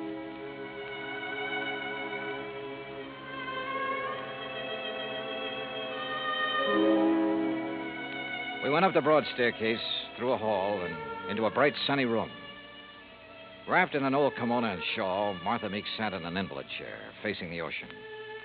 Paul introduced us, then sat down quietly near the door. Paul? Paul, I know you're there. Now answer me. Yes, grandmother. You go on downstairs. I want to talk with Mr. Dollar in private. Whatever you say. And close that door. Don't mind my back, Mr. Dollar. I couldn't see you if I looked into your face. Now then, when are you going to arrest that crook and bring my Lincoln speech back to me? Well, I'm going to need a lot of help and information, Mrs. Meek.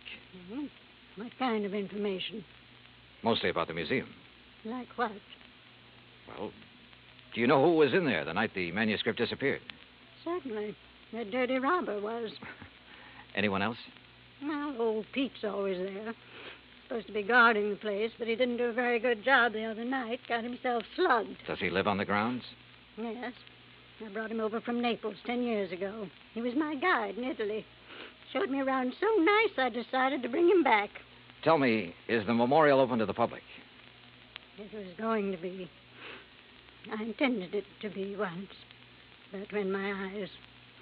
No, Mr. Dollar, I keep it locked most of the time. Uh-huh. And who discovered the manuscript was missing? Pete did, I guess.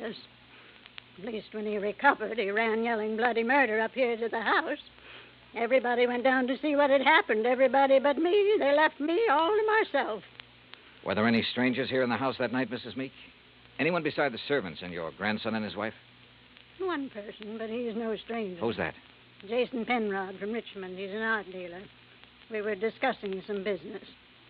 May I, ask what kind of business? It has nothing to do with you or the people you work for. Sorry. Where can I find Mr. Penrod? He's staying here now. If he isn't in his room, then he's most likely out in the memorial. Now, that's enough questions. You, give me a cigarette. Ma'am? What's the matter? You deaf? Give me a cigarette before Paul with that snoopy wife of his comes prowling around. All right, sure. Light me.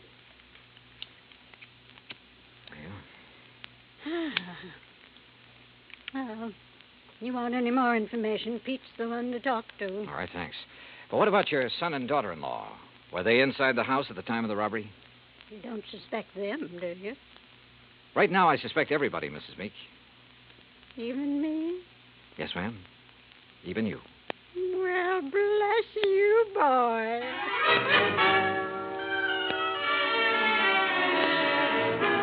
I found Pete Vesuvio trimming the shrubbery just outside the memorial building. He seemed quite willing to talk to me.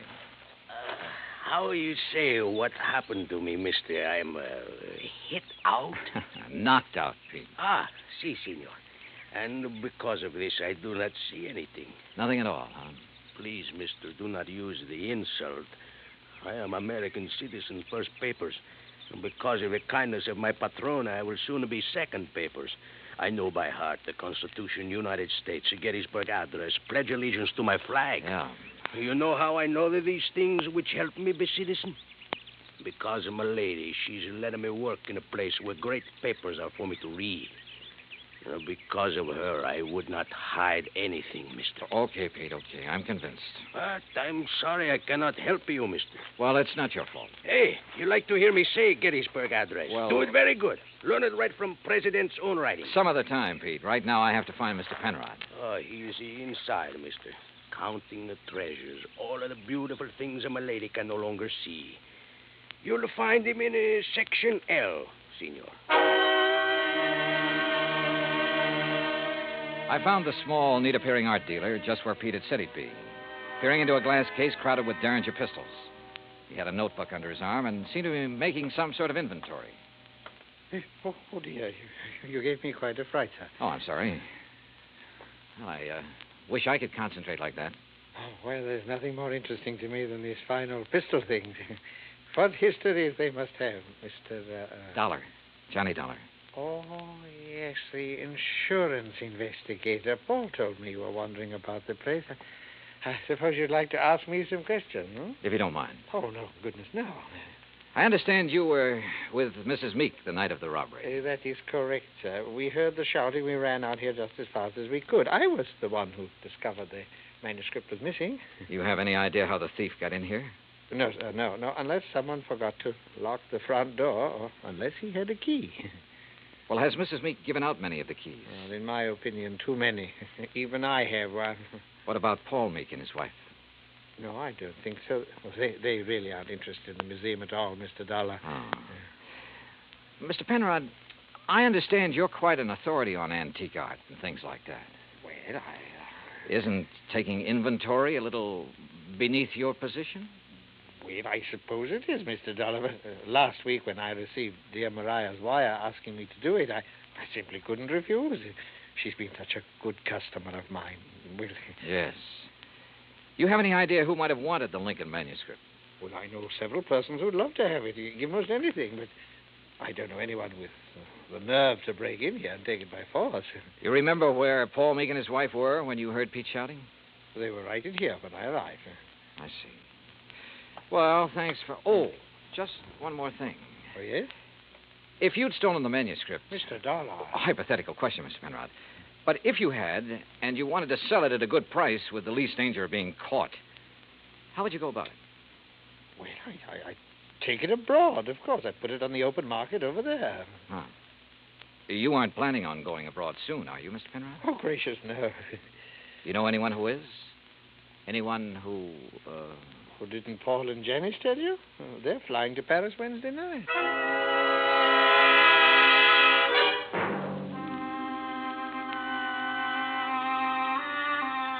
I left the memorial and walked back to the house. The Meeks were in the study, engaged in their favorite pastime. When I told them what the art dealer had said, Paul set down his glass long enough to confirm the fact that they did have reservations and insisted that he had a logical explanation for not having told me of those plans earlier. Very logical explanation, Mr. Dollar. Let me handle this, Janice, please. Sure. Drink, Johnny? Now, first I want to hear that explanation, if you don't mind, Paul. Of course I don't mind. Janice and me, we're fed up. Why didn't you tell me about the plane reservations? Well, why should I have? I'm not even sure I'm going to use them. Oh? Grandmother's upset enough over losing that manuscript. Something else might... Well, anyhow, if the manuscript doesn't turn up within 48 hours, we're canceling our trip. Oh, no, please. Sorry, Janice, but that's the way it's got to be. She did it. What do you mean? It's an act, don't you see? Jason Penrod told her we were going to leave, so she had him hide the manuscript. And now this thing about her being so upset and having such a weak heart. It's an act to keep her precious darling boy tied to her apron strings. I don't believe that. Well, just wait. You will. Anything else, Dollar? What does a trip to Paris cost, Paul? Well, it's not inexpensive. Your wife was complaining about being so broke. Haven't you ever heard of flying now and paying later? We have friends in Paris, Dollar. It won't cost as much to live once we get there. And we'll worry about paying for our ticket when we get back. Any other questions, Mr. Snooper? Yeah. Later. It was after 7 when I finally got back to my hotel room. I ordered a drink and tried to make some kind of sense out of the information I'd gathered during the day. But it all added up to 0. I called Hartford and asked Max Green to look into the Meek finances. Then I dressed for dinner. I was about to go downstairs when the phone rang. Johnny Dollar. Mr. Dollar, I was told to call you. Yeah? It's about the ad. The ad? In tonight's paper about something missing from a certain memorial. Go on. Well, I called Hartford Collect. They said to call you. Yeah, that's right. Who is this? My name's not important, Dollar, but that 10 grand reward is. You think you can earn it? You meet me tonight, you'll see. Where? In the alley behind the Bourne Whaling Museum. Be there at 9:30 and be alone. You got it? Yeah, I got it. Expense account item 4, 85 cents cab fare from my hotel to the Bourne Whaling Museum. I don't like wandering around dark alleys at night, alone in a strange town. It isn't the best way to stay alive. But at 9:29, I passed the old whaling museum and started down the alley. It was dark, no moon, and it was very quiet. I was about 20 yards in from the street when I saw him, curled up in a ball like he had a stomachache. Only he didn't. Because somebody had made him very dead. I struck a match and turned him over. I'd only seen him once before, but I didn't have any trouble remembering where it had been. Right after I'd checked in, he'd knocked on my hotel room door. By mistake. At least that's what he'd said. After giving a statement to the local police who identified him, I went back to my hotel. Evening, Mr. Dollar. Yeah, say, look, I know it's probably against all your rules, but who had my room just before I checked in? Oh, I couldn't disclose that information, sir. Sorry. Oh, well, so am I. It'd mean a lot for me to know. Maybe even $5 worth. Well, well, sir, if it's that important. Thank you. Now, let's see. Yes, here it is. Can you read his signature, Mr. Dollar? Yeah, thanks. Just fine. The name I'd seen scrawled on the hotel register wasn't important now. At least not without something more to back it up. There was no law against checking out of a hotel, but there was a law against murder, if it could be proven. And that would be hard to do without finding a motive. So I went back to the Meek house to look for it. I paid off the taxi, that's item 5, and started up the front steps. Oh, hi, Johnny. I thought it might be you. That's so? Mm-hmm. I hope you aren't mad at me for the things I said today. No, not at all. I've been a very bad girl. But everything's going to be all right now. It is. Mm-hmm. Or haven't you heard? Heard what? About dear old grandmother. She's had a real bad stroke. Isn't expected to live. You, aren't a bit sorry, are you? Would you be, if you were me? Dollar, you mind coming up here? No, not a bit, Paul. I was trying to reach you at your hotel. Thank goodness you've come here. Did Janice tell you? Yeah. How is she? Bad. Doctor's given up. Says it's only a matter of hours. She told me to send for you, Mr. Dollar. Oh? I don't know why. I've never been able to figure out a lot of things she did. All right, where is she? In there. Old Pete's with her, but go on in. Thanks. With increased devotion to that cause for which they here gave her the last... Who is it? Oh, it's Mr. Dollar, my lady. Hello, Mrs. Meek. Oh, thank you for coming, Mr. Dollar. I go now. No, wait.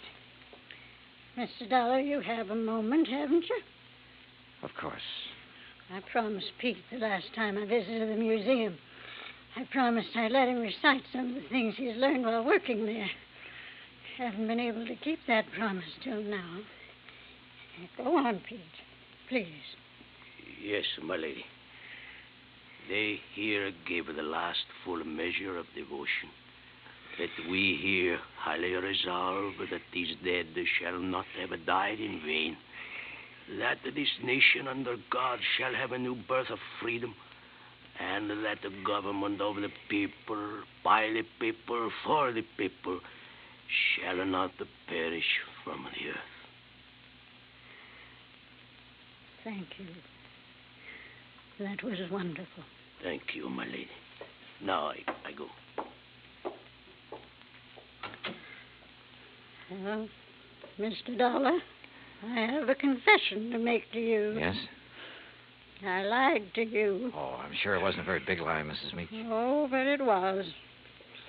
I told you the business Mr. Penrod and I were discussing the night of the burglary. Yes? I told you it had nothing to do with you or the people you work for, remember? Yes, ma'am. Well, that was a lie. I'm broke, Mr. Dollar. All I have left in the world is this house and the things in the memorial. I see. That's why I sent for Jason Penrod. He purchased most of my treasures for me. He's evaluating them now, so Paul and Janice will know what they're worth when they go to sell them, which they'll do immediately. Mrs. Meek, don't you think you should try to rest now? Will you give me a cigarette? No, ma'am. Sorry. And you must rest. There isn't much else to do, is there? Good night, Mr. Dollar.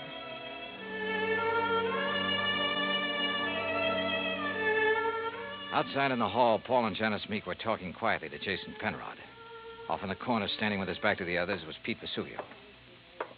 Mr. Dollar, is she... She's resting quietly. Oh, Dio grazie. Why did you lie to me, Pete?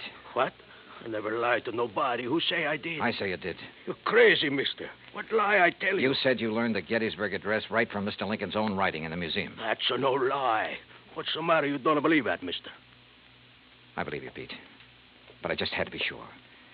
Come on, let's join the others, shall we? See. Well, good evening, Mr. Dollar. Mr. Penrod? Tell you any of the family secrets, Johnny? Not too many. You learn anything in there you didn't know before? Yeah? I know which one of you stole the Lincoln manuscript. One of us? Why, you're crazy, Dollar. We were all in the house at the time it happened. That's right. But one of you hired a little man named Leo Jones to do your dirty work. Jones called me earlier this evening. He was going to tell me which one of you it was. Evidently, he didn't like the deal he was getting. What was he doing, Penrod? Trying to blackmail you? What are you talking about? I don't know any Leo Jones. Then why did he come around to my hotel room this morning? The same room you just checked out of. Well, that doesn't mean a thing. I imagine several persons have been to that room today. Sure, but they're still alive. Now, let's get to the phony Lincoln manuscript. Phony manuscript? It wasn't phony, Mr. Dollar. Wasn't it? Well, you correct me if I'm wrong, Penrod. After Mrs. Meek purchased one of the first two drafts of Mr. Lincoln's Gettysburg Address, she started losing her sight. When she closed the museum to the public, you saw a chance to make yourself another $100,000 sale. So you switched copies of the manuscript, replacing that draft with one containing the words, under God, which isn't worth anything close to $100,000. What do you mean, Dollar? All right, let me quote. That this nation, under God, shall have a new birth of freedom, and so on. What? The phrase, under God, was not in the manuscript he sold your grandmother, but it was in the copy old Pete has been studying in the museum. Right, Mr. Penrod? All of you stay right where you are. You get what Jones got. Mr. Dollar. He won't go far, Pete. But I am the guard. The lady will want me to stop him. Pete, come back here. Keep away from me. Hey! Oh! Come on. Oh. You tell the lady I am a better guard now. Much better. See, senor? Yes, Pete.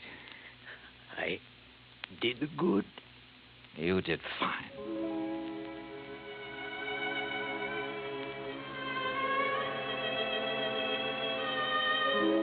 Pete Vesuvio will live to apply for his second papers. And in time, probably open a spaghetti joint in New Bedford. Penrod will be tried for murder. As yet, he hasn't disclosed the name of the person who purchased the stolen manuscript. But in time, I'm sure he will. As for the Meeks, well, Mariah passed on later that night. But as she said, there was nothing left for her but to rest. Expense account total, including hotel and numerous incidentals, $98.30. Yours truly, Johnny Dollar.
Johnny Dollar has come to you through the worldwide facilities of the United States Armed Forces Radio and Television Service.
From Hollywood, it's time now for Johnny Dollar. Dave Lawler, Johnny, over at Surety Mutual and Trust Company. Oh, hi, Dave. Long time. Yeah, I know. Listen, do you own a pair of dark sunglasses and some real loud sports shirts? Mine are so loud I have to keep them in a soundproof drawer. Great. But where you'll be at this time tomorrow, nobody will give them a second look. Oh? Like where? Well, according to the travel folders, it's, quote, the land where the summer spends the winter, unquote. In other words... Palm Springs, California. Dave, you're on. Good. But don't forget, this can be pretty expensive for your company. Oh, more than you know, Johnny. $75,000 hard cash. Wowee. Unless you're able to prove the bracelet Dan Galloway gave to his child bride wasn't really stolen. For a trip to Palm Springs at this time of year, I think I could prove anything.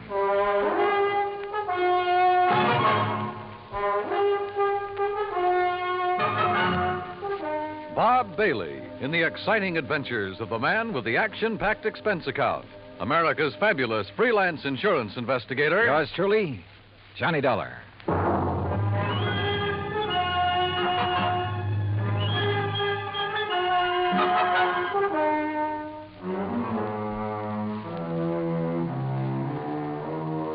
Expense account submitted by Special Investigator Johnny Dollar to the Home Office, Surety Mutual and Trust Company, Franklin Building, Hartford, Connecticut. Following is an account of expenses incurred during my investigation of the suntan oil matter.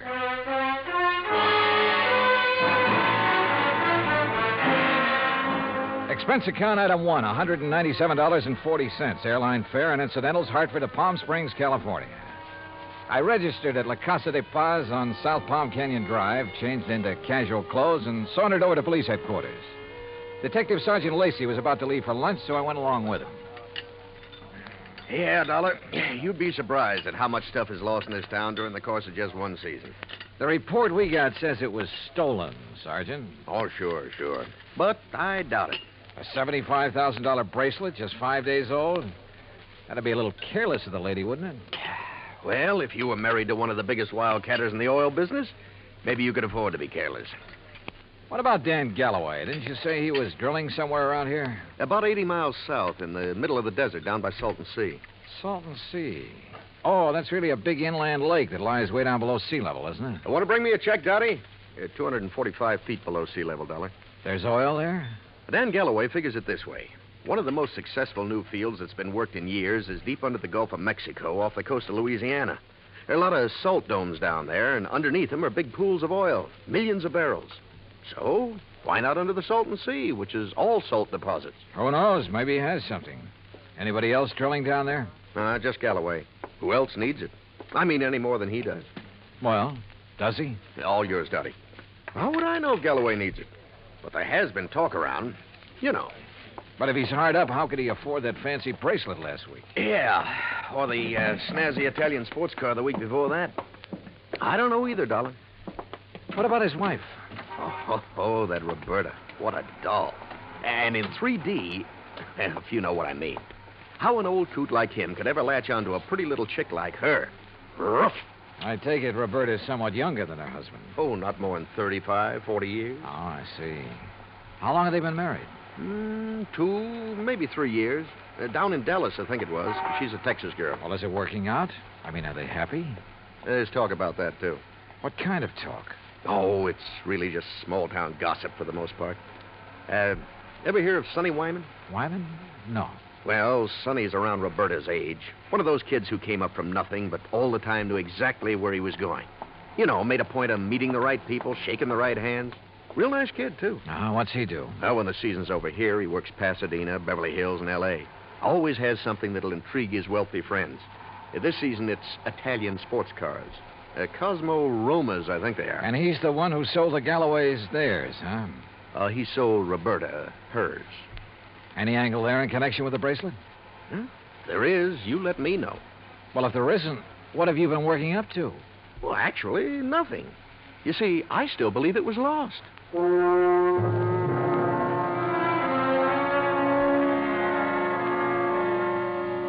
Expense account item 2, $35 for rental of a drive-your-own car. I found the Galloway place about 2 miles out north and east of town.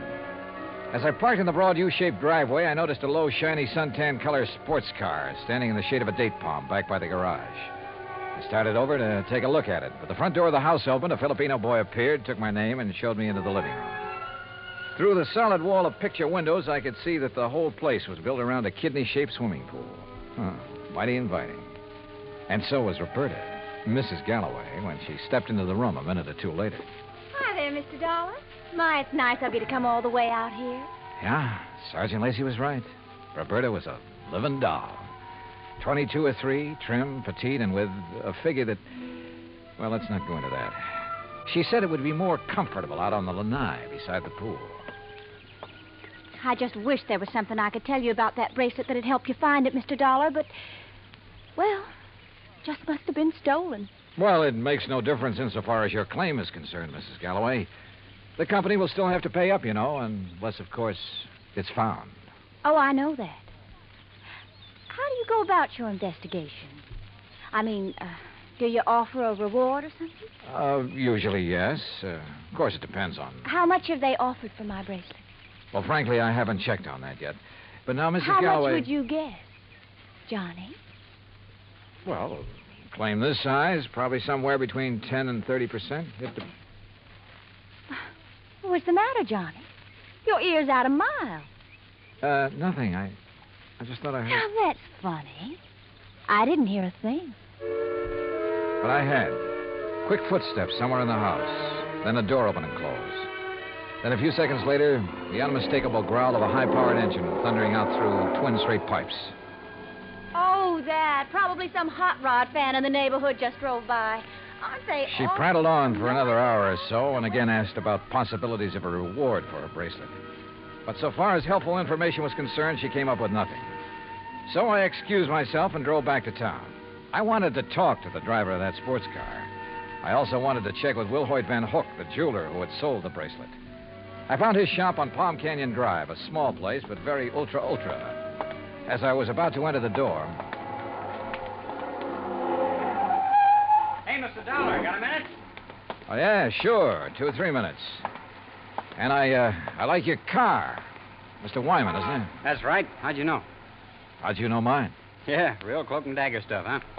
You knew I was out at Berta's house, didn't you? Well, it seemed pretty obvious when I heard you hot-footed for the door and then heard this pint-sized monster of yours barrel off. Hey, you wouldn't like to buy a Cosmo Roma, would you? It's a real dilly. Oh, I'd like nothing better, but I'm out here on a job. Yeah, I know. That's what I wanted to talk to you about. Well, you know anything that'll help me? Not much, I'm afraid. But I'll be glad to tell you anything I can. You going in to see Willie? Willie? Yeah, you know, Wilhoit Van Hook, the jeweler. I was, yeah. Why? Do you know him? Know him. I sold him one of these. One exactly like mine. And we're both going to be in the rally they're holding next Sunday. You ever see a good sports car race? No, I'm afraid not. Well, we'll soon fix that. And look, after you've talked to Willie, if you want to go down to where Dan Galloway is drilling his new well, I'll be glad to give you a lift. Good idea. But I don't want to take you out of your way. Oh, not at all. I was going that way anyhow. Besides, I thought it might give us a chance to talk a little. Sure, why not? Why not?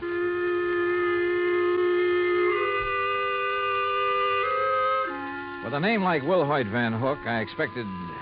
Well, I don't know what I expected. As it turned out, he was a smartly dressed chap of about 40, tall and slim, blonde hair and quick blue eyes, an alert mind.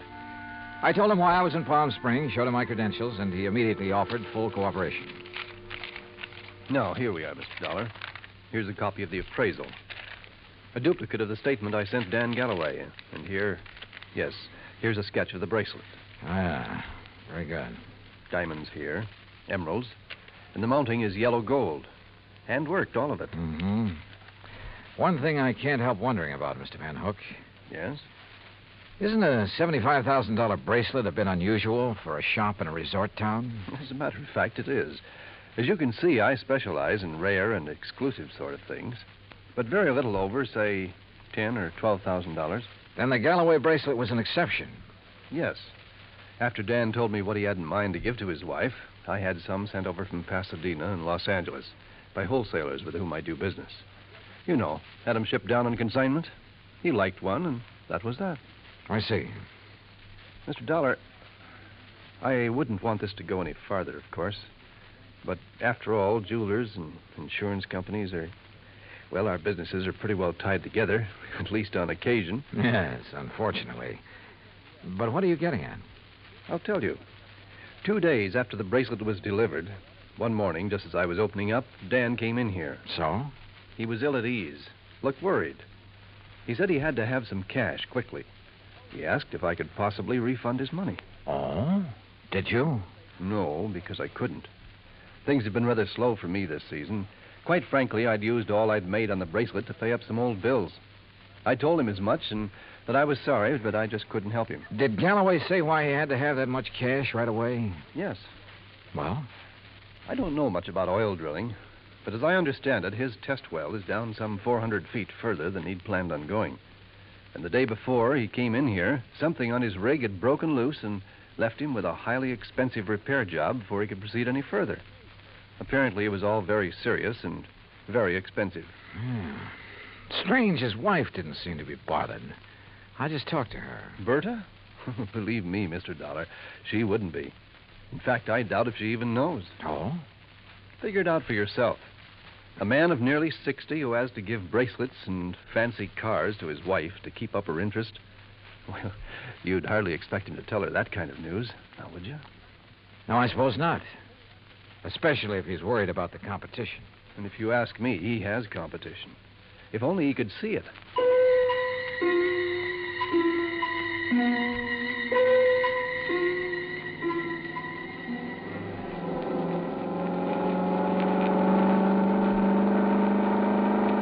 That suntan and chrome Cosmorama was all Sonny Wyman claimed it was. It purred like a kitten, performed beautifully. But I was more interested at the moment in what Sonny wanted to talk about. Johnny, I'm going to be perfectly blunt with you. I'll go along with that. Out at the house a while ago, I felt pretty foolish when you arrived, and Berta insisted I hide until she could get you out on the lanai. Did she have any particular reason? Well, you see, we know that... Well, there's some talk going around about Berta and me. Any truth in it, Sonny? A little, I guess. You saw it. Oh, yeah? I mean, there's nothing serious between us. It's just that, well, with Dan away so much of the time, we have fun together. Yeah, sure. Now, what about the bracelet? You mean who might have stolen it? That's the general idea. I don't know. I have no idea.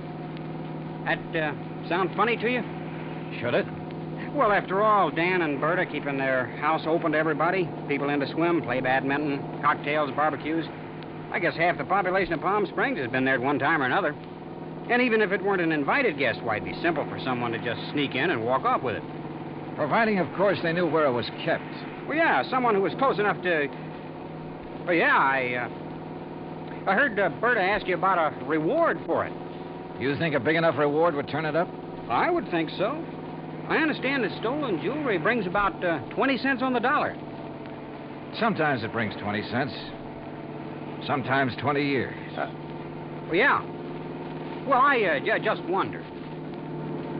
How's the car business doing, Sonny? Oh, great, great. It's really one of the reasons I'm driving out this way. Oh, a prospect? An oil-rich Indian or a well-to-do prairie dog? Hardly.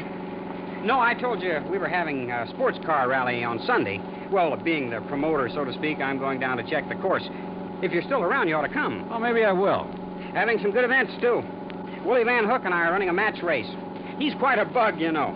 And ever since I sold him the twin to this job, he's been working it over. Special carburetor, racing cams, everything. Yeah, no wonder I can't afford this kind of stuff. Oh, man, you'd be amazed at the amount of money that changes hands Hey, on wait a some of minute, these races. Sonny. Isn't that an oil rig over there? Yeah, Dan Galloway's. The rig itself's about 50 feet out in the lake. The shack or office or whatever you want to call it's over the other way. You see, about a quarter of a mile beyond those Joshua trees. I'll drive you over. He did. There was an old car parked near the shack, so we figured Dan Galloway must be inside. Sonny Wyman dropped me in front of it, then took off in a cloud of dust and exhaust gas. I picked my way between the cactus plants, opened the door without knocking, and barged right in. Mr. Oh, hello. no use asking if Mr. Galloway is here. I can see he isn't. No, he isn't. Is it all right if I wait? I'm Johnny Dollar. I'm Mrs. Galloway, Mr. Dollar. Huh? Hell, that is, I'm the first Mrs. Galloway. The former. The one who scrimped and saved while Dan was booming around every oil field all over the country trying to make his score. I'm the forgotten Mrs. Galloway. Oh, well, I'm sorry. Are you expecting him back soon? Who knows? I've been waiting here 3 hours. But I'll wait 3 days if I have to. Promises, that's all, promises. What do you mean, Mrs. Galloway? After working to help him the way I did for all those years, and then to be tossed over for somebody else who never did a lick of work in her life. Oh, sure. Give me anything I want if I let him free. So what have I got? Promises. Well, I'm sorry. But getting all upset isn't going to help. Well, wouldn't you be upset if you had more than $18,000 in back alimony coming to you? And with them living like royalty? Oh, I see. Well, he's not going to keep on getting away with it. That's why I'm here. Well, now that gun in your handbag isn't the answer, I'm afraid. How'd you know? I've seen that kind of bulge in a handbag before. You really have ideas about using it on him? Well? Well, I don't know. There are times when I feel as though killing would be too good for him. Then there are other times when... I don't know. Oh, here, better let me No, have it. leave me alone. Well, I'm not going to sit here and try to make sense with somebody as upset as you are who has a gun. Well, how would you feel? What would you do if you were me? How should I know? But killing him isn't the answer. Isn't it? Or sitting here shouting at me. Who are you anyway? What are you doing here? I came out here to see your husband, your ex-husband, on business. What kind of business? A friend drove me out here and figured Dan would drive me back. But since he isn't around, there's no point in my staying here. Or you either. Well, maybe you aren't You going have to a car, so you and I are driving back to Palm Springs. I'm not leaving here till I see Dan. Until I get some money from him. Or see him dead. Maybe he's at the well. All right. Maybe he is over there. Now, come on. Why I took this on, I didn't know. But I couldn't leave that slightly frantic woman sitting there, waiting, with murder in her heart. For all I knew, she'd murdered Dan already. Better inspect the gun later. The road down toward the oil rig was just a pair of ruts in the desert sand. Then, just as we cut in between some yucca plants and a wind-blown Joshua tree, I slammed on the brakes. There, in the middle of the trail, lay a man's body, crushed and twisted. Dan Galloway had been carefully, repeatedly, run over by a car.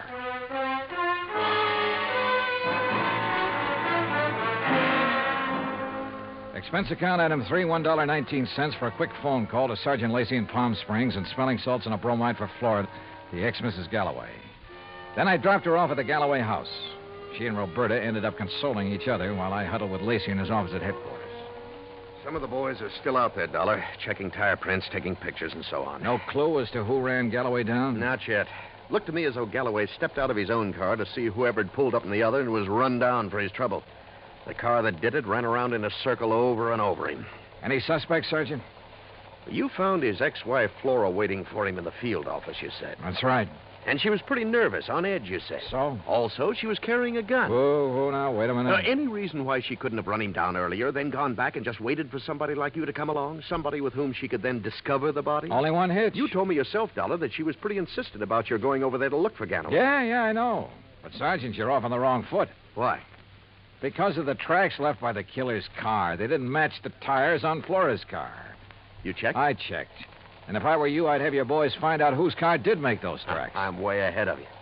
Well, if you know, then what do you... Wait a second. Yeah? Levine, Sergeant. I got news for you. Hey, listen to this, Dollar. About those tire tracks at the scene of the killing. Well, right on cue. They're the same make and size as the tires on Sonny Wyman's Cosmo Roma. You sure? Well, Well, I told you it's the scene. I thought it was a sports car by the small size of the circle the tracks made. Yeah? And knowing the feeling between Wyman and Galloway, I went right over to his place. Nice, clean tracks all over. And they match. You holding Wyman? Oh, well, I don't know where he is, Sergeant. He wasn't at his place, and there was no answer to the phone at his showroom. Well, then get after him. Put out a flash on him. With that car, he shouldn't be too hard to find. Let me know when he's picked up. Yes, sir. What do you think, Sergeant? You know something, Dollar? I have a notion that when we find Sonny Wyman, we'll also find out what happened to that bracelet. Yeah, could be. One thing was certain. Dan Galloway could no longer be suspect in the case. But Roberta? Why not? Maybe she did know that Dan had run out of money. Maybe that's why she was so interested in the amount of reward for the bracelet. And what about Sonny Wyman? Well, it looked bad. A smart young opportunist out for the fast buck. And, of course, close to Galloway's wife. Anything he could do to hurt Galloway would help him. And now these tire tracks, the one solid clue to Galloway's killer. Sergeant Lacey and I drove out to the Galloway house. No, Johnny. I haven't seen Sonny since he left here this afternoon. That's when you were here. He didn't call up? Why should he call up? Why shouldn't he call, Roberta, if he'd heard that Dan was killed? Now, you listen here, Mr. Dollar. If you're trying to trick me into saying something about Sonny having anything to do with Dan's death, you're wasting your time. And what's more... Pardon me. Hello? Oh, yes. Just a minute. For you, Sergeant Lacey. Oh, thanks. Hello? Yes? Yes, when? Yeah, I see. Okay, Levine, thanks. Has he found Sonny Wyman? He sure has. And if you want to see him, you'll have to go to the coroner's office. What? Oh, no. Yeah, that souped-up car of his. A couple of miles out of town. Ran off a curve and over a 100-foot bank. Within minutes, Lacey and I were at the scene of the accident, looking things over with the help of flashlights. Yeah, he must have been really burning up the road to spin and roll this far off the highway. But surely he must have been familiar with that curve. Oh, sure. He knew these roads around here as well as anybody in the county. Tires still in one piece, too. And these sport cars usually corner pretty well. Well, this one didn't. Hey, Lacey, look here. Yeah? This left rear fender. Looks to me like this car was sideswiped. Hey, you're right. Rolling over would never make a long crease like that. Uh-huh. No, wait. If another car sideswiped him, there'd be paint on this fender. Paint from the other car. Sergeant, you're absolutely right. And since there's none here... Sergeant, you're absolutely wrong. How far to the nearest filling station? What? I want to make a couple of calls to some wholesale jewelers in Pasadena and Los Angeles. Right now, in the middle of the night? Right now. Wholesale jewelers? Expense account item 4, $11.90, phone calls to Pasadena and L.A. The third call yielded Mr. Alfred Mencken of Mencken Imports Incorporated, who was pretty cheerful about having been gotten out of bed. It's quite all right, Mr. Dollar. Now that I'm up, I'm wide awake almost. Well, I hate to throw something like this at you in the middle of the night, Mr. Mencken, but tell me, please, did you ship a diamond and emerald bracelet to Will Hoyt Van Hook in Palm Springs within the past few weeks? Why, yes, Mr. Dollar. Oh? As a matter of fact, I sent him 3. That was 2 weeks ago, and he returned them all. Returned them? When? Well, 2 of them the day after he got them. But the third one he kept for a while. I got it back just last Thursday. Now, I don't know if that means anything to you. You bet it does. Thanks very much. Lacey and I piled into one squad car, 4 patrolmen in another. It was several miles out to the little ranch where Van Hook lived, and Lacey and I chewed it over as we drove along. Don't hold out on me, Johnny. Whatever made you think of Willie Van Hook is the one who drove Sonny Wyman off the road? Well, apparently there was no paint on that fender from the car that sideswiped him. Actually, there was. Holy... Of course. Van Hook's car is exactly the same color as Sonny's. Another thing. The car that ran down Galloway, like the one Sonny drove, even down to the tires, but not necessarily the same car. Plus the fact I couldn't help wondering about Van Hook all along. Yeah, but why? In a job like mine, you have to wonder about everybody connected with a case. Anything particular about Van Hook? Well, he told me that he'd used the money he got from Galloway to pay off some overdue bills. And yet, a few weeks ago, he was able to buy an $8,000 sports car. It ties up, Dollar. It all ties up. But how did Sonny Wyman figure in it? Oh, Sonny was a fellow who lived by his wits. He may have reached the same conclusion about Van Hook that I did. May have had an idea for latching onto the reward money. He mentioned the matter of reward to me a couple of times. Or he may have had ideas for blackmailing Van Hook. Another thing. Van Hook saw me drive away from his shop in Sonny's car. That meant he had to act fast, get rid of Galloway, who'd given him back the bracelet, and, of course, take Sonny out of the picture, too. Yeah, it all seems to add up very nicely. And when we face Van Hook, well, there's his place now. Here's his driveway. Well, either he's skipped out or he's asleep. No lights on in the place. Well, if you ask me, he's far... No, wait. Yeah? The third window on the right. The blind was pulled away for a second or two. Well, then let's get out of this car. We're sitting ducks in here. Well, how about it, Sergeant? What do we do? You boys split up. Cover the back and sides of the house. He's in there? Yeah.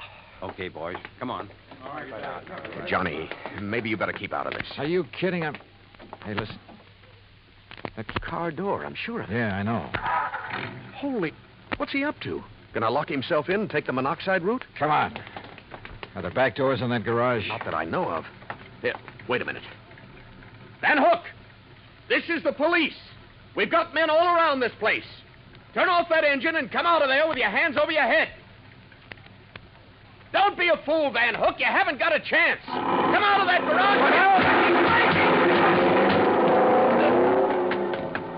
Hey, did you see that? He drove right through the door of his garage. Come on, Lacey, the car. Get after him, you guys. Get moving. Yeah, come on, boys.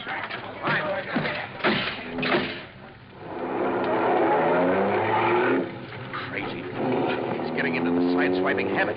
See what he did to that other patrol car? Yeah, they're okay. They're off and tailing us. Come on, step on it, Lacey. This is one time we ought to have a Cosmo Roma. Well, maybe he can outrun us, but with two cars on his tail, he may get careless, take chances. If so... Yeah, hang on. Oh! Lacey, you could qualify for some of those road races yourself. That guy's out of his head. Main highway like this, full of trucks and trailers. Oh, don't worry about those guys. Those interstate truckers will give you a clear road after them. They're the best drivers in the country. Come on, hit your siren. You're right.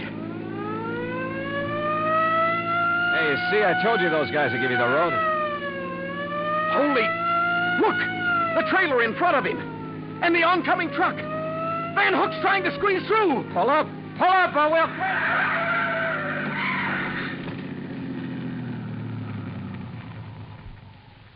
Well, he squeezed through all right. Squeezed right through the pearly gates.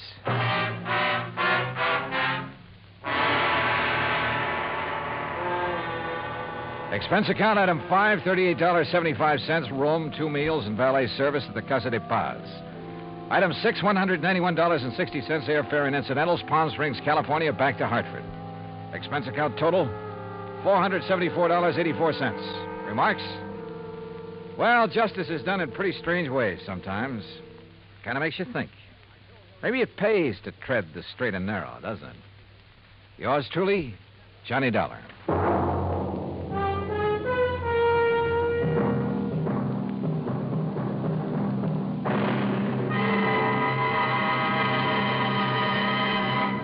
Now, here is our star to tell you about next week's story. Next week, international intrigue. A beautiful girl and a very clever chemist. Join us, won't you? Yours truly, Johnny Dollar.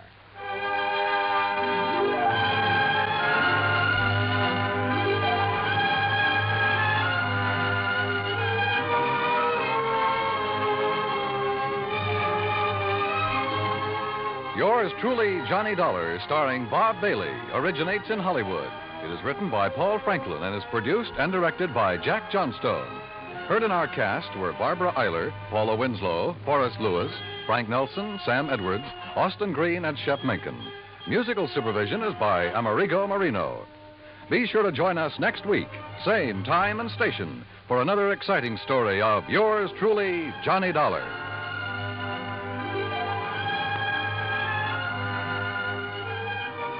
This is Dan Cubberly speaking.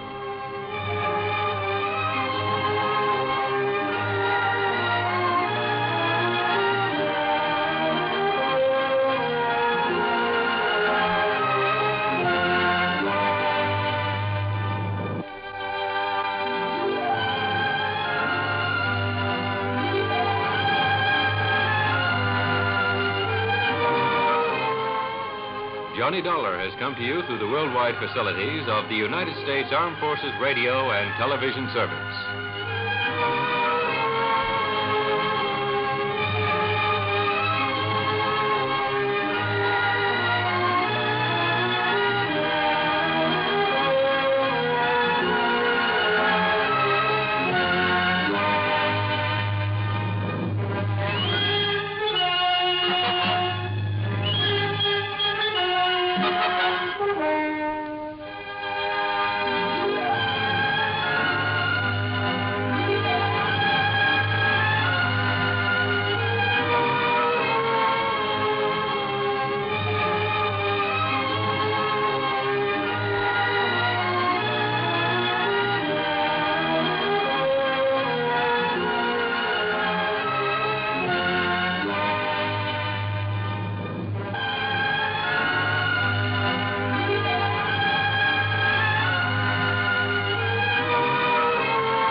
from Hollywood, it's time now for... Johnny Dollar. This is Harry Branson at Philadelphia Mutual Life and Casualty Company. Oh, hello, Harry. What's with you? John, I have a case I'd like you to handle for us. It's somewhat unusual. Have you ever handed me one that wasn't completely screwy? I said unusual. And I said screwy. So now that we understand each other, what's it all about? Well, absolutely nothing yet. But I'm very apprehensive about one of our clients. Oh, Harry, you're the biggest worrywart I ever knew. What was that? I said, who is this client? Oh, Dr. Walter Merrill. Merrill? The scientist? That's right. Nobel Prize winner? The man who worked out the molecular orbital contraction something or other? Yes, that's the one. As I say, John, I'm worried. Well, who wouldn't be about him? I'll be right down to see you.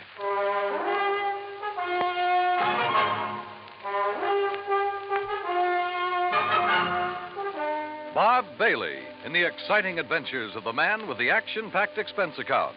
America's fabulous freelance insurance investigator. Yours truly, Johnny Dollar.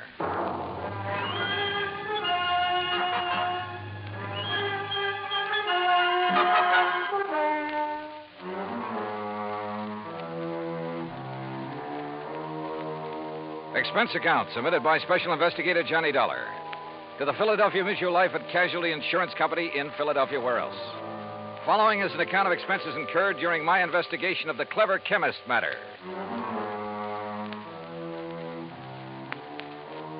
Expense of transportation and incidentals, Hartford to New York to Philadelphia. I didn't even stop to check my bag, but headed directly for the Philly Mutual building on Walnut Street. Harry Branson is a good insurance man, but a great worrier. Nonetheless, he'd given me some pretty important, too. And after all, what do we live for? There you are. Keep the change. Thanks, Doc.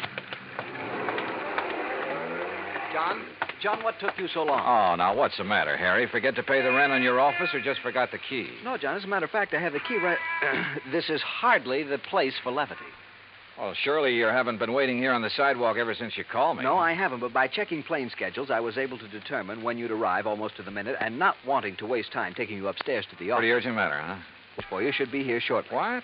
Well, now, usually I arrange these things myself, Harry. Yes, and how we pay of you. Oh, Harry, you touch me to the quick. Oh, now, please don't misunderstand me. I don't mean that there's ever anything really dishonest about You your don't? expense account. Well, It's only... you ought to. Believe me, I'll pad it to the hilt if I think I can get away with it. Anyway, the most important reason for engaging the car was so that you can leave immediate... Malaga? Yes, New Jersey. It's a... Is that where Dr. Merrill is? Yes. As is his custom, he chooses to work in some isolated spot where he can't possibly be disturbed. He and his colleague, that is. Colleague? I always heard that he worked alone, freelance. And you heard right. However, he now has a Professor Theodore Nash with him. Nash? One of according to Dr. Merrill. Never heard of him. John, they're working together on what I'm sure is some top secret project. Oh? Oh, say, wait. Didn't Merrill have something to do with the early rocket experiments? Precisely. Which is why I suspect their present work may have something to do with the space satellite or intercontinental missiles or something of the sort. Yeah, possible. But what has all this got to do with you? Their insurance. Dr. Merrill has had a policy with us for some years. $25,000. Oh, and he took out a policy for $10,000. Beneficiary? Nash made Dr. Merrill his beneficiary. Oh, well, that sort of thing is often done between men working together. Harry, you know that. Yes, so that if anything happens to one, the other will be financially able to carry on what they've started. Sure, right. Which is no doubt why Dr. Merrill changed the beneficiary of his policy to Theodore Nash. So, what's the worry? No sooner was the change made than I received a letter of protest from Dr. Merrill's daughter. Who's she? Mrs. Howard Harding. She and her husband live in West Philadelphia. He's a welder for an aviation company, I think. Well, what did she base her protest on, Harry? She claims her father must have been coerced into changing the policy. Oh, now, wait a minute. That sounds like the hungry relative who complains about being cut out of the will. It might. If Mrs. Harding weren't a perfectly well-balanced, intelligent, and I'm sure quite unselfish person, a completely... Is she good-looking? Well, yes. And real sweet to you? Yes, she is. Well, now, John, I don't know what you're trying to imply. They do it every time. John. Particularly when there's a bit of money involved. Good-looking insurance broker like you. And you're a bachelor, too, aren't you, Harry? Oh, John, you're pulling my leg. Oh, Harry. But then I guess we're all suckers for someone like that. That has nothing to do with it. I've had these hunches before, John, and they've always been right. Even you will have to admit that. Yeah, I'll confess that in the cases I've handled for you so far. Why don't you call up Dr. Merrill? I think the quaint old fellow would die rather than have a phone near enough to disturb him in his work. Oh, there's your rental car waiting at the curb. So off you go, John, and see what you can find out. Okay, Harry. It all sounds like a lot of nothing you're worried about, but as long as you're willing to pay for it. And I always did like South Jersey this time of year. I drove across the Delaware River Bridge into Jersey and headed for Route 45 to Westville, Woodbury, and finally Pittman, where I picked up Route 47. What Harry had said was true. These hunches of his had a remarkable way of panning out. And yet, who was I to complain? After a pleasant hour's drive through cranberry bog and farm country, through miles of orchards and the intoxicating odor of the peach blossoms, I pulled into the quiet little town of Malaga. Population, I'd say around 500. First stop, the post office. Dr. Merrill? Yeah, sure. You go back the way you came, about a mile, till you see the name Wampus Bung. Wampus what? Wampus means cat. Bung, bungalow. Wampus Bung. Yeah. Yeah, the doctor and the professor got the fourth cottage beyond it. White one with a fence around it. Yeah, good, thanks. And if you don't mind, you can take their mail out to them. They haven't been in to pick it up for 4 or 5 days now. Oh? Nothing wrong, is there? Well, who'd know? The way those two keep to themselves. Well, you'd think whatever they're working on was the atomic bomb. Yeah, well... Just to be sure, you let them know that you're at the gate now before you try to go through the fence. Oh, what's that supposed to mean? The professor sees you prowling around, he's liable to take a shot at you.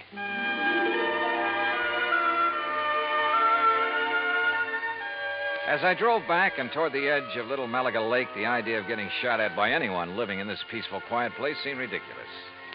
The lake itself, by the way, looked pretty inviting. I made a mental note to come back here on my own sometime after the fishing season opened. As the postmaster had indicated, the fourth cottage beyond Wampus Bung was heavily fenced in, so I gave notice of my arrival.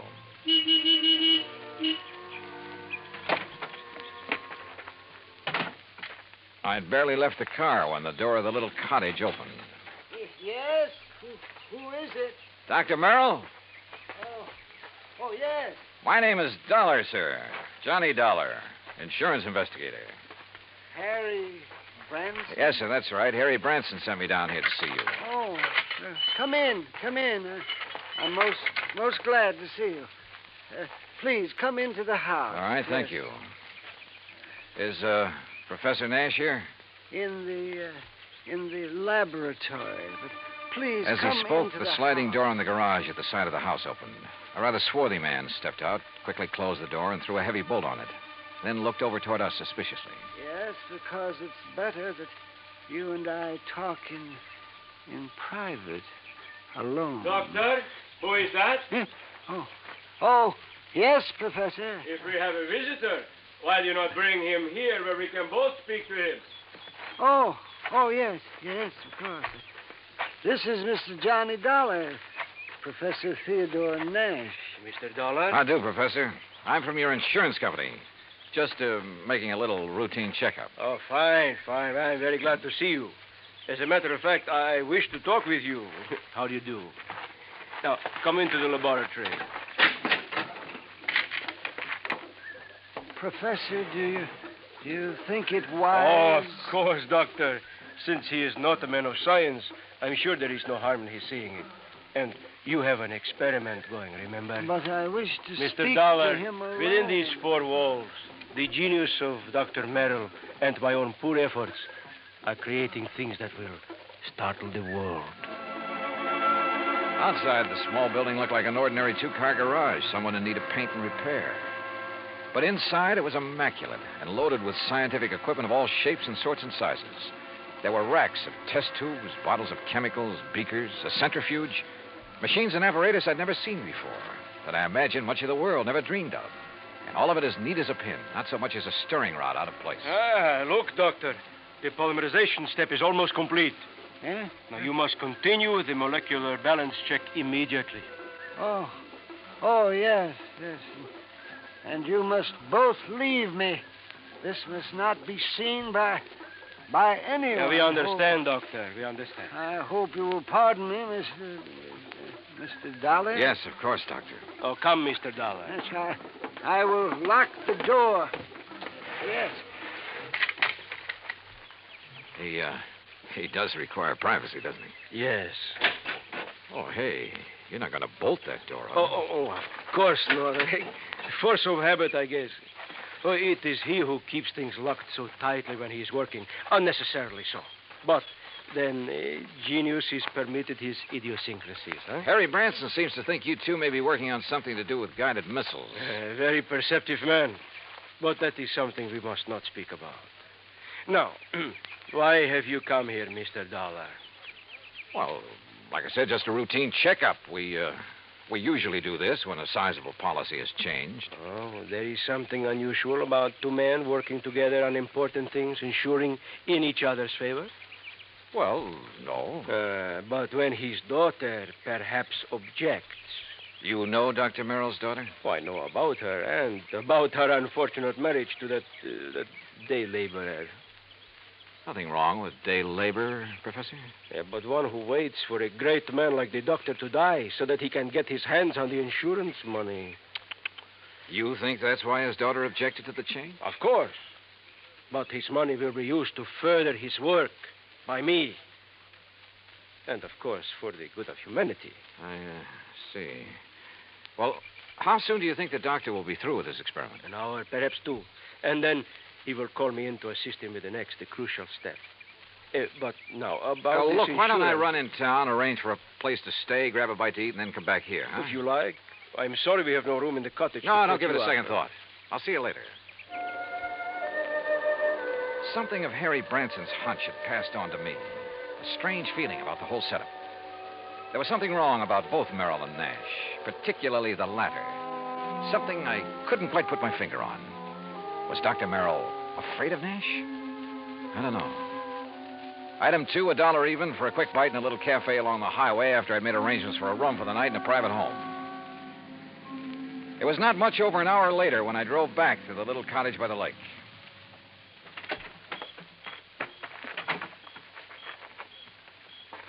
And then I heard it.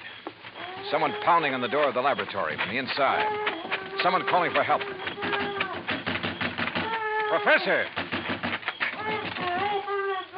But the lock's on the inside. Turn the lock. What? Bolt here on the... Oh, what are you... Oh. Oh, thank heaven. Good Lord, Professor. What happened to you? You look like you've been run over by... Dr. Merrill. Oh, too late. Too late. Professor, what happened here?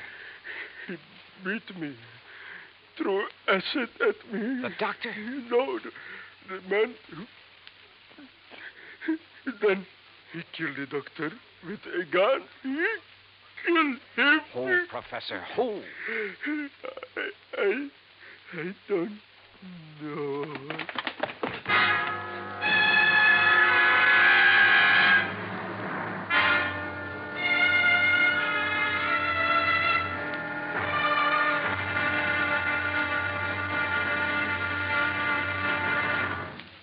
Act 2 of yours truly, Johnny Dollar, in just a moment. Democracy. To the many who have lived under tyranny, democracy comes as a guiding light, shining on a brighter future. That is because democracy stands for the establishment of government conceived from deep thought and free choice, rather than being based on accident and force. It is also normal that the free choice of a democratic government happens because people who choose their own government are directed by true interests in the welfare of mankind. Democracy has been proven to be mankind's greatest legacy of freedom. Now, Act 2 of yours truly, Johnny Dollar, and the Clever Chemist Matter.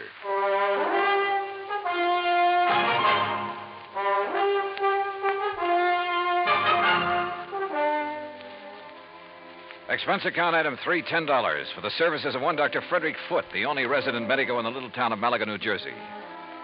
After pronouncing Dr. Walter Merrill dead, he took the badly beaten Professor Nash to his office clinic. While waiting for Nash to get in good enough shape to talk, I ran up item 4, 10 cents, phone call to the sheriff, who promised to come over as soon as he could enlist the aid of the nearby state police. Finally, Dr. Foote gave the word. But I suggest you talk with him as little as possible, Mr. Dollar. In pretty bad shape, huh, Dr. Foote? The intruder not only beat him severely, but threw a bottle of acid in his face. Oh? Professor Nash will never have the use of his left eye again because of that nitric acid. Has Nash said anything that might help us identify the assailant and killer? No? Now, please don't talk with him too long. Professor? Yes? Yes. Hello, Professor. Oh, Mr. Dollar. I will never see again with my left eye. He has told me. Yes, I know. I'm sorry. But the great Dr. Merrill, he is dead. What a loss. Professor, tell me, did you see the man who attacked you? Yes. Can you describe him at all? Yes, young, not more than 30, 5 feet, 6 or 8, very heavy, Yes. stocky, and black curly hair. Yeah? Hands like a working man, laborer. Come. Have you ever seen this man before? No, Oh, here. Some water. Thank you. Do you know why he came in and attacked you and Dr. Merrill? No. Was he after something there in the laboratory? No, only to kill Dr. Merrill. I tried to defend him. I'm sorry, Mr. Dollar, but I think that's enough. Yes, okay, Dr. Foote. I think I've heard enough. I managed to get back to the cottage by the lake before the police arrived and came up with one very damning piece of evidence. In one of the bedrooms, I found a picture of a wedding couple. It was inscribed, "Love to the dearest father in the world." And next to the bride stood a man who answered perfectly the description Professor Nash had just given me. The husband of Dr. Merrill's daughter, Howard Harding. And then I thought of what Nash had said about Harding. His antagonism, his conviction that Harding was the one who resented the change in the insurance policy. But there was something else, too. That had happened when I talked with Nash in the doctor's office that... By the time I got back to the laboratory, the sheriff and state police arrived. The sheriff, I'm afraid, mussed up any prints that might have been left on the bottle of acid. However, in the weeds outside, a state trooper found the pistol, a .38 caliber Luger that had killed Dr. Merrill. Fingerprints had apparently been wiped off, but the gun was carefully... Fingerprints. Before taking off in a mad dash back to Philadelphia, I stopped at Dr. Foote's and picked up one water tumbler. Item 5, $3.70 for a tank full of gas. Item 6, 50 cents. Parking in Philadelphia as close as possible to Harry Branson's office. John, what have you found out about Dr. Merrill? Harry, he's dead. Well, oh, dear. Now, listen. Write down the address of Mr. and Mrs. Howard Harding for me. His daughter, does she know? No, she doesn't know yet, and I hope I can avoid telling her before I write it down, will you, man? Well, yes, of course. Take this. Don't unwrap it, but see that it gets to Ray Kemper at the Federal Bureau fast. I'll check with him about it later, thanks. But now, John... Harry, this is one time this expense account of mine is going to save you a lot of money. I think. I don't know how many red lights I skipped on the drive out to West Philadelphia, but I felt like a hound dog in a hot scent. The home of Mr. and Mrs. Howard Harding turned out to be in a nice, quiet residential area. I was met at the door by the girl in the wedding picture. A tall, very nice-looking blonde in her late 20s. Oh, yes? Mrs. Harding? I'm Terry Harding. Well, I'm Johnny Dollar from your father's insurance company. Oh, good. Come in. Perhaps you can help me make him do something about that policy of his.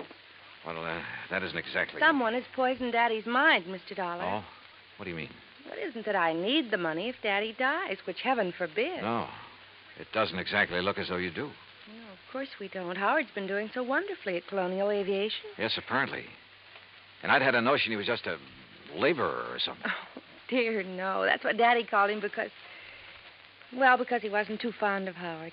And that is the way Howard started before we were married, but now he's one of the officers of the company. Where is he, Mrs. Harding? Well, as a matter of fact, I thought you were Howard when you drove up just now. He's been fishing. Fishing? On some little lake over in Jersey. He goes every Saturday all by himself. Malaga Lake? No, Malaga's where Daddy was. Mm-hmm. He and that. That what, Mrs. Harding? Well, I don't know. It's Howard, I guess. What do you mean? Howard has never liked or trusted him, even though they've never actually met. When Daddy changed his insurance to name that professor, there is something wrong about that man, Mr. Dollar. What, Mrs. Harding? I don't know. Daddy always worked alone until he came along. Daddy's such an alert, bright-eyed little busybody in spite of his Wait a age. minute. Your father... Like a cute little wound-up spring, hopping about like a... Mrs. Harding. Yes? Mrs. Harding, when I saw your father... You've seen Daddy. Well, then you know what I mean. He was tired. Almost in a daze. He spoke with difficulty. Oh, no, you're mistaken. He chatters away like a jaybird. What is it, Mr. Dollar? Oh, he must have been doped. He looked as though... Hi, honey. Well, I'm just as lousy a fisherman as usual. Not a single... Oh, excuse me. Mr. Harding, just tell me one thing. Well, that depends. Who are you? Mr. Dollar's from the insurance company, darling. Not Johnny Dollar. Yeah, that's right. Well, I've certainly heard of you.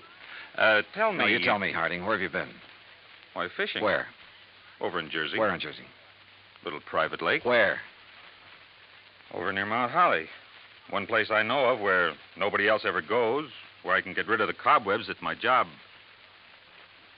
Hey, wait a minute, Dollar. What is this? Harding, you've been identified as the man who murdered Dr. Walter Merrill. What?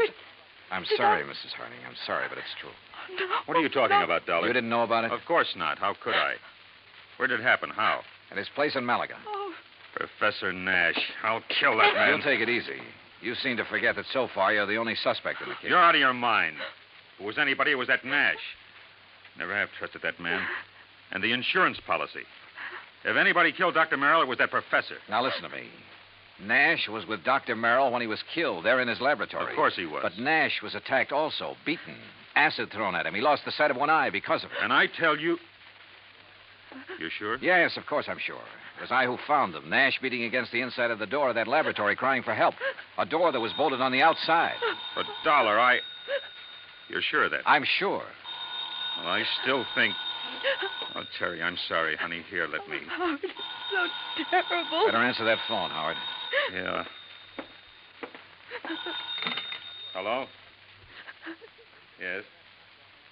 Oh, yes. It's for you, Mr. Dollar. Oh, thanks. Terry, dear, come on. You've got to pull yourself together. Johnny Dollar. Right. John, this is Harry Branson. I just received a call from Mr. Kemper at the Federal Bureau. Yes. He says he must see you immediately. Call him back, Harry. Tell him I'll be there in 15 minutes. Harding, just to keep things straight, I wouldn't leave this house if I were you. Well, now, wait a minute, Just Dollar. sit tight. I think you're in the clear. More red lights got passed up on my way into the Philadelphia offices of the Bureau. So Ray Kemper felt that whatever he'd found was important. If so, it would back up one of my suspicions. But in view of the circumstances, that bolted door in the laboratory, for instance, how could it? Important is putting it mildly, Johnny. The prints you found on the water glass, Ray. 3 sets. 1, yours. Yeah, well, naturally. 2, Dr. Frederick Foote, who is currently practicing medicine. I know, in the town of Malaga, New Jersey. That's where the glass came from. Oh, but the 3rd set of prints. Yes. I had to go into the international file for them. And Johnny... Nash? Theodore Nash? Nash. Nashevsky. What? Fyodor Nashevsky, chemist from one of our not-so-friendly countries. Huh? Expert on explosives. At one time, he was thought to have attempted to enter this country. That was in 1940. Ray, have you got any pictures on him? Plenty. From the time he was a kid. Here. Tell me how you picked up these prints. The beard in this picture. That looks like him, all right. Yeah, this too, with a shaved head.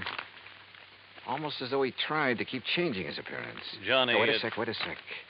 This picture of him as a youngster, this eye patch on his left eye. Our dossier is pretty complete.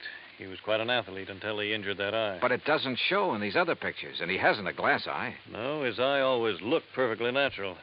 But now, Johnny, if you have information... Ray, this has done it for me. Thanks. Hey, now, just a I'll minute. see you. Hey, Johnny! This is Kemper. Give me a man to tail Johnny Dollar. All the way back to Malaga, New Jersey, I hoped my rental car would hold together. It did, in spite of the fact I pushed it all the way. International intrigue is a bit out of my line, but this time, so help me, I was beginning to feel like an FBI man. I stopped at state police headquarters along the way, and according to them, Nash was off the hook. Not only because of the acid thrown in his face, but even more important, because of my own testimony that I'd found them locked in that laboratory. I stopped again at the lab. Nothing. Then back to Dr. Foote's office. Very well, Mr. Dollar. When they arrive, I'll insist that they wait for you. All right, thanks, Doctor. Well, Professor, you're sitting up. Oh, have they found anything, Mr. Dollar? Have they found the man who attacked us and killed poor Dr. Merrill? Professor, I think I have. Oh? But tell me something. Yes, of course. Your government doesn't pay you very well, does it? Merrill and I were not working for the government, Mr. Dollar. Although, of course, the results of our work... I'm talking about your government, your own real boss. I do not understand. No doubt it's very much interested in anything this country develops in the line of guided missiles, that sort of thing. Mr. Dollar. Now, let me go on. Merrill was doing important work. Stuff that would be of great value to any country in the world. Of course. Your country would have paid you well for the results of his work. But, brother, they'll never get it. I do not know what you are talking Money, about. the loot from Merrill's insurance, sure. Sure, it was enough to get you out of here after you'd gained the knowledge you need of Merrill's work. See here, Dollar. After you'd killed him, before he could give to his country, the United States, what he'd invented. You are a fool. I was beaten, The poor too. old man put up a pretty stiff fight, didn't he? Do you think I would have done this to myself? You My gave eye... yourself away earlier when you reached out for a glass of water I handed you right here in this room. A man who'd lost his sight in one eye would have lost his aim until he got used to it. Funny, though, it didn't come to me until You later. are mad. You haven't seen out of that left eye since you were a kid. I tell you, you are mad. And a little acid burn to make it look like somebody had thrown it at you would be well worth the alibi it gave you. Fyodor. That's right, Fyodor Nashevsky. Listen to me. You were the one who found us locked in, the door bolted from the outside. You found us. Yeah. Also the cord, the string you used to pull the bolt to.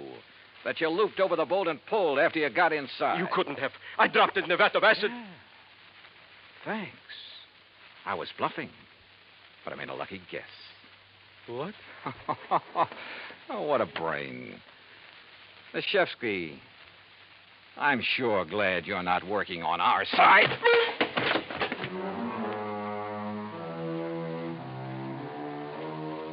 The capsule he fished out of his pocket never got to his mouth. And I'm afraid he won't see very well out of his other eye for a while. My knuckles still hurt. And it was lucky for him that the police arrived. I'm afraid I don't like guys like him. Expense account total, including all the incidentals I could think of, and transportation back to Hartford, $84.35. Remarks? Well, don't beef on this one, Harry. The criminal, in spite of being the named beneficiary, doesn't get paid. Yours truly, Johnny Dollar.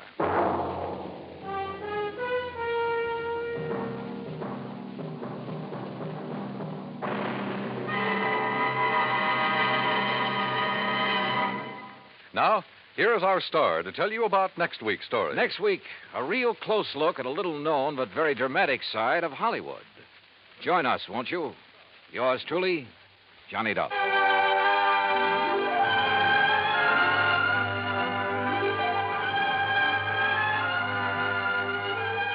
Yours truly, Johnny Dollar, starring Bob Bailey, originates in Hollywood. It is produced and directed by Jack Johnstone, who also wrote tonight's story. Heard in our cast were Virginia Gregg, Harry Bartell, Howard McNear, Forrest Lewis, Jack Crucian, Russell Thorson, Frank Gersel, and Bob Bruce. Musical supervision is by Amerigo Marino. Be sure to join us next week, same time and station, for another exciting story of yours truly, Johnny Dollar.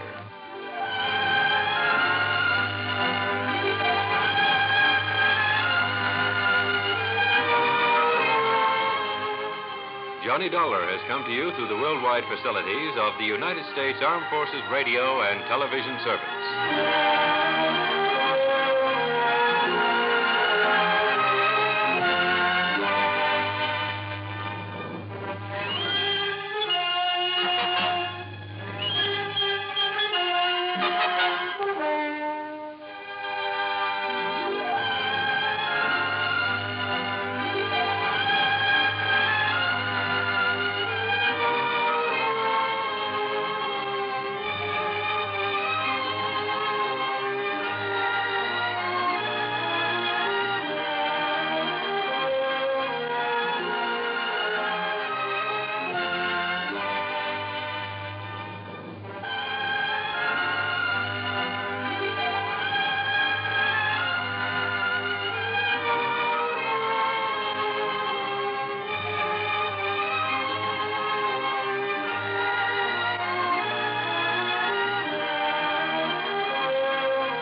Hollywood. It's time now for Johnny Dollar. George Reed here. Well, good morning, George. Bad morning, Johnny. What's the matter? You remember Jediah Gillis? Eccentric old man loves animals? Sure. Well, for the second time, he's talked us into issuing a special coverage policy on an item he wanted insured. And for the second time, it's disappeared, huh? Right. I hope it's not another singing mouse. I'm afraid it's something worse. An articulate canine. I take it a what? Dog, Johnny. And I take it a... You mean a talking dog? Yep. Oh, no.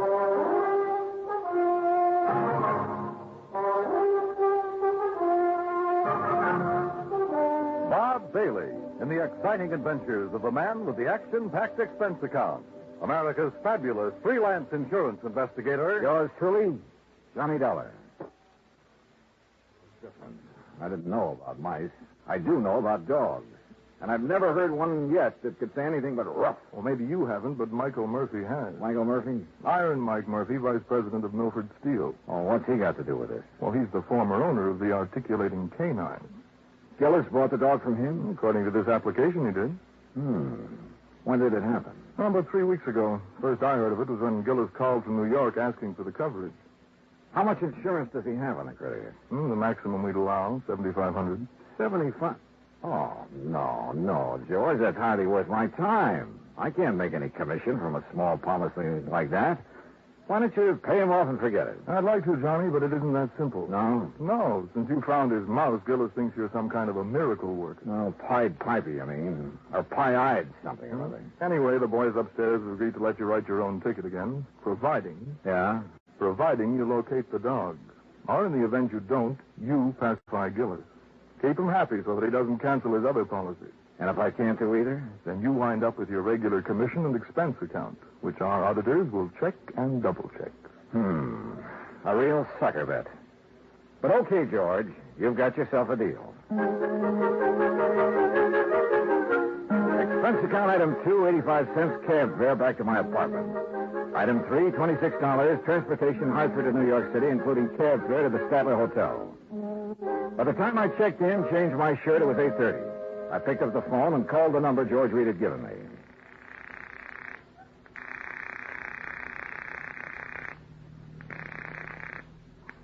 Hello? May I speak to Mr. Gillis, please?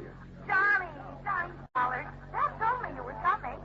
Well, hi. Hi, is that all? I guess this is Marion. Yeah, no. I had a hunch your father was staying at your place. Do you have my address? Sure have. 514 East 51st Street. Apartment 4C. Oh, yeah. Now, you get right over here before everyone leaves. Everyone? Who all's there? Well, just friends. It's a celebration. What kind? I'll tell you when you get here. Now, hurry. Right. Expense account item 4, $1.70 taxi from the Statler to the East 51st Street address. The entrance to the building faced toward Beekman Place, and one side of it looked out over the East River. I could hear the noise from apartment 4C before I stepped off the elevator. Marion had a good many friends, which figured because of her blonde hair, gray eyes, and a few other... Well, yeah. I pressed the buzzer and waited. I was about to press it again when a door opened further off down the hall. Hi. Oh, Marion. Here, Johnny. I hope you don't mind sneaking in through the kitchen. But Dad made it very clear that he wants to see you now and alone. Alone? Was that Mob in there? He's waiting for you in the den. It's this way. How have you been? Oh, fine, just fine. Sounds like quite a party. It is. I sent out the invitations before the pup disappeared. I offered to call it off, but Dad wouldn't let me. Any special kind of celebration? I think so. It's to announce my engagement. Well, what do you know? Who's the lucky man? His name's Bill Fisher. He's an executive with the Powers advertising agent. Real big-time operator, huh? He just talked one of his clients into putting on a new TV show. Well, you know you have all my good wishes. Oh, Bill, we were just talking about you. I wondered where you disappeared to. Bill, this is Johnny Dollar. Hi, congratulations. You're getting a fine girl. Yes, I think so. Thunderation, what's all this? Oh, it's Dollar, so you finally decided to get here. Hello, Mr. Gillis. Come in. Yes, sir. We'll see you later, Johnny. Yeah, sure. Yeah, you ready to go to work? Yes, sir, whenever you are. Whenever I am. You're the one's getting paid to be a detective. Well, I can't do my job without your cooperation, Mr. Gillis. Well, what do you want me to do? Just answer a couple of questions. Well, didn't that sweet pea of an agent tell you all you need to know? Well, he couldn't. He didn't know anything except that a dog you have insured. A dog? A dog, you say? Is that what you call her? Why, you miserable, cold-hearted... A dog. Well, isn't that what you've lost, Mr. Gillis? No! And don't you ever let me hear you calling that... She's a little lady. If you must refer to the type of being she is, well, she's a canine. Okay. Do you mind telling me under what circumstances the canine disappeared? I wouldn't mind at all. And please call her Ming Toy. Beg your pardon? Ming Toy, that's her name. Ming Toy Murphy. What's the matter, you dog? Are you deaf? No, isn't that kind of an unusual name for a dog? A canine? Oh, you think so? Shows how stupid you are. She's a Chinese. Chinese? Yes, a Pekingese. A Pekingese. And being as the first owner's name was Murphy, the whole thing, Ming Toy Murphy, just fits her to a T. Yeah. Now, exactly when did you notice Ming Toy was missing? Oh, since we got back from breakfast, you see, I'd left Ming Toy in here, locked up safe and sound, but when we got back, the door was standing open. The front door? No, not to this door. And Ming Toy was gone? Of course she was gone. That's what all this fuss is about. But the front apartment door was closed. It was, and somebody's come in here and stolen her. They had sense enough to close the front door when they left. You're for sure somebody did steal. I don't know what to think. All I know is Ming Toy missing. Canine animals like her don't grow on trees. Oh, what do you mean? Because of her special talent? Well, now you're getting it, my boy. Yes, because she can talk. Oh, now, Mr. Gillis, can you honestly say you've heard her speak? Speak? Why, man, all dogs can speak. But Ming Toy talks. Just like a human being, I suppose. Yeah. I see you don't believe me. Well, you just march yourself over here to this tape recorder. Oh, Mr. Gillis, if she can talk like you say, it's still going to take me a while to kind of get used to this. You and the whole country, providing we get her back. The whole country? TV, boy. What? Television. A new show called The Big Shock. The first one's on tomorrow night. What's the matter? Don't you read the papers? Anyway, they started advertising about 2 weeks ago. Looking for a dog that could say, Happy Hollow Dog Food is yum, yum, yummy. Happy Hollow Dog Food? That's the company sponsoring the show. Go on. They're going to open their show with the animals saying that slogan, you see. And today I was going to take Ming Toy down there and let her say it and collect the $50,000. What's $50,000? The $50,000 they're offering to give for a dog that can say, Happy Hollow Dog Food. All right, I know. Yes, well, anyway, when I first heard about this, I remembered Mike Murphy said something to me over a year ago about having a canine in his kennel that could talk some. So I went over there 3 weeks ago, and I bought her. Was the ad in the paper at that time? Of course it wasn't. Well, how did you know it was going to be? Marion told me. How did she know? That dressed dummy she's fixing to marry. The advertising agency he works at, they're the ones that talk the Happy Hollow people into putting on that show. Oh, I see. Yeah. Well, you see, it's about time. I also see that you don't exactly approve of Fisher for a son-in-law. Oh, no, I wouldn't say that. I don't approve. I don't disapprove of him.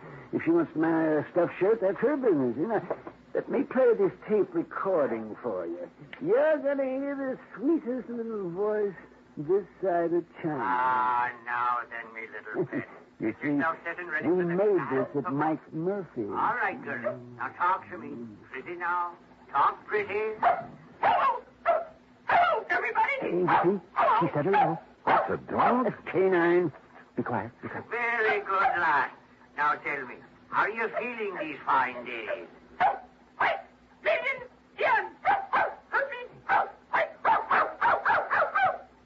Hey, what happened? She saw a cat. What do you think? Oh. You still doubt she can talk, Nello? I think I'd like to see it with my own eyes. Have you put an ad in the lost and found columns of the papers? Of course. What about the people in this building? Well, I had Morris. He's the super. Put a note. Super? The janitor. They call him supers in the city. So what's the matter? Don't you know anything about it? I had to put a notice in each apartment telling them to be on the lookout for her. But so far, nobody said a word. And naturally, they wouldn't because she's not around here.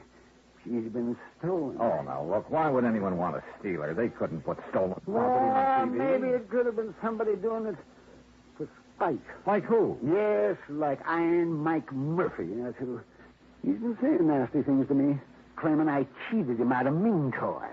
Well, did you? Of course I did. Mr. Gillis, is there any other possible way she could have gotten out of this room? Well, now, there's several... Oh, no. Huh? No, it hurts me just to think about it. Oh, dear. That window. Window? Yes. Oh, dear.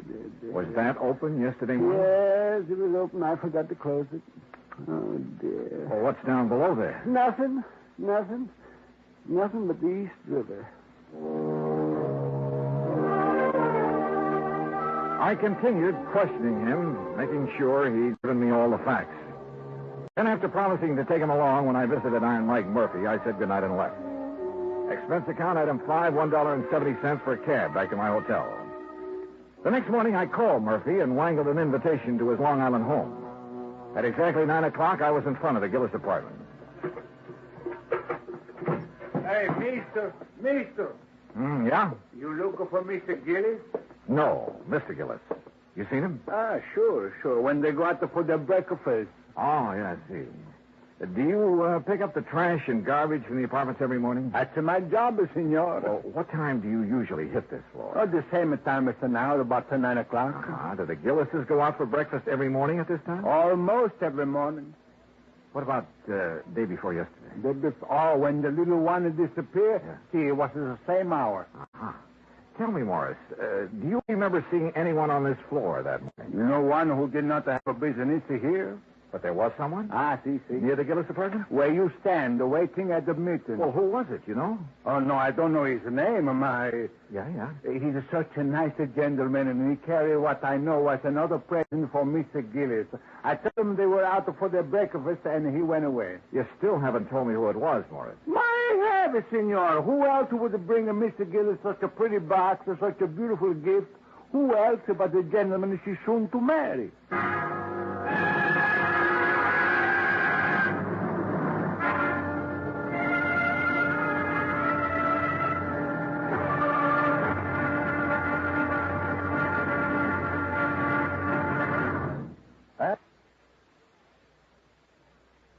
Now, Act Two of yours truly, Johnny Dollar, and the Ming Toy Murphy Matter.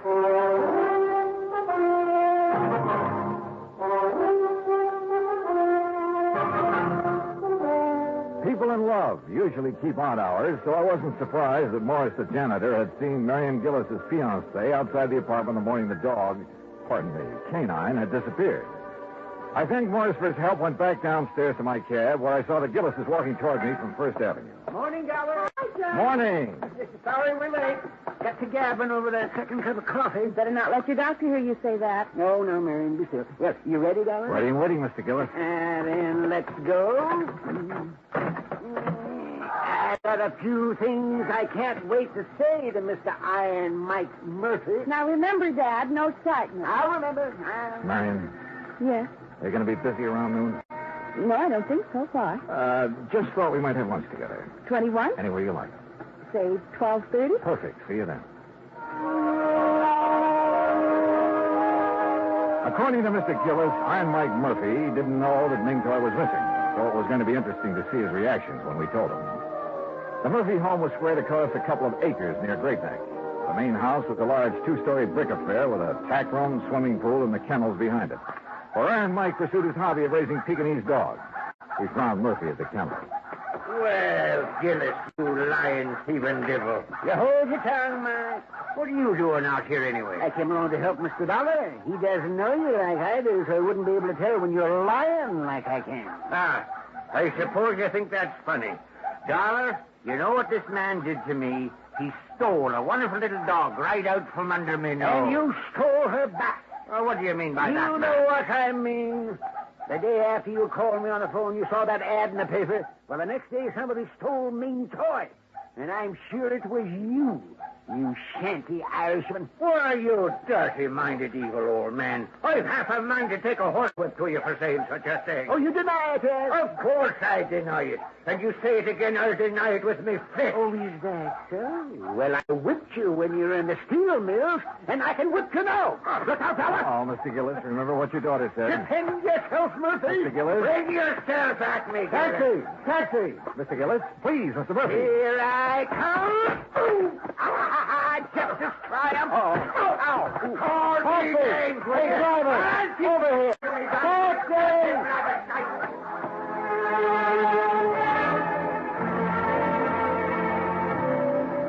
When it was over, Mr. Gillis had a black eye and Murphy a bloody nose. Gillis and I went back to town. Kids there $12. That's item 6. After seeing Mr. Gillis safely to his apartment, I went across town to the 21. Marion arrived. We were shown to a table, and I told her as quickly as I could what had happened at the Murphy home. Johnny, you know Father isn't supposed to get excited. I know. He knows. And I tried to stop him, but he went... so upset over losing Ming Toy or anything else.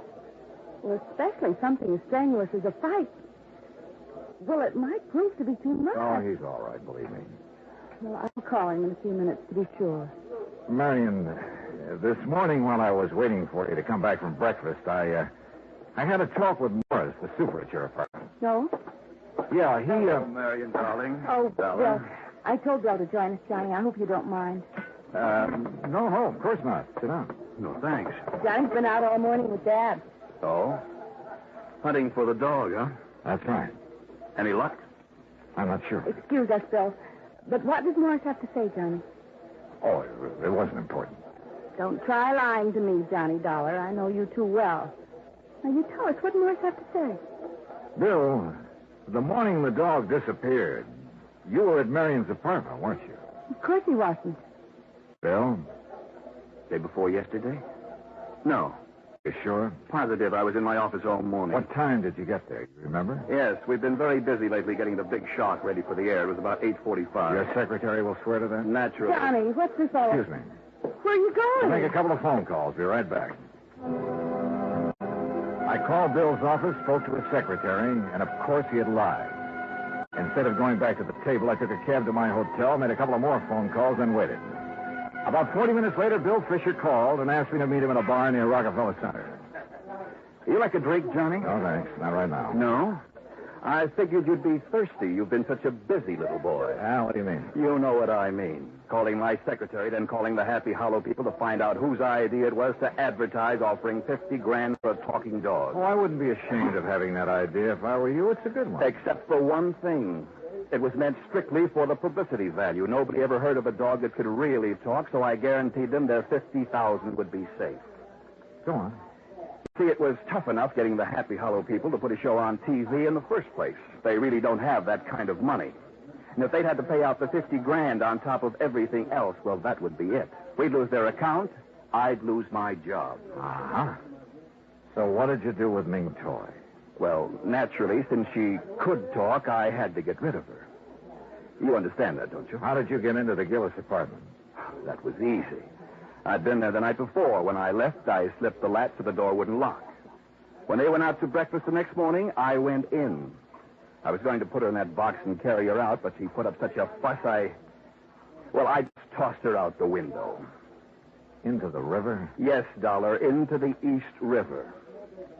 Well, what can I do about it? After all, Ming Toy was only a dog. It wasn't like she was a person. Well, what can I do about it? I'm not sure. But whatever it is, I hope it's plenty.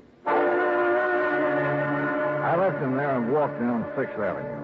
When I reached the corner of 51st, I called Marion and asked her to meet me in a little park near her apartment building. Somehow I told her, as simply and directly as I could. Well, it's kind of funny, isn't it, Johnny? I don't know. Isn't? Sure.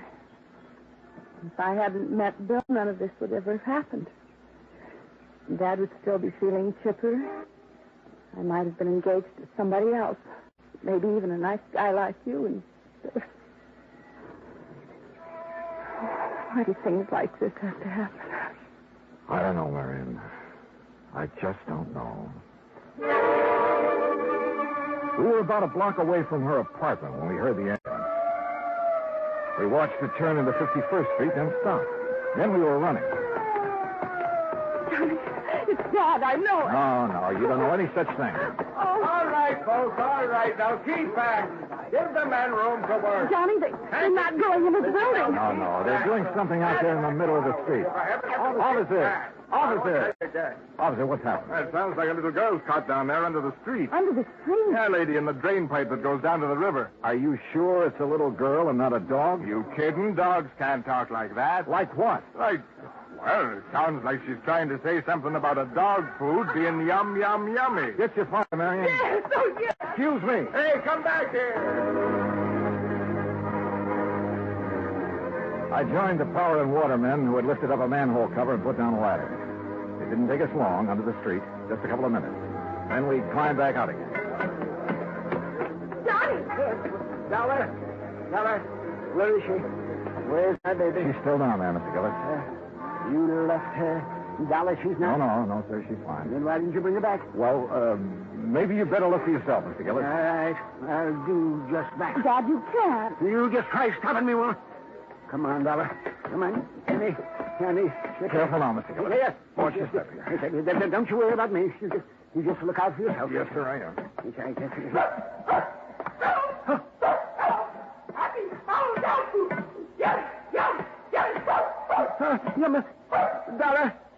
Dollar. Do you hear? She's saying happy hollow dog food. Yes, sir. By George, boy. Here, let me down here. Where is she? Where's my little sweetheart? This way, Mr. Gillis. Hello, you little rascal, you. Yummy. Careful now, Mr. Gillis. She's under this water pipe. This one right here. Yes, sir. You'll have to stoop down to see her. What's that mooing sound out? She. Well, I'll be jigs with it. Puppies, darling. Yes, sir. 6 of them. Yes, well, that little rascal. Puppies. So that's why she disappeared, huh? To have her family. She called me Papa. Papa. Well, you naughty little girl.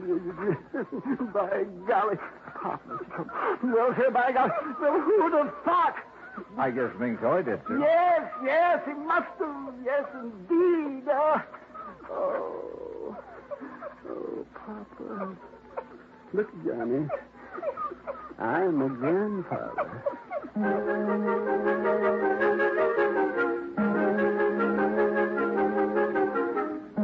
I never did tell Gillis exactly how Ming Toy had been helped out of the apartment. All he knew was that Marion, for reasons of her own, had called off her engagement to Bill. Ming Toy spent a week in bed recovering from her ordeal, and naturally, since Gillis refused to let her appear on TV that night, the $50,000 went unclaimed. And, alas, the long-suffering public has yet to hear the dulcet tones of a talking dog named Ming Toy Murphy. Expense account total, including hotel, incidentals, and transportation back to Hartford, $225.70. Yours truly, Johnny Dollar.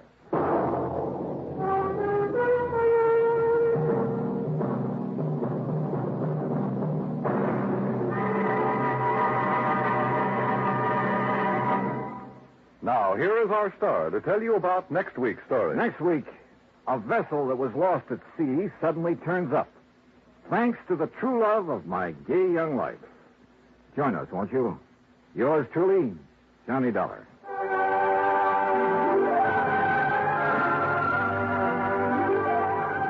Yours truly, Johnny Dollar, starring Bob Bailey, originates in Hollywood. Written by Charles Smith, it is produced and directed by Jack Johnstone. Heard in our cast were Virginia Gregg, G. Stanley Jones, Herb Ellis, Joseph Kearns, Jay Novello, Bill James, and Howard McNear. Musical supervision is by Amerigo Marino. Be sure to join us next week, same time and station, for another exciting story of yours truly, Johnny Dollar. This is Dan Cubberly speaking.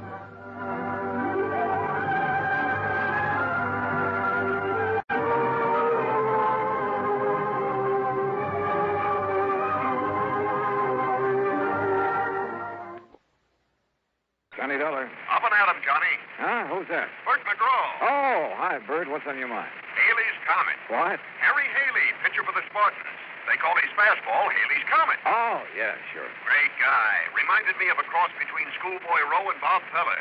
Sure too bad about him and the Spartans. Breaks my heart. Oh, why? Haley's disappeared, and right in the middle of spring training. Well, maybe he got tired of playing ball. You kidding? A man that pitches like he does and is making $60,000 a year doing it? Your company hold a policy on him? The $50,000 double indemnity. But that's incidental. The Spartans don't stand a chance this year without Haley. You're wrong, Bert. Huh? What about? That policy. $100,000's never incidental.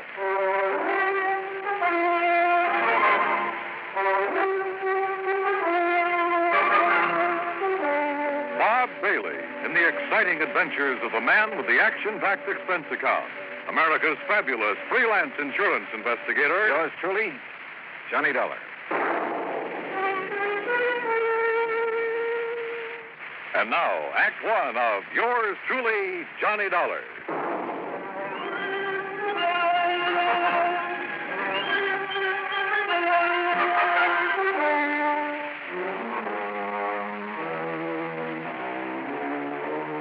Expense account submitted by Special Investigator Johnny Dollar to the Providential Assurance Company, 393 Dewey Avenue, Hartford, Connecticut. The following is an account of expenses incurred during my investigation of the melancholy memory matter.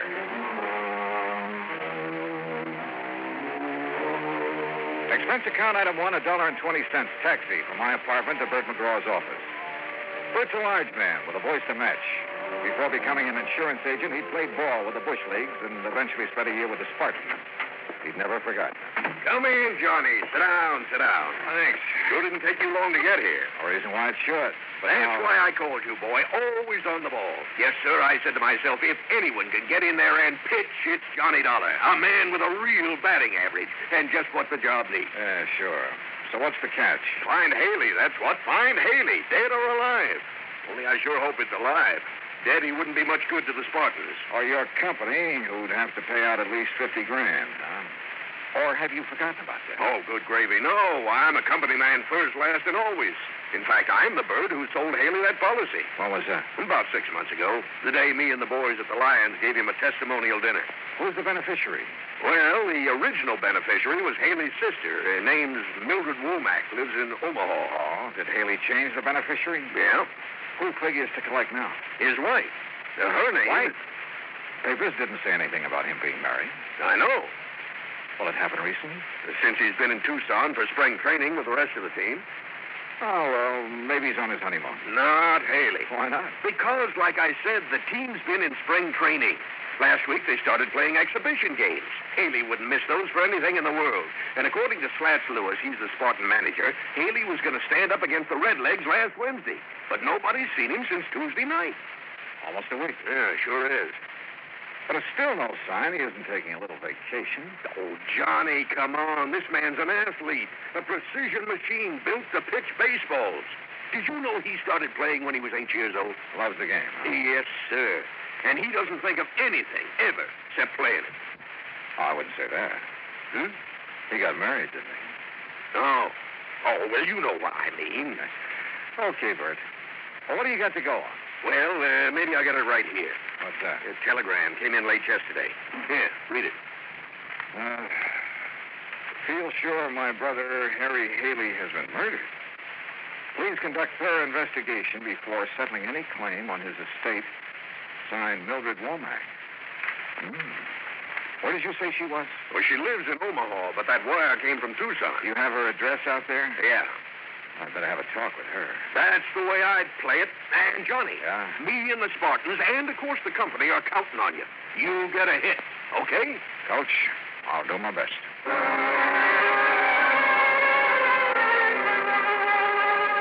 Expense account item 2, 10 cents for an afternoon paper. It contained a follow-up story on Haley's disappearance with a quote from his sister Mildred.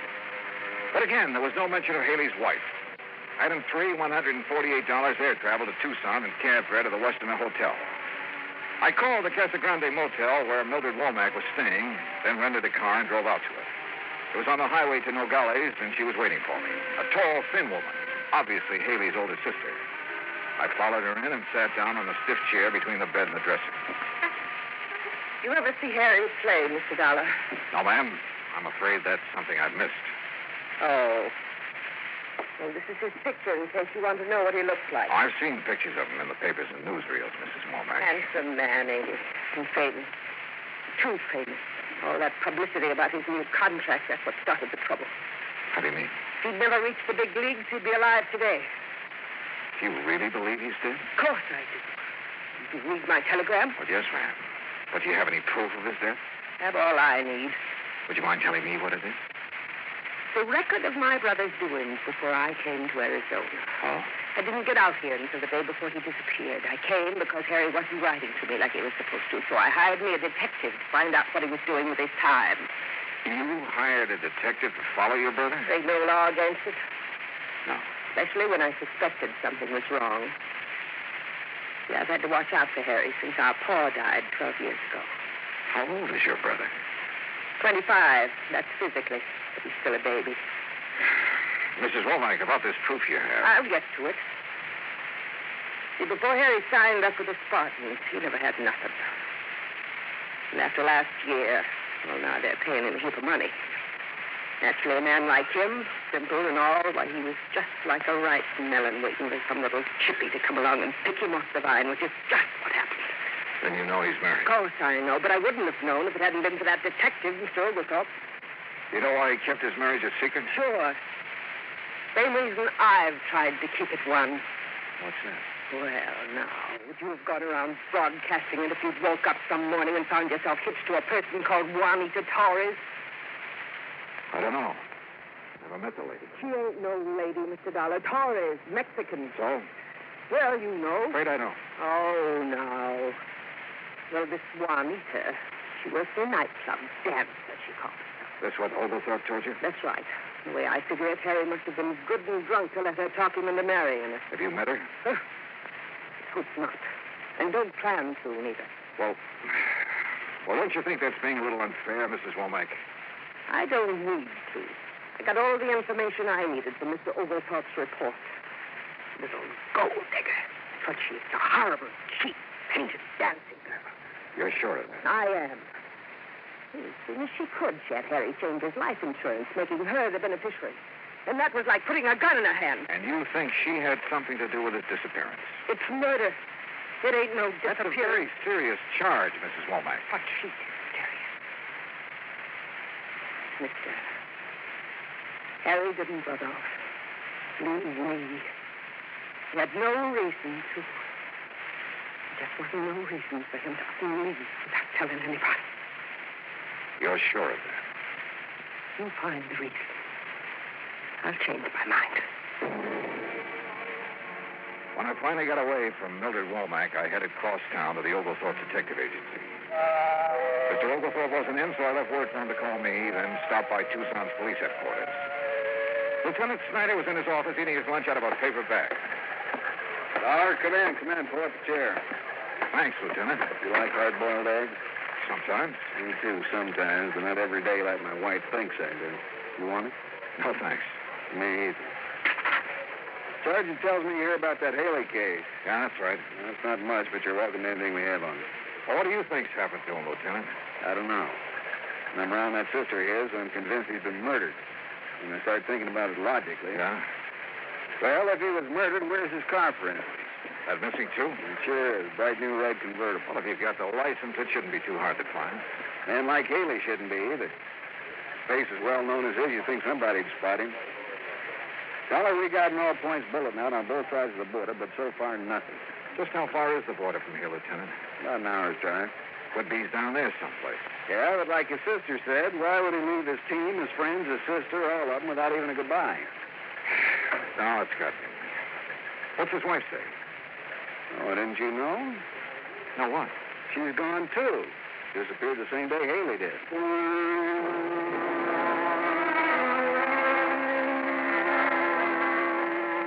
The Spartans were playing an exhibition game that afternoon, so after telling Lieutenant Snyder where I was staying and asking him to call me if anything broke, I drove out to the ballpark. You know, there's a saying in baseball, if anybody knows a pitcher, it's the man who catches for him. And the Spartan catcher was Crawfish Crawford. After the game, I sent word in to him. A few minutes later, was standing in the steam-filled locker room. figured one of you insurance men would be showing up. You knew about his policy, huh, Crawford? Crawfish will do. Yeah, every man on the team knew about it. We've been after him to get something like that. Start saving his money. Hand me that towel, will you? Yeah, sure. Thank you. Now, what was it you wanted for me to tell you? Anything you can about Haley's disappearance. Well, there ain't nothing much to tell. Well, did you see him at all the day he disappeared? Sure. He was my roommate. This was our second year together. A real nice boy. Picked up his clothes, showered every day, didn't snore. Are any of his clothes missing? No, nothing. He even left his razor and toothbrush behind him. What about his wife? Why? Oh, now don't tell me you didn't know he was married. Well? Wasn't much he didn't tell me. But when he'd tell me something he didn't want talked about, I always told him I wouldn't open my mouth to nobody. Don't figure on doing it now. But it's no secret. The afternoon papers are playing his marriage up big. Well, then I reckon it's all right. What sort of a girl was, or is she? I only saw her one time. Reckon she seemed nice enough, but you can never tell about a woman. Boy, I remember one time down Beaumont, Texas, there was this gal, and she looked so sweet, but what she done to me, ooh-wee. Yeah, well, let's get back to Haley. How is he doing this year? Well, it was off, way off. But being in love like he was, well, that can hurt any man's control. Are you sure being in love was the only thing bothering him? I don't know what else could have been. But if I think of something, I'll let you know. Okay, Crawfish. I couldn't make up my mind about Crawfish. I didn't know if he'd held out on me or if he just didn't have any information that would help me find Haley. I drove back to my hotel, put the car in the parking lot, and then started across the lobby when somebody called to me. Hey, Dollar! Johnny Dollar! Ah, yeah? Oh, Lieutenant Snyder. Took a chance on your being here. I received a call from the Nogales police this afternoon. They find Haley? No. It looks like his sister's been right all along. How so? Mexican Highway Patrol found his car abandoned about 30 miles below Nogales. Well, that doesn't mean he's been killed. No, but there's something else that does. What? There was dried blood on the front seat.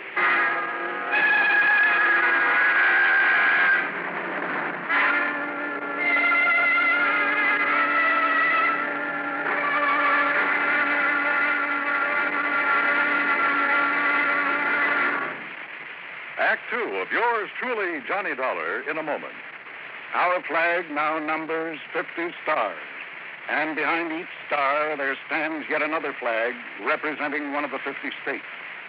Vermont's state flag, in its early form, imitated our national flag, uniquely bearing 17 stripes and 17 stars, with only the inscribed word Vermont to distinguish it. The good people of Vermont assumed, as did our national government, that stripes as well as stars would be added as each new state entered the Union. Vermont entered the Union after Tennessee and Ohio, and with Kentucky to join shortly, the Vermonters naturally put 17 stripes on their flag.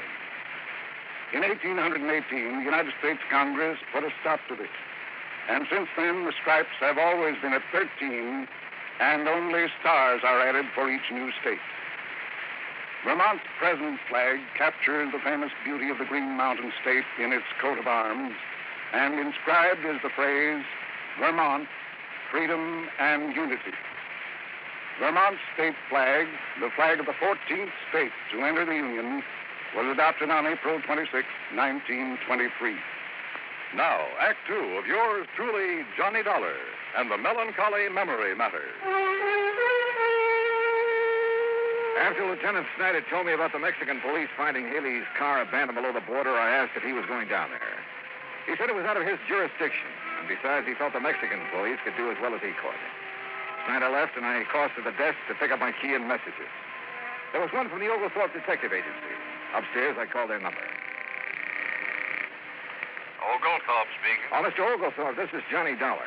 Oh, yes, Dollar. I'm sorry I missed you this morning. Well, it wasn't important. I just wanted to ask you a couple of questions. About Haley? About Mrs. Haley. Oh? What kind of question? Well, what kind of person is she? How do you mean? Do you think she married Haley for his money? I don't think nothing. I don't get paid for thinking. just for reporting what I see. Well, what have you heard about her? You've been in the place where she worked, haven't you? Why, sure, but like with everybody, some folks liked her, some didn't. Look here, Dollar. You want me to do your job for you, fine, but you got to come up with some cash. I might. If you can answer this one. Try me. Where's she from? What's her hometown? Easy. A place called Magdalena. About 50 miles below the Mex border. Things were beginning to add up, but the total didn't look too good for Haley, or for his wife either. And as much as I hated believing it, it did look as if Haley's sister, Mildred Womack, was right when she said the Mexican girl her brother had married was responsible for his disappearance. I called down for a drink and was getting ready to take a shower when somebody pounded on the door. Yeah, come in. It's unlocked. Just put it on. Oh, crawfish. Yeah. Oh, come in. Sit down. No, I can't stay long. I'm going out to eat with the rest of the gang. Well? Well, I've been thinking, and I figure you might be able to make something out of this. Out of what? I'm breaking my promise to Harry by telling you. Go on. Well, he's been going to a doctor here. Oh? I ain't gonna tell you no more than that. Oh, come on now. At least give me the doctor's name. It's Wolf with an E. Wait a minute. Wolf with an E. What are you doing? Looking it up in the phone book. Well, you can't call tonight. It's after office hours. I'm just curious to see if there is such a doctor. What's the matter? Don't you trust me? Yeah. Yeah, I trust you, Crawfish. Is it here? Let's see. Yeah, Dr. George M. Wolf. Specializing. Yeah. Yeah, I see it. Thanks, Crawfish. You've given me the one thing I had to know. By the time I had the car checked over and filled with gas, it was about 8:30. The sign over the office of Casa Grande Motel served to light the whole court. Mrs. Womack's bungalow was dark, but I knocked on the door anyway. Yes? Who is it? Johnny Dollar. Mrs. Womack.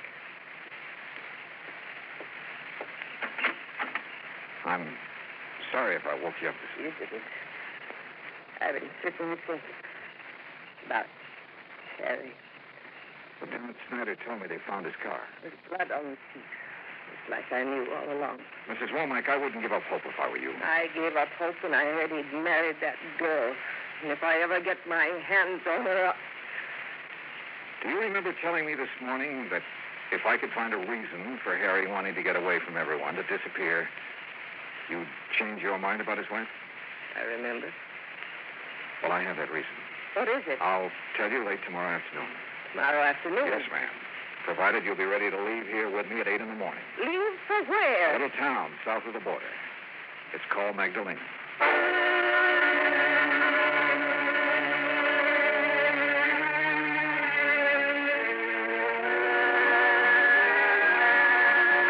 It's 65 miles from Tucson to Nogales.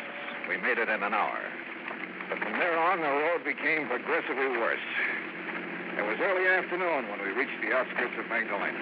Oh, really, Mr. Dollar, I wish you'd tell me what we're doing down here. I'll tell you when I'm sure, Mrs. Womack. You mean this may be a wild goose chase? It may be, but I don't think so.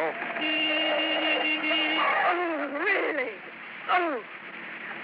You'd think they'd have sense enough to keep their chickens at home. You don't care much for the Mexican people, do you, Mrs. Womack? No, I don't. Why not? You know? I sure do. Because they're so poor and dirty. By our standards, I guess some of them are poor. But as for being dirty, have you ever seen American ditch diggers or farmers after a hard day's work? Well, what about their children? They're always filthy. Like those over there. Huh? Where? In that field. See them? Yeah. Yeah, I sure do. Mr. Dollar, what are you doing? Be right back. Mr. Dollar?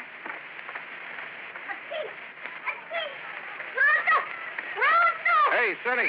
Sonny. Machado. Your finger? Come over here a minute. Ma. Here it comes. Yeah, that's right. You understand English? American? Poco. Good. Whoever taught you how to play baseball? You do not know too good, senor. Yeah, I see. You have 5 bases out there. Yesterday for the first time she came explain to us. I'm sure there's 5 days. No? No. Oh, it does not matter, senor. We are grateful for what she gave to us for the, how do you say it? Home run! The bat. See, the bat. And the guantes. The glove. Well, who is this lady? What's her name? Torres, senor. What? Senorita Juanita Torres. Do you know where she lives? Oh, see. In the home of her father. You want me to show the way? Yes, son. That'd be fine.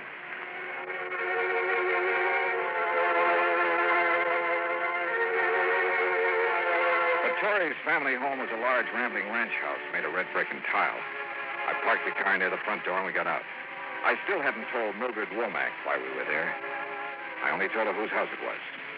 A servant escorted us into the living room, then left us alone. Really? Really, Mr. Dollar? Yeah? What is it now? Don't you understand how I feel?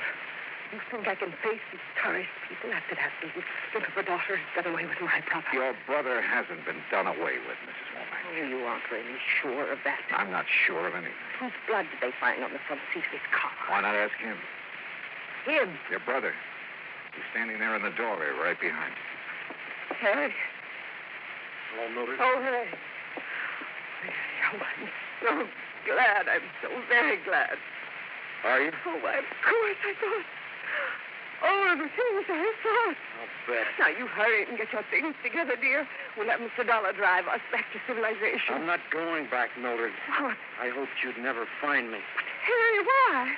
Oh, we've been so worried about you. I wanted to get away from you for good, Mildred. What? I'll never forget the things you said to me about Juanita. Oh, Harry, after all... They made me sick, you hear? You know what she did, mister? She invited me over to dinner, not me and my wife, just me. Last Tuesday night. Yeah. And when I got there, and I should have known what she had in the back of her mind, she tried everything she could to get me to leave Juanita, including calling me names and telling me what a dirty, sneaking detective had found out about Juanita. It was all true. Even if it was true, who cares what she did before we were married or what I did? Harry, you shouldn't talk to me like this after all the things I've done for you. Oh, now, don't give me that routine, Mildred. I'm sick of it.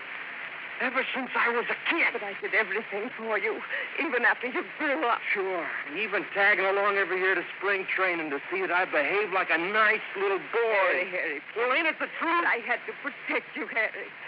Don't you understand? You're all I have. You can get a husband. And have him leave me like Joe did. Joe left you because you were so busy making a fuss over me you never had time to even cook his meals. Oh, Harry. Oh, Harry, please. Your name's Dollar? That's right. Insurance investigator. We thought perhaps you... met up with an accident, huh? Yeah. What about that blood in your car? Hit a chicken on the way down here. We were a little tight by then. Thought the blood would make it look like we'd been killed. Nobody come looking for us. Why didn't you take your clothes? 2 reasons. When we left Tucson that night, we hadn't planned on disappearing. What's the other one? Mildred bought most of them. Oh, Harry, don't hurt me, please. I couldn't stand it if I thought you Get her out of here, no, Dollar. No, I won't leave. Go on back to Omaha, Mildred. Back to your roses and your cat. I never want to see you again.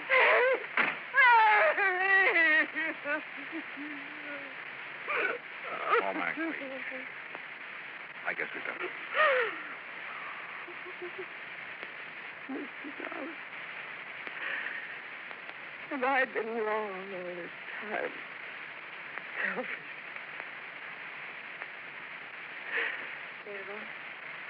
Senor. What? Yes? Senora, I am Juanita Torres, really. You... I know how you must feel about me, Senora, but please, I cannot help it if I love your brother. You really love him, even as you do. More. And you must not feel too bad, too angry for what he has said. See, he is not well. He's not well. I do not know all of it, but he has had very bad news from the doctor in Tucson. Oh, no. He's very upset. I'm sure he will forgive you when he's better. When there is better news. Thank you. Thank you for telling me this. Juanita? Juanita! Come in, querido. Adios, my sister.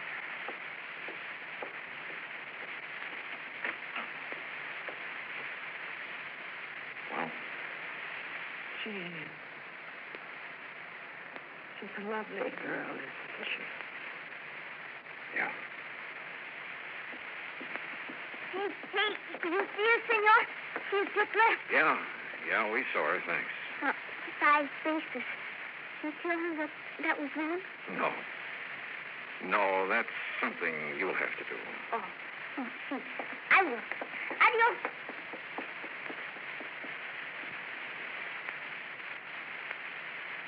$1. Yeah. In Tucson last night. You said you knew the reason for Harry wanting to disappear. But you couldn't have known what he said just now. I learned he's been going to a doctor in Tucson.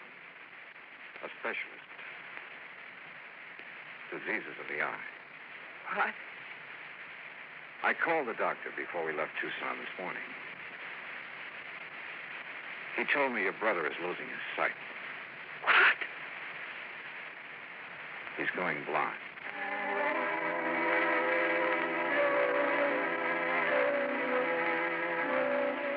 Some people you just can't figure. Mildred Womack stayed on in Magdalena. Yeah, she rented a small adobe house and did what she could to help her less fortunate neighbors. Harry Haley never played ball again. But he retained enough of his sight to show the junior Magdalena Spartans the difference between 4 bases and 5.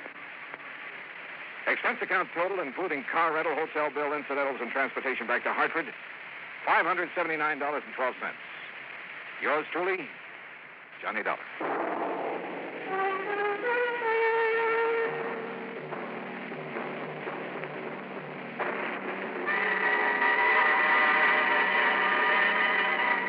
Now, here is our star to tell you about next week's story. Next week, 3 of the most unforgettable characters I've ever met. And believe it or not, a case that solves itself. Join us, won't you? Yours truly, Johnny Dollar.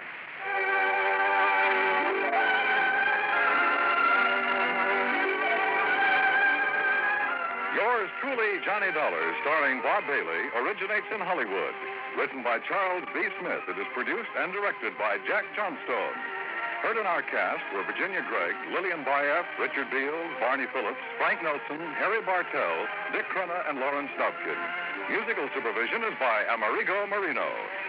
Be sure to join us next week, same time and station, for another exciting story of yours truly, Johnny Dollar. This is Dan Cubberly speaking. From Hollywood, it's time now for Johnny Dollar. You smell smoke, Johnny? What'd you say? Who is that? This is Henry Willoughby at 4 State Mutual Insurance Company. Oh, hi, Hank. And I asked if you smell smoke. Should I? What kind? The kind $5,000 makes when it goes up in flames. Where? Over in Cranford, the Peerless Junkyard. Junkyard? That's right. But if there's only a $5,000 loss, how can you afford me? Because what I smell is arson.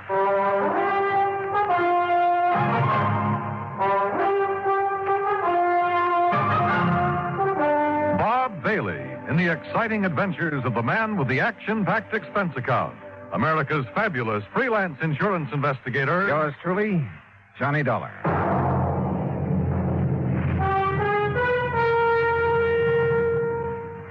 And now, Act One of yours truly, Johnny Dollar.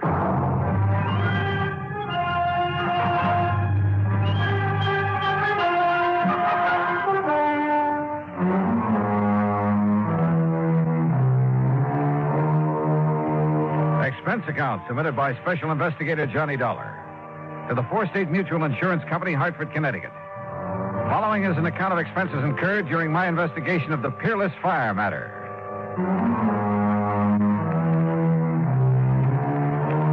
Expense account item 1, $1 even, cab to Hank Willoughby's office in the Security National Building, where he lost no time in getting to the point. Policy was taken out by one Oscar H. Lehman about 4 years ago. He's the owner of the junkyard. Address of the yard is corner of Howard and Kingsway Boulevard. And why do you suspect arson, Hank? That fire didn't start until about 4 o'clock this morning. When I got here to the office a few minutes after 9, the claim was already on my desk.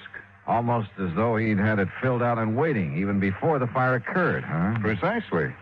How much do you know about this man, Lehman? Well, nothing really outside of the date on the policy. His home address is 232 East 4th Street. Also in Cranford. Yeah.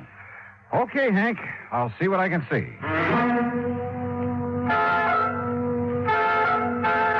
Item 2, 40 cents phone call to make sure the suspect, or at this point, I guess I'd better call him the client, to make sure he'd be around for questioning. Here speaks Oscar Lehman. Mr. Lehman, this is Johnny Dollar representing your insurance company. So why do you waste time at the telephone? Or then maybe you're coming here with my check for $5,000 right away, huh? Well, you see, there are a couple of things that... So, all right, I'll be waiting for you when you come with the money. Goodbye. Huh?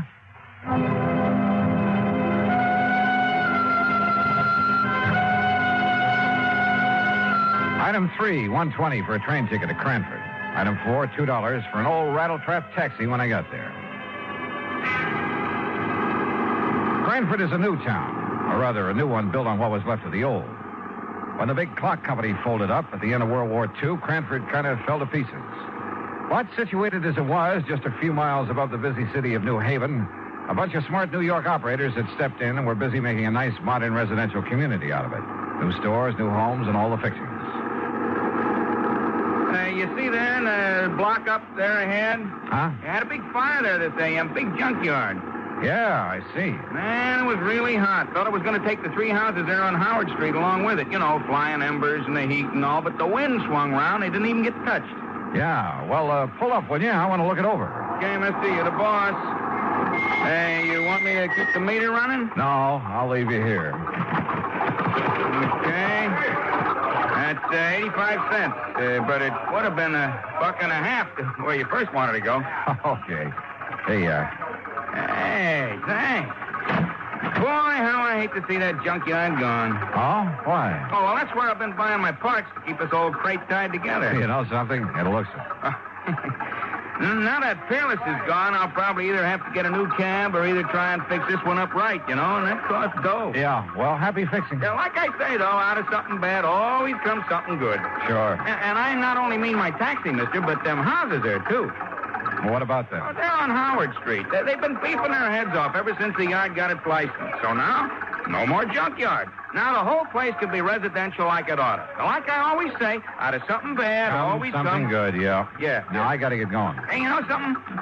Maybe that fire gives me a good idea. Like, maybe I should burn up this old wreck of mine, and the insurance company would have to give me a new one. Hey, how about that?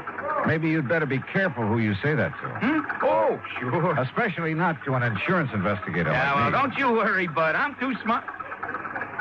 You? You? That's right. Oh, happy day. In spite of the valiant efforts of Fire Chief Dale Marley and his crew, the Peerless Junkyard was just that, junk. And he agreed with the cab driver. The other property owners were probably glad to see the eyesore go up in flames. Well, you wouldn't like it either, Dollar, having a place like that in your front yard. And just take a look at those folks standing around. You'll see what I mean. Yeah, I must admit they don't look very unhappy about it. So the fire started in the shed that stood right here, huh? That's right, yeah. The big shed that Peerless used to store a lot of old furniture and stuff like that. Hey, Peters, hit that corner over there with some more foam. Okay, sir. Yeah, a fellow runs a grocery store on the caddy corner. He sleeps upstairs over it. Said it woke him up. Went off with a boom, like a small explosion. Have you considered the possibility of arson, Chief? Yeah, I have. That's why I called New Haven and asked them to send up a couple of men from their special squad. But you found no trace? Nothing I could put my finger on. You got any ideas? Yeah?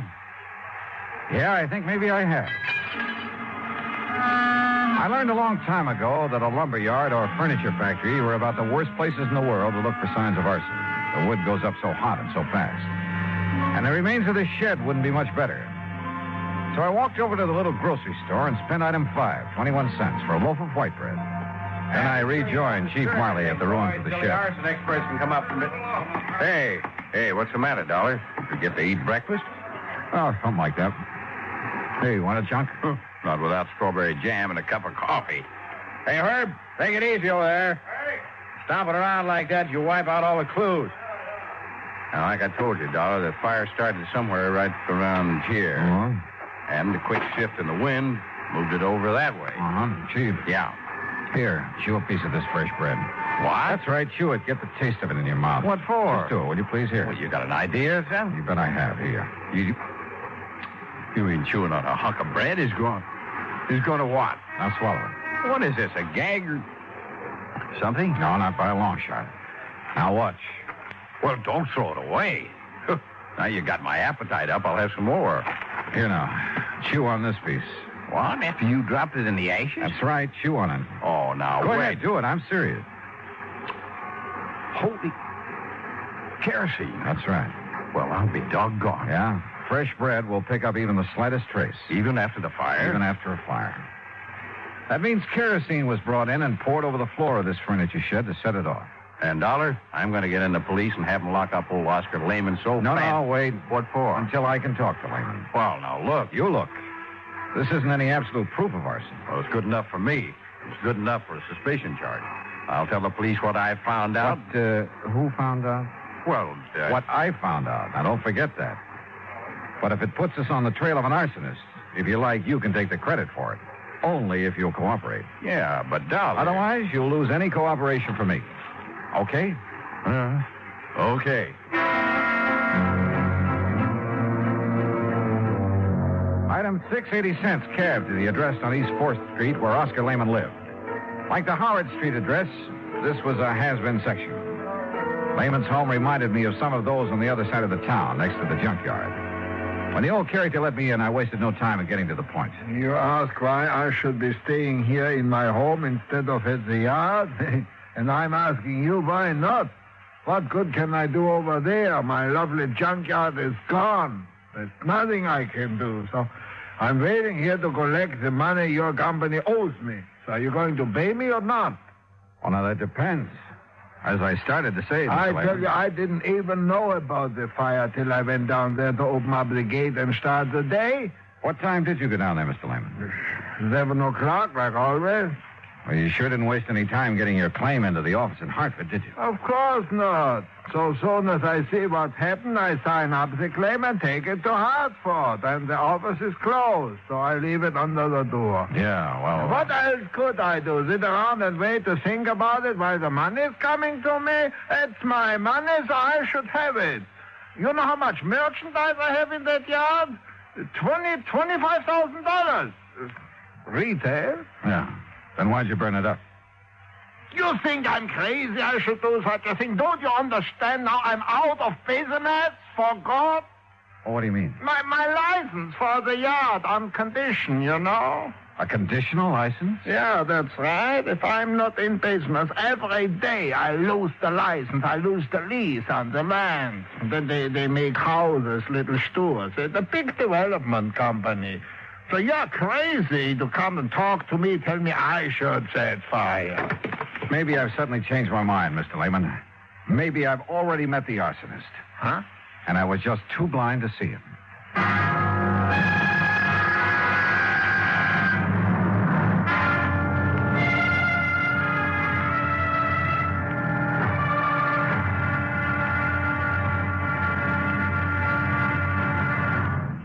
Act two of yours truly, Johnny Dollar, in a moment. Our flag now numbers 50 stars. And behind each star there stands yet another flag representing one of the 50 states. Missouri's state flag is a horizontal tricolor of red, white, and blue.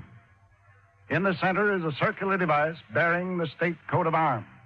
An eagle, symbolizing the superior authority of the nation. A grizzly bear representing Missouri, chosen for his size, strength, and valor. And a crescent moon, symbolic of the shield carried by the second son. Missouri being the second state carved out of the Louisiana Territory.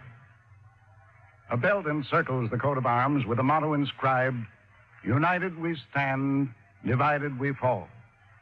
Atop the flag is a cluster of stars representing the Union, with a larger star for Missouri as she surmounts her difficulties and assumes her rank among the states. The state motto is also inscribed on the flag, Salus Populi Suprema Lex Esto. The welfare of the people shall be the supreme law. Surrounding the device is a group of 24 stars. Missouri's state flag, the flag of the 24th state to enter the Union, was adopted on March 22nd, 1913. And now, Act Two of yours truly, Johnny Dollar and the Peerless Fire Matter.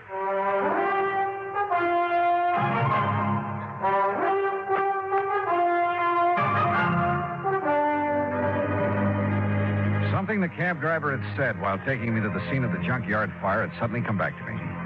He'd been talking about the nearby property owners, homeowners. They've been beefing their head off ever since the yard got its license. So now, no more junkyard. Now the whole place can be residential like it oughta. Yeah, like I always say, out of something bad always comes something good. Item 785 cents, another taxi back to the scene of the fire.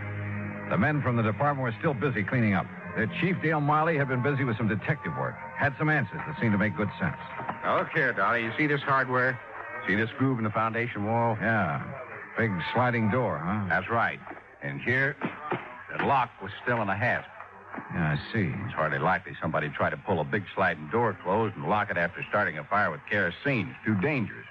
Unless he used a wick of some kind. Yeah, but look here. On the side that faced Howard Street. Street? I just call this an alley. Yeah, pretty narrow from the old days. Now, look here. Well, it's window glass. Right. Yeah, there was a window here. You see, here's the two parts of the catch from it. The catch was open. Yeah, but the question is, was it open from the inside or outside? And I think I've got the answer. Look across the street. So? Those homes and the little lawns and gardens in front of them. So what? Well, you see the rocks they all use to border their flower beds? Go on, Chief. Now, look here. Just inside the shed where the window was, I found this rock under the ashes. And, Dollar, it looks to me like somebody threw that rock through the glass, opened the catch, climbed in, spread the kerosene, climbed out, tossed in a light of some kind, and left in a hurry. Yeah, but who? That's just it. You got a better idea than old man Lehman? You talk to him. Yeah, I think I have. Like who? I'll let you know when I find out the name. Well, now, wait a minute, Dollar. I hoped that last crack would keep Chief Marley from sending the police after Oscar Lehman. Maybe he was guilty of firing his own junkyard. But with only $5,000 insurance, it didn't make sense. And I had a couple of better ideas, at least about people who might have had reason to do it. 3, as a matter of fact. 4, there were 3 residences on Howard Street facing what remained of the junkyard. Thanks to the sudden shift of wind, they'd received little damage. I walked down the short length of Howard Street to the first old house. The name Howard McNeil was on the little metal mailbox. Yes, well, what is it? Mr. McNeil, I'm Johnny Dollar, insurance investigator, looking into this junkyard fire. This is a fine time to come around selling insurance after the fire's out. You should know better, young fellow. No, you misunderstood me. I'm Why, not do selling. you know what would have happened if that wind hadn't changed? It would have set this whole block on fire. That's what it would have done. Would have burned us all out. We'd have been helpless. Yes, Mr. McNeil. Especially that poor widow lady, Miss Cummings, down there in the third house right across from the shed where the whole thing started. Mr. McNeil. Yes? I'm not here to sell insurance. I'm investigating the fire, understand? Well, don't. What's that? You can stop right now. Just leave things as they be. Don't you know that fire was a blessing? I'm not quite sure I said blessing. That fire was the finest thing that's happened around here in years. Oh, you like its having happened, huh? You just bet I do. The only way we could ever get rid of that awful pile of junk right in our front yards. Now, maybe they'll give us back our nice little park that used to sit there. Or build a lot of track houses. Yeah, all right. What did they do? Anything is better than that wretched junkyard. I've hated it. Everybody's hated it. I hated it. Enough to set it on fire? Yes, sir. Absolutely. Oh, no. Me? Well? Mr. Dollar. A quiet, peace-loving person like me? Oh, no. Why, I wouldn't even think of such a thing. Especially since that fire might have got out of control and burned me out. Well, you carry insurance, of course. I do not. I don't believe in it. No, so don't you try to tell me anything. I told you I'm an investigator. Well, why don't you ask that Nazi if he had insurance? Nazi? Yes, that Oscar Lehmann that owned that dirty junkyard. Why do you call him that? Well, he's a German, isn't he? Well, that doesn't make him a Nazi. Well, it does to me. Anybody who'd wangle a license to put up a filthy place like that on our beautiful street, especially if he's a German, well, to me, he's a Nazi of the worst kind, the very worst kind. Thinks he's a ladies' man, too. All right, now, have you any idea who, besides you, would have liked to see that place burned out? I certainly have. Oh. Why don't you ask the police? They were here at dawn asking us all questions. You said asking us all. Of course, I mentioned the widow Cummings that lives in the third house, and then there's Miss Gertrude Mary Anastasia Conroy, the nice spinster lady who lives next door, and a very charming lady, Miss Conroy. Yeah, well, now would you mind? Oh, and what spirit she has. Now, that's the way I like them, Mr. Dollar. Ladies with spirit. And do you know something? One of these days, I'm going to ask her for a date in spite of the competition. You never have? No, sir. No. I'm not the bold type like some people I know, but I've been working up to it. And how long have you been a neighbor? 16 years, and you mark my word, one of these days I'm going to march right up on her front porch, and Miss Conroy, I'm going to say... Yeah, well, thank you very much, Mr. Hill. Yes, but I was going to tell you, but... oh, dear, I must have said something wrong.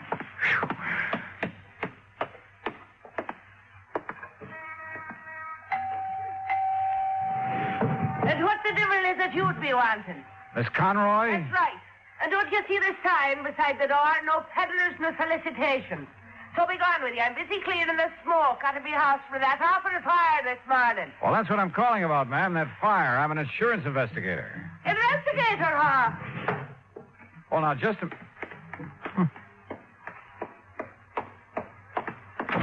If you're an investigator, young man, let me see your badge. Badge? That's right. If you're an investigator, you're a detective. And if you're one of them, you're with the police force. No, And if you... you are, you can go right back and tell your chief I've had me filled right up to here with answering fool questions about that fire. As if I myself did it, huh? Oh, did you? For years now, I've connived and connipted how to get that terrible, dirty, filthy junkyard out of this neighborhood. And now, poor soul, he's lost it. Oh, I could cry my eyes out. You what? Oh, such a lovely old man he is when I finally met him, that dear Mr. Lehman. Oh? Oh, the horrible things that Hitler done to him before he escaped them Nazis that took over his fine old country. And when he got here, he put all his savings in that lovely second-hand lot. Lovely. So he could earn an honest living. I'm afraid I don't understand. Such a fine man. Such a gentleman. The way he'd click his heels and bow when he come and calling on Sunday afternoon. Oh, he was such a gentleman. Wait a minute, Miss Conroy. I don't get it. A couple of minutes ago, you sounded as though you hated that junkyard. Second-hand lot. Oh. And so I did. Until I got to know that nice Mr. Lehman. And I'll tell you this. In spite and despite of the fact they won't ever let him set up in the same kind of business again. If it takes every cent I own, I'll see that he gets started in something else. Well, I'll be... Investigator, huh? Insurance investigator. And then I suppose I can tell you confidential that I've set me cap for dear Oscar. You mean you hope to marry him? Aye. And that I will before I'm through. But I got the impression that your neighbor, Mr. McNeil... Oh, that crazy old stick-in-the-mud, that old croot, huh? But if you're from the insurance company, how can I help you, lad, with your investigation thing? Well, you can't tell me this. Was your friend, Mr. Lehman, in need of money, particularly? Well, no. His business has been good. He drives a nice car and keeps a nice home. But like I said, if he needs more than he's got to get started again, I'll be the first to help him. Besides, it will sort of help to bring us closer together if I'm worrying about him a bit. No, won't it? Yes, I guess it will. I just want to make sure. Now, wait a minute. Yeah? It's so blind I was thinking of me darling Oscar. So that's what you were up to with your nasty questions. What? Implicating that he might have burned up his place by his own self to get the insurance money. Is that what your evil, filthy mind was thinking of? I didn't say that. But that's what you meant, now, ain't it? No, after all, somebody set that fire. And if he was in need of money... And just because I told the poor soul to get his claim in real quick this morning... You told him? Of course I did. Give him something to do besides standing around in the ruins, crying his poor old eyes out, keeping his sorrows to himself. But I'll soon put a stop to that. I'll cook him up a real nice mess of corned beef and cabbage, German style, that is, and take it over for his supper to comfort and keep him company. And what will you be doing for the poor soul? Well, that depends. Oh, it depends, does it? Well, you and that insurance company better pay up what you owe him instead of making snide talk about maybe he himself set that fire in his... Oh, get out. Go on, get out. Why should I be wasting my time talking to the likes of you when I've got cooking to do for me? Oh, brother.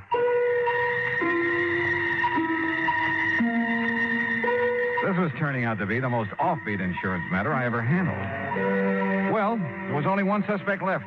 The woman living in the third house opposite the shed where the fire had started. The widow Cummings, McNeil had called her. I went up on the porch, rang the doorbell. And again.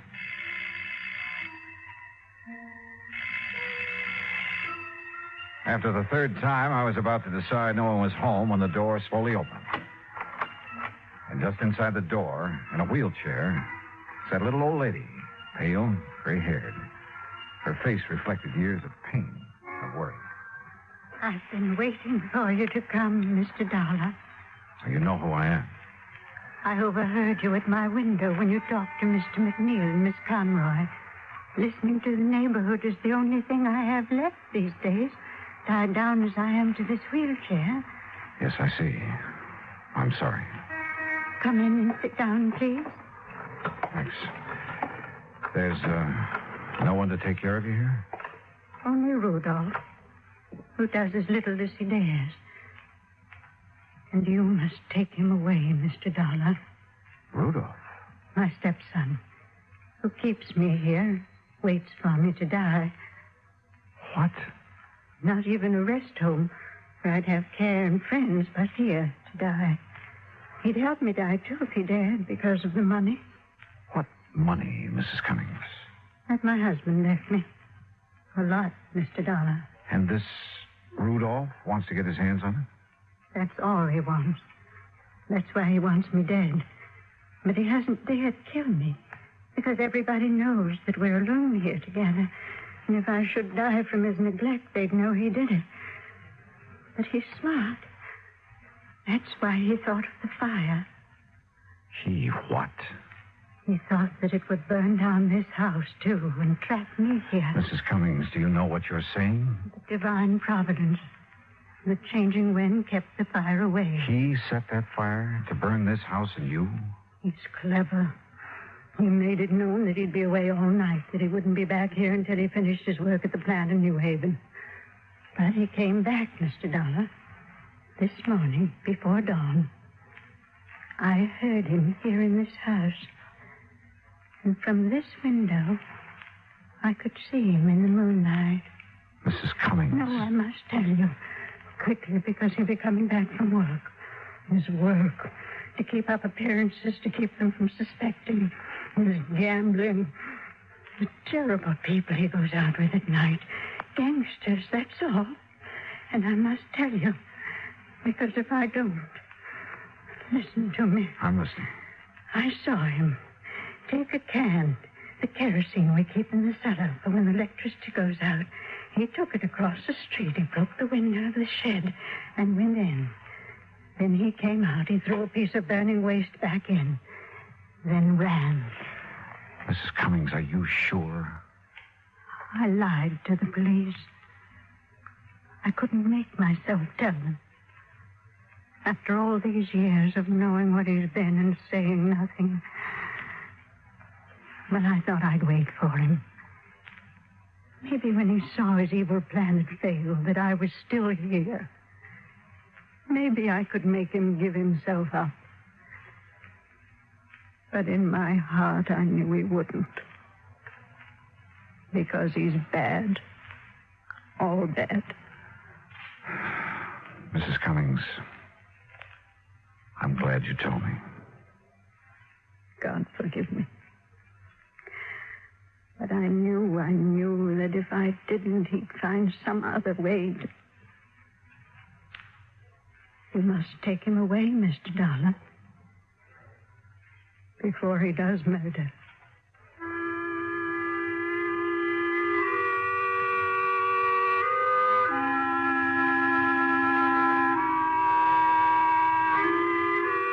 Expense account item 8, $10, board and room.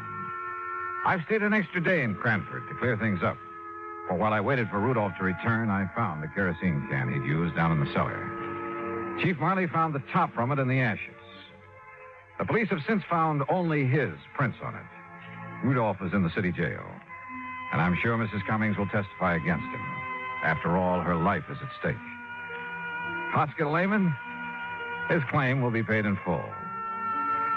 Well, I hope he and Miss Conroy live happily ever after. Expense account total, including incidentals on the way back to Hartford, $14.46. Yours truly, Johnny Dollar.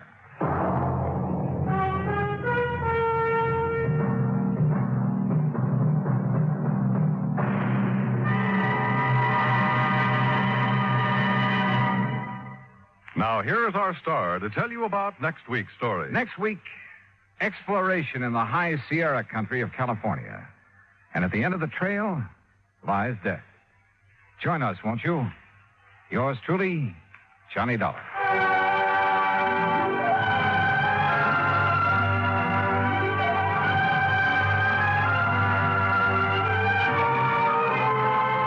Yours truly, Johnny Dollar, starring Bob Bailey, originates in Hollywood. It is produced and directed by Jack Johnstone, who also wrote tonight's story. Heard in our cast were Virginia Gregg, Peggy Weber, John Stevenson, Herb Vigran, Hans Conried, Forrest Lewis, and Parley Bear. Musical supervision is by Amerigo Marino. Be sure to join us next week, same time and station, for another exciting story of yours truly, Johnny Dollar. This is Dan Cubberly speaking.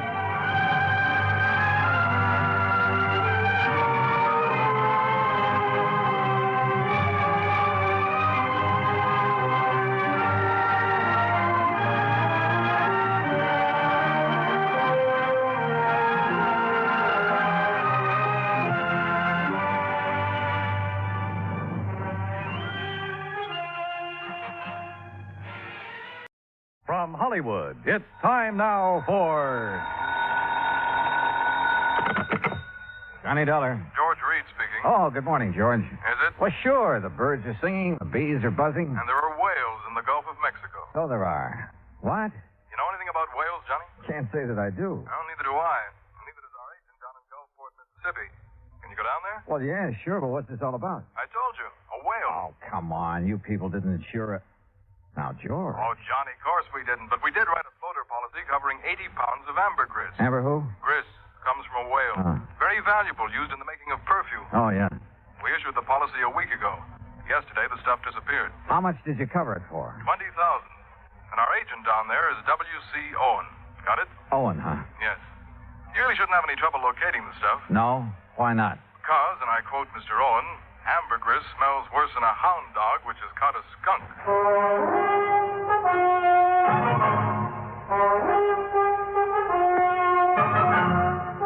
Bob Bailey in the exciting adventures of the man with the action-packed expense account.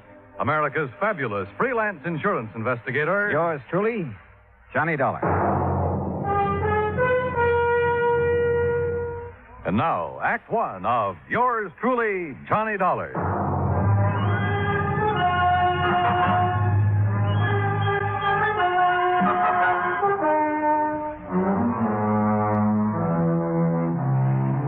Expense account submitted by Special Investigator Johnny Dollar to Floyd's of England, American Branch Office, 443 North 15th Street, Hartford, Connecticut. The following is an account of expenses incurred during my investigation of the Michael Meany Mirage matter. Expense account item 1, $168. Transportation from Hartford to the Markham Hotel in Gulfport, Mississippi.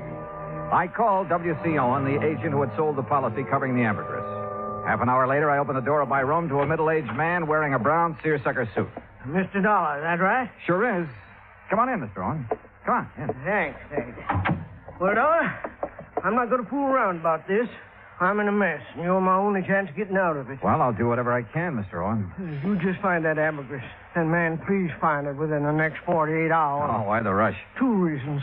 When the ambergris was stolen off the freight platform at the train depot day before yesterday, it was packed for shipping. Had enough dry ice around it to last 72 hours, but no more. Uh-huh. Now, what's the second reason? That Mike Meany. Who's he? Owner of the ambergris and a real good client of mine. I promised him you'd locate the stuff for sure. Well, I appreciate your confidence, Mr. Owen. Name's W.C. Mr. around here sounds too highfalutin for an insurance salesman. Okay, W.C. But what's this fellow Meany so worried about? The ambergris is covered for $20,000. He told me he'd learned it was worth a lot more than that since the floater was issued. Something up near $60,000. Pretty rare stuff. It is. Matter of fact, this is the first time I've ever heard of anybody finding ambergris in the Gulf. Who fished in out of the water? Meany? No, a young fellow worked for him named Billy Fisher. Did Meany buy it from Fisher? Didn't have to. Belonged to Mr. Meany right off. Oh, why's that? Well, because Fisher works for him. Mr. Meany lets out his fishing boats to fellas which ain't got no boat of their own, or even a chance of getting one. He rents them out, you mean? No, he don't rent them. He lets them out on share. Mr. Meany puts up the boat, gas, nets, everything. And whoever runs the boat, well, whatever he catches, he belongs to Mr. Meany. Oh, and because Fisher happened to be in Meany's boat when he found the ambergris, it automatically became Meany's property, huh? Now you got it, boy. Uh-huh. Did Fisher know what it was? Or the value of it when he turned it over to Meany? Well, you have to ask him about that. Yeah, I plan to. But first, I'd like to have a talk with this Mike Meany. I'm way ahead of you, Dollar. I called Meany right after you called me. He's waiting for us. How far does he live from here? Oh, about 3 or 4 miles down the beach road toward Biloxi. Place called Mississippi City. Mississippi City? Uh-huh. But don't let the name fool you. Ain't nothing there except a couple of stores, fishing boat landing, and the train depot. Sounds like a real quiet place. It is. It's also where this whole thing started and where I hope it finishes. And the sooner, the better.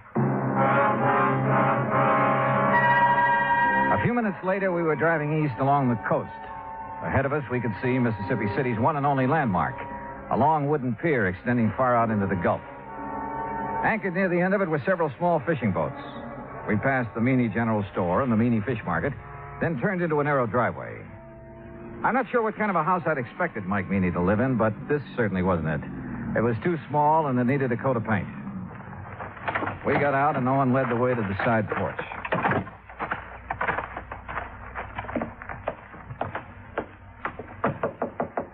Mr. Meany, you at home? Doesn't look like he is. No, he's here. Listen. What in the name of... Sure heavy, ain't he? Yes, sir. Ain't another man his size in the whole United States. Good night, I believe it. W.C., boy, you sure took your sweet time getting here. Yeah. Well, made it just fast we could, Mr. Meany. This is the fellow I was telling you about, Mr. Johnny Dollar. Both of you come inside. That's it. Come on in. You men sit down on the sofa. I'll just lower myself into this here chair. There. Yeah, now then. You're a detective, huh, Dollar? Well, then me ain't giving me an answer. You're a detective or you ain't a detective. Now, which is it? I'm an insurance investigator. Right now, I'm being paid to find 80 pounds of ambergris that you lost. Lost? He didn't mean nothing by saying that, Mr. You Meany. hush up, you road agent. Mr. Meany. Dollar, that stuff was stolen, you hear? Thieved. Right in the broad light of day. You're sure? Well, I'm sure 80 pounds of ambergris didn't get up and walk off by itself. Yes, sir. Me too. Itself. Exactly where was it when it was stolen? Sitting in a box I had built for it, a special box. Smell-proof. Cost $25. Oh, shut up. I was sending it to New Orleans to a fella I'd heard might be able to sell it for me. The box was on the platform right outside the American Express office of the depot. Here in Mississippi City? Boy, you ever take a bad fall out of your crib? No, you ignorant, in Tuscaloosa, Alabama. Where do you think that depot was? Well, it could have been in Gulfport. No, it couldn't never do business there. Okay, so I'm wrong. No, but that's the first time you ever admitted it. Had the box been checked in at American Express? You mean had the freight been paid to New Orleans? Yes, that's what I mean. That scrounging, ignorant, no good. Had it been paid, Mr. Meany? No, it hadn't. Why not? Because the rat I trusted with the ambergris and sent down to the station to see it got on the train. Yeah? He'd promised. He'd give his word. He wouldn't take his eyes off that stuff for 1 second. No. That dirty. That no account. Are you okay, Mr. Meany? No. But you sit down. You make me nervous, W.C. Yes, sir. Every time I think of that, T.J., that stupid nephew of mine, well, you know what he done, Dollar. He spotted something more interesting to look after than $20,000 worth of ambergris. Okay, who was she? Oh, W.C. told. No, I didn't. No, sir. Mr. Dollar, he's just clever. Yeah, well, anyway, according to T.J., this young female pulled up in an open car across the road from where he was at, and it wasn't till he got up close that he could see that she was wearing a strapless bathing suit. You see, Mr. Dollar, T.J. thought... He knows what T.J. thought, you miserable. You keep your mouth shut, W.C. Oh, whatever you say, Mr. Meany. Well, while T.J. was investigating the situation, someone made off with the ambergris, that right? Right. Well, what about the other people at the station? There weren't no other people there. How about the baggage clerk and the passenger agent? Where were they? Sam Burroughs is the only man that works down the depot, and he was busy selling some woman a Pullman ticket to Memphis. How long did T.J. talk to the girl? Just a couple of minutes, according to him, that is. You want to ask him yourself. He works at the all-night cafe in Gulfport. All right, thanks. Well, we sure haven't much to go on. You got nothing to go on. So you might as well give me my $20,000 and head back up north, where you belong. Not yet, Mr. Meany. You got 45 hours. At the end of that time, I want my insurance money. You don't see that I have it, Mr. W.C. Owen, you're going to be sorry. You know what I mean? Yes, sir. I know. Owen didn't say another word until we'd pulled out of Fat Mike Meany's driveway and had turned left going on down the beach toward Biloxi. I suppose you think I should have stood up to him a little more, huh?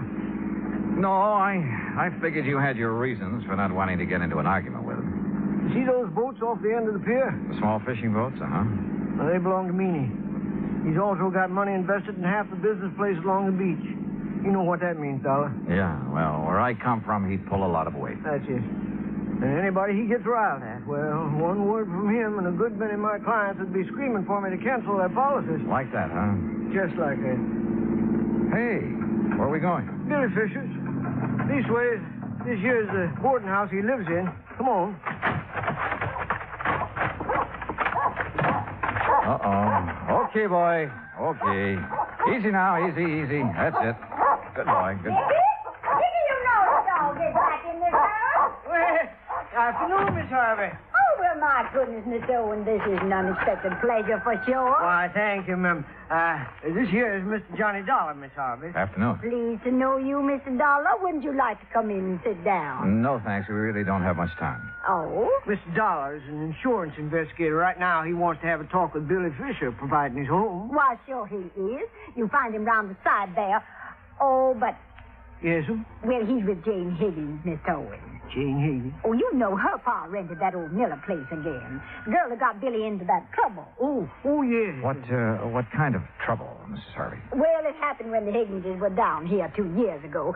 Billy and Jane have always been sweet on each other. But being as Billy is Billy and doesn't have a thing of his own, not even a job, except fishing one of Mr. Meany's boats. Well, Jane's pa just put his foot down. But didn't mean a thing to Billy. No, sir. At least not until old man Higgins got a sheriff after him. That still didn't stop Jane. And finally, the Higginses just packed up. They didn't come back until just 3 weeks ago Saturday. How old is the Higgins girl now? Oh, 18, 19. And she hasn't changed one bit in those 2 years. No, sir. She's just over here all the time. She'll be some fur fly when her paw finds out. There they are now. Billy? James! Hi. Come over here a minute, Billy. Someone wants to see you. Sure. Billy, Now, this here's Mr. Dollar. Hi. Howdy. Miss Higgins, Mr. Dollar, and Mr. Owen. Hello, Miss Higgins. Billy, I wonder if I could speak to you alone for a moment, huh? Yes, sir. What do you want to talk to me about? Mr. Meany and the ambergris you found. Oh, that. Where did you find it, Billy? Out near Cat Island, floating in the East Channel. Uh-huh. Did you know what it was as soon as you saw it?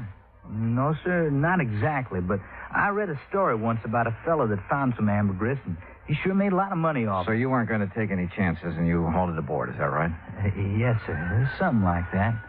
Billy, you realized that anything you caught or salvaged with that boat belonging to Mr. Meany, it wasn't yours. You realized that, didn't you? Well, not right then, I didn't know, sir. He gave me some kind of a contract to sign when I started working for him, but I never read it. Well, what happened when you put in at the pier that night? Oh, that Cliff Stillinger, Mr. Meany's checker. He spied the ambergris right off, and he made me turn it over to him. Was that the last time you saw it? Yes, sir. Yes, sir, that was it. Okay, Billy. That's all I had on my mind. Well, that's all? I mean, no questions about whether I swiped it from the train station or not? Would you tell me if you had? You crazy or something? Heck no.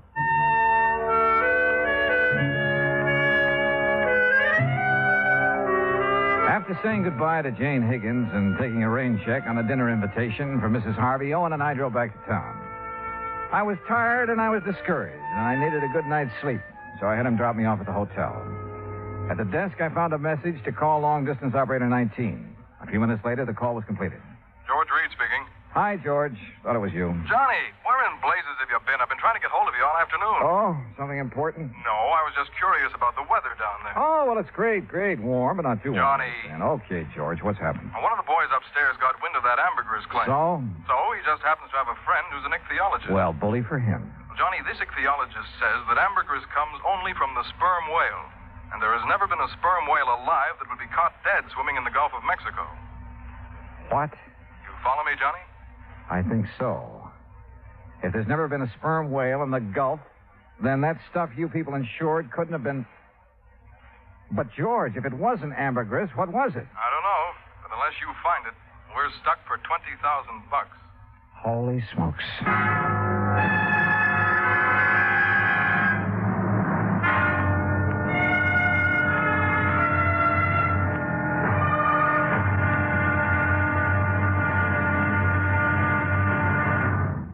Act two of yours truly, Johnny Dollar, in a moment. Our flag now numbers 50 stars, and behind each star there stands yet another flag for each of the 50 states. New Mexico's flag is an ancient Zia sun symbol, a red circle on a field of yellow, radiating from 4 points, which we might indicate as north, east, south, and west, are 4 parallel lines. 4 was a sacred number of Zia, the number most often used by the giver of all good gifts. The earth had 4 main directions, each with its own gifts. The year had 4 seasons, each with a different offering for mankind. The day had 4 phases: sunrise, noontime, evening, and night. Life had its 4 divisions: childhood, youth, manhood, and old age. Everything in life and nature was bound together in a circle, the circle of life and love, without beginning and without end. And in this great brotherhood of all things, man had 4 obligations. He must develop a strong body, a clear mind, and a pure spirit. 4th, and most sacred, he must spirit to the welfare of his people. From this simple symbol, the Zia sun, we read the legend of a wonderful philosophy. The flag's colors of flaming red and golden orange represent the banners of Ferdinand and Isabella, which were carried by Columbus across the Atlantic. New Mexico's state flag, the flag of the 47th state to enter the Union, was adopted on March 19, 1925. Now, Act Two of yours truly, Johnny Dollar, and the Michael Meany Mirage Matter.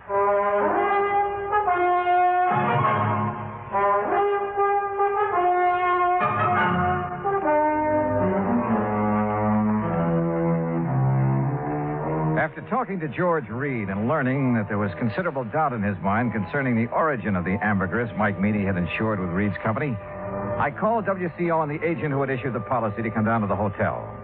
He was as shocked and surprised as I'd been. Johnny, I just can't believe it. Yeah, well, it's true. At least according to a man who studied the habits of sperm whales for years. Oh.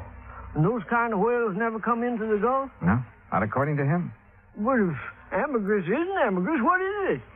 W.C., your guess is as good as mine. But whatever it isn't worth $20,000. No, guess not. Johnny? Yeah? You don't think Mr. Meany's trying to pull a fast one, do you? Trying to defraud the company? Yeah. Oh, no, I doubt it. He has all the money he'll need for a while. Yeah, that's for sure. Tell me, W.C., did Meany have the ambergris analyzed before he asked you to insure it? Matter of fact, he did. Even showed me a letter which said that the stuff was ambergris. You remember who made the analysis for him? A chemist over in Biloxi. Don't recall his name offhand, but he signed that letter he gave Mr. Meany. Okay. First thing in the morning, we'll take another trip out to Meany's place. Good. In the meantime, don't mention any of this to anyone, will you? No, I won't. Johnny? Yeah? I should have checked on that chemist, shouldn't I? And I shouldn't have been so anxious to take Mr. Meany's word. Well, we all make mistakes. Not big ones. Not big ones like this. Johnny, we just got to find that stuff. Because if we don't, we'll never know if it was ambergris or not, will we? No, W.C., we won't. I felt sorry for Owen. I knew as well as he did that the company might recall his franchise unless we could prove it was ambergris that had been insured. And at the moment, I was quite sure we couldn't do that. The next morning, the coffee shop was crowded, so I started up toward the center of town, looking for another place to have breakfast. I was about 4 or 5 blocks from the hotel when I heard someone calling me. Mr. Dollar. Johnny. Oh, yeah. Good morning, Jane. Morning yourself. Well, what are you doing in town so bright and early? I'm going on a shopping spree. Oh? A girl can't get married and just any old thing, you know. I guess she can't. Well, who's the lucky guy? Well, who do you think? Billy Fisher? I certainly wouldn't marry anyone else. Well, Jane, it's none of my business, but I heard. You heard that my father is dead set against Billy, didn't you? Yeah, something like that. Well, he is. But there isn't much he can do about it. I'm over 18. Besides, he's going to change his mind about Billy. I hope so. He's going to be real sorry he ever treats Billy the way he has. Jane, look, I haven't had breakfast yet. How about joining me for a cup of coffee? Oh, I'd love to. Where we go? Oh, how about over there, the all-night cafe? All right. Oh, no, do you know what time it is, Mr. Dollar? Just 10 after 9. Why? Well, I just remembered something important. I'll see you later here. Funny. Or is it? I crossed the street and entered the all-night cafe. Behind the counter, wearing a white T-shirt, apron, and a Valentino-type hairdo, was a man about 23 years old. Morning. What'll it be? Ham and eggs and coffee. I want them eggs. Over easy, okay? It's okay with me. I ain't eating them. 2 half-mice with pigs. You want your coffee now? Yeah, please. Do you happen to know a man named Mike Meany? I should. He's my uncle. Oh, well, then you must be T.J. That's right. How come you know me? I was talking to your uncle yesterday. My name's Dollar. Oh, yeah. Yeah, he told me if you come around, I should tell you anything you want to know. Well, what happened at the depot that afternoon, T.J.? Didn't he already tell you that? I'd like to hear your side of it. Well, ain't much to tell. I was sitting there waiting to put that box in the 303, and this here gal drove up. What happened then? Man, she gave me just about the biggest come on I ever did get. So you left the freight platform and crossed the road to talk to her? Well, shoot, Mr. Dollar. I didn't see nothing wrong in doing that. There wasn't nobody around. Oh, there must have been. Yeah, I reckon so, but I sure didn't see it. T.J., did that girl tell you her name? Yeah. What is it? Betty Lou Miller? Betty Lou Miller. Yeah. Now, look, mister, I'm busy. No, wait. Have you seen her since then? Well, sure. When was that? Well, just now, out in the street. She's the gal you was talking to. I finished my ham and eggs and walked back to the hotel. Owen was waiting for me, but before we drove to Mike Meany's house, we made a stop at the railroad depot. The agent remembered everything that had happened that afternoon, the ambergris had been stolen, including the name of the woman who had purchased a Pullman ticket to Memphis at the time of the theft. After thanking Sam for his help, we went on to the Meany place. Come on in. Sit yourself down. Hey, thank you, Mr. Meany. Dollar, you find my ambergris yet? No, sir. But I think I know who has it. What do you mean? You mean you know who stole it from the depot? I think so, Mr. Meany. I'm not sure. Well, boy, you just let me have their name. Yes, sir, I'll get the sheriff out here and see their foot under the jail. Now, you come on. Tell me, who did it? No, sir, I'm sorry. I'll tell you when I'm sure and not before. What? Well, when's that going to be? Depends. Depends on what? Whether you'll help me or not. Why, you ignorant, stupid Yankee. You know good and well, boy, I'll help you. Yes, sir. Now, what? What do you want me to do? Give Owen here the letter you received from the chemist that analyzed the ambergris. Is that all? That's all for now. But, boy, you Dollar, where do you think you're going? To see a lady, Mr. Meany. Owen, I'll call you as soon as I'm sure. Right. Good luck, Johnny.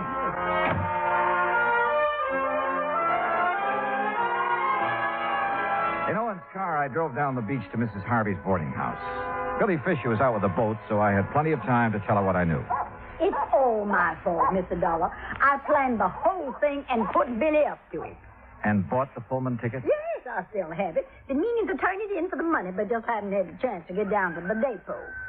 Tell me, Mrs. Harvey, how did you know that T.J. would leave the ambergris when he did? Oh, everybody around here knows T.J.'s weakness for girls. Wonder to me he hasn't been locked up long ago. Well, it was a beautiful job. You timed it just like a professional. I thank you for the compliment. Where was Billy?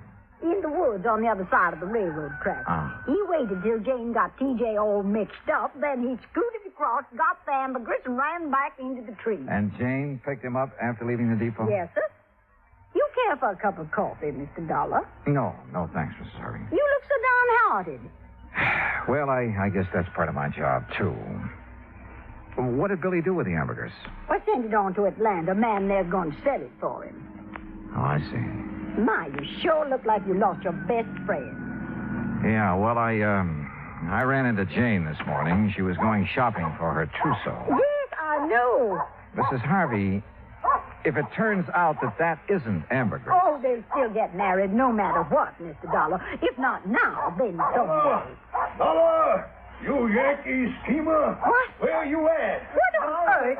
Miss Harvey! Well, that sounds like Mr. Owen. And my friend, Mr. Meany.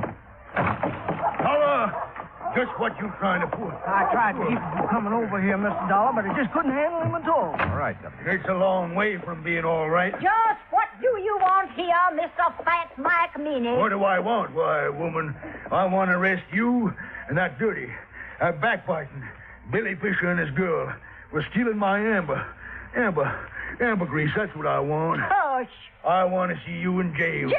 Don't be ridiculous. Ridiculous? Why, woman... That's what I said. Now, if you don't get off my property... Yeah, but you, woman, you stole it. How do you know I stole anything? I know because this here worm of an insurance agent wouldn't have a customer left on the beach unless he told me. Well, he told you wrong. Billy took that ambergris. No. But it belonged to him all the time. Well, woman, that's a lie. Ain't that right, Mr. Dollar? Yeah, it sure is. At least it is if it was ambergris. It's ambergris right enough. Owen? Well, I called that chemist, but he quit his job a couple of days ago. Couldn't find no record he'd made of it. Don't need no record. It's ambergris, and it's mine. It's Billy's. Mine. You think it's yours? You're seeing a mirage. Tell him, Mr. Dollar. Dollar, if this is some kind of a low-down yank, trick. It's no trick, Mr. Meany.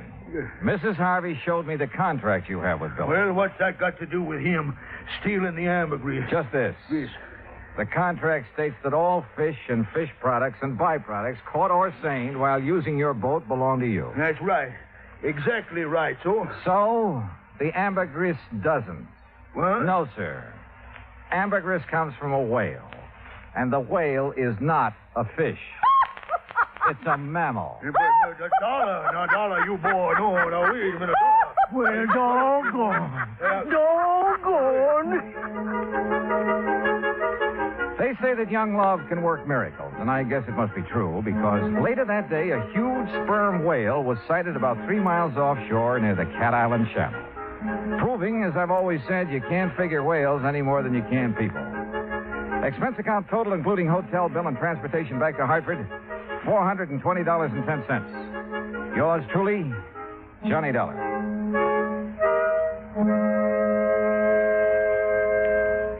Now, here is our star to tell you about next week's story. Next week, the wayward truck matter. And I'll leave you to figure that one out for yourself. But join us, won't you? Yours truly, Johnny Dollar.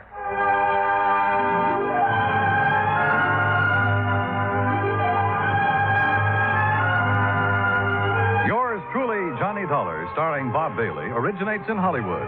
Written by Charles B. Smith, it is produced and directed by Jack Johnstone. Heard in our cast were Virginia Gregg, Jeanette Nolan, G. Stanley Jones, Junius Matthews, Gil Stratton, Dick Crenna, and John Daner. Musical supervision is by Amerigo Marino. Be sure to join us next week, same time and station, for another exciting story of yours truly, Johnny Dollar. This is Dan Cumberly speaking.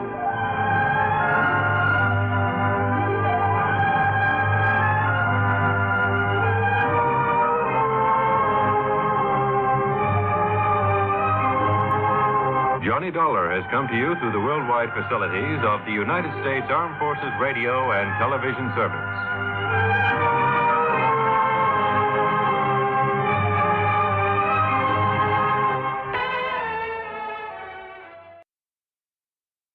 From Hollywood, it's time now for Johnny Dollar. Ted Orloff here. Orloff, Los Angeles? That's right. Tri-Western Indemnity Company. Well, hi, Ted. Look, are you free to come out here in a hurry? What's up? A wayward truck. A wayward? That's right, truck. Lost, strayed, or stolen? That's what I hope you can find out. It's a big one. Insured for nearly $20,000. That is a big one. And aboard it when it disappeared was the driver. Insured? For $10,000. And a cargo of copper tubing worth $9,500. Also insured. Holy. Ted, I'll grab the next plane.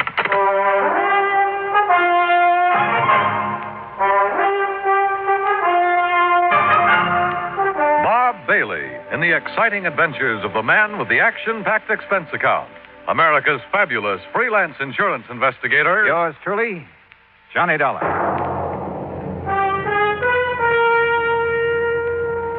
And now, Act One of yours truly, Johnny Dollar.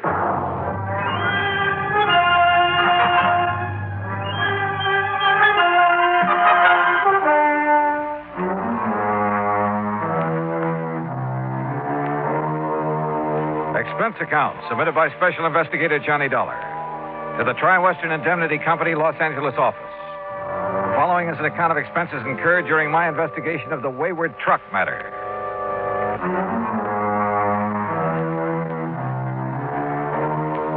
Expense account item 1, $194.65, airfare and incidentals, Hartford to Los Angeles, California. When my plane set down at the International Airport shortly after 9 a.m., Ted Orloff was waiting for me. He led me on out to the parking lot. Here we are, Johnny. This car right here. All right. Go on, hop in. Okay. You reserve a hotel room for me in town, Ted? Huh? Why? Well, after all, I've been sitting up on a plane all night and wouldn't mind a chance to shower and slick the whiskers off my pussy. Change clothes. Don't want to take the time. That's why I'm glad you could make it out here right away. See, this thing only happened Wednesday night. Well, just what did happen and who suffered the loss? And how about stopping somewhere so I can grab some breakfast, huh? Sure. Find a place along the way. Like I told you, Johnny, a truck loaded with $9,500 worth of copper tubing has disappeared. What kind of tubing? The kind they use a lot of in building airplanes, that sort of thing. Go on.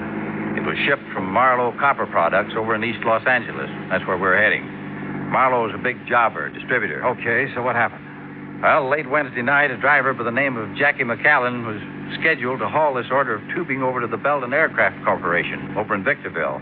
That's about 100 miles east of here, out in the desert. Yeah, I know. So? Well, the truckers usually drive that route at night, not only because of lighter traffic, but to avoid the heat during the daytime. Brother, you can say that again. Yeah. Well, anyhow, right after midnight Wednesday, 12:05 to be exact, Jackie signed out of the Marlowe warehouse with his load of copper tubing.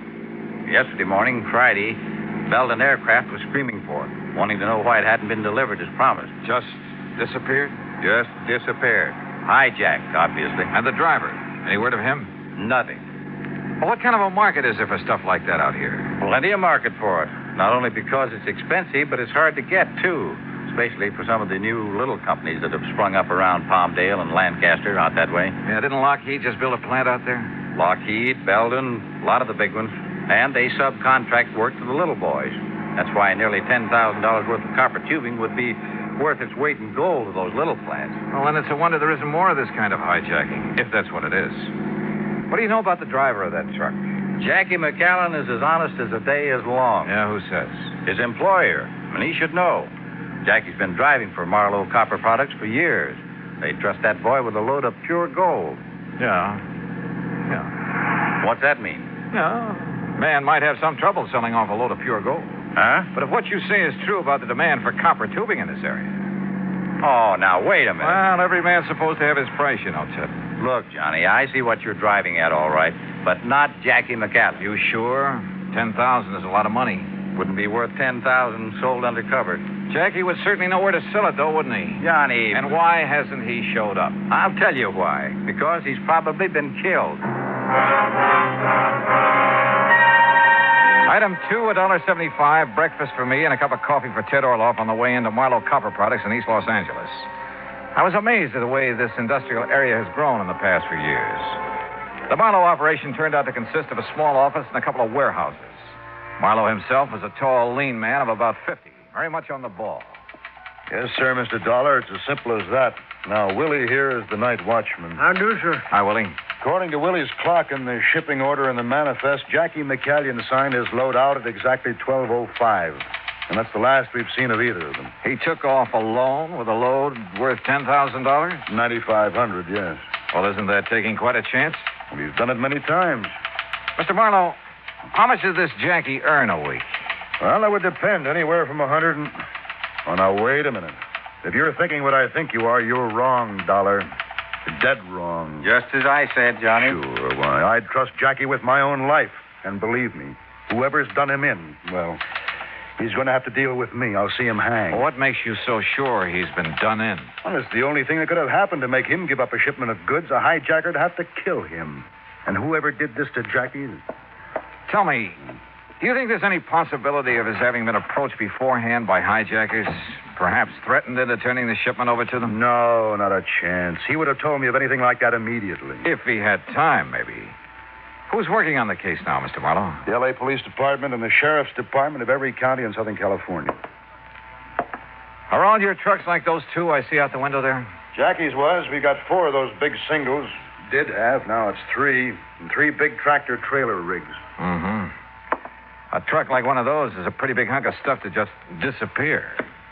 Willie. Yes, sir. Were you on duty Wednesday? Yes, sir, I was. Did you notice anything unusual about Jackie that night? Why, no, sir. Not that I noticed. He came to pick up his truck alone, huh? I didn't see nobody else with him. Well, did he look worried, anything like that? Well, not that I could see, no, sir. And he didn't say anything that might have indicated things weren't as they should be? Not that I heard, no, sir. Just exactly what did he do?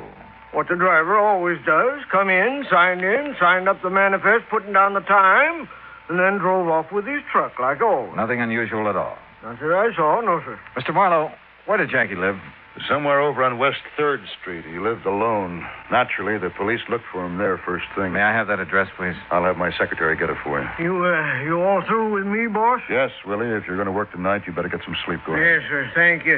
Right. And believe me, nothing's going to happen to anything this time. If I were you, Mr. Marlowe, I think I'd have more than that for a night watchman in a place like this. Just what were you thinking of, Mr. Dollar? Jackie's address, I mean. Look, if the police and sheriff's offices haven't been able to turn up anything, well, in spite of what you said, there's always the possibility of collusion in a case like this. Between Jackie and whoever stole that truck? Oh, no, sir. There's always the possibility, voluntary or otherwise, if Jackie was in with the hijackers, even against his will. I wouldn't believe it. But it's a possibility, whether you want to believe it or not.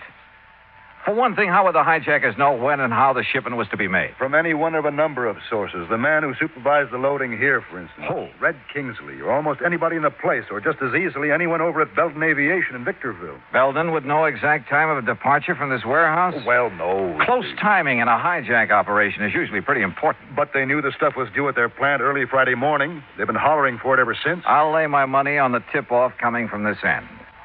Now, has the route between here and Victorville been thoroughly gone over? By the police. And they found no sign of either the truck or this fellow Jackie? That's right. The truck, of course, could be disguised, new coat of paint, that sort of thing, often done. But no body, alive or otherwise? No. So how do you plan to proceed? Well, if Jackie was forced to participate... And I'm sure he wasn't. Then I don't know. Let me have that address, huh?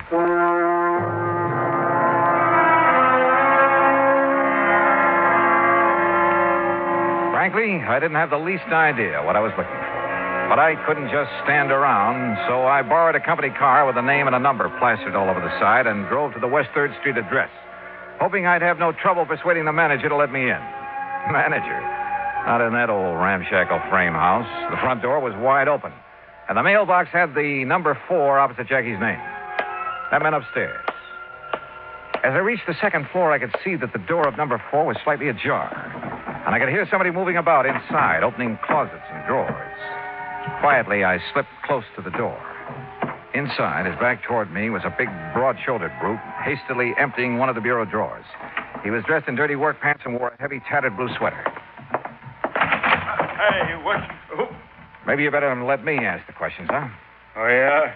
Now, look, buddy. What are you doing here? What are you putting into those handbags? None of your business. Now, you get out of here. Not until I find out what you're up to. I said get out, didn't you hear me? Oh, take it easy. Oh, yeah?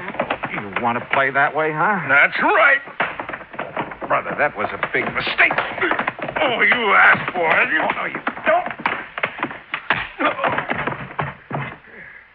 All right. Now, start talking. What were you doing here in Jackie's room? What was I doing here? Hey, look. Who do you think you are, the law or something, barging in here like this? That's right. Who are you? I said, who are you? I'm Big McCallion. What? That's right. Jackie McCallion.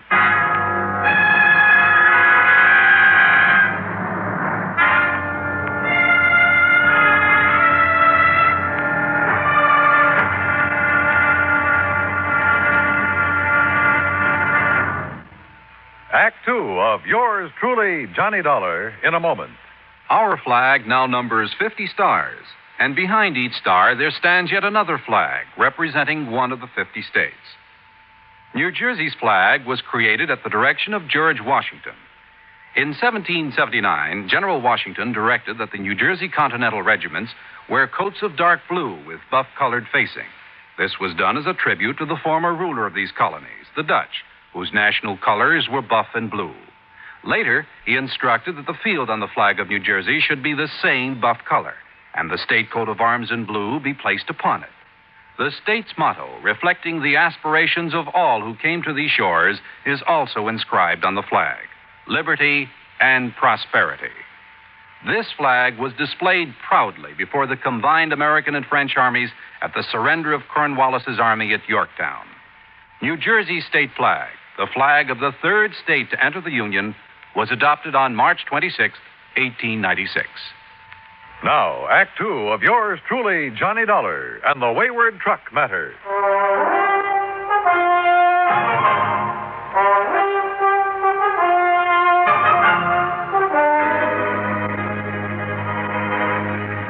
Missing. A $20,000 truck from the Marlowe Copper Products Company of East Los Angeles. Also missing. Its cargo of copper tubing insured for $9,500. Also missing, also insured, the driver, one Jackie McCallion. And when I found a big, ugly-looking character going through Jackie's furnished room, I jumped him. And who does it turn out to be? That's right, Jackie McCallion. Boy, I'll say this, buddy. You're sure handy with your dukes for a skinny guy. Hey, who are you, anyway? Johnny Dollar, insurance investigator. And look, I'm sorry I must jump, Jackie. Insurance what? Well, I came here to find out what happened to you and that truckload of copper tubing that never got to Belton Aviation over in Victorville. What are you talking about? Of course it didn't. Of course not. Well, why? Because the shipment was called off, that's why. What? Well, sure. It was supposed to go out Wednesday night, right after midnight. And it did. At least it left the warehouse. Oh, that's where you're wrong. Because me and Betsy, we was going to take it. Betsy? Yeah, Betsy. You know, my truck. Only the order got canceled out. Who says so? The office. Who at the office? Well, how shall I know? All I know is I was here in my room getting ready to go over and pick up Betsy and the tubing. And the phone rung, and a girl from the office says the shipment is canceled out. What girl? Do you know? I don't know. Some girl says she was in the office or so. You know, one of the girls, like they always giving out the orders, you know. And she told me the boss says on account of there ain't no more trips for me this week, I can start my vacation right away instead of next week. But you don't know which girl in the office told you that. I told you. I don't know. I told her, tell Mr. Marlowe thanks, that's all. Why? Didn't she tell him? Where have you been since Wednesday night? Oh, down in San Diego, staying at my sister's and doing some yellowtail fishing while I was there. You know, out around San Clemente Island. Boy, they pulling in the big ones. Yeah, I'm sure they are. There was one guy on our party boat that...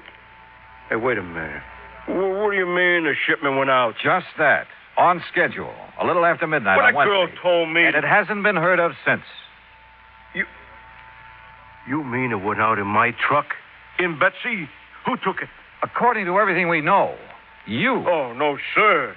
By midnight Wednesday, I was halfway to San Diego in my car. Look, you ask my sister down there. I got there before 1 a.m. Call her up and ask her. Go ahead, call her. You're sure of that? Oh, sure, I'm sure. And if some dirty guy took my Betsy out, I'll kill him. Don't nobody ride Betsy but me. Well, what were you doing when I came in here? Packing those bags in such a hurry. What for? My vacation. What's the matter? Don't you hear good?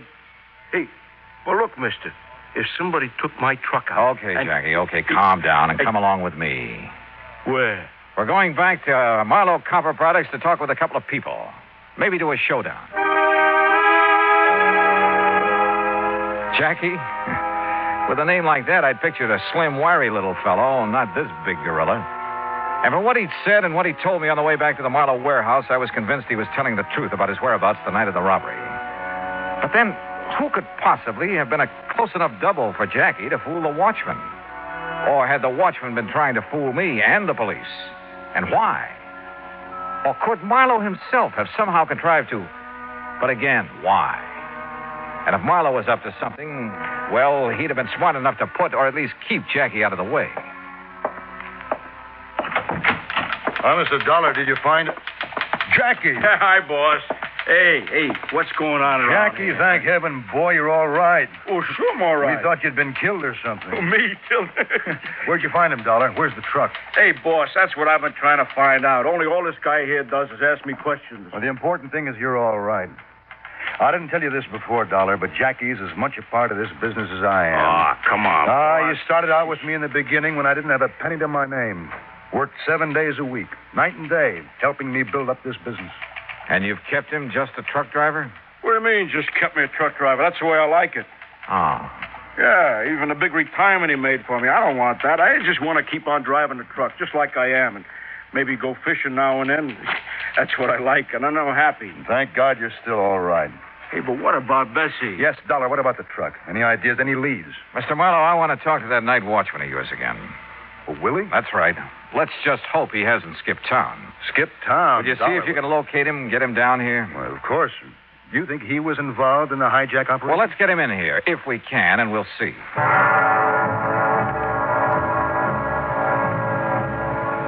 Something had just come back to me. Something pretty damning insofar as Willie was concerned. It was the way he had answered my questions when I talked to him before. Was there anything unusual about Jackie when he came to pick up the truck? Well, not that he'd noticed, he said. Had Jackie picked up the truck alone? Well, he hadn't seen anybody with him. What had Jackie said? He hadn't heard anything. Not one really positive answer in the lot. Or to the other questions I'd asked him. Much to my surprise, Marlowe's phone call brought assurances from Willie that he'd come over to the plant right away. And I told him I'd get somebody else to fill in for him tonight because of the sleep he's having to miss. Yeah, well, tell me this. Do your watchmen carry a time clock? That's right. There are punch key boxes located in a dozen or so spots all over the warehouse, and one in this office.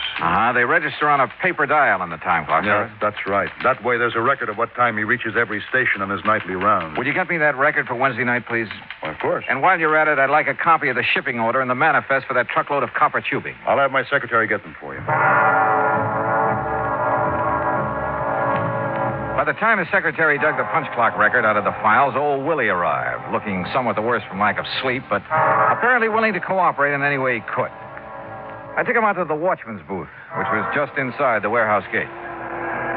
Yes, sir, Mr. Dollar. This here's my own private office every night. And this is where you were when Jackie McCanyon came to pick up his truck Wednesday night, huh? Well, now, where else would I be? Well, now, that answer is just as definite as the ones you gave me before, Willie, and it won't do. Why? I asked you if Jackie said anything that night that might have made you suspicious. And I told you, not that I heard, no, sir. Well, did you talk with him at all? Well, no reason to. There were just the two of you here in the middle of the night.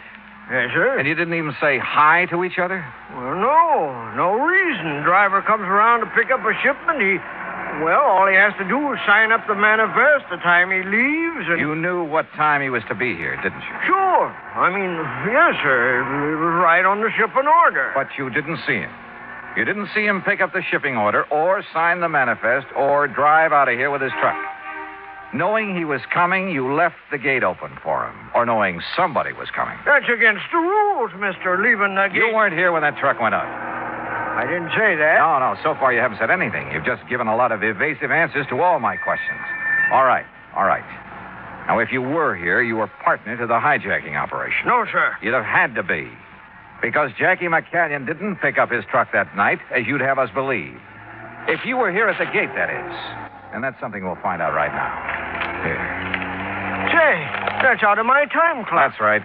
And it's dated the night of May 22nd and 23rd. That's the night... Yes. Now, where's Station 1? Why, that's right there on the gate there. And that's the key I use to punch my time clock. Every single night, right on schedule. And I don't know what you're getting at, young fella. All right. Just listen to me and answer my questions. Station number 1 was punched at 11:41. If that's what it says, that's what it was. Now, where's number 2? Well? Look, I don't like the way... Where is number 2? It's the big double doors back in the warehouse on the right. But now you look here. 11:47. You must walk pretty slowly. Well, of course I do. I look around. I make sure that everything's all right. Okay. Now, where's number 5? Come on, number 5. On the back gate, way around the other side of the warehouse. Yeah. A good quarter of a mile from here. And according to this time clock record, that's where you were at exactly 12:04 that night. And, brother, I'd like to see you do a quarter of a mile around these buildings in less than a minute to get back here at exactly 12:05 when you claim Jackie signed out that truck. Well? You're right, Mr. Dollar. Yeah? Which way am I right? I wasn't here. I left the gate open for him, like I often done when I wouldn't be right there for a night shipment. Like you often did? Don't you see? Nothing like this ever happened before. And when I seen his name on the manifest, I knowed that You weren't here when the truck went out, so you don't know a thing. I thought Jackie took it because I left the catch on the main gate so it looked like it was locked. You ever done that before? Well, not for Jackie. He was always too close to the boss. He and the boss. Yeah, I know all about that. But I have for the other boys. Yeah, you've left this whole place wide open for anybody who wanted to come in and take anything he could lay his hands on. And this time it was a $20,000 truck with a $10,000 cargo. Willie, you're in trouble. Plenty. I questioned him further and got nothing more than a few tears and a plea for mercy, and then I turned him over to Marlowe. Willie was his problem now. But my own was still far from solved. I wasn't any closer to the missing truck and its cargo than I'd been when I arrived. Expense account item 3, $220, lunch for Jackie McCanyon and myself at a lunchroom around the corner. We were on our second cup of coffee. Your boy, that was a good donut. Oh, sir, Mr. Dollar. And the more I think about it, the more I say that outside of them pretty girls in that boss's office, the only ones to be sure what time that shipment was to go out was Willie and Red Kingsley. Kingsley? That's his car I used. Yeah, that's the guy. He's in charge of all the shipping. Well, how much do you know about him? Well, I don't know. After all, he's kind of over me. I thought your only real boss was Mr. Marlowe. Well, he is. You just bet he is. And he's the best friend I ever had, too. But if I don't keep my place around the plant, keep subordinating to the guys that are foreman and stuff, what do you think would happen to the morale around the plant? Well, tell me about Red anyway. Dollar. Well, Mr. Dollar. Mr. Marlowe? I just got a call from the sheriff's substation in Victorville. Yes? They've picked up some of that shipment of copper tubing. You see, we put a stamp on every piece. Then whoever hijacked it is already getting rid of it. Yes, but so far nobody's admitting where they got it. It's at Air Metals Company and Stress Products Incorporated, both near Victorville. You want to check on it? Use Kingsley's car again. Right. Hey, you want me to show you the route? Okay, Mr. Marlowe. Sure, Jackie, go to it.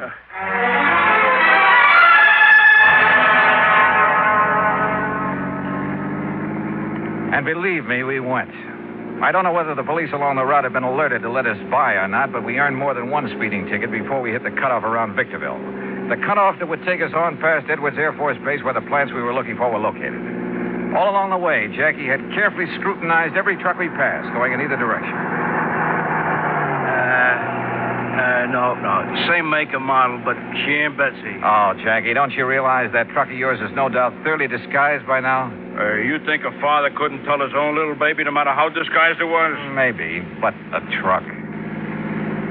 Yeah, now, look at that one up ahead. See the one we're pulling up on? Oh, it's the same make and model, only this one is painted green. Yeah, want me to slow up as we pass it? No, she ain't Betsy. Even from here, I could tell.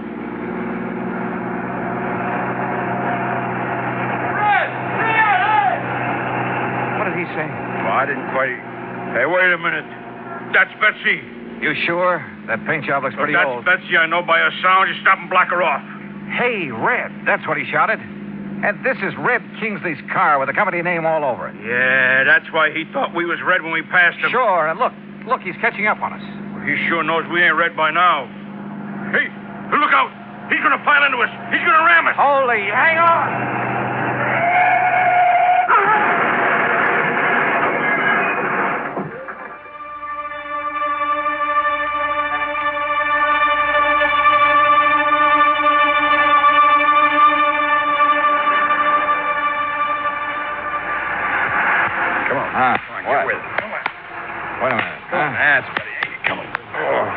Look, I hate to keep slapping you on the push this way, but come on. Oh, it's okay. It's okay.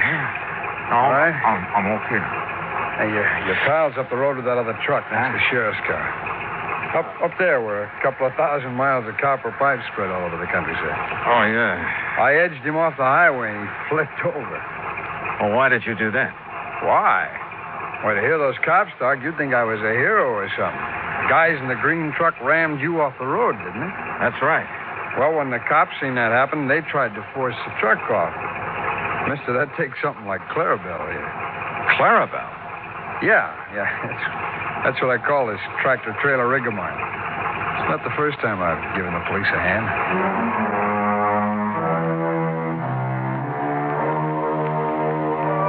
Yeah? They've given a lot of people a hand, those boys who drive the big interstate trucks and trailers. They're a pretty fine bunch to have on the road. Well, I guess it's pretty obvious that Red Kingsley and Marlowe's shipping department was back at the hijacking operation. The two who were aboard the stolen truck turned state's evidence and sang plenty, and the courts will take care of them. Expense account total, including air transportation and incidentals back to Hartford, $50105. Yours truly, Johnny Dollar.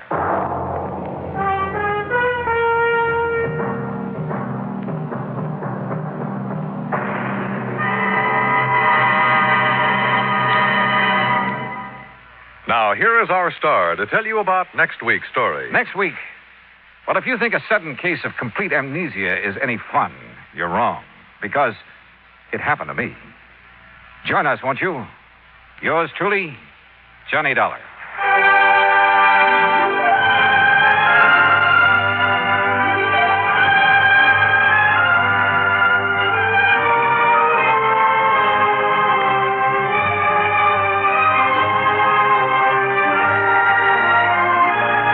Truly, Johnny Dollar, starring Bob Bailey, originates in Hollywood. It is produced and directed by Jack Johnstone, who also wrote tonight's story.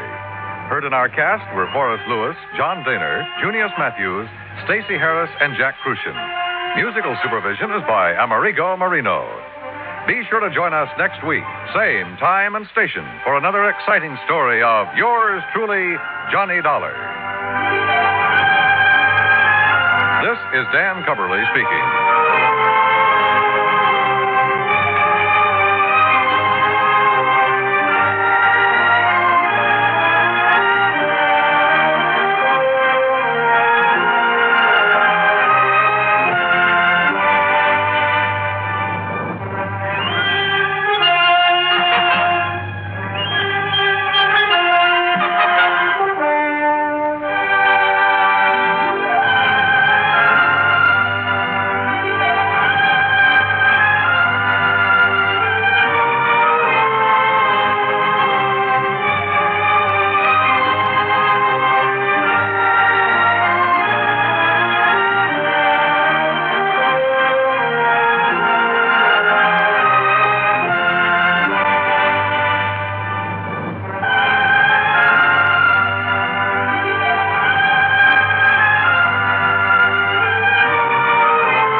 Hollywood. It's time now for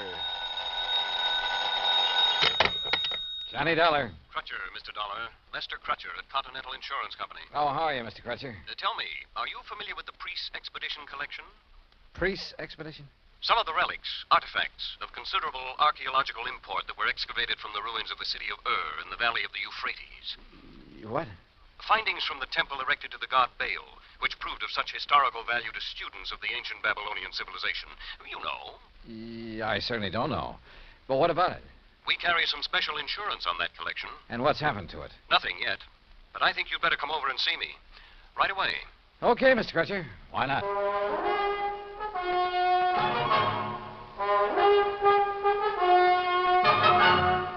Bob Bailey in the exciting adventures of the man with the action-packed expense account. America's fabulous freelance insurance investigator. Yours truly, Johnny Dollar. And now, Act One of yours truly, Johnny Dollar.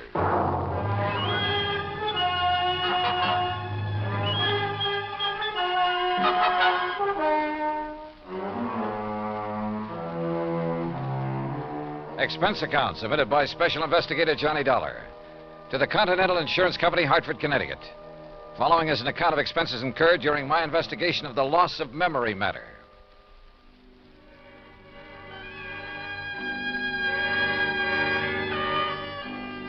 Ancient Babylonia, Crutcher had said. So on the way down to his office, I stopped off at the library for a good look at the encyclopedia. And I learned that what was once Babylonia is now a part of the country of Iraq, one of the hot spots in the Middle East. Good. There might be some action, even international intrigue. On a map, I found the location of the long-forgotten city of Ur. The confluence of the Tigris and Euphrates River near the Persian Gulf was where it was. Romantic names, all of them. And not too far away, the exotic city of Baghdad. Yes, at long last, a trip to the Middle East. Middle East? Well, that's what the map said, Mr. Crutcher. Near west is more like it, Dollar. Huh? You must have misunderstood me. The relics from the temple of the god Baal I mentioned are presently in the little town of Lakeview. Lakeview? Yes, right here in Connecticut. I guess I did misunderstand. They're owned by a Mr. Alvin Peabody Cartwright, who, I might venture to say, is a crackpot of the first order, but who happens to have placed a great deal of insurance with us on his life, property, art collection, and so forth. I see. You mentioned a priest's expedition collection. Of rare scrolls and tablets, principally, taken from excavations along the bank of the Euphrates River. Some of them over 4,000 years old, all of them of great historical and archaeological value. Here, this is a relatively unimportant piece that Mr. Cartwright gave to me some years ago. Well, what is it? What does it look like? Well, like a tiny sort of sofa pillow. Only it's made out of dried mud or some Hey, wait a minute. There are a lot of tiny marks on it. Hieroglyphics, Dollar. Those are a perfect example of the cuneiform writing that was used by the ancients. Oh, what's it say? Has anybody deciphered it? It's a receipt for 24 fat sheep, 12 oxen, and 12 goats that were taken to the temple for sacrifice to the great god Baal. Well, how about that? Does the whole collection consist of stuff like this? Yes, and of priceless scrolls made of papyrus and leather. You've heard of the Dead Sea Scrolls? Oh, yeah, sure. That throw so much light on biblical times. Yeah, they've had a lot of publicity in time and life and so on. Yes. Those in the priest collection cover much of the history of the Canaanites and Phoenicians. And you've insured the collection? It's this way. Mr. Cartwright has decided to sell it to the museum here in Hartford. Has promised them that his stepson, Alfred Hocking, who lives with him, would deliver it to them today. But now he's suddenly worried to death that something will happen to it en route. So? So, to keep him happy, we've issued a $20,000 transit policy. Well, then what's he worried about? Now he demands a guard for it, too. Well, doesn't he trust his stepson, this Alfred? Who knows?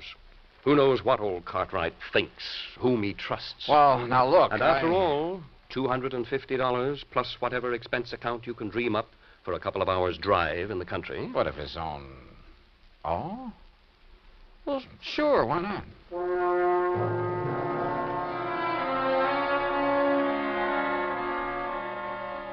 Expense account item 2, $50 deposit on a rental car in which I promptly headed north and west on Highway 44. The 50-odd mile drive to Lakeview was easy and pleasant. Finding Cartwright's home was also easy.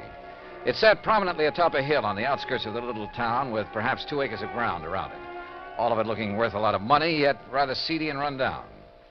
Alvin Peabody Cartwright himself greeted me at the door. I take it you're Mr. Dollar. That's right. Mr. Cartwright? Let me see your credentials. Oh, well, yeah, sure. All right, here you are. Yes, all right, you can come in. This way, in my study. Right here. And there, Mr. Dollar, is the box containing the Babylonian relics. That one carton is all that's to be delivered to the museum in Hartford? That's all.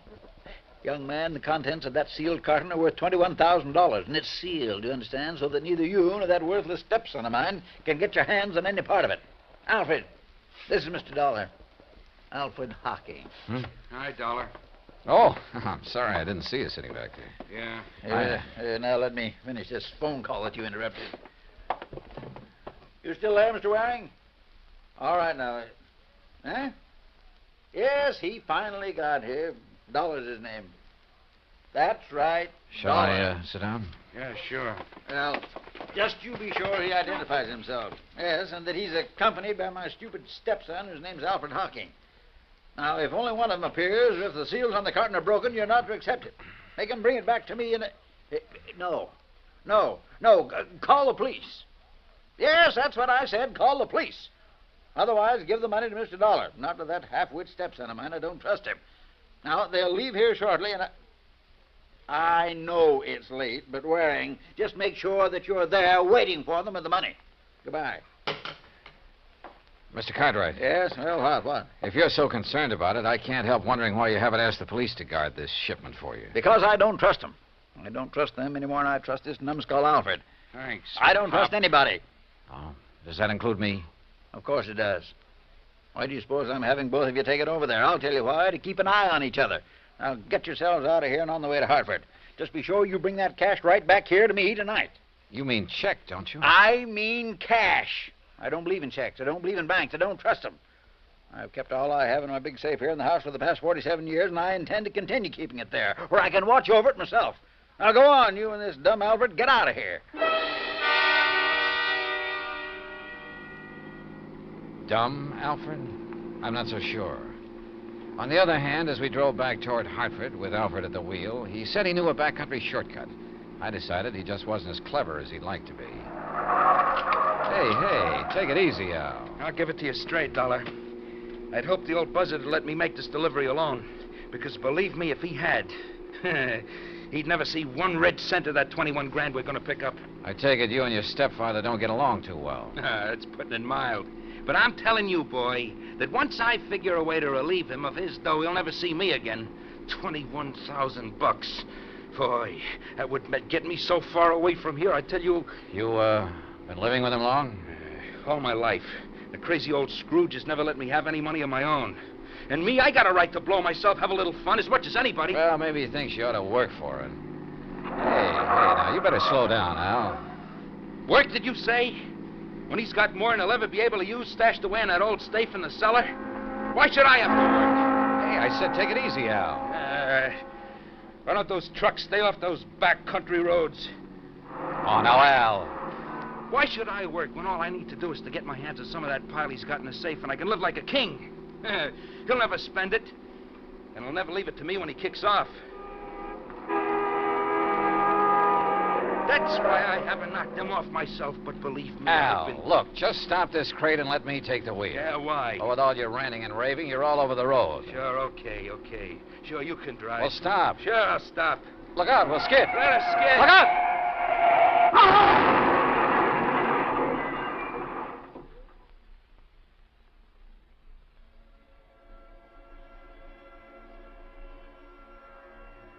There was a long period of deep, dull blackness, without sound, without feeling.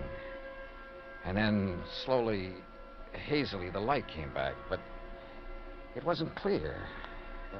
Everything seemed very confusing, very vague. I was conscious of a terrible throbbing in my head, and then it slowly passed, leaving only a dull ache. A strange and helpless feeling of not knowing who or what or where I was, until the shadow of a man rose from the ground beside me. It slowly took definite form as it wavered for a moment, then stood over me. How about you, boy? Back to the world again? World? Yeah, you really hit that windshield frame. Here, let me help you sit up. I'll lean you up against what's left of the car. Here now. Car? Sure. Here, this is the wreck we cracked up in. There you are. Nothing busted. You were just knocked out. Cracked up? Sure. On our way to Hartford. Hartford? Hey. What's the matter with you? I don't know. I can't seem to remember anything. What do you mean? Not anything. I can't remember. My mind is all blank. Well, you know who we are, don't you? No. What? No, and my head, it's... Look. Are you kidding, Hartford? Bud? Car? Sure. Hartford, to deliver some stuff and collect the big wad of... You're sure you don't remember? I don't remember. Not even who you are? I don't remember. I'm trying to, but... Well, I'll be... Okay, now, listen. Everything's going to be okay, real okay. You want to know who you are, huh? Yeah, who I am. Sure you do, and I'll tell you. Your name is Hocking. Alfred Hocking. Alfred? That's right, yeah. You're Alfred Hocking. We were driving along here in the car. See, I was. You were keeping me company, you get it? Yeah, I guess so. Sure you do, sure. You see, I have to deliver some stuff in Hartford. It's in this box here in the car. There, you see it? Box? Oh, yeah. Yeah, you just came along for the ride. The ride to Hartford, see? Oh. Yeah, and after I deliver this stuff and pick up make a little pickup, that is, why, then you and me will part and go our merry way, you see? I don't know, I guess so. Sure you do, sure you do. Sure I do. You feel better now, huh? Yeah, much. If only my head would clear. If only I could remember something, anything. Look, you're going to be okay. Al? Al. I'm Al. That's right. Yeah. But you... I can't remember. Huh? Who are you? Me? My name is Johnny Dollar. Dollar? Yeah, remember that. Johnny Dollar. That's right. Yeah.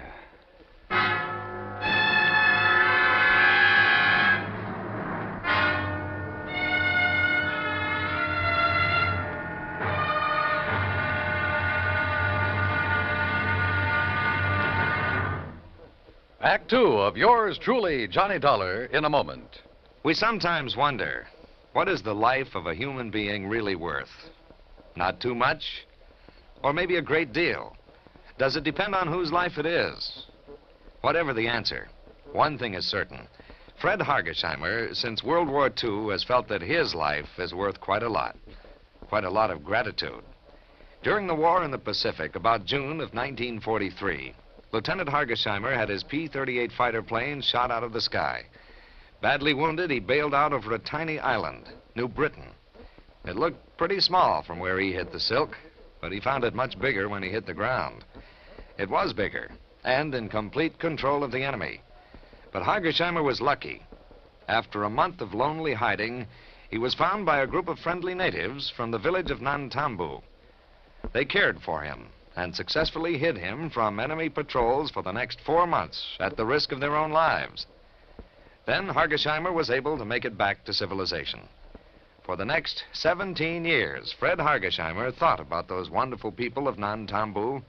12,000 miles away in the United States of America, Hargesheimer put a great plan into effect. He made speeches, took up collections, sold jewelry belonging to his family, and worked out a way to bring a bit of civilization and happiness to the little village of Nantambu. Needless to say, the villagers gave him a spectacular welcome upon his return. Fred Hargesheimer showed his gratitude to the people who had saved his life. But life is worth little without freedom, the right of all men, everywhere. Now, Act Two of yours truly, Johnny Dollar, and the Loss of Memory Matter.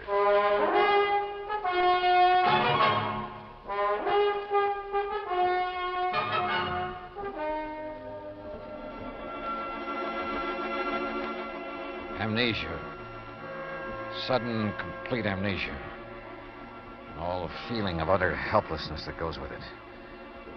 The man who was with me told me of the crack-up of our car on the way to a place he called Hartford. Hartford meant nothing to me. Nor did I recognize anything of the countryside or the road where we sat waiting, hoping someone would pick us up. Names, places, I remembered nothing. Not even who I was, or who the man with me was. That's right. Dollar. I'm Johnny Dollar. I see. And your name is Hocking. Alfred Hocking. Hocking. Yeah. Yeah, you're feeling better, aren't you? Yeah, I think so. Well, look in the pocket of your coat. Pocket? Oh, isn't there a billfold there? Yeah, open it up. Yeah, here's... There's a name in it? Sure, see? Alfred P. Hocking. That's right, that's you. And I'm Johnny Dollar. Just remember that and everything will be all right. Now, why don't some truck come along and pick us up, or a car? What are we doing out here, Johnny? You see this box? Well, I've got orders to deliver it to the museum in Hartford. Museum, huh? What's in it? No, just some old relics. Then I'll collect the money for it, and that'll be that. You can be on your merry way, okay? Yeah. Yeah, I guess so. Sure. But how come I'm going with you, Johnny? Why, you live in Hartford, see? Oh, I see. You didn't even know that. You still don't remember anything. Only what's happened since I woke up here. Look now. Yeah? Why don't you take me home first, if we can get a ride, that is, and maybe if I rest, I'll feel better. No. Maybe my mind will clear up. No, first the museum. But, Johnny... All right, listen. The crazy old coot I'm delivering this stuff for, well, he phoned ahead that there'd be two of us, see, so you've got to come along to the museum. Museum? Yeah, the museum, the one in Hartford, like I told you. Oh, yes, Hartford. But once I get the money for it, I'll take care of you. Yeah, I'll take care of you. You've done pretty good as it is, I guess. Sure I have, Al. I've pulled you out of the wreck and all. Hey, look, here comes a big moving van, and if I know those boys, he'll pick us up. Come on, get up on your feet, and we'll flag him down.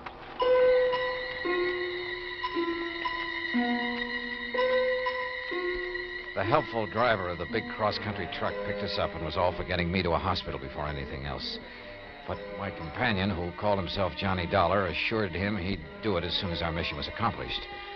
So the driver agreed to take us directly to the museum Johnny had mentioned. Johnny Dollar. The name had a strangely familiar sound, but I couldn't remember. Finally, in the city, they told me it was Hartford. We pulled up in front of a large, rather imposing granite building. You sure somebody will still be there waiting to meet you, mister? It's getting pretty late. Don't worry, driver. There'll be somebody, all right. Okay, but you sure you don't want me to wait and take your friend Al to a hospital? Like I told you, the minute we're through here, I'll take care of him. Come on, Al. Sure. Thanks, driver. Yeah, thanks. Okay, boys. If I couldn't give somebody in trouble a hand, I'd have no business driving this rig. 20. Here's your package. Oh, thanks again. Now, come on, Al. Okay, Johnny. I'll do all the talking, and you just remember who you are. Sure. Let me help you carry that. You just push the bell button there beside... Well, it's about time. Which of you is Mr. Dollar? That's me. Hi, Mr. Waring. Here's my credentials. Yes.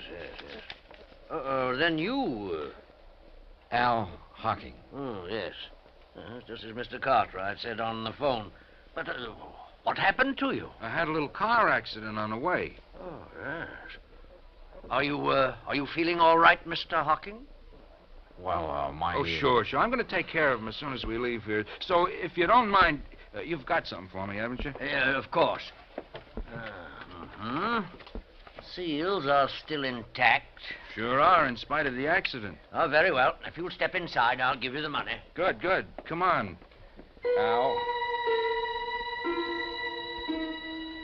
I must confess my bewildered mind was somewhat puzzled by what happened next. Mr. Waring opened a small wall safe and handed my companion a package. From it, he extracted and counted almost greedily $21,000. He signed a receipt, accepted a receipt for the packet of bills. Then we left the museum and hailed a taxi. Hey, buddy, you know a drive-your-own-car place that's still open? Sure do. Then take us there, and there's an extra fin for you if you step on it. Right you are. Johnny, can't the cabbie take me home first? I said I'd take care of you, didn't I?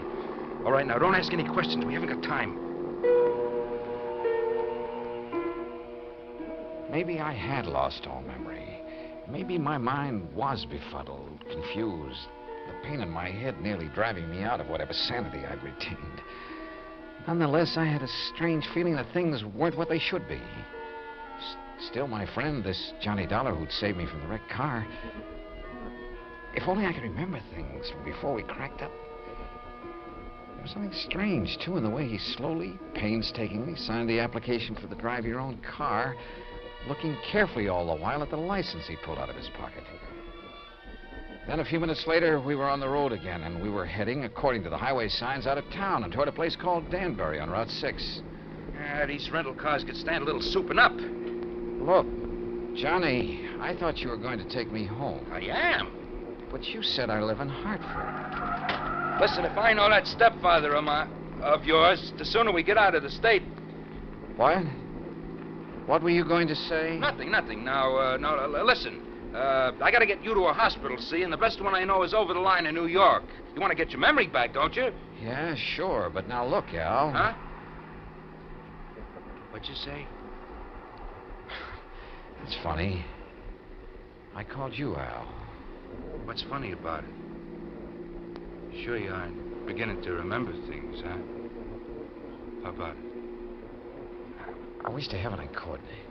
But now, look, Johnny, there's something funny about all this. I may be a bit muddled after that crack-up we were in, but it seems... You are muddled. That's the reason you're getting crazy ideas, but don't. See? Just quit thinking and relax so you might do something you'd be sorry for. Yeah, real sorry. This determination of his to get across the state line. Things were wrong, and I knew it. But I didn't know why. A man's judgment is based on his experience. So are his reasoning powers, based on things he's done or that have happened to him, or at the very least on things he's known about in the past. And all of my knowledge of the past was gone from me. Anything I might do or say at this point would probably be wrong. So how could I argue with this Johnny Dollar? What's more, he had a gun. I'd felt it in his pocket when he bumped against me. Perhaps if I had a gun, I could stop him, demand an explanation. I felt that I should. Why? I didn't know why, but somehow. Johnny? Yeah? Why are you so anxious to get into another state? I told you to get you to a hospital. Now shut up. Oh, listen to me. Don't ask questions. Just leave everything to me. Well, why is driving all this distance, 50 or 60 miles now, better than if you'd taken me to a hospital or doctor back in Hartford? I told you to stop asking questions. Yeah. Johnny, why do you carry a gun? Why shouldn't I? Don't worry about it. Are you supposed to? Sure. I got a permit, so forget it. Let me see it. Hey, what is this? Later. Now. Later, I said. Then I don't believe you. All right, then here. Look in this card case. I looked. In Johnny Dollar's card case. His driver's license, business cards that said he was a freelance insurance investigator. And again, something vaguely familiar stirred in my cloudy mind. You find it yet? And then an identification card with thumbprint and snapshot. And the picture was not of the man beside me. Instinctively, I leaned over to look into the rear-view mirror, to look at myself. But he pulled the gun from his pocket, and before I could do it, he struck me hard across the head.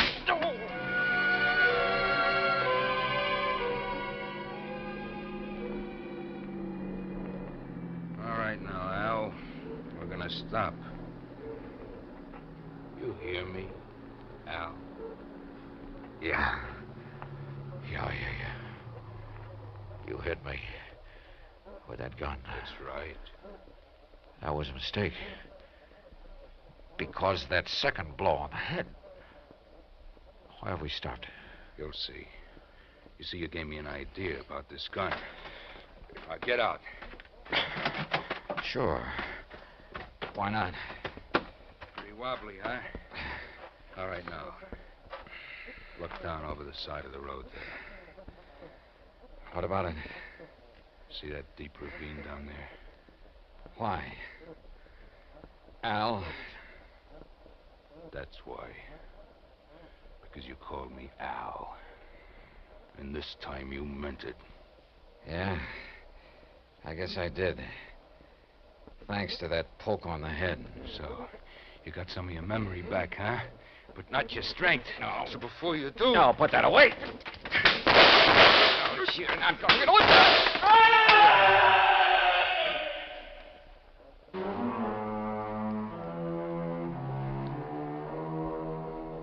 Expense account total so far, $95 even, including doctor bills.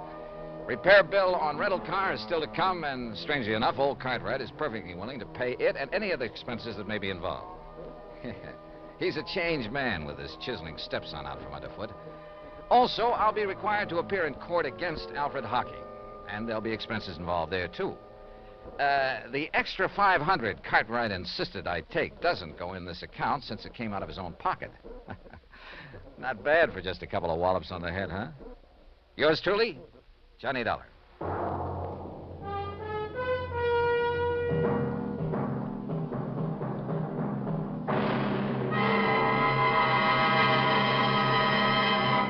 Now, here is our star to tell you about next week's story. Next week? Well, it's another case of mistaken identity, but believe me, a completely different affair. Join us, won't you? Yours truly, Johnny Dollar. Yours truly, Johnny Dollar, starring Bob Bailey, originates in Hollywood. It is produced and directed by Jack Johnstone, who also wrote tonight's story. Heard in our cast were Les Tremaine, Parley Bear, Joseph Kearns, Barney Phillips, Tom Henley, and Shepard Menken. Musical supervision is by Amerigo Marino. Be sure to join us next week, same time and station, for another exciting story of yours truly, Johnny Dollar.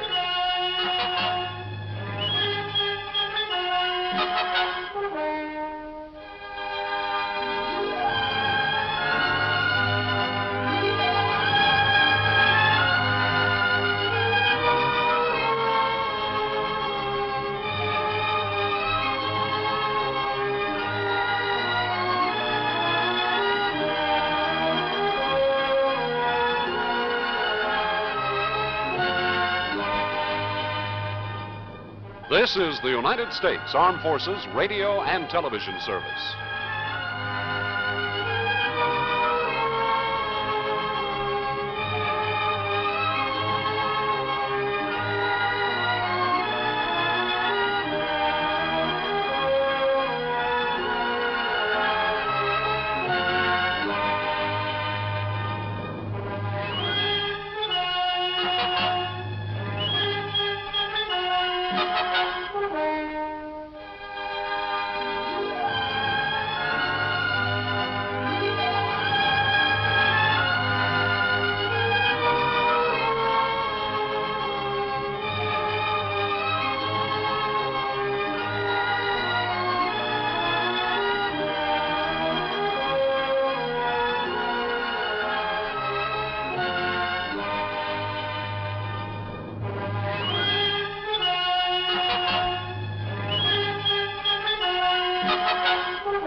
From Hollywood, it's time now for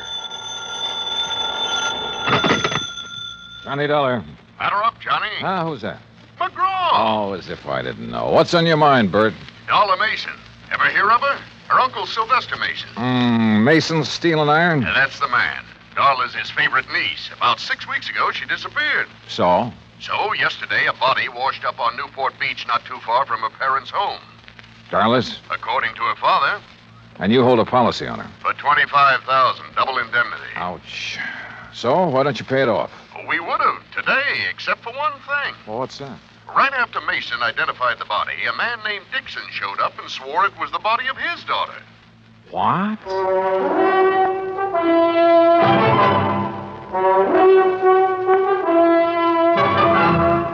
Bob Bailey in the exciting adventures of the man with the action-packed expense account. America's fabulous freelance insurance investigator. Yours truly, Johnny Dollar.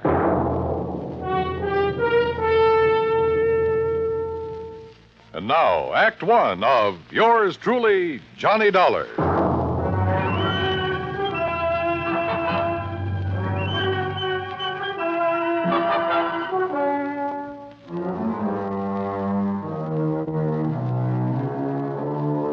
Expense account submitted by Special Investigator Johnny Dollar to the Providential Assurance Company, 393 Dewey Avenue, Hartford, Connecticut.